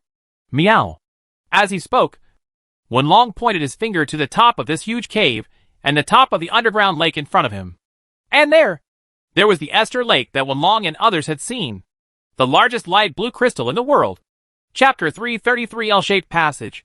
The crystal, which is like a huge and gorgeous chandelier, is emitting a bright light that other crystals cannot match. But the people who were still marveling at the beauty of this crystal now couldn't help but take a breath. That means this star dragon is actually at the bottom of the lake? Catherine asked. Of course not. Wenlong shook his head and said, Xinglong is not a monster that can live under the water. It is for this reason that even I didn't think of where Xinglong was hiding at first, until I noticed it. The position of these crystals doesn't matter. Haiyang knows. This star dragon is actually hiding in a cave connected to the bottom of the lake. Right? Haiyang said at this time. Yes, that's what happened. The evidence is the light blue light coming from the bottom of the lake. It is the light emitted by the crystals sunk at the bottom of the lake. It is also one of the crystals used to transmit starlight. In other words, there is something at the bottom of the lake. A passage. The passage is also full of such light blue crystals. And this passage is likely to be L-shaped. The bottom end of the passage is connected to the bottom of the lake, and the higher position on the other side is connected to a secret room. This way, no water will enter the secret room, and the star dragon should be hiding in that secret room. Meow. At this point, most people already understand. However, although Wenlong pointed out the way to find Xinglong, almost everyone showed a look of helplessness. Even if Xinglong is hiding in a cave connected to the bottom of the lake, how are we going to sneak in? I can't swim, Heishan said helplessly. The question raised by Heishan is exactly what everyone is worried about. After all, the bottom of the lake is so deep. It is already quite difficult to dive into the bottom of the lake and find the passage. If we also consider successfully finding the secret room where Xinglong is located through the passage, that is simply impossible. After all, if nothing else, the consumption of oxygen alone is a huge problem. Begonia is very good at swimming. Haitang can give it a try. At this time, Haitang suggested. Haitang had lived in the port city of Midbolton for a long time since she was a child, so she was very familiar with water properties. At this time, she naturally proposed that she go look for the cave at the bottom of the lake. Little girl, that's too dangerous. I can't let you meow. Wenlong shook his head again, and then said, Actually, we don't need to go to the so-called hidden cave to look for Xinglong. That is not only dangerous, but also time-consuming and laborious. I also have a simpler way, which can force the star dragon out and let the star dragon come out to find us. Meow. Can you force Xinglong out? That would be great, Catherine said happily. After all, Catherine had suffered the loss of fighting a beaver beast in the river before when taking a bath, so she knew the dangers of fighting in the water. Now she heard that she could lure the star dragon out without having to dive into the water herself. So naturally I feel a lot more relaxed. Of course I have a way to force Xinglong out, Wenlong replied. but Heishan is needed to help here. Heishan, when you fought the White Cat clan last time, the barrel bomb left by the White Cat clan, is there anything else? Meow? Ah. That? There are quite a few of them. And they are hidden around here. Naya. Heishan immediately replied. Oh. It's actually nearby? Meow? Wenlong asked in surprise. Yes. Sir. Didn't you want us to dig more underground tunnels in Lake Esther last time? When we were doing a lot of digging, we sometimes encountered underground rock formations blocking the way. So we used these barrel bombs we came here to carry out gravel work. So some of it is still around here. Naya. Indeed. I have given such an order. Wenlong remembered it. Indeed. When he left Lake Esther last time, he had asked Black Mountain to bring the Black Cat tribe to a large area at the bottom of Lake Esther for future considerations. Unexpectedly, digging underground tunnels would kill 2 birds with 1 stone. So Wenlong said again, Well, you go back now and bring 10 of those barrel bombs over immediately. Oh no. 20. Meow. Understood. Leader, I'll do it right away. Meow. Heishan naturally replied immediately. So Heishan didn't care about eating. So he took a few black Elu Cats with him and left temporarily to carry barrel bombs. While Qi Wenlong, Catherine and Hai Tang were guarding the lakeside, ready at any time, watching the movement of the lake. Although it is very likely that we have found the hiding place of Xinglong, I still feel that something is not good. However, at this time, Wenlong thought a little uneasily in his heart. This time was different from the past. Compared to Catherine and Hai Tang, Wenlong felt a little uneasy this time. Although Wenlong still maintained a confident appearance on the surface, there were some things in his heart that he did not tell Catherine and Hai Tang. Judging from the placement of these crystals, they can continuously introduce the starlight outside the cave into the depths of the cave, even to the bottom of the lake. The placement of these crystals is really too delicate. It can be inferred from this point as so. Then this cave is likely to have been artificially modified, and the position of the crystal may also be the result of someone deliberately placing it and pretending that everything is naturally formed in order to deceive others. But this is too incredible. Who can have such an ability? Or is it really just a coincidence caused by the miraculous workmanship of nature? I really hope my inference is wrong. Otherwise, our enemies may really be more than one. Xinglong is so simple. Meow. While Wenlong was thinking this, Heishan and several other black Elu Cats came back. Each of their Elu Cats carried 3 or 4 barrel bombs on their backs, adding up to exactly 20. It's really fast. 20 barrel bombs were brought here so quickly. Meow. Wenlong praised. Thank you. Sir, this little thing is nothing. Meow.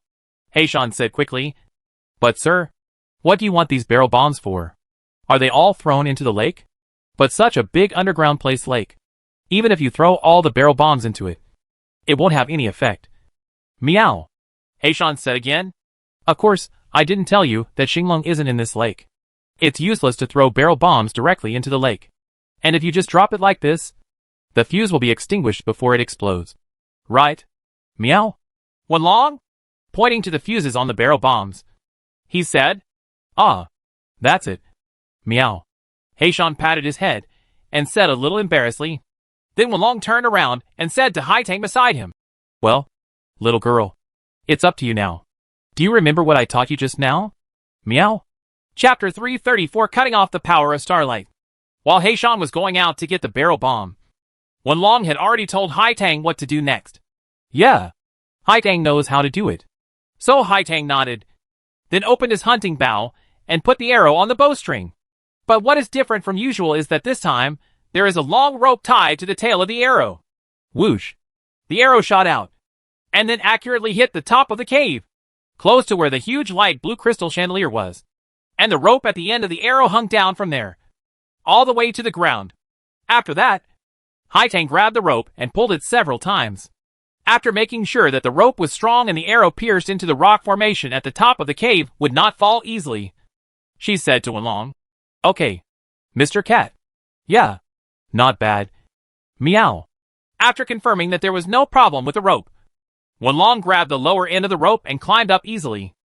Wenlong climbed up to a position parallel to the huge light blue crystal chandelier, then dug a small hole in the crystal with the two knives in his hands, used it as a place to stand, and finally stood on the ground, waved. Okay, woman, throw up that barrel bomb. Meow. Okay, Mr. Cat. As she spoke, Catherine picked up a barrel bomb and threw it upwards. Wenlong, who was climbing on the rope, grabbed the barrel bomb and caught it. After getting the barrel bomb, Wenlong took out a bottle of white solution from his pocket, applied the white viscous solution on the barrel bomb, and then placed the barrel bomb in the huge light roots of blue crystal chandelier. This white viscous solution is something similar to glue. It has extremely strong stickiness. It is extracted from an insect called sticking termite. It is relatively common and used in Monster Hunter World. A wide range of things are often used even in the forging of weapons and equipment. Because Wenlong is familiar with this, he will carry some of this white viscous liquid with him in case of emergency. For example, if the tent bracket in the wild is broken, he can use this mucus to stick it and make do with it for a while. And now that white slime comes in handy. Wenlong used white mucus extracted from termites to firmly fix the first barrel bomb at the root of the huge crystal chandelier, and then waved.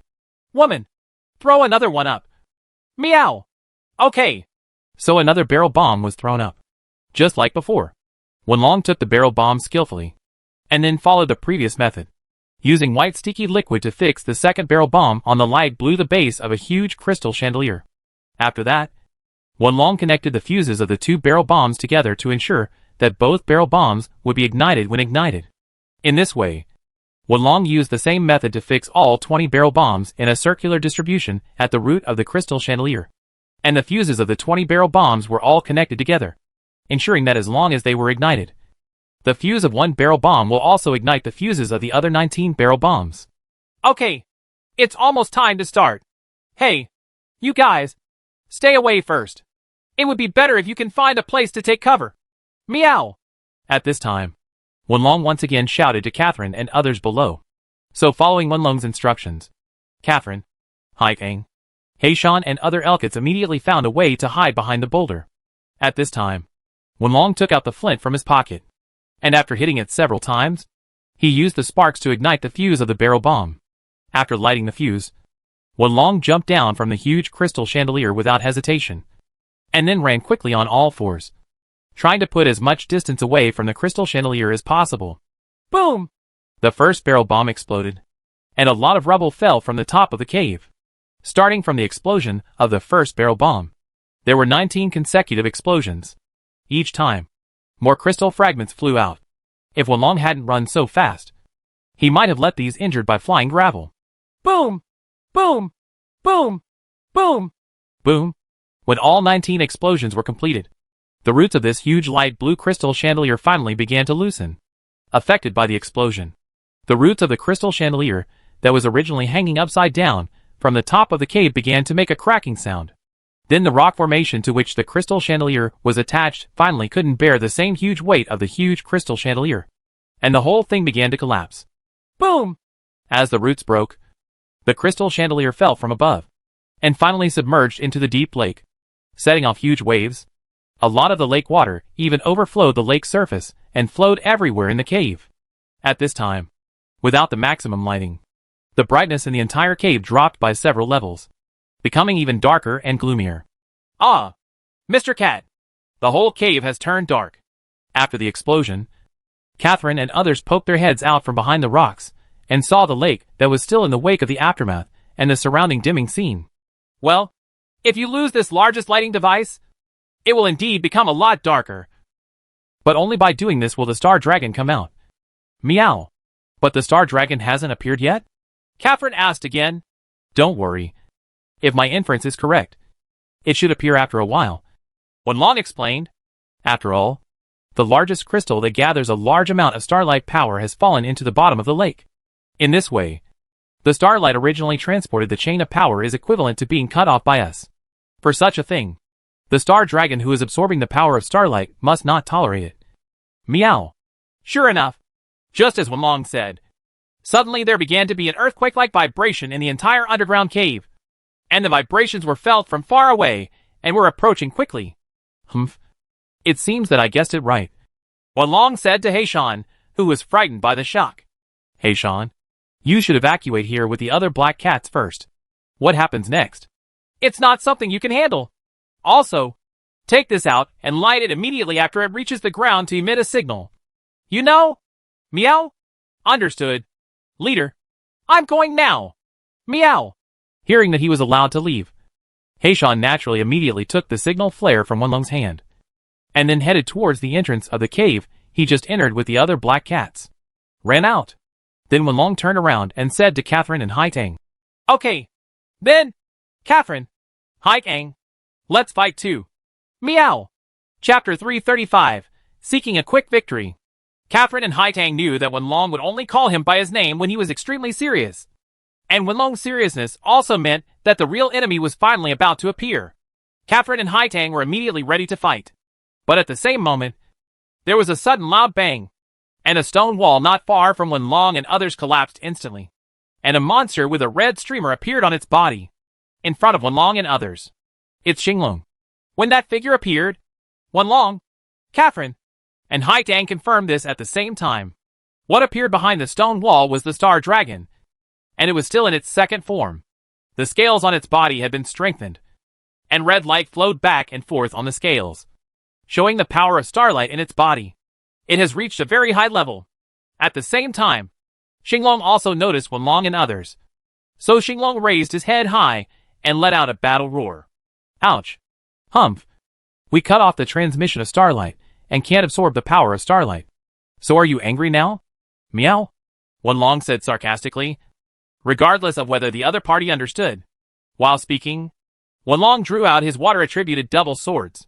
As soon as the howling double-edged sickle claw with the rapidly flowing water on the blade came out of the body, the star dragon seemed to feel some threat, and couldn't help but take half a step back, and looked at it with a pair of vigilant eyes.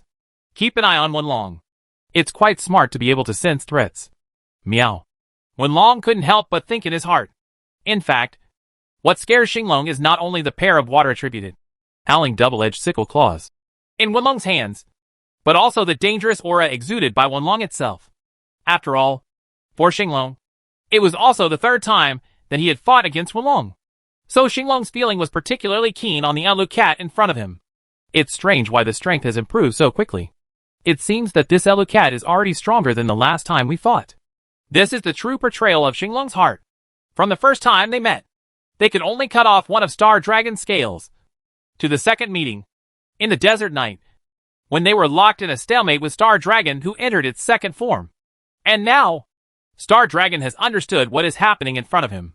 And Elu Cat has definitely grown to the point where it could threaten its own life at any time. At this moment, Wenlong took out 3 more medicines, the force-moving medicine, the ghost medicine, and the hardening medicine, and swallowed them respectively.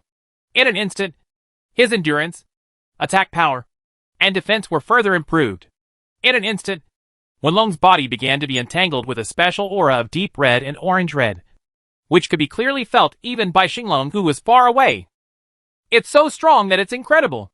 Ouch, Xinglong roared again. But this time, the roar was obviously much deeper. Then suddenly, the Xinglong turned around and ran quickly towards the passage on the other side. Want to run?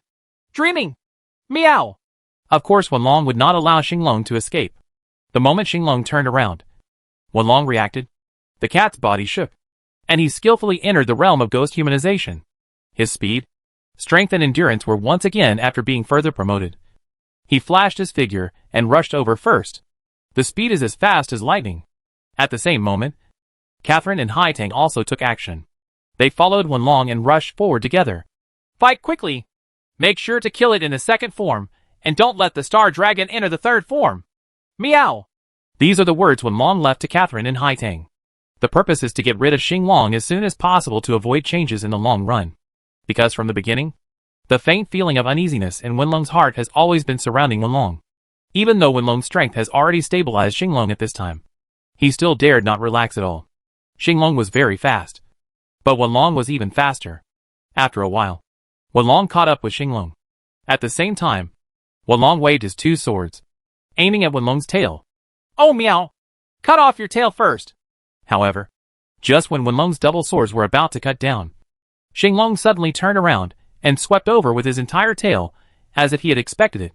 Xinglong's attack was unexpected, and it can be said to be a very good counterattack. However, Wenlong, who already had an absolute advantage in strength, immediately made the correct reaction. Wenlong jumped up high, and then swept directly from Xinglong, jumped on the tail of the one coming over. Then, using the potential energy of his falling body, Wenlong's body turned in the air. So Wenlong used his body as an axis, and the two swords in his hands were like rotating fan blades, and they rotated at a speed that was difficult to see with the naked eye. On! And this high-speed rotating fan blade just passed over Xinglong's carefully prepared tail sweep, and finally landed on Xinglong's dorsal fin. Crack! Crack! The sharp blade cut through the scales on the star dragon's back without any resistance. At the same time, the high-speed water flow expanded the wound again and tore it apart. First the scales, then the muscles, and finally even the bones of the star dragon. In just an instant, two deep wounds appeared on Xinglong's back, and the two wounds were in a state of flesh and blood, so tragic that they even exposed the bones inside. This is the second stage of the star dragon. It is a star dragon whose scales have been highly strengthened. However, even so, the star dragon's scales did not stop Wenlong's attack at all. Ouch! Xinglong screamed in pain. This was pain that Xinglong had never endured before. In the past, no hunter, let alone an Elu cat, could bring him such great pain. So Xinglong wanted to fight back. But just as he raised his claws, several more arrows flew towards him. Undoubtedly, this is the arrow that Haigang shot. He used the White King Bow and the Ice Thunderbird suit. The arrow was covered with a layer of extremely cold frost, and the target was Xinglong's head. Little girl, you cooperated well. The arrow was shot at the right time. Meow! Seeing this scene, Wenlong also thought in his heart. Sure enough, Xinglong, who felt the threat of the arrows, had to defend himself. He could only retract the sharp claws originally intended to attack Wenlong, and then raise them up to resist the attacks of those arrows. After all, the target of Haitong's attack is Xinglong's head, and the head is one of Xinglong's weaknesses. Normally, Xinglong's head is always raised high, and it is difficult for ordinary melee weapons to pose a threat to it. But for long-range weapons, it is much easier to attack Xinglong's head. Moreover, the arrows fired by Haitong this time were distributed in a planar shape, and the attack range covered was not just a point, but a small area centered on Xinglong's head. This made Xinglong unable to dodge the attack by deflecting his head in a small range, and could only temporarily use his claws to resist. And this just bought Wenlong time again. Chapter 336, The Princess of the Underworld's Ball. Song! Song! Two arrows were deflected by Xinglong's claws, but there was still one arrow that pierced into Xinglong's claws.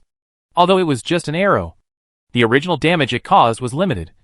But because of the ice attribute bonus, the blue frost on the arrow began to spread along the wound in an instant, and soon it covered nearby people. The blood is frozen into ice cubes. This made Xinglong feel that part of his claws had even begun to lose consciousness. Ouch! One of his front paws suddenly lost consciousness, which meant that he suddenly lost part of his balance fulcrum. Such damage even made Xinglong almost lose his balance. His body shook uncontrollably before he regained his balance, although the shaking was only very brief time. But for Wenlong, this was enough. Wenlong immediately turned his body again, and at the same time kicked his legs hard while touching the ground. The movement trajectory of his body immediately changed 180 degrees, and he came back to kill in an instant. And this time, the target was at Xinglong's flank. However, that was not the only thing that made Xinglong feel the danger. At the same moment, Catherine also caught up, swung the big sword in her hand, aimed at Xinglong's tail, and slashed down with a vertical slash. The water-type double swords in Wenlong's hands were certainly powerful, but the huge sword in Catherine's hands didn't look like a fuel-saving lamp, neither of which could be easily ignored.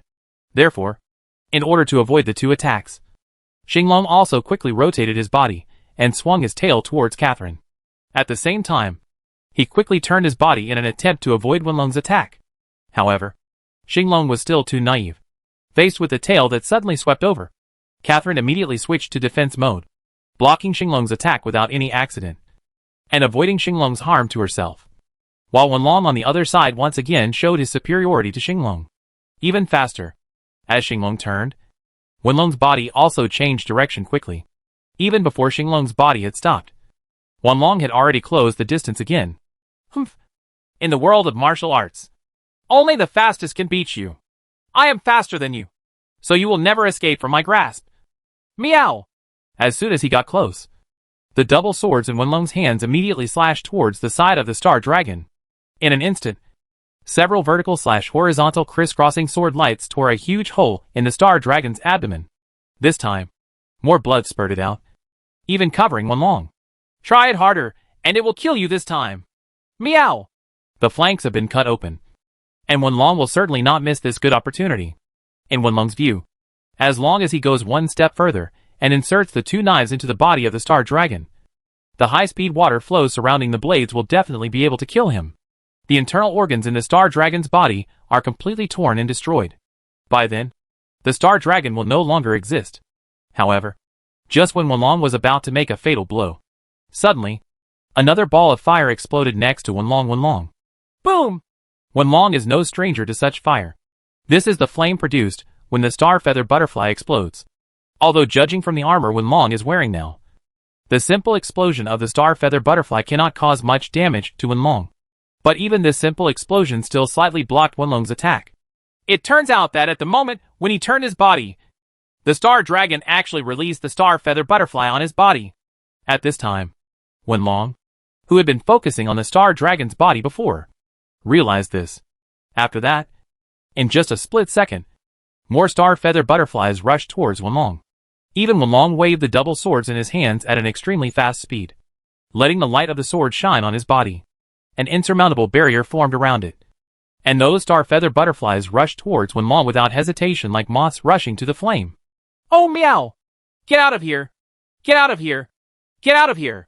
One after another, the star feather butterflies were chopped down by Wenlong, and one after another, the star feather butterflies detonated their bodies, finally giving Xinglong a last chance to breathe. Ho ho ho ho! This is a roar of pain, a roar of anger, and even more, a roar of despair. It was as if something exploded from Xinglong's body. In an instant, a huge impact force began to expand around Xinglong with Xinglong as the center. Oops! I've entered the third form. Oh meow! Why is it that I'm so close? I seem to want a quick victory, but I still underestimate this Star Dragon too much. This is an explosion of starlight power, and it is also the result of the release of the starlight power gathered by Star Dragon during this period.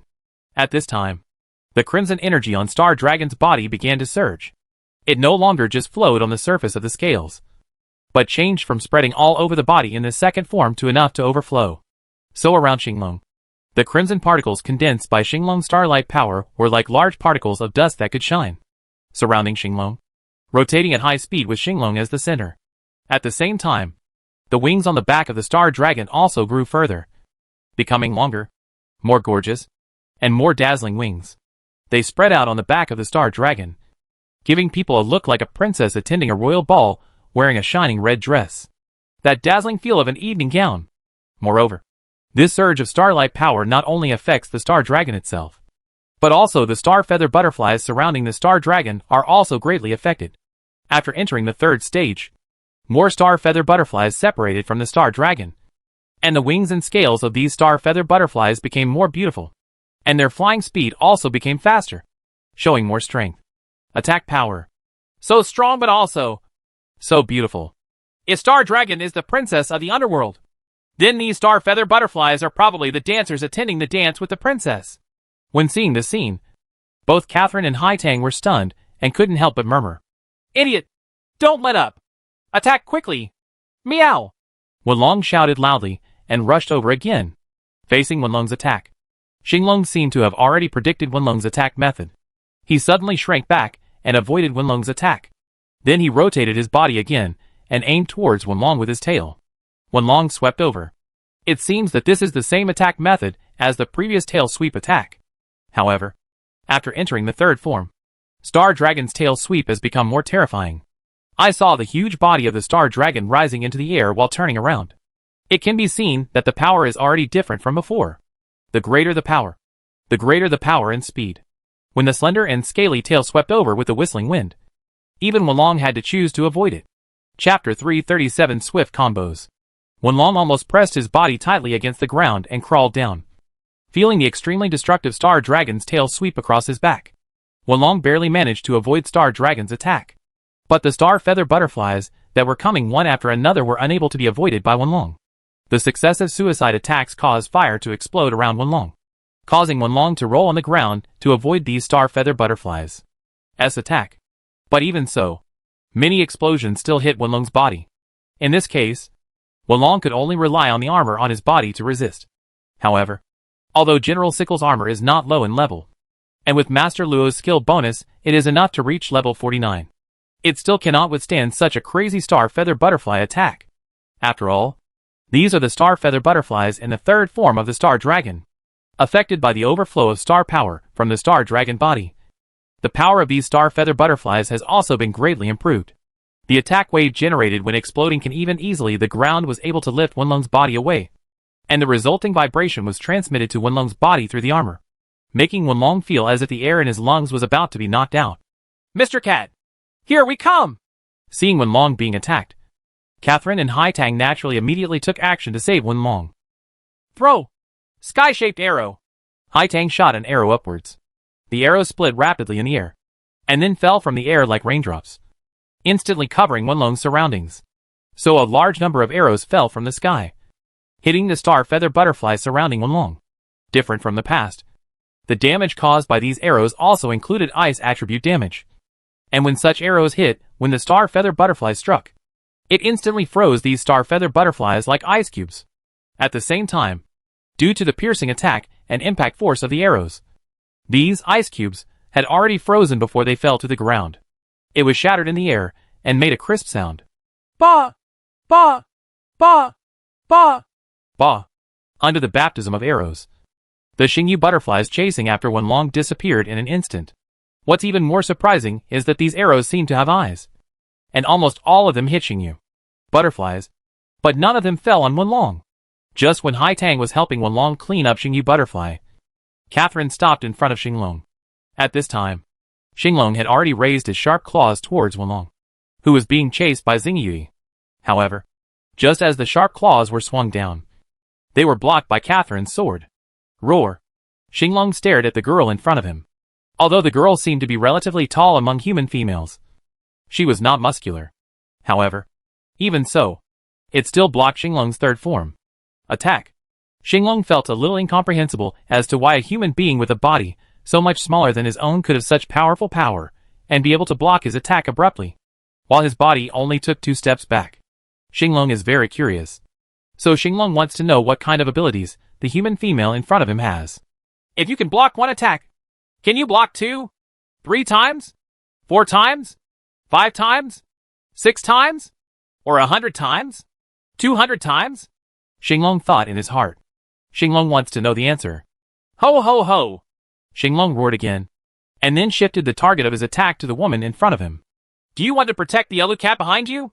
Then I will kill you and that annoying Elu Cat together. Xinglong thought in his heart again. So Star Dragon launched another attack on Catherine. Star Dragon raised its claws, and then rushed towards Catherine again. Bang! After the Star Dragon's claws and Catherine's sword met, there was a crisp collision sound. Although the third form of the Star Dragon was very powerful, Catherine still successfully blocked the Star Dragon's claw attack. But this time, Xinglong did not stop there, but brushed past Catherine and rushed forward. Careful! Seeing Xinglong passing by Catherine, Wenlong immediately realized what Xinglong wanted to do and suddenly reminded him. Ah! However, Wenlong was a little late, and saw a deep blood mark appeared on Catherine's arm. Be careful, woman! This Star Dragon is not only capable of attacking people with its claws, it also has very sharp blades on the elbows of its front paws. Even if you block its claws from the front, remember to prevent it from rubbing against you. When you pass by, there will be blade feathers on the side.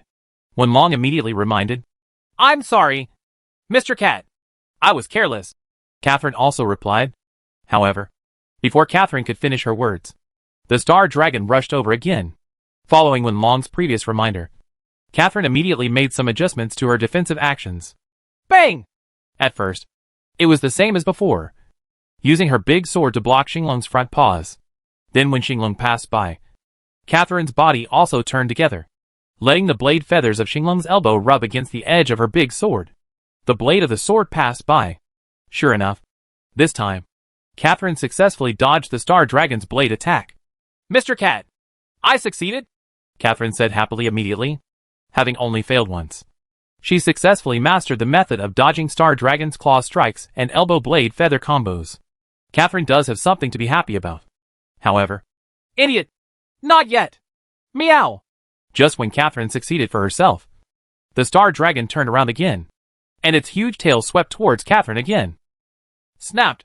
Although it was only a brief moment of relaxation, Catherine had no time to defend herself again. The tail of the Star Dragon swept over and hit her, causing her whole body to fly out, until he hit the rock wall of the cave, making a big hole in the rock wall.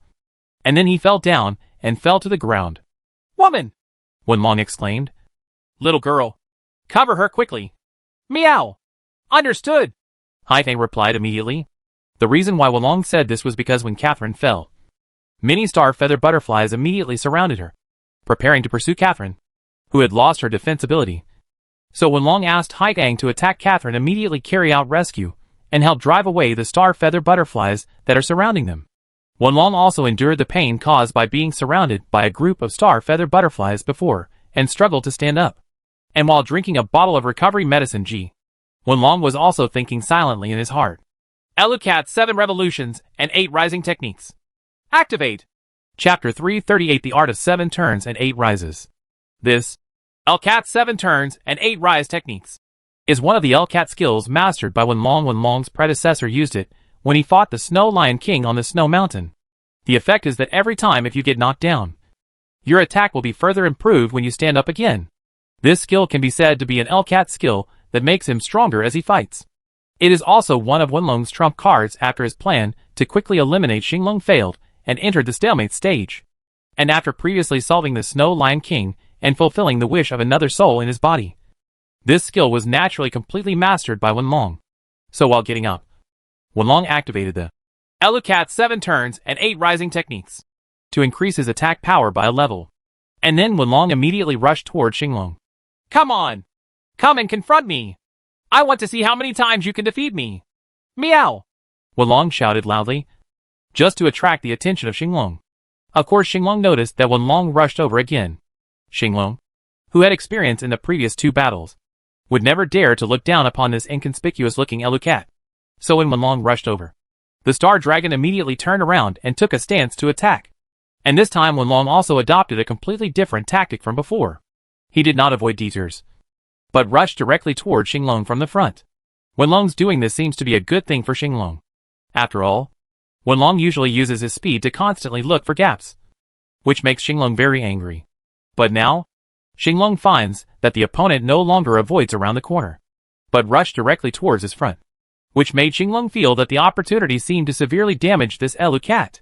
So Xinglong also pounced towards Wenlong, his 2 front paws pressing down from the front, and sharp blades and feathers quickly streaked across the side, blocking the space for Wenlong to avoid from the side. Crack! Snapped! Wenlong's 2 knives pierced Xinglong's front paws, and at the same time, the Xinglong's front paws also slapped Wenlong's body. Wenlong was knocked out and rolled several times before hitting a rock and stopping.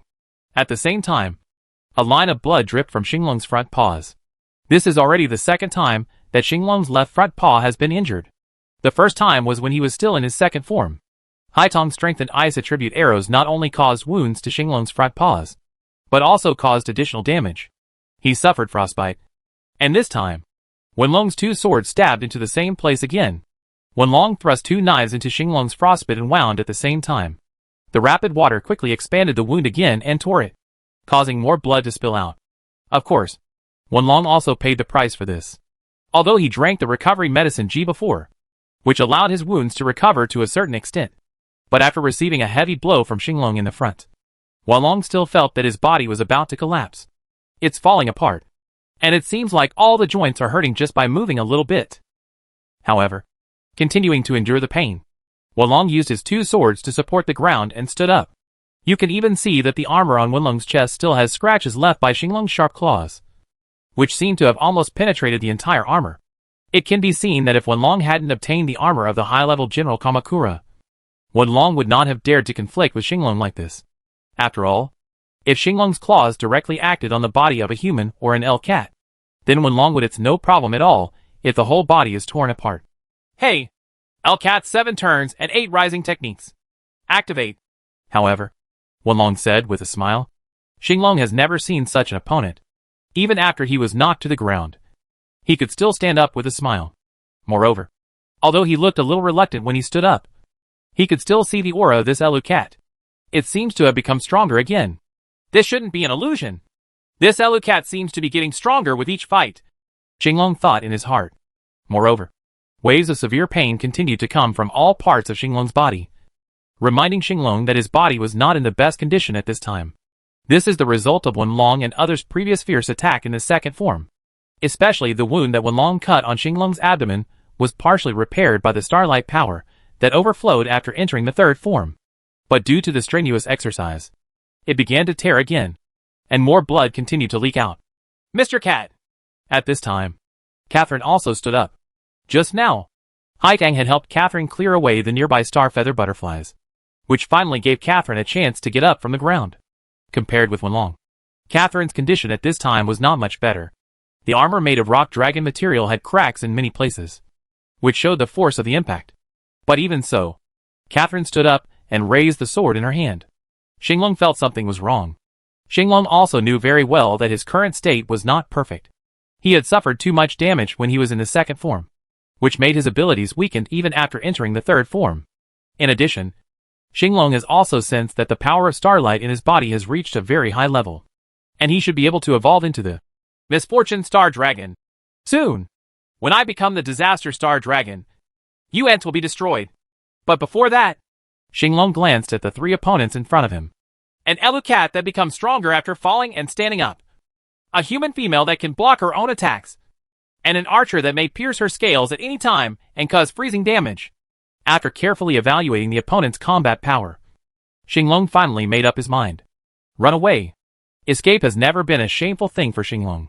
Or it is precisely because he is good at hiding and escaping that Xinglong has always maintained his mysterious identity to humans. So Xinglong quickly turned around and ran towards the exit. Woman! Stop it quickly! Meow! Seeing Xinglong turn around, Wenlong immediately guessed Xinglong's intention. He happened to see that the person closest to Xinglong's escape exit was Catherine, and shouted loudly to Catherine.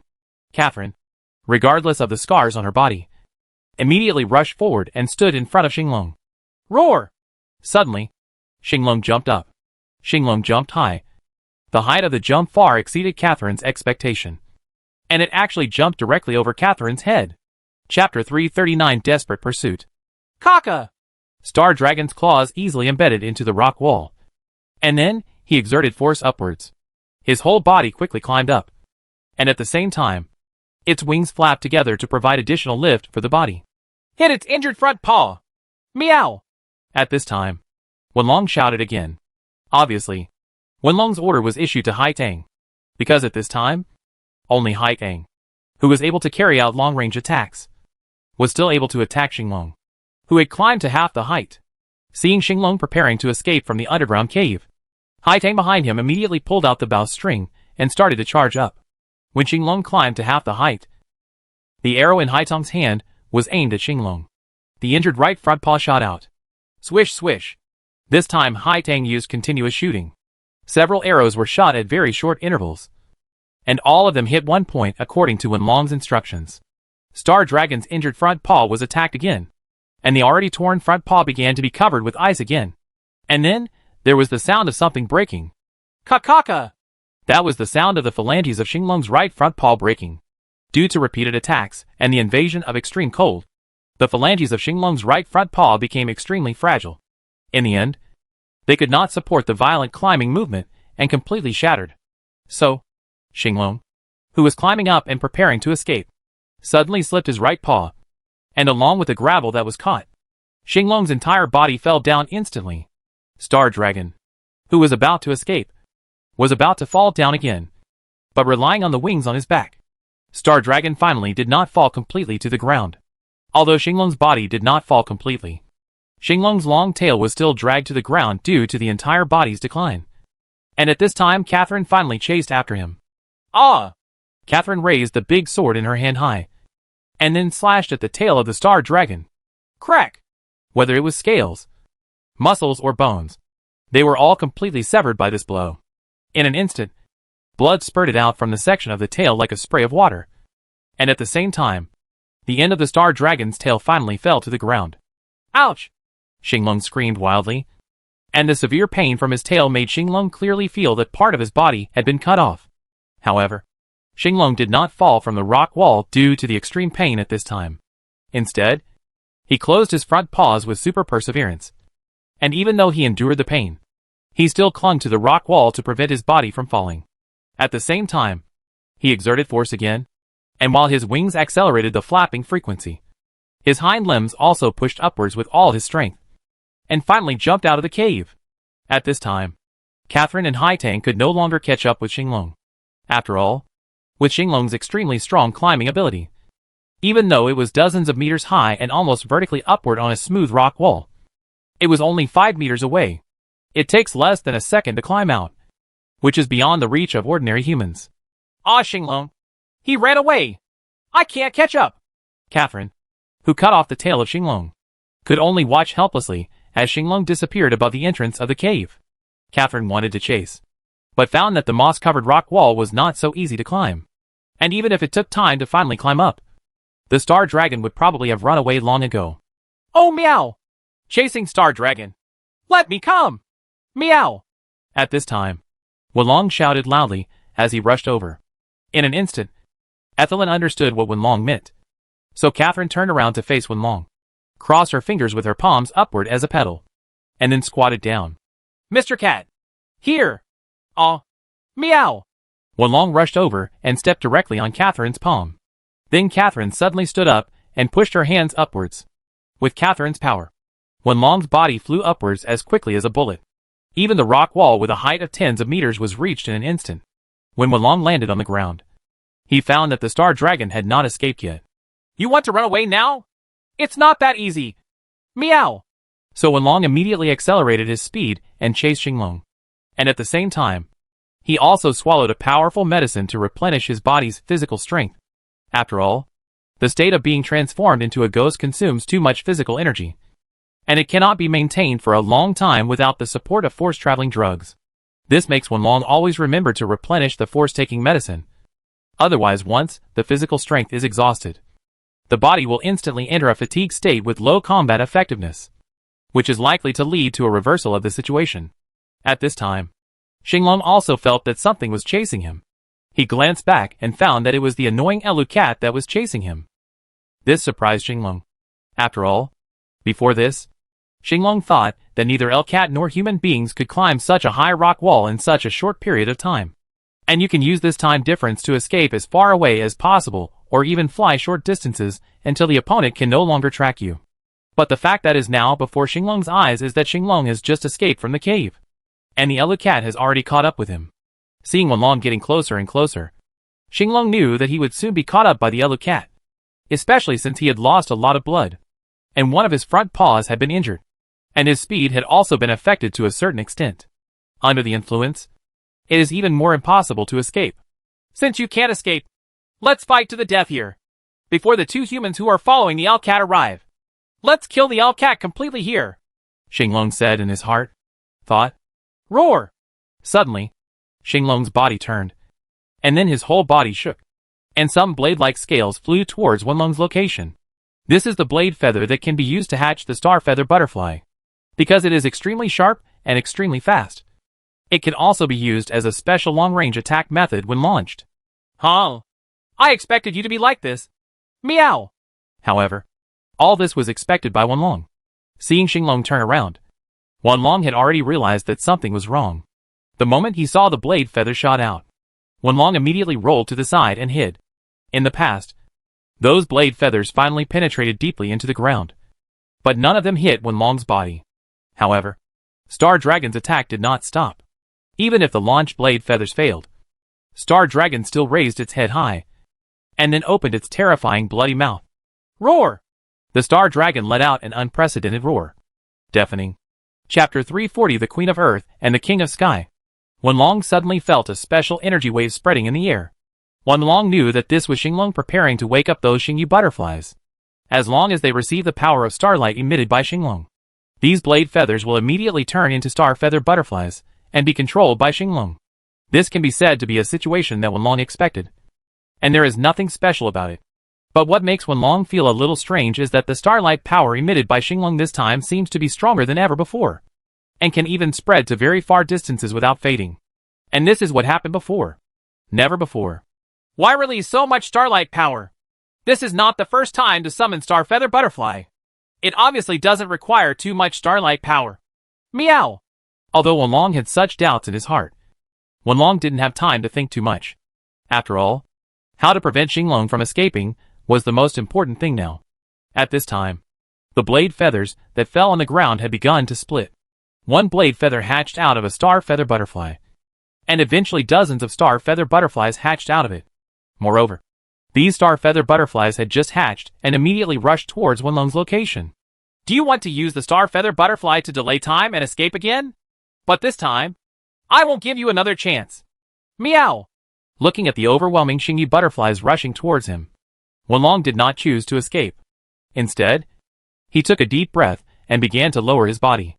Suddenly, an extremely strong red light burst out from Wenlong's body, and then Wenlong kicked his legs hard, and his whole body rushed forward like a meteor. Mysterious truth! Across the world! Wenlong's speed was so fast that even if there were a large number of star feather butterflies in front of him, they could not stop Wenlong's pace at all. The few star feather butterflies blocking Wenlong's front were instantly chopped down by Wenlong when they got close to Wenlong. More Xingyu could only watch Wenlong pass by him, but he was too late to stop him. The next moment, Wenlong approached Xinglong. At this point, Xinglong also quickly waved his left claw. However, Xinglong's moves had already been seen through by Wenlong. After all, Xinglong's right claw had been severely damaged and could no longer be used to attack. Using his left claw to block Wenlong was Xinglong's only option. Not only has he seen through Xinglong's moves, but Wenlong is still in a state of secret meaning, spanning the world, and has extremely high explosive power. So it is not enough for Wenlong to dodge Xinglong's attack. Extremely suddenly, almost changing direction at a 90-degree right angle, Wenlong instantly bypassed Xinglong's attack, and then suddenly approached Xinglong's side, and at the same time, his two swords struck at the star like thunder. Dragon body. Ouch! The sword flashed and two holes were torn out in Xinglong's chest, causing Xinglong to step back in an attempt to avoid Wenlong's attack. It's not over yet. Meow! However, Wenlong's body turned strangely again, and then rushed into Xinglong's side like lightning, and then stabbed two more knives into Xinglong's side. That was where there had been a wound before, but this time, the wound was enlarged again. The strong impact of the water flow around the blade even hurt Xinglong's flesh, causing Xinglong to spit out blood. More blood spurted out, and this time, Xinglong finally couldn't hold on anymore and fell to the ground. Ouch, ouch, ouch. Xinglong had completely lost his previous momentum and began to make painful sounds. Although he struggled to stand up after falling to the ground, he could not succeed immediately. Of course, Wenlong would not miss this good opportunity, and immediately rushed forward, preparing to give Xinglong the final blow. This time, don't even think about running away again. Meow! Wenlong's double swords have been aimed at Xinglong's head, with these water attribute swords and his own strength that has improved several levels. Wenlong believes that this time he can finally defeat Xinglong. Killed. Boom! An inexplicable explosion sounded. Just when Wenlong's two swords were about to pierce Xinglong's body, a ball of fire suddenly fell from the sky and exploded around Wenlong. Although the fireball did not directly hit Wenlong's body, the huge impact of the explosion blew Wenlong away. Star Feather Butterfly? At the moment when he was blown away, such an idea flashed in Wenlong's mind. But Wenlong quickly rejected this idea in his heart. No, it shouldn't be the Star Feather Butterfly. If it is the Star Feather Butterfly, it cannot be so powerful. And I am currently in the state of activating mysteries. It is impossible for a mere Star Feather Butterfly to keep up with my speed. So is it possible? Yes. Even though his body was still flying in the air due to the impact of the explosion, Wenlong still reluctantly raised his head and glanced up. In an instant, Wenlong saw two huge figures above him. How is this possible? For a moment, Wenlong's expression froze. It was the first time Wenlong had such a shocked expression since he traveled to this world.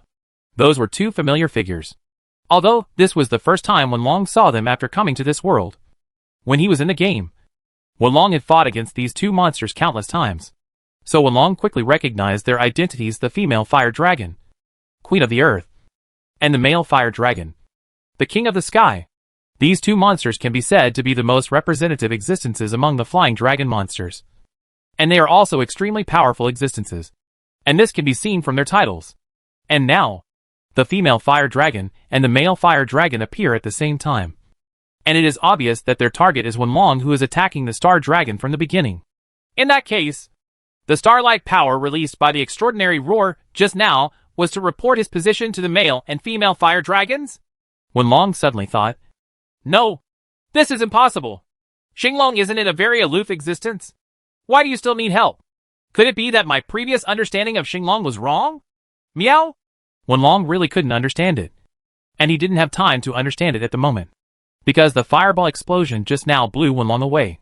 It also interrupted Wenlong's secret, which caused Wenlong to enter a normal state again. At the same time, because of the large amount of physical energy consumed by the secret, Wenlong had to replenish the force-moving medicine again. If it doesn't work, I need to replenish the force-taking medicine. The force-taking medicine. However, just as Wenlong was groping for the force medicine in his pocket, suddenly a fiery red light fell in the sky again. Wenlong couldn't help but look up. And this time, he saw 6 huge fireballs, howling and falling from above his head. Chapter 341: The Fire of Destruction. This is a male fire dragon and a female fire dragon bombing fireballs in the air at the same time. Unlike the star dragon, which has wings but is weak in flying ability, the two huge flying dragon creatures, the male and female fire dragons, have extremely strong flying abilities. Not only can they fly, but they can also remain hovering in the air, state, and launch powerful giant fireballs on the ground. Boom! Boom! Boom! Boom! Boom! Boom! The power of the fireball far exceeds that of the green strange bird. Even any one of them can instantly burn a large area of land to ashes. In this way, 6 fireballs appeared at once in the attack. So all 6 fireballs bombarded the position where Wenlong was just now. The fire broke out again and again. Gravel flew into the air, and heat waves shot into the sky. Finally, it gradually subsided for a while. After the fire disappeared, there was nothing left on the ground except a large piece of scorched earth. Humph. I really didn't expect that the person who stopped our plan was not Shanlan Luodin, nor that dragon-pupiled Caesar, but a little Elu cat. And it actually almost killed all the star dragons. It's really dangerous. Where? At this time, on a high ground in the distance, a mysterious figure wearing a black cloak appeared there. He was holding an exquisitely crafted horn flute in his hand. The cloak completely obscured his face, making it almost impossible to tell whether he was a man or a woman. But that's it for now. Being hit by the fireballs spit out by 6 flying dragons. Even if you were wearing the armor of General Side, you would definitely be burned to ashes at this moment. Ha ha ha. The mysterious man in a cloak finished speaking to himself, then took a deep breath, then picked up the horn flute in his hand and put it to his mouth. www. The horn flute made a strange sound, which sounded like the roar of some kind of dragon, low and melodious. Then the star dragon on the ground, which had been severely injured, seemed to stand up in response to the horn flute and raised its head. He raised his head high and looked at the mysterious man standing on the high ground. I have created such good hiding conditions for you, but you are still discovered. It's really useless. The mysterious man gently touched the horn flute in his hand and said, "Roar," and Xinglong responded with a low voice. Then let's go quickly. If you keep going west from here, you won't be caught. If you survive the next 10 days well, you should be able to become a disaster star dragon. The mysterious man seemed to be saying talk to star dragon. Ho ho. Xinglong roared again and began to turn around, preparing to leave in the direction pointed by the mysterious man. So you are the one who arranged the crystals in the cave to transmit starlight. It's really a pleasure to meet you. But you want to run away without my consent? It's too disrespectful to me. Meow. Suddenly, at some point, a voice that shocked the mysterious man sounded underground. What? The mysterious man looked down from the high ground, and unexpectedly saw that Wenlong appeared again on the ground that had been scorched into a piece of scorched earth. And apart from being a little disgraced due to the smoke, there didn't seem to be any major injuries from the fireball attack. How did you escape the fireball just now? The mysterious man asked loudly. Humph. Do you care how I escaped? Meow? Wenlong choked. TCH. An Elu Cat dares to be so arrogant. It's so impatient that it wants to stop us from leaving. If you have the ability, try it, the mysterious man said angrily, and raised his hand again. Put the horn flute to your mouth. You. This time the voice was fierce and loud. So the two male and female fire dragons that were still flying in the air began to open their mouths and spit out huge fireballs at Wenlong again. Boom, boom, boom.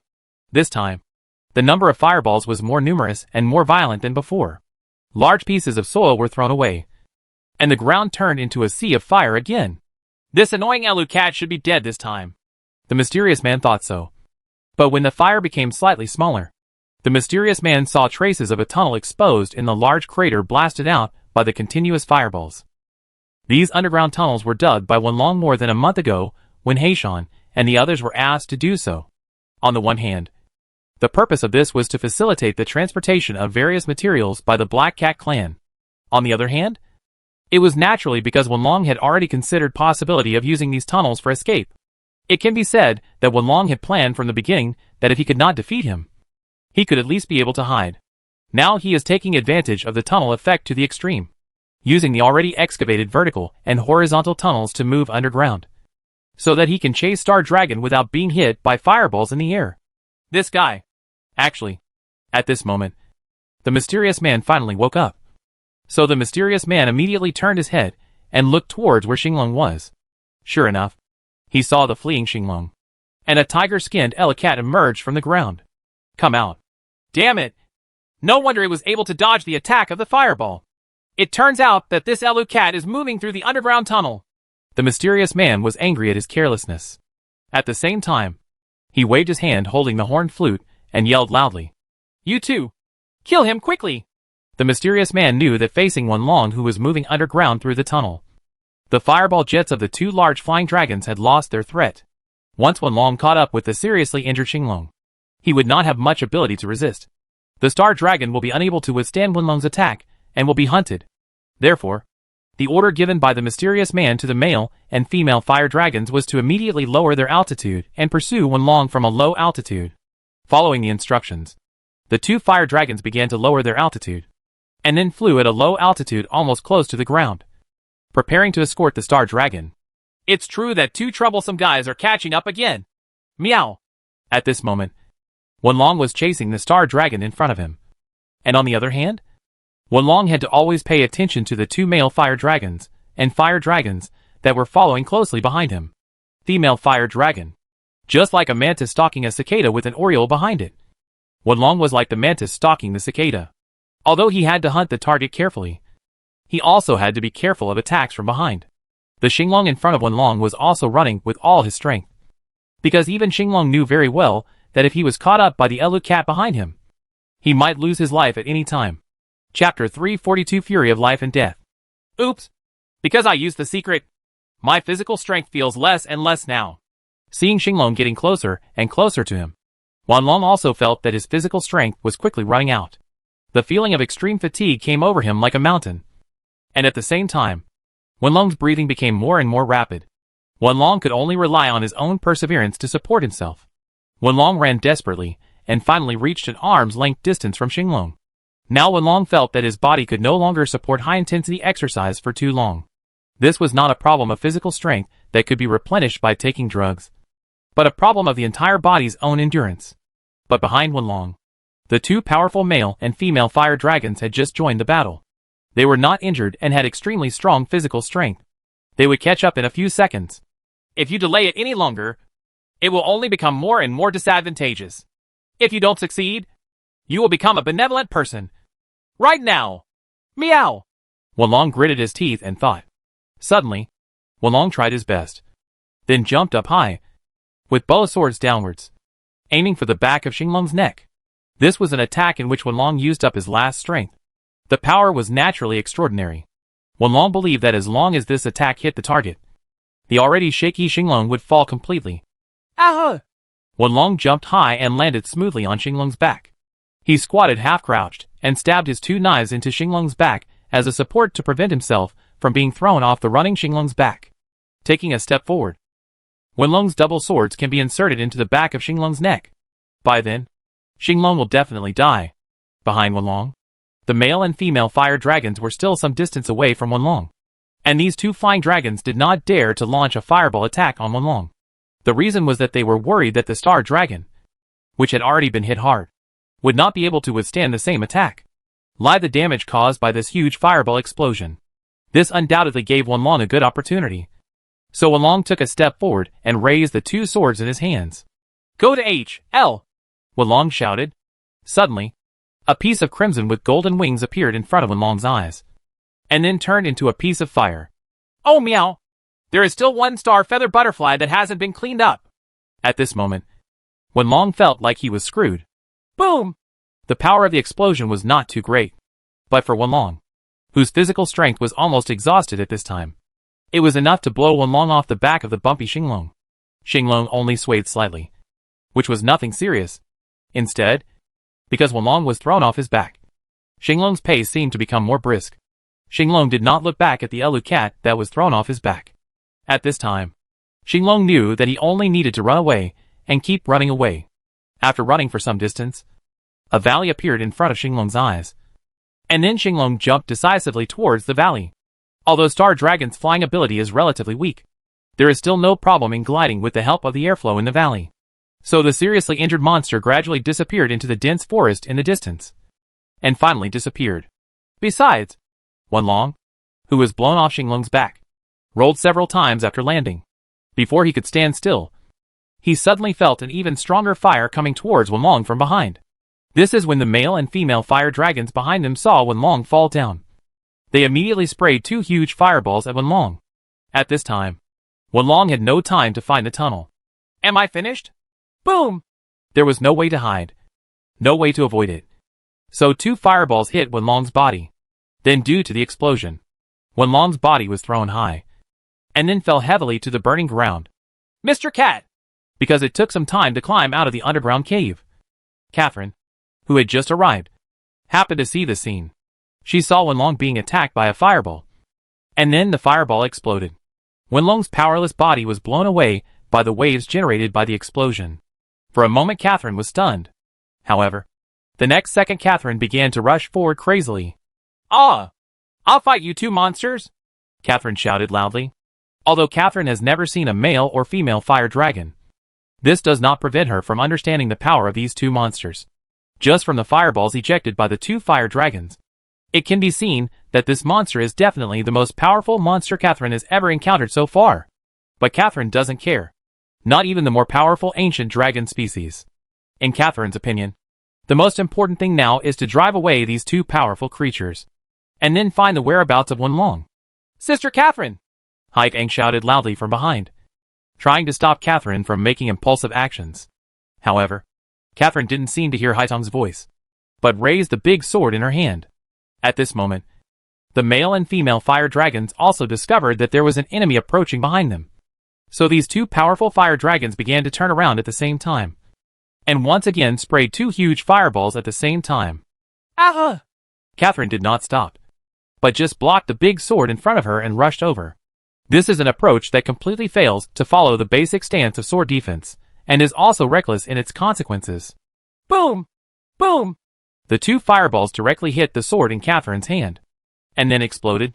However, after the fire, Catherine's figure could still be seen rushing out of the fire, even though the sword in her hand had cracks and the armor on her body was almost broken.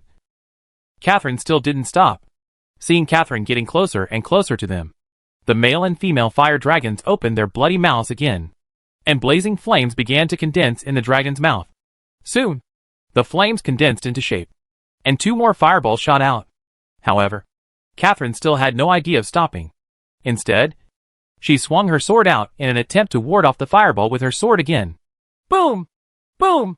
The storm of fire struck again, and this time, Catherine's sword and armor finally could no longer hold up. The sword instantly shattered under the explosion, and the aftermath of the explosion hit Catherine's body, and Catherine's armor could not withstand the impact and was penetrated. Catherine spat out a mouthful of blood. Her body swayed, and she almost fell down. But at the moment when she was about to fall, Catherine still used the half-length sword in her hand to support her body. I'm going to kill you! Even so, Catherine still did not lower her head. Instead, she raised her head with eyes full of anger and stared at the two huge flying dragons hovering in midair in front of her. And then said, Chapter 343 Solid Defense. At this time, the mysterious man standing on the high ground also saw the scene. She is such a tenacious huntress. She insists on persisting like this, but she is just being foolhardy. She actually lost her mind for the sake of an Elu cat. Huh? But this woman is still very young. It's rare to have such strength. I'm afraid she will become a formidable opponent in the future. Let's take this opportunity to kill her as soon as possible. So under the order of the mysterious man, the two fire dragons once again began to condense a huge ball of flame. Swish, swish. At this time, several arrows with the power of ice flew over. The male fire dragon and the female fire dragon, who were condensing the fireball, were unable to dodge for a moment, and were accurately hit on the wings. The male and female fire dragons swayed in the air and almost lost their balance. After all, because the distance is too far, and the dragon scale defense capabilities of the male and female fire dragons are also quite powerful. The result was that even after Haitang had accumulated 3 stages of power, the arrows he shot only slightly penetrated the strong dragon scales, but failed to completely penetrate them. Therefore, they did not cause much damage to these two powerful monsters. Damage, although it was not a very powerful attack. Such an attack made the two huge flying dragons feel a little threatened. So the male and female fire dragons could only temporarily give up the concentration of flames and began to wave their wings to increase their height. This is the advantage of the powerful flying dragon species, which can attack from a high position. As the height increases, if the archer's arm strength is not enough, or the level of the hunting bow is not enough, he will not be able to pose a threat. It's useless. This is just delaying time. At this distance, it is impossible for this low-level hunting bow to hurt the male and female fire dragons, known as the King of the Sky and the Queen of the Earth. The mysterious man also laughed, said generally to Catherine and Haitang on the ground. However, Haitang ignored the mysterious man's taunt and continued to draw arrows and aim at the male and female fire dragons. Swish, swish, swish. More arrows were shot out. But because these arrows had no time to accumulate power, they fell directly back to the ground before they even touched the two powerful flying dragons. Today's young people are really overestimating their abilities.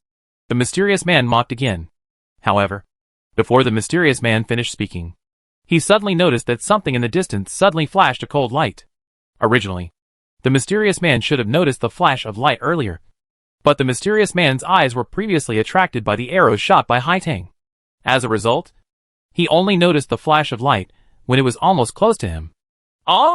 What is this? Before the mysterious man could see clearly what the flash was, he felt that the cold light was approaching him at an extremely fast speed. Relying on the instinct to avoid danger, the mysterious man's body couldn't help but react. He turned slightly to the left and saw the cold light flashing past him. But at this moment, the mysterious man also felt his cheeks heat up, and he seemed to have a burning feeling. At this moment, the mystery can truly see the true face of that cold light. It's actually the broken sword? It turned out that the flashing object turned out to be the half-remaining sword in Catherine's hand. At that moment, Catherine threw the entire sword towards the mysterious man from a long distance. This is something the mysterious man never expected, because from Catherine's position to the mysterious man's side, even the arrows of ordinary bows and arrows cannot reach it, let alone a big sword. As a result, the mysterious man's evasion was a little slower. When the broken sword passed by him, the broken edge scratched the mysterious man's cheek, and at the same time, the cloak on the mysterious man's head was completely removed. Opened. Crack! The broken sword left a bloody mark on the mysterious man's face, and after the cloak was lifted, the mysterious man's appearance was completely exposed. It was a young man with a somewhat thin face, and his face looked a little pale. However, the most eye-catching thing was that the man had a pair of slender ears.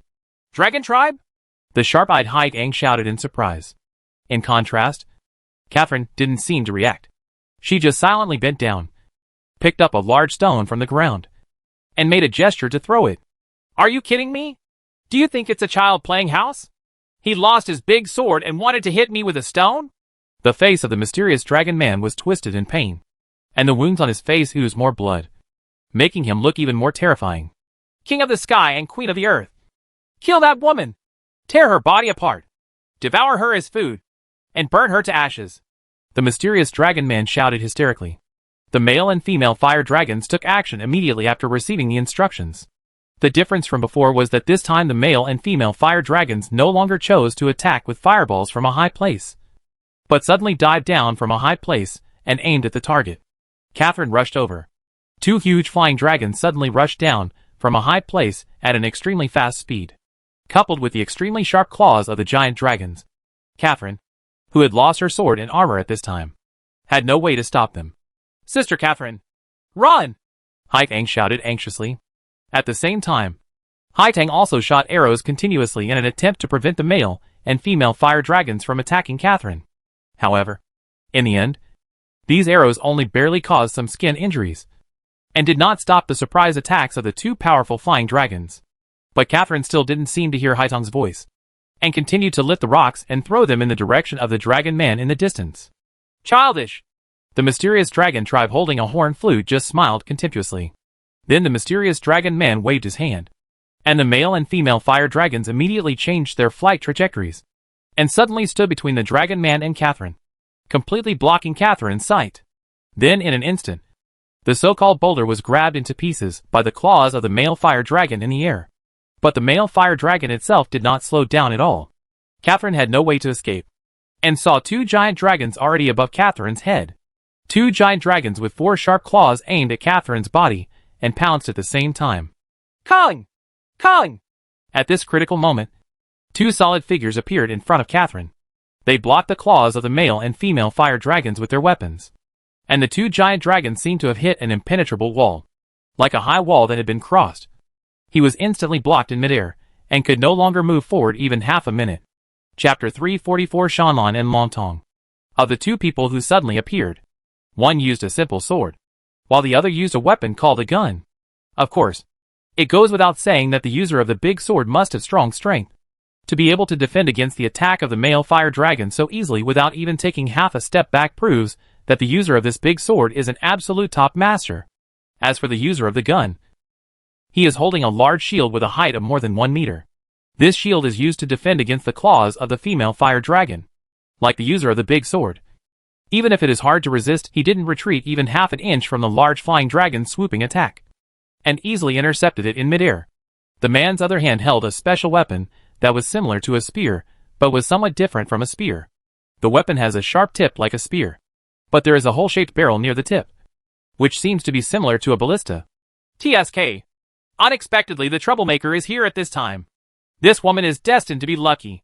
The opponent this time cannot be defeated by 2 fire dragons. Seeing this situation, the dragon tribe holding the horn flute could only grit their teeth and face. He showed an extremely unwilling expression. But soon, the dragon man put away his horn flute as if he had made up his mind, then put on his cloak again, turned around and disappeared into the dense forest. Besides, the male and female fire dragons were blocked by the 2 people who suddenly appeared. No matter how hard they tried, they couldn't move any further. It is obviously a huge flying dragon species, but it is suppressed by human power. At this moment, it is as if the identities of the 2 parties have been exchanged.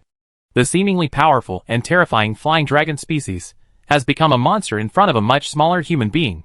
The weaker side? Humph! You evil beast! How dare you act so arrogantly! The 2 of them exerted their strength almost at the same time. The man who used the big sword swung the big sword hard, and the male fire dragon was directly knocked to the ground. Then he followed up with another vertical slash, accurately hitting the male fire dragon. With his neck, he easily chopped off the head of the majestic male fire dragon. As for the man who used the blunderbuss, his method was even more direct. He didn't even need to knock the female fire dragon to the ground. He just raised the large blunderbuss in his hand and stabbed it into the chest of the female fire dragon with one blow, followed by a loud boom. A shining shock wave burst out from the muzzle. The flash disappeared, and only a hole the size of a wheel was penetrated through the chest of the female fire dragon. Ouch! The male and female fire dragons were knocked down in one fell swoop, and never had a chance to stand up again. Only then did Catherine clearly see the appearance of the 2 people in front of her. Both of them are elderly people of some years, but from the still tight and thick muscles on their bodies, it can be seen that they are also experienced hunters. One of them is already very familiar to Catherine. That is Majorbo, Shanlan Luodin, the president of Ertan Hunter Guild. and the other person Catherine has not seen yet. But judging from his attire, he should be a member of Wang Li's hunting group.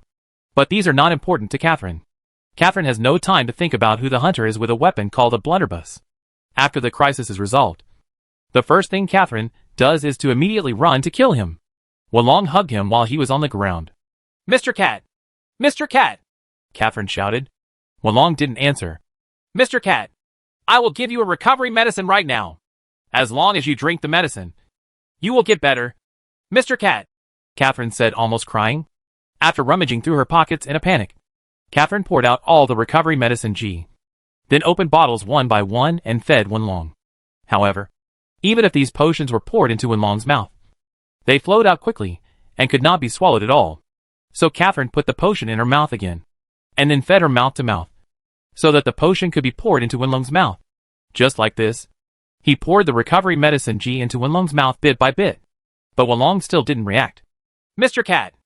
Mr. Cat! Mr. Kitten! Wow! Ah! Ah! Ah! Catherine cried loudly. Sweetheart, don't cry. You Elu Cat must have been attacked by the dragon fire of these two fire dragons. It was burned like this, so you have no choice but to throw it into a pit and bury it, Shanlan said. While speaking, Shanlan Ludin had already dug a large pit with a big sword in his hand, and signaled Catherine to throw Wulong into the pit. Wow! Don't separate me from Mr. Cat! Catherine cried even harder. Humph! You idiot! No wonder you're still a virgin. Seeing this situation, Hunter Wang Li, holding a blunderbuss, laughed at Roden. Aren't you just handsomer and richer than me to attract women? What's so great about it? Ah! Ah! Roden said loudly. Ah! Forget it. I admit it. I am indeed a little bit worse than you in this regard. So I leave the task of comforting this child to you. So the Wang Li hunter wearing blue armor and red shoulder pads put away the gun in his hand, and then said to Catherine, Don't worry. Your Elu Cat is not dead yet. We will let you bury him in the ground. Chuya wanted to save him. To save Mr. Cat? After hearing that this was done to save Wulong, Catherine wiped her eyes that were red and swollen from crying, and then asked, That's right. Although on the surface this Elu Cat seems to be no longer breathing, it does not mean that he has passed away. After all, the vitality of Elu Cats is much stronger than that of humans. There is a saying that cats have 9. I don't know if you've heard of fate, but look at this. As he spoke, the man from Wang Li's hunting group put his hand on Wulong's chest, and then took out a broken protective stone from Wulong's body. Is this? Catherine asked with some confusion. This is a root protection stone. It is a protection stone that allows the wearer to avoid a fatal blow. Although this protection stone has been broken, there is no doubt that just now this protection stone played its due role. Is that so? Then why doesn't Mr. Cat wake up?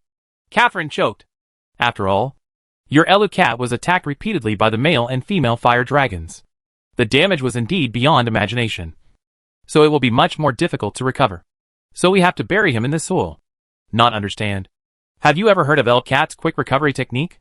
It can only be activated by burying one's body in the soil. The elderly hunter from the Wang Li hunting group continued to explain. Chapter 345 Misstep. Ah! At this moment, Catherine suddenly remembered that this was indeed the case. Wulong had buried his body in the soil before to restore his hearing, and it really achieved the desired effect. The eardrum, that was originally difficult to recover, was repaired as a result. It can be seen that the effect of Aluma's rapid recovery technique is much better than the ordinary recovery medicine G. Thinking of this, Catherine calmed down a little, and then asked, In this case, will Mr. Cat really get better? Don't worry. I believe that Elu Cat is a real warrior. There is absolutely no problem. At this time, Shanlan Luodin also confirmed from the side. Okay. Catherine was relieved at this.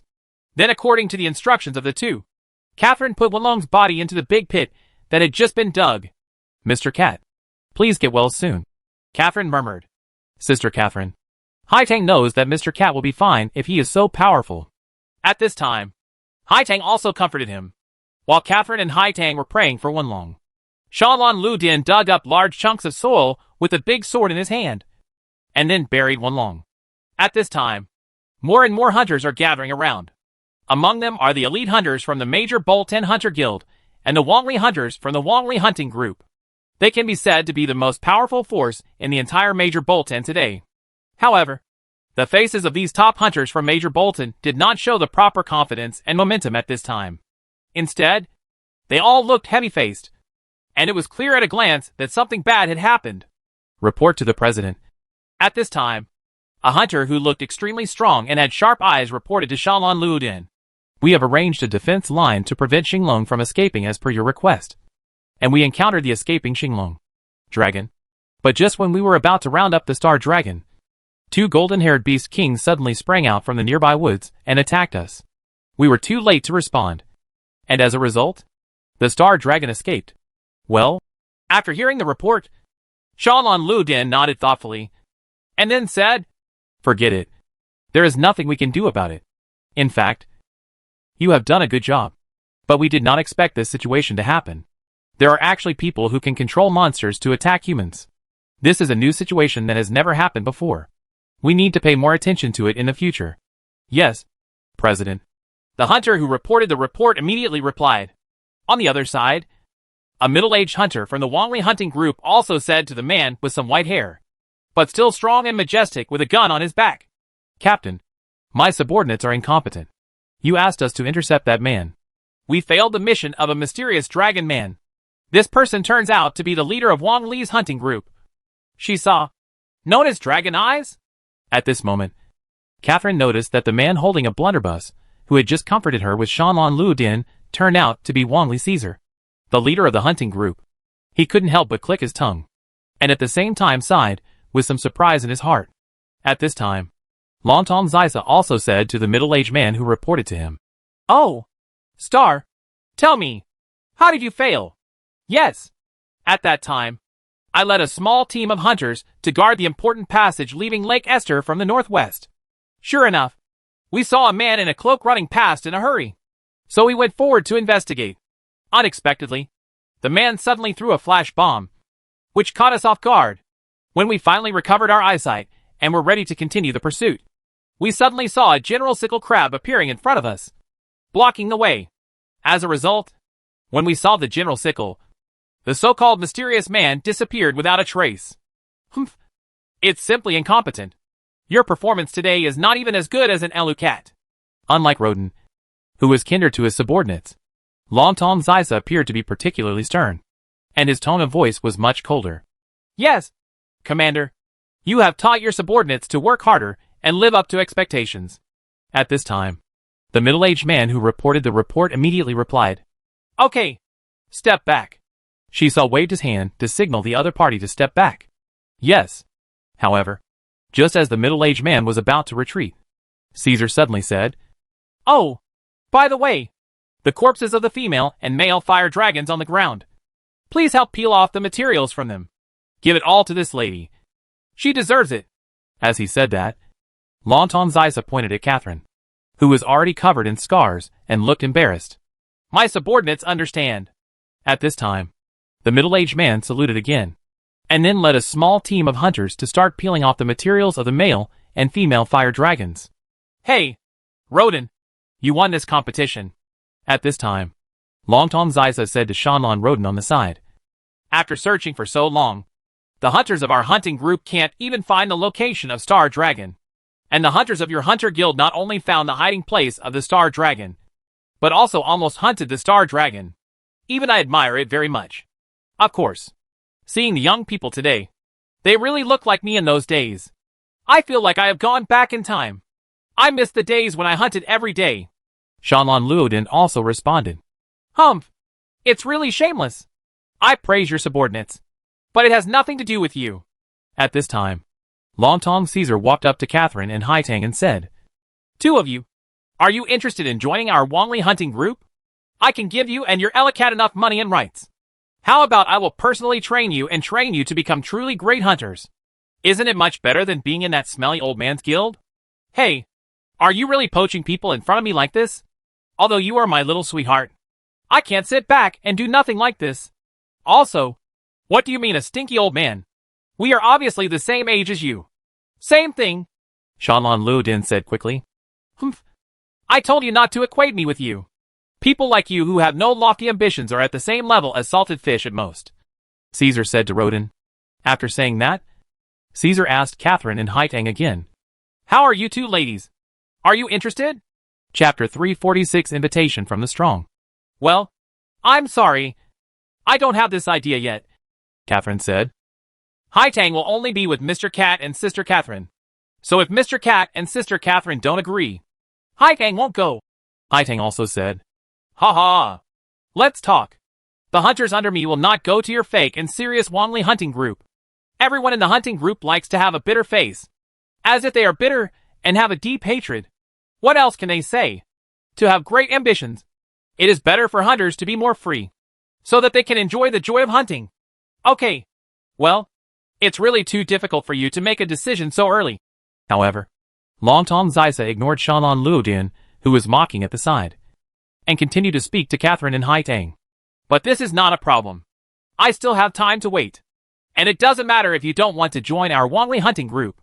If you need it, I can provide you with a better training environment. A better training environment? Catherine was a little confused. Well, that's right. In order to train the most powerful hunters, our Wangli hunting group also has our own unique way of training hunters. It is precisely because of this method that is different from others. So our Wangli hunting group's hunters can be even better than so-called guild hunters. Don't believe him. He's bragging, Shanlan Luodin said quickly. Huh? You're just jealous. What can you do with just a loose organization of hunters? Only with the support of the entire Western Red Royal family can we gain greater strength. So Longtong Shisha glanced at Shanlan Luodin with great disdain, and then began to explain to Catherine. In order to train more powerful hunters, our Wangli hunting group has raised a group of monsters that are more powerful than ordinary monsters in a special private hunting ground. Elite monsters. These monsters are twice as powerful as ordinary monsters of the same type. Without enough strength, there is absolutely no way to hunt. So this kind of hunting will be more demanding than ordinary hunting. And it will also better train the skills of hunters. If you two and your Elu Cats are interested, I, Caesar, am willing to open our Wangli hunting for you for free. The elite hunting ground of the regiment, allowing you to conduct special training there. Wow! At this time, there was a burst of exclamation from the crowd surrounding them. And this exclamation not only came from the Wangli hunting group, but also from many hunters from the Major Bolton Hunter Guild who showed extremely envious expressions. The reason is simple. Because everyone knows what this so-called elite hunting ground of the Wangli hunting group means. As she saw just introduced, the monsters in the elite hunting grounds of the Wangli hunting group are more than twice as powerful as ordinary monsters of the same type. For example, if it is the same big wild boar king, the big wild boar king encountered in the Wangli elite hunting ground is twice as powerful as the big wild boar king generally encountered in the wild, or a big wild boar king of a Wangli elite. The wild boar king is powerful enough to rival two ordinary giant wild boar kings. The same is true for other monsters, whether they are big strange birds, sand thunderbirds, rock dragons, general sickle crabs. All of them are in the elite hunting grounds owned by Wangli hunting group. Although they are of the same type, they are at least one level stronger, more than twice as many elite monsters as Wangli. The reason for this is that since the establishment of the elite hunting ground of the Wangli hunting group, the monsters in the elite hunting ground have been carefully selected from the strongest monsters. He and several of his most trusted cadres from the Wangli hunting group captured them, and then put them into the elite hunting grounds of the Wangli hunting group for freeing. While freeing, these monsters were often allowed to kill each other to allow them to compete and maintain due to its strong wild nature. The monsters that can still survive are naturally the only 1 in 1,000, or even the elite 1 in 1,000. Moreover, in addition to the fact that the monsters are very strong, the hunting is more difficult and can hone the hunter's skills. Correspondingly, the equipment made from the materials of these elite monsters is also much better than the equipment made from the materials of ordinary monsters. The reason is very simple. Because the materials of Wangli's elite monsters come from more powerful monsters. So they are far stronger than ordinary types in terms of sturdiness and durability. Because of this benefit, when I heard that the leader of the Wangli hunting group, who was named Dragon Eye Caesar, actually promised 2 outsiders who had not yet joined the group, they could enter the elite hunting ground of the Wangli hunting group for free for training. At that time, it naturally aroused the envy of a group of people around. It's amazing that 2 such young girls were attracted by Shisa, who is known as Dragon Eyes. They will have a bright future in the future. Someone couldn't help but praise. Don't underestimate these 2 women. Look at the taller one with silver hair. She used 2 big swords at once in the arena to chop down two strange blue birds. As for the smaller one, the strength is not bad. And at such a young age, there will definitely be a lot of growth in the future. So it is appropriate for him to be favored by the leader of Wang Li's hunting group. When someone praised him, someone immediately stood up and explained. It turns out that the legendary woman who appeared in the arena wielding two swords was her. At first, I thought it was another gimmick created by the Blackstone Chamber of Commerce to attract the audience. But is it true? So, once mentioned, more people thought Catherine was amazing. Of course, some people from the Wang Li hunting group complained. These two women are obviously members of the Hunters Guild, and they have not yet joined our Wang Li hunting group. But they are actually qualified to hunt at the elite hunting grounds of the Wang Li hunting group. And I, a formal member, have been in the group for more than a year, and now I can only go to ordinary hunting grounds. It's just like comparing people to each other. It's really annoying. At this time, she saw, who had keen ears, heard some of his subordinates talking, and sneered, and then said, she saw, have always only looked up to the strong, and will not favor you just because you are a member of the hunting group. After all, if you are not strong enough, even if you are allowed in, the final result will be death in vain. Right? It's the captain who taught you the lesson. As soon as she said these words, the people complaining below immediately shut their mouths and did not dare to say another word. Chapter 347: The Inevitable Crisis. Okay, then I'll take my leave first. So Caesar said to Catherine and Haitang, if you are interested, feel free to come to our Wang Li hunting group. And remember to bring your Elu Cat with me to see your Elu Cats don't seem to be simple either. After saying that, Caesar turned around and left. Hey, wait a minute. Sweetheart, she saw. Are you leaving now? Just as she saw was about to leave, Shalon Luodin called Long Tong she saw. Can you not be so disgusting? Although his tone was full of disgust, Caesar still stopped and was ready to hear what his former teammate wanted to say to him. Tell me what's going on. Hey, sweetheart. I knew you would stop and listen to me. You see, we both messed up this time. We have obviously locked the Star Dragon in Lake Esther. But we still let the Star Dragon run away, and a strange dragon tribe appeared. They actually used horn flutes to control monsters to attack humans. I always feel that this incident is not simple. Our opponents may be far beyond our imagination. So what? So what if the Star Dragon turns into the disaster Star Dragon? So what if the ancient dragon species is resurrected? Then we can just drive those old eating guys back to the mountains to sleep. Caesar said disdainfully. You can't say that. You see, not everyone in this world has the strength to fight monsters. Many people will suffer pain and even death. At this point, Shalon Luodin's expression was rare and serious. He got excited and said, so I propose here that this time our major Bolton Hunter Guild will cooperate with your Wang Li hunting group to deal with the next crisis together. Stop joking. Long Tong Shisha interrupted Rodin. I have no interest in cooperating with you for a long time. Even if the ancient dragon species really wakes up, I and the Wang Li hunting group under me can solve this problem. Everything. Goodbye then. After saying that, Caesar turned and left. Leaving with Caesar were other members of the Wang Li hunting group. They all lined up neatly like soldiers, and then left behind Caesar. Oh, it's true. You're so old. But you're still so arrogant. Looking at Long Tong's retreating figure, Shalon Luodin shook his head helplessly. Crack! At this moment, suddenly a piece of soil on the ground was turned over, and then an Elu Cat came out of it. Oh meow! I feel like I'm dead for once. It was Wenlong who emerged from the mud. After just a period of time in the mud, Wenlong's injuries seemed to have recovered more than half. Yeah, Mr. Cat. You're awake? Great! Seeing Wenlong emerge from the soil, Catherine cried with joy for a moment. The tears she had just wiped away suddenly burst out again. Woman! Why are you crying when you see me? Huh? Are you crying or laughing? Meow! No. I was so happy to see Mr. Cat that I couldn't help but shed tears. Mr. Cat. Catherine hugged Wenlong again, and then strangled Wenlong until he could hardly breathe. Okay. Let go quickly, Wenlong said. However, before Catherine let go, Haitang rushed over again, and Wenlong was hugged by both of them. It's great that Mr. Cat is fine. Haitang is also very worried. Haitang also said, that's enough. My uncle's injuries haven't fully healed yet. Meow! Wenlong finally shouted loudly. I'm sorry. Mr. Cat. We forgot about this. I'm sorry I didn't hurt you. Right. When Wenlong said this, Catherine immediately let go of her hand. Wenlong finally broke free from the arms of Catherine and Haitang, then looked around and found that a group of people around him were looking at him with envy. People are not as good as cats, someone said. Yes. Humans are not as good as cats, someone else said. People are really inferior to cats, someone else echoed.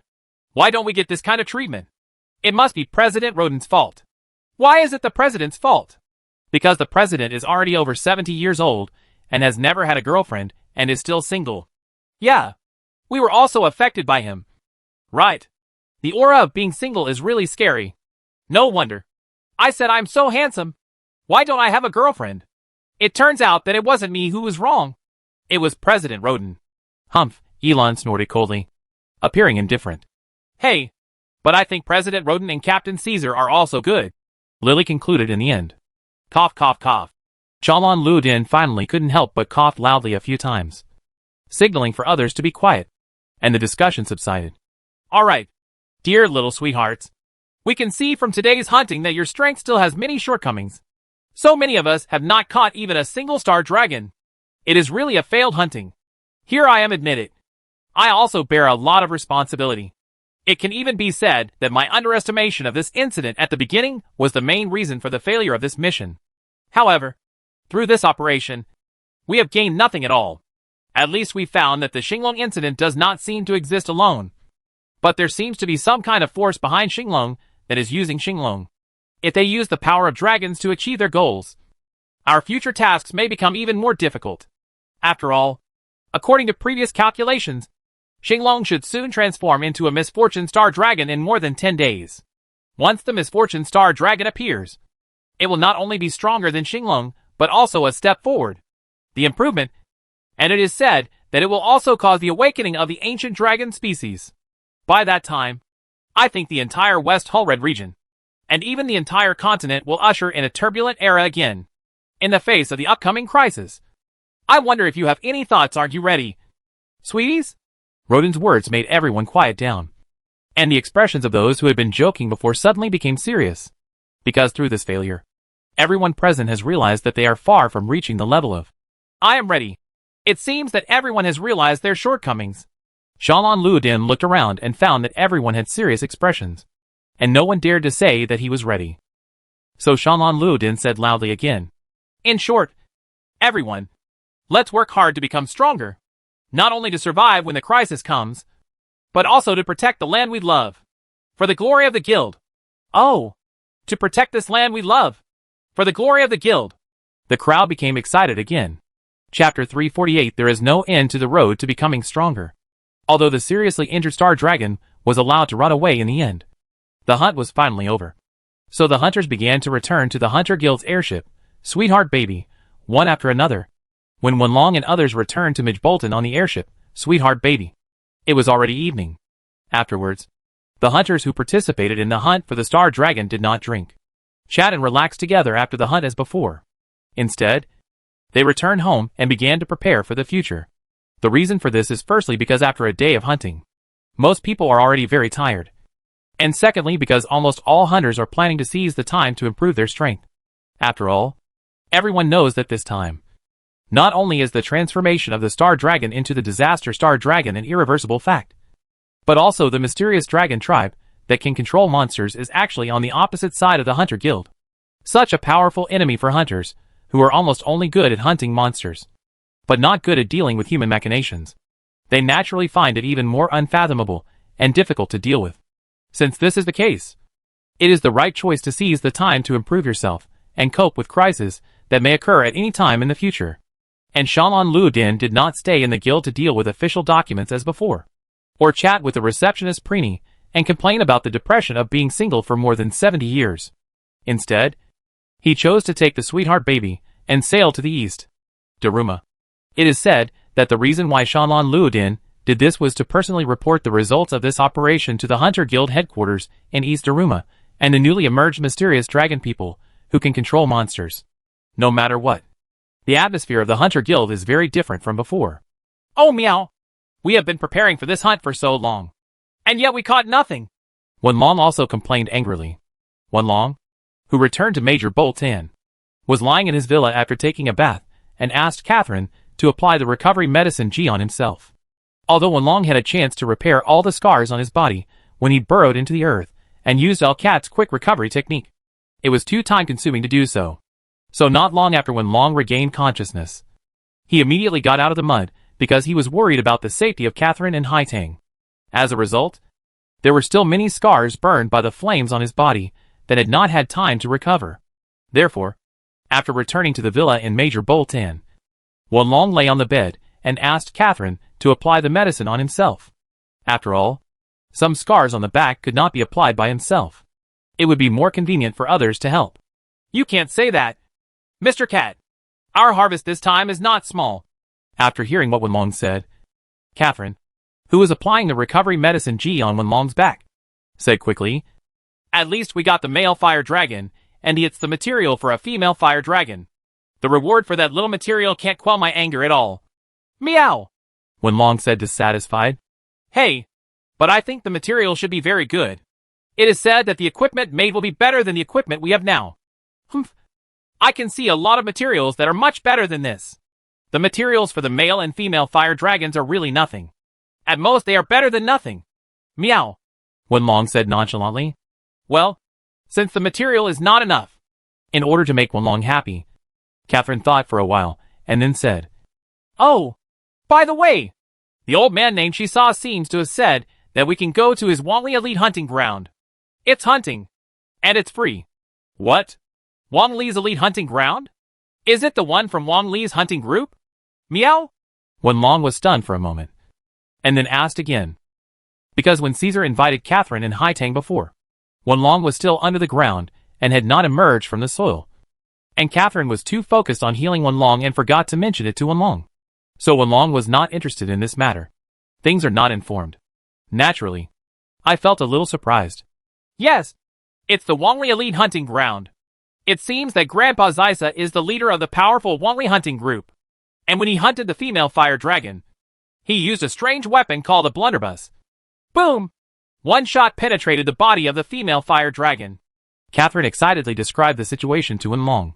However, when Catherine said the word boom, she was a little excited and couldn't help but use more force on her hand to apply the medicine on Wenlong. As a result, Wenlong cried out in pain. It hurts! Stupid woman! Please be gentle! Meow! Ah! I'm sorry, Mr. Cat, Catherine said, quickly changing the strength of her palms. Huh? That's pretty much it. Be gentle with me. Otherwise you'll crush your bones. Wenlong continued to say to Catherine.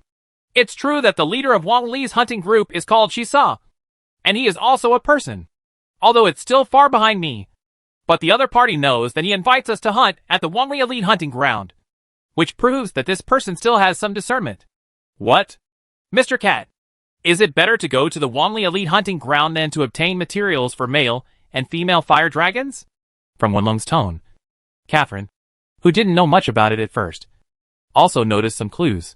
Of course. Meow. Wenlong explained to Catherine. The so-called male fire dragon and female fire dragon's materials can only be used to make 2 sets of equipment with better equipment. But if you get the Elite Hunting Ground of Wangli Hunting Group, if you are qualified, then we can use the materials obtained inside to create more and stronger equipment. So that's it? Catherine nodded thoughtfully, and then asked, Can the equipment made from materials obtained in the Elite Hunting Grounds be better than the equipment we have now? Of course.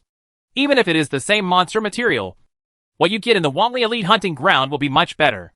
For example, the Rock Dragon Sword you broke off before. If it is replaced by the Rock Dragon Sword in the Wangli Elite Hunting Ground, if it's made of dragon material, then I'm afraid it won't be broken so easily. Meow! That's great. I'm thinking about getting a better weapon, Catherine also said happily. When facing the male and female fire dragons before, Catherine's Rock Dragon Sword and the Rock Dragon Armor with enhanced defense were completely shattered by the explosion of the fireball. Moreover, most creatures like rock dragons come from volcanic areas and have strong flame resistance. Armor made from its materials naturally has relatively high resistance to fire-type attacks such as fireballs. But even under the repeated attacks of 2 large fire dragons, it looked so fragile and was easily broken. It is conceivable that if it were replaced with equipment made of other materials of the same level, Catherine would probably be seriously injured like Wenlong and unable to move. Chapter 349 Target Wanli Elite Hunting Ground. Yes. In order to deal with the powerful ancient dragon monsters that may appear in the future, we all need to obtain stronger weapons and equipment. Of course, there is also the despicable dragon tribe who made a sneak attack while we were hunting the star dragon. I also want to let him he's good looking. Meow! Wenlong also said coldly. When Wenlong thought of that mysterious dragon tribe, his teeth itched with hatred.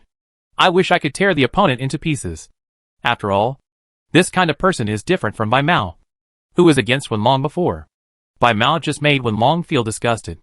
After all, he was just a street gangster, while the dragon tribe, who could control the powerful flying dragon with the horn flute, really wanted to take Wenlong's life. Of course, Wenlong would never show mercy to such people. But Mr. Cat's dragon tribe that can control monsters, we don't know where he is. Catherine asked a little strangely when Wenlong said he wanted to take revenge on him. We really don't know where he is. But I believe we will definitely meet him again in the future. After all, judging from the fact that he wants to take our lives, that person must have some shady purpose. And we are him a stumbling block on the road to completing the goal. So as long as we continue to stick to the hunting path, then we will definitely see him again. Meow. Wenlong answered affirmatively. I see. That's it. Okay, Mr. Cat. I've finished applying the recovery medicine. At this time, Catherine had already helped Wenlong apply the recovery medicine G. And Wenlong stood up again, and then moved his body, feeling that the scars on his body seemed to be much better. Well, I feel pretty good. The pain I felt before has basically disappeared. In this case, all the wounds should be fully recovered by tomorrow. Meow. Wenlong said this, looked at Catherine again, and then said, Now, woman, how are your injuries? Meow. Wenlong remembered that in order to resist the fireball attack of the male and female fire dragons, Catherine's weapons were not only broken, but also the armor on her body became shattered. It can be seen that Catherine suffered a lot of damage. But Catherine just shook her head, and then said, I'm fine. Thanks to the protective stone that Mr. Cat gave me that can increase my recovery power. The wound healed faster than the average person. Plus, I drank it later. After some recovery medicine G, the injuries on my body have almost healed. That's it. That's good. Wenlong nodded, and then said, Since the injuries on the body are not serious, let's go to the Wanli Elite Hunting Ground for training together tomorrow. Meow. Going tomorrow? Catherine asked in surprise. What? What's the problem? Meow? No. It's nothing. In fact, I also want to get involved in new hunting as soon as possible to make myself stronger. But Mr. Cat, my new weapon hasn't arrived yet. Because the previous Rock Dragon Great Sword and Rock Dragon Armor had been broken and could no longer be used. Catherine was now actually in a state where she had no suitable weapons to use. Naturally, it was impossible to hunt with all one's strength in such a state. It's okay, Wenlong said, as if he had already made arrangements. I have asked the little girl to take the materials to Master Luo's forging house. We should be able to get new and stronger equipment tomorrow morning. So you don't have to worry. As expected. Mr. Cat, you are very thoughtful, Catherine praised. Well, after all, there is no way to survive a dangerous hunt if you don't think carefully, Wenlong continued. And the Star Dragon will turn into the Disaster Star Dragon in more than 10 days. And there will definitely be consequences. Extremely strong energy fluctuations. If we can track this energy fluctuation, then we can find the whereabouts of the Disaster Star Dragon and avenge this time. Meow! Although killing the Star Dragon after it turns into the Disaster Star Dragon can no longer prevent the awakening of the ancient dragon species. For Wenlong, revenge is the first priority now. As for those ancient dragon species that are about to awaken, that is naturally. Future matters can be left to be resolved later. Is that so? That's great, Catherine said happily after hearing this. Like Wenlong, even Catherine with a peaceful personality was really angry this time. Maybe Catherine wouldn't be so angry if others hurt her. When she saw that the other party was actually killing Wenlong, Catherine's heart actually arose with a desire to kill him. Well, let's have a good time in the Wanli Elite Hunting Ground. Meow! So early the next morning, Wenlong, Catherine and Hai Tang, who had fought against Xinglong the previous day, ignored the fatigue still remaining in their bodies, and came to Master Luo's forging house again. Hey, 3 heroes. I've been waiting for you for a long time. Seeing Wenlong and others, Master Luo greeted them warmly again. But this time, Master Luo's name for Wenlong and others changed. Hero? Don't make fun of me. Meow. Wenlong said somewhat self-deprecatingly. I'm not making fun of you. You are a hero. Now it has been spread in the city that the three of you fought against Xinglong and forced Xinglong to a dead end. You almost won, but in the end someone caused trouble and encountered another the attack by two powerful flying dragon monsters. The male fire dragon and the female fire dragon failed. Master Luo, you are too generous. At this time, Catherine also said, Where's the prize?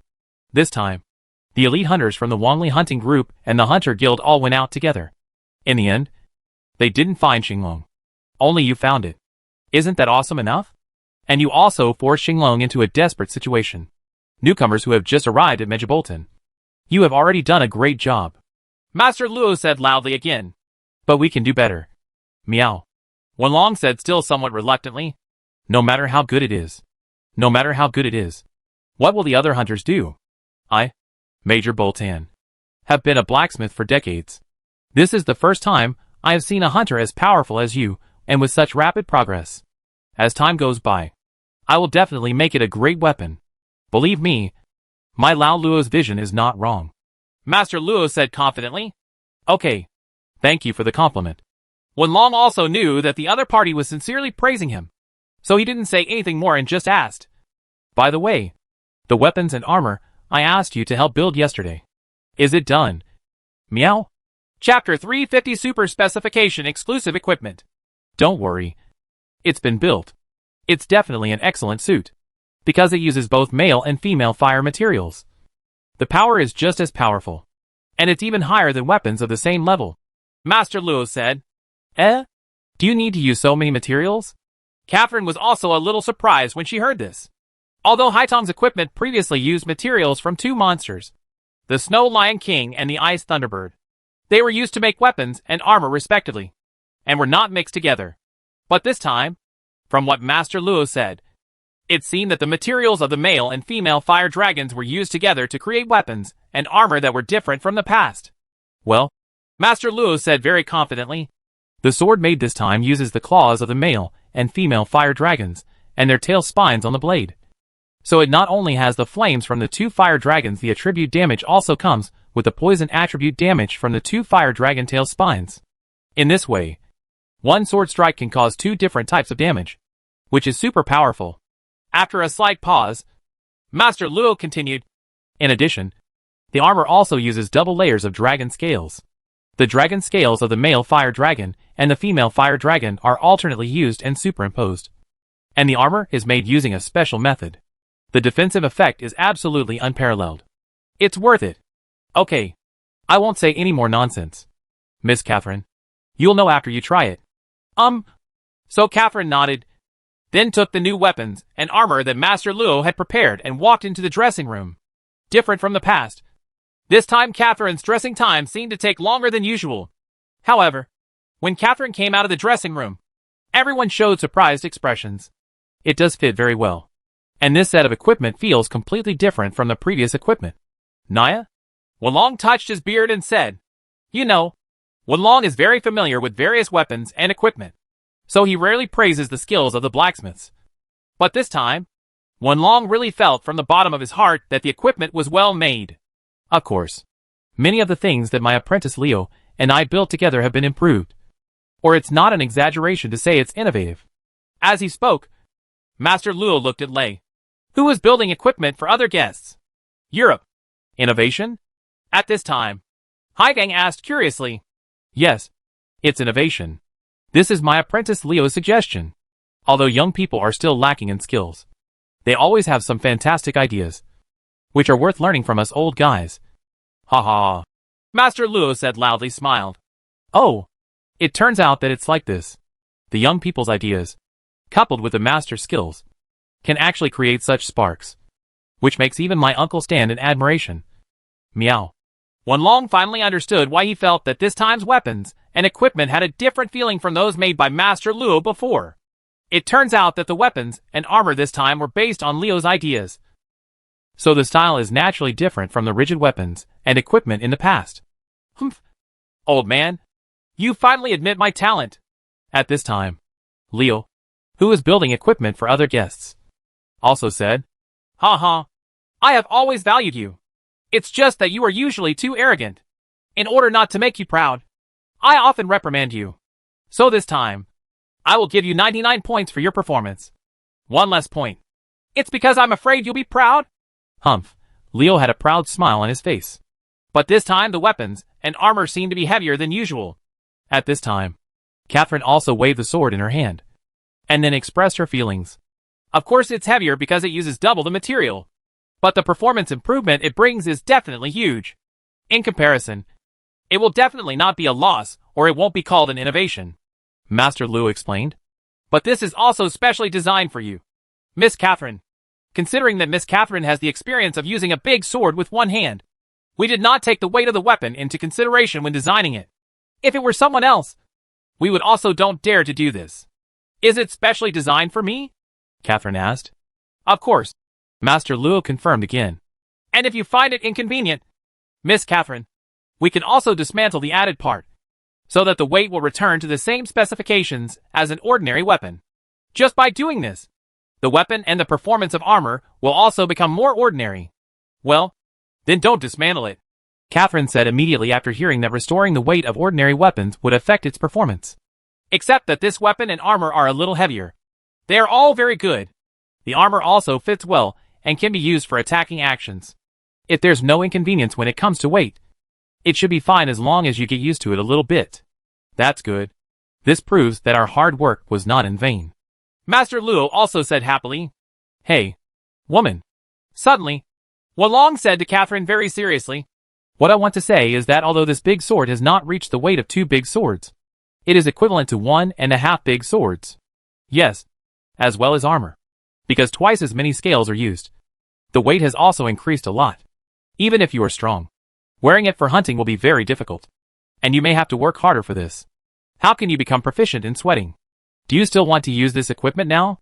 Meow? It's okay, Mr. Cat.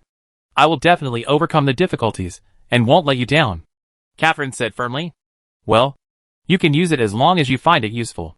I was worried before that you wouldn't be used to such super standard innovative weapons and equipment. But this equipment is indeed good. It would be better if you can use it freely. Meow. After confirming Catherine's thoughts, Wolong also nodded and said, so Catherine accepted this extraordinary set of special equipment with satisfaction. Okay. I am very satisfied with the equipment this time. How much is the total cost? Meow. At this time, Wolong asked again. Because double the materials are used, we will charge according to 2 sets of equipment. A total of 200 gold coins. Master Luo offered a very high price without hesitation. 200 gold coins? Here you go. Meow. Wolong did not bargain, but generously handed the money bag to Master Luo's hand. Because Wolong knows that it is definitely worth it to exchange this few gold coins for such a good set.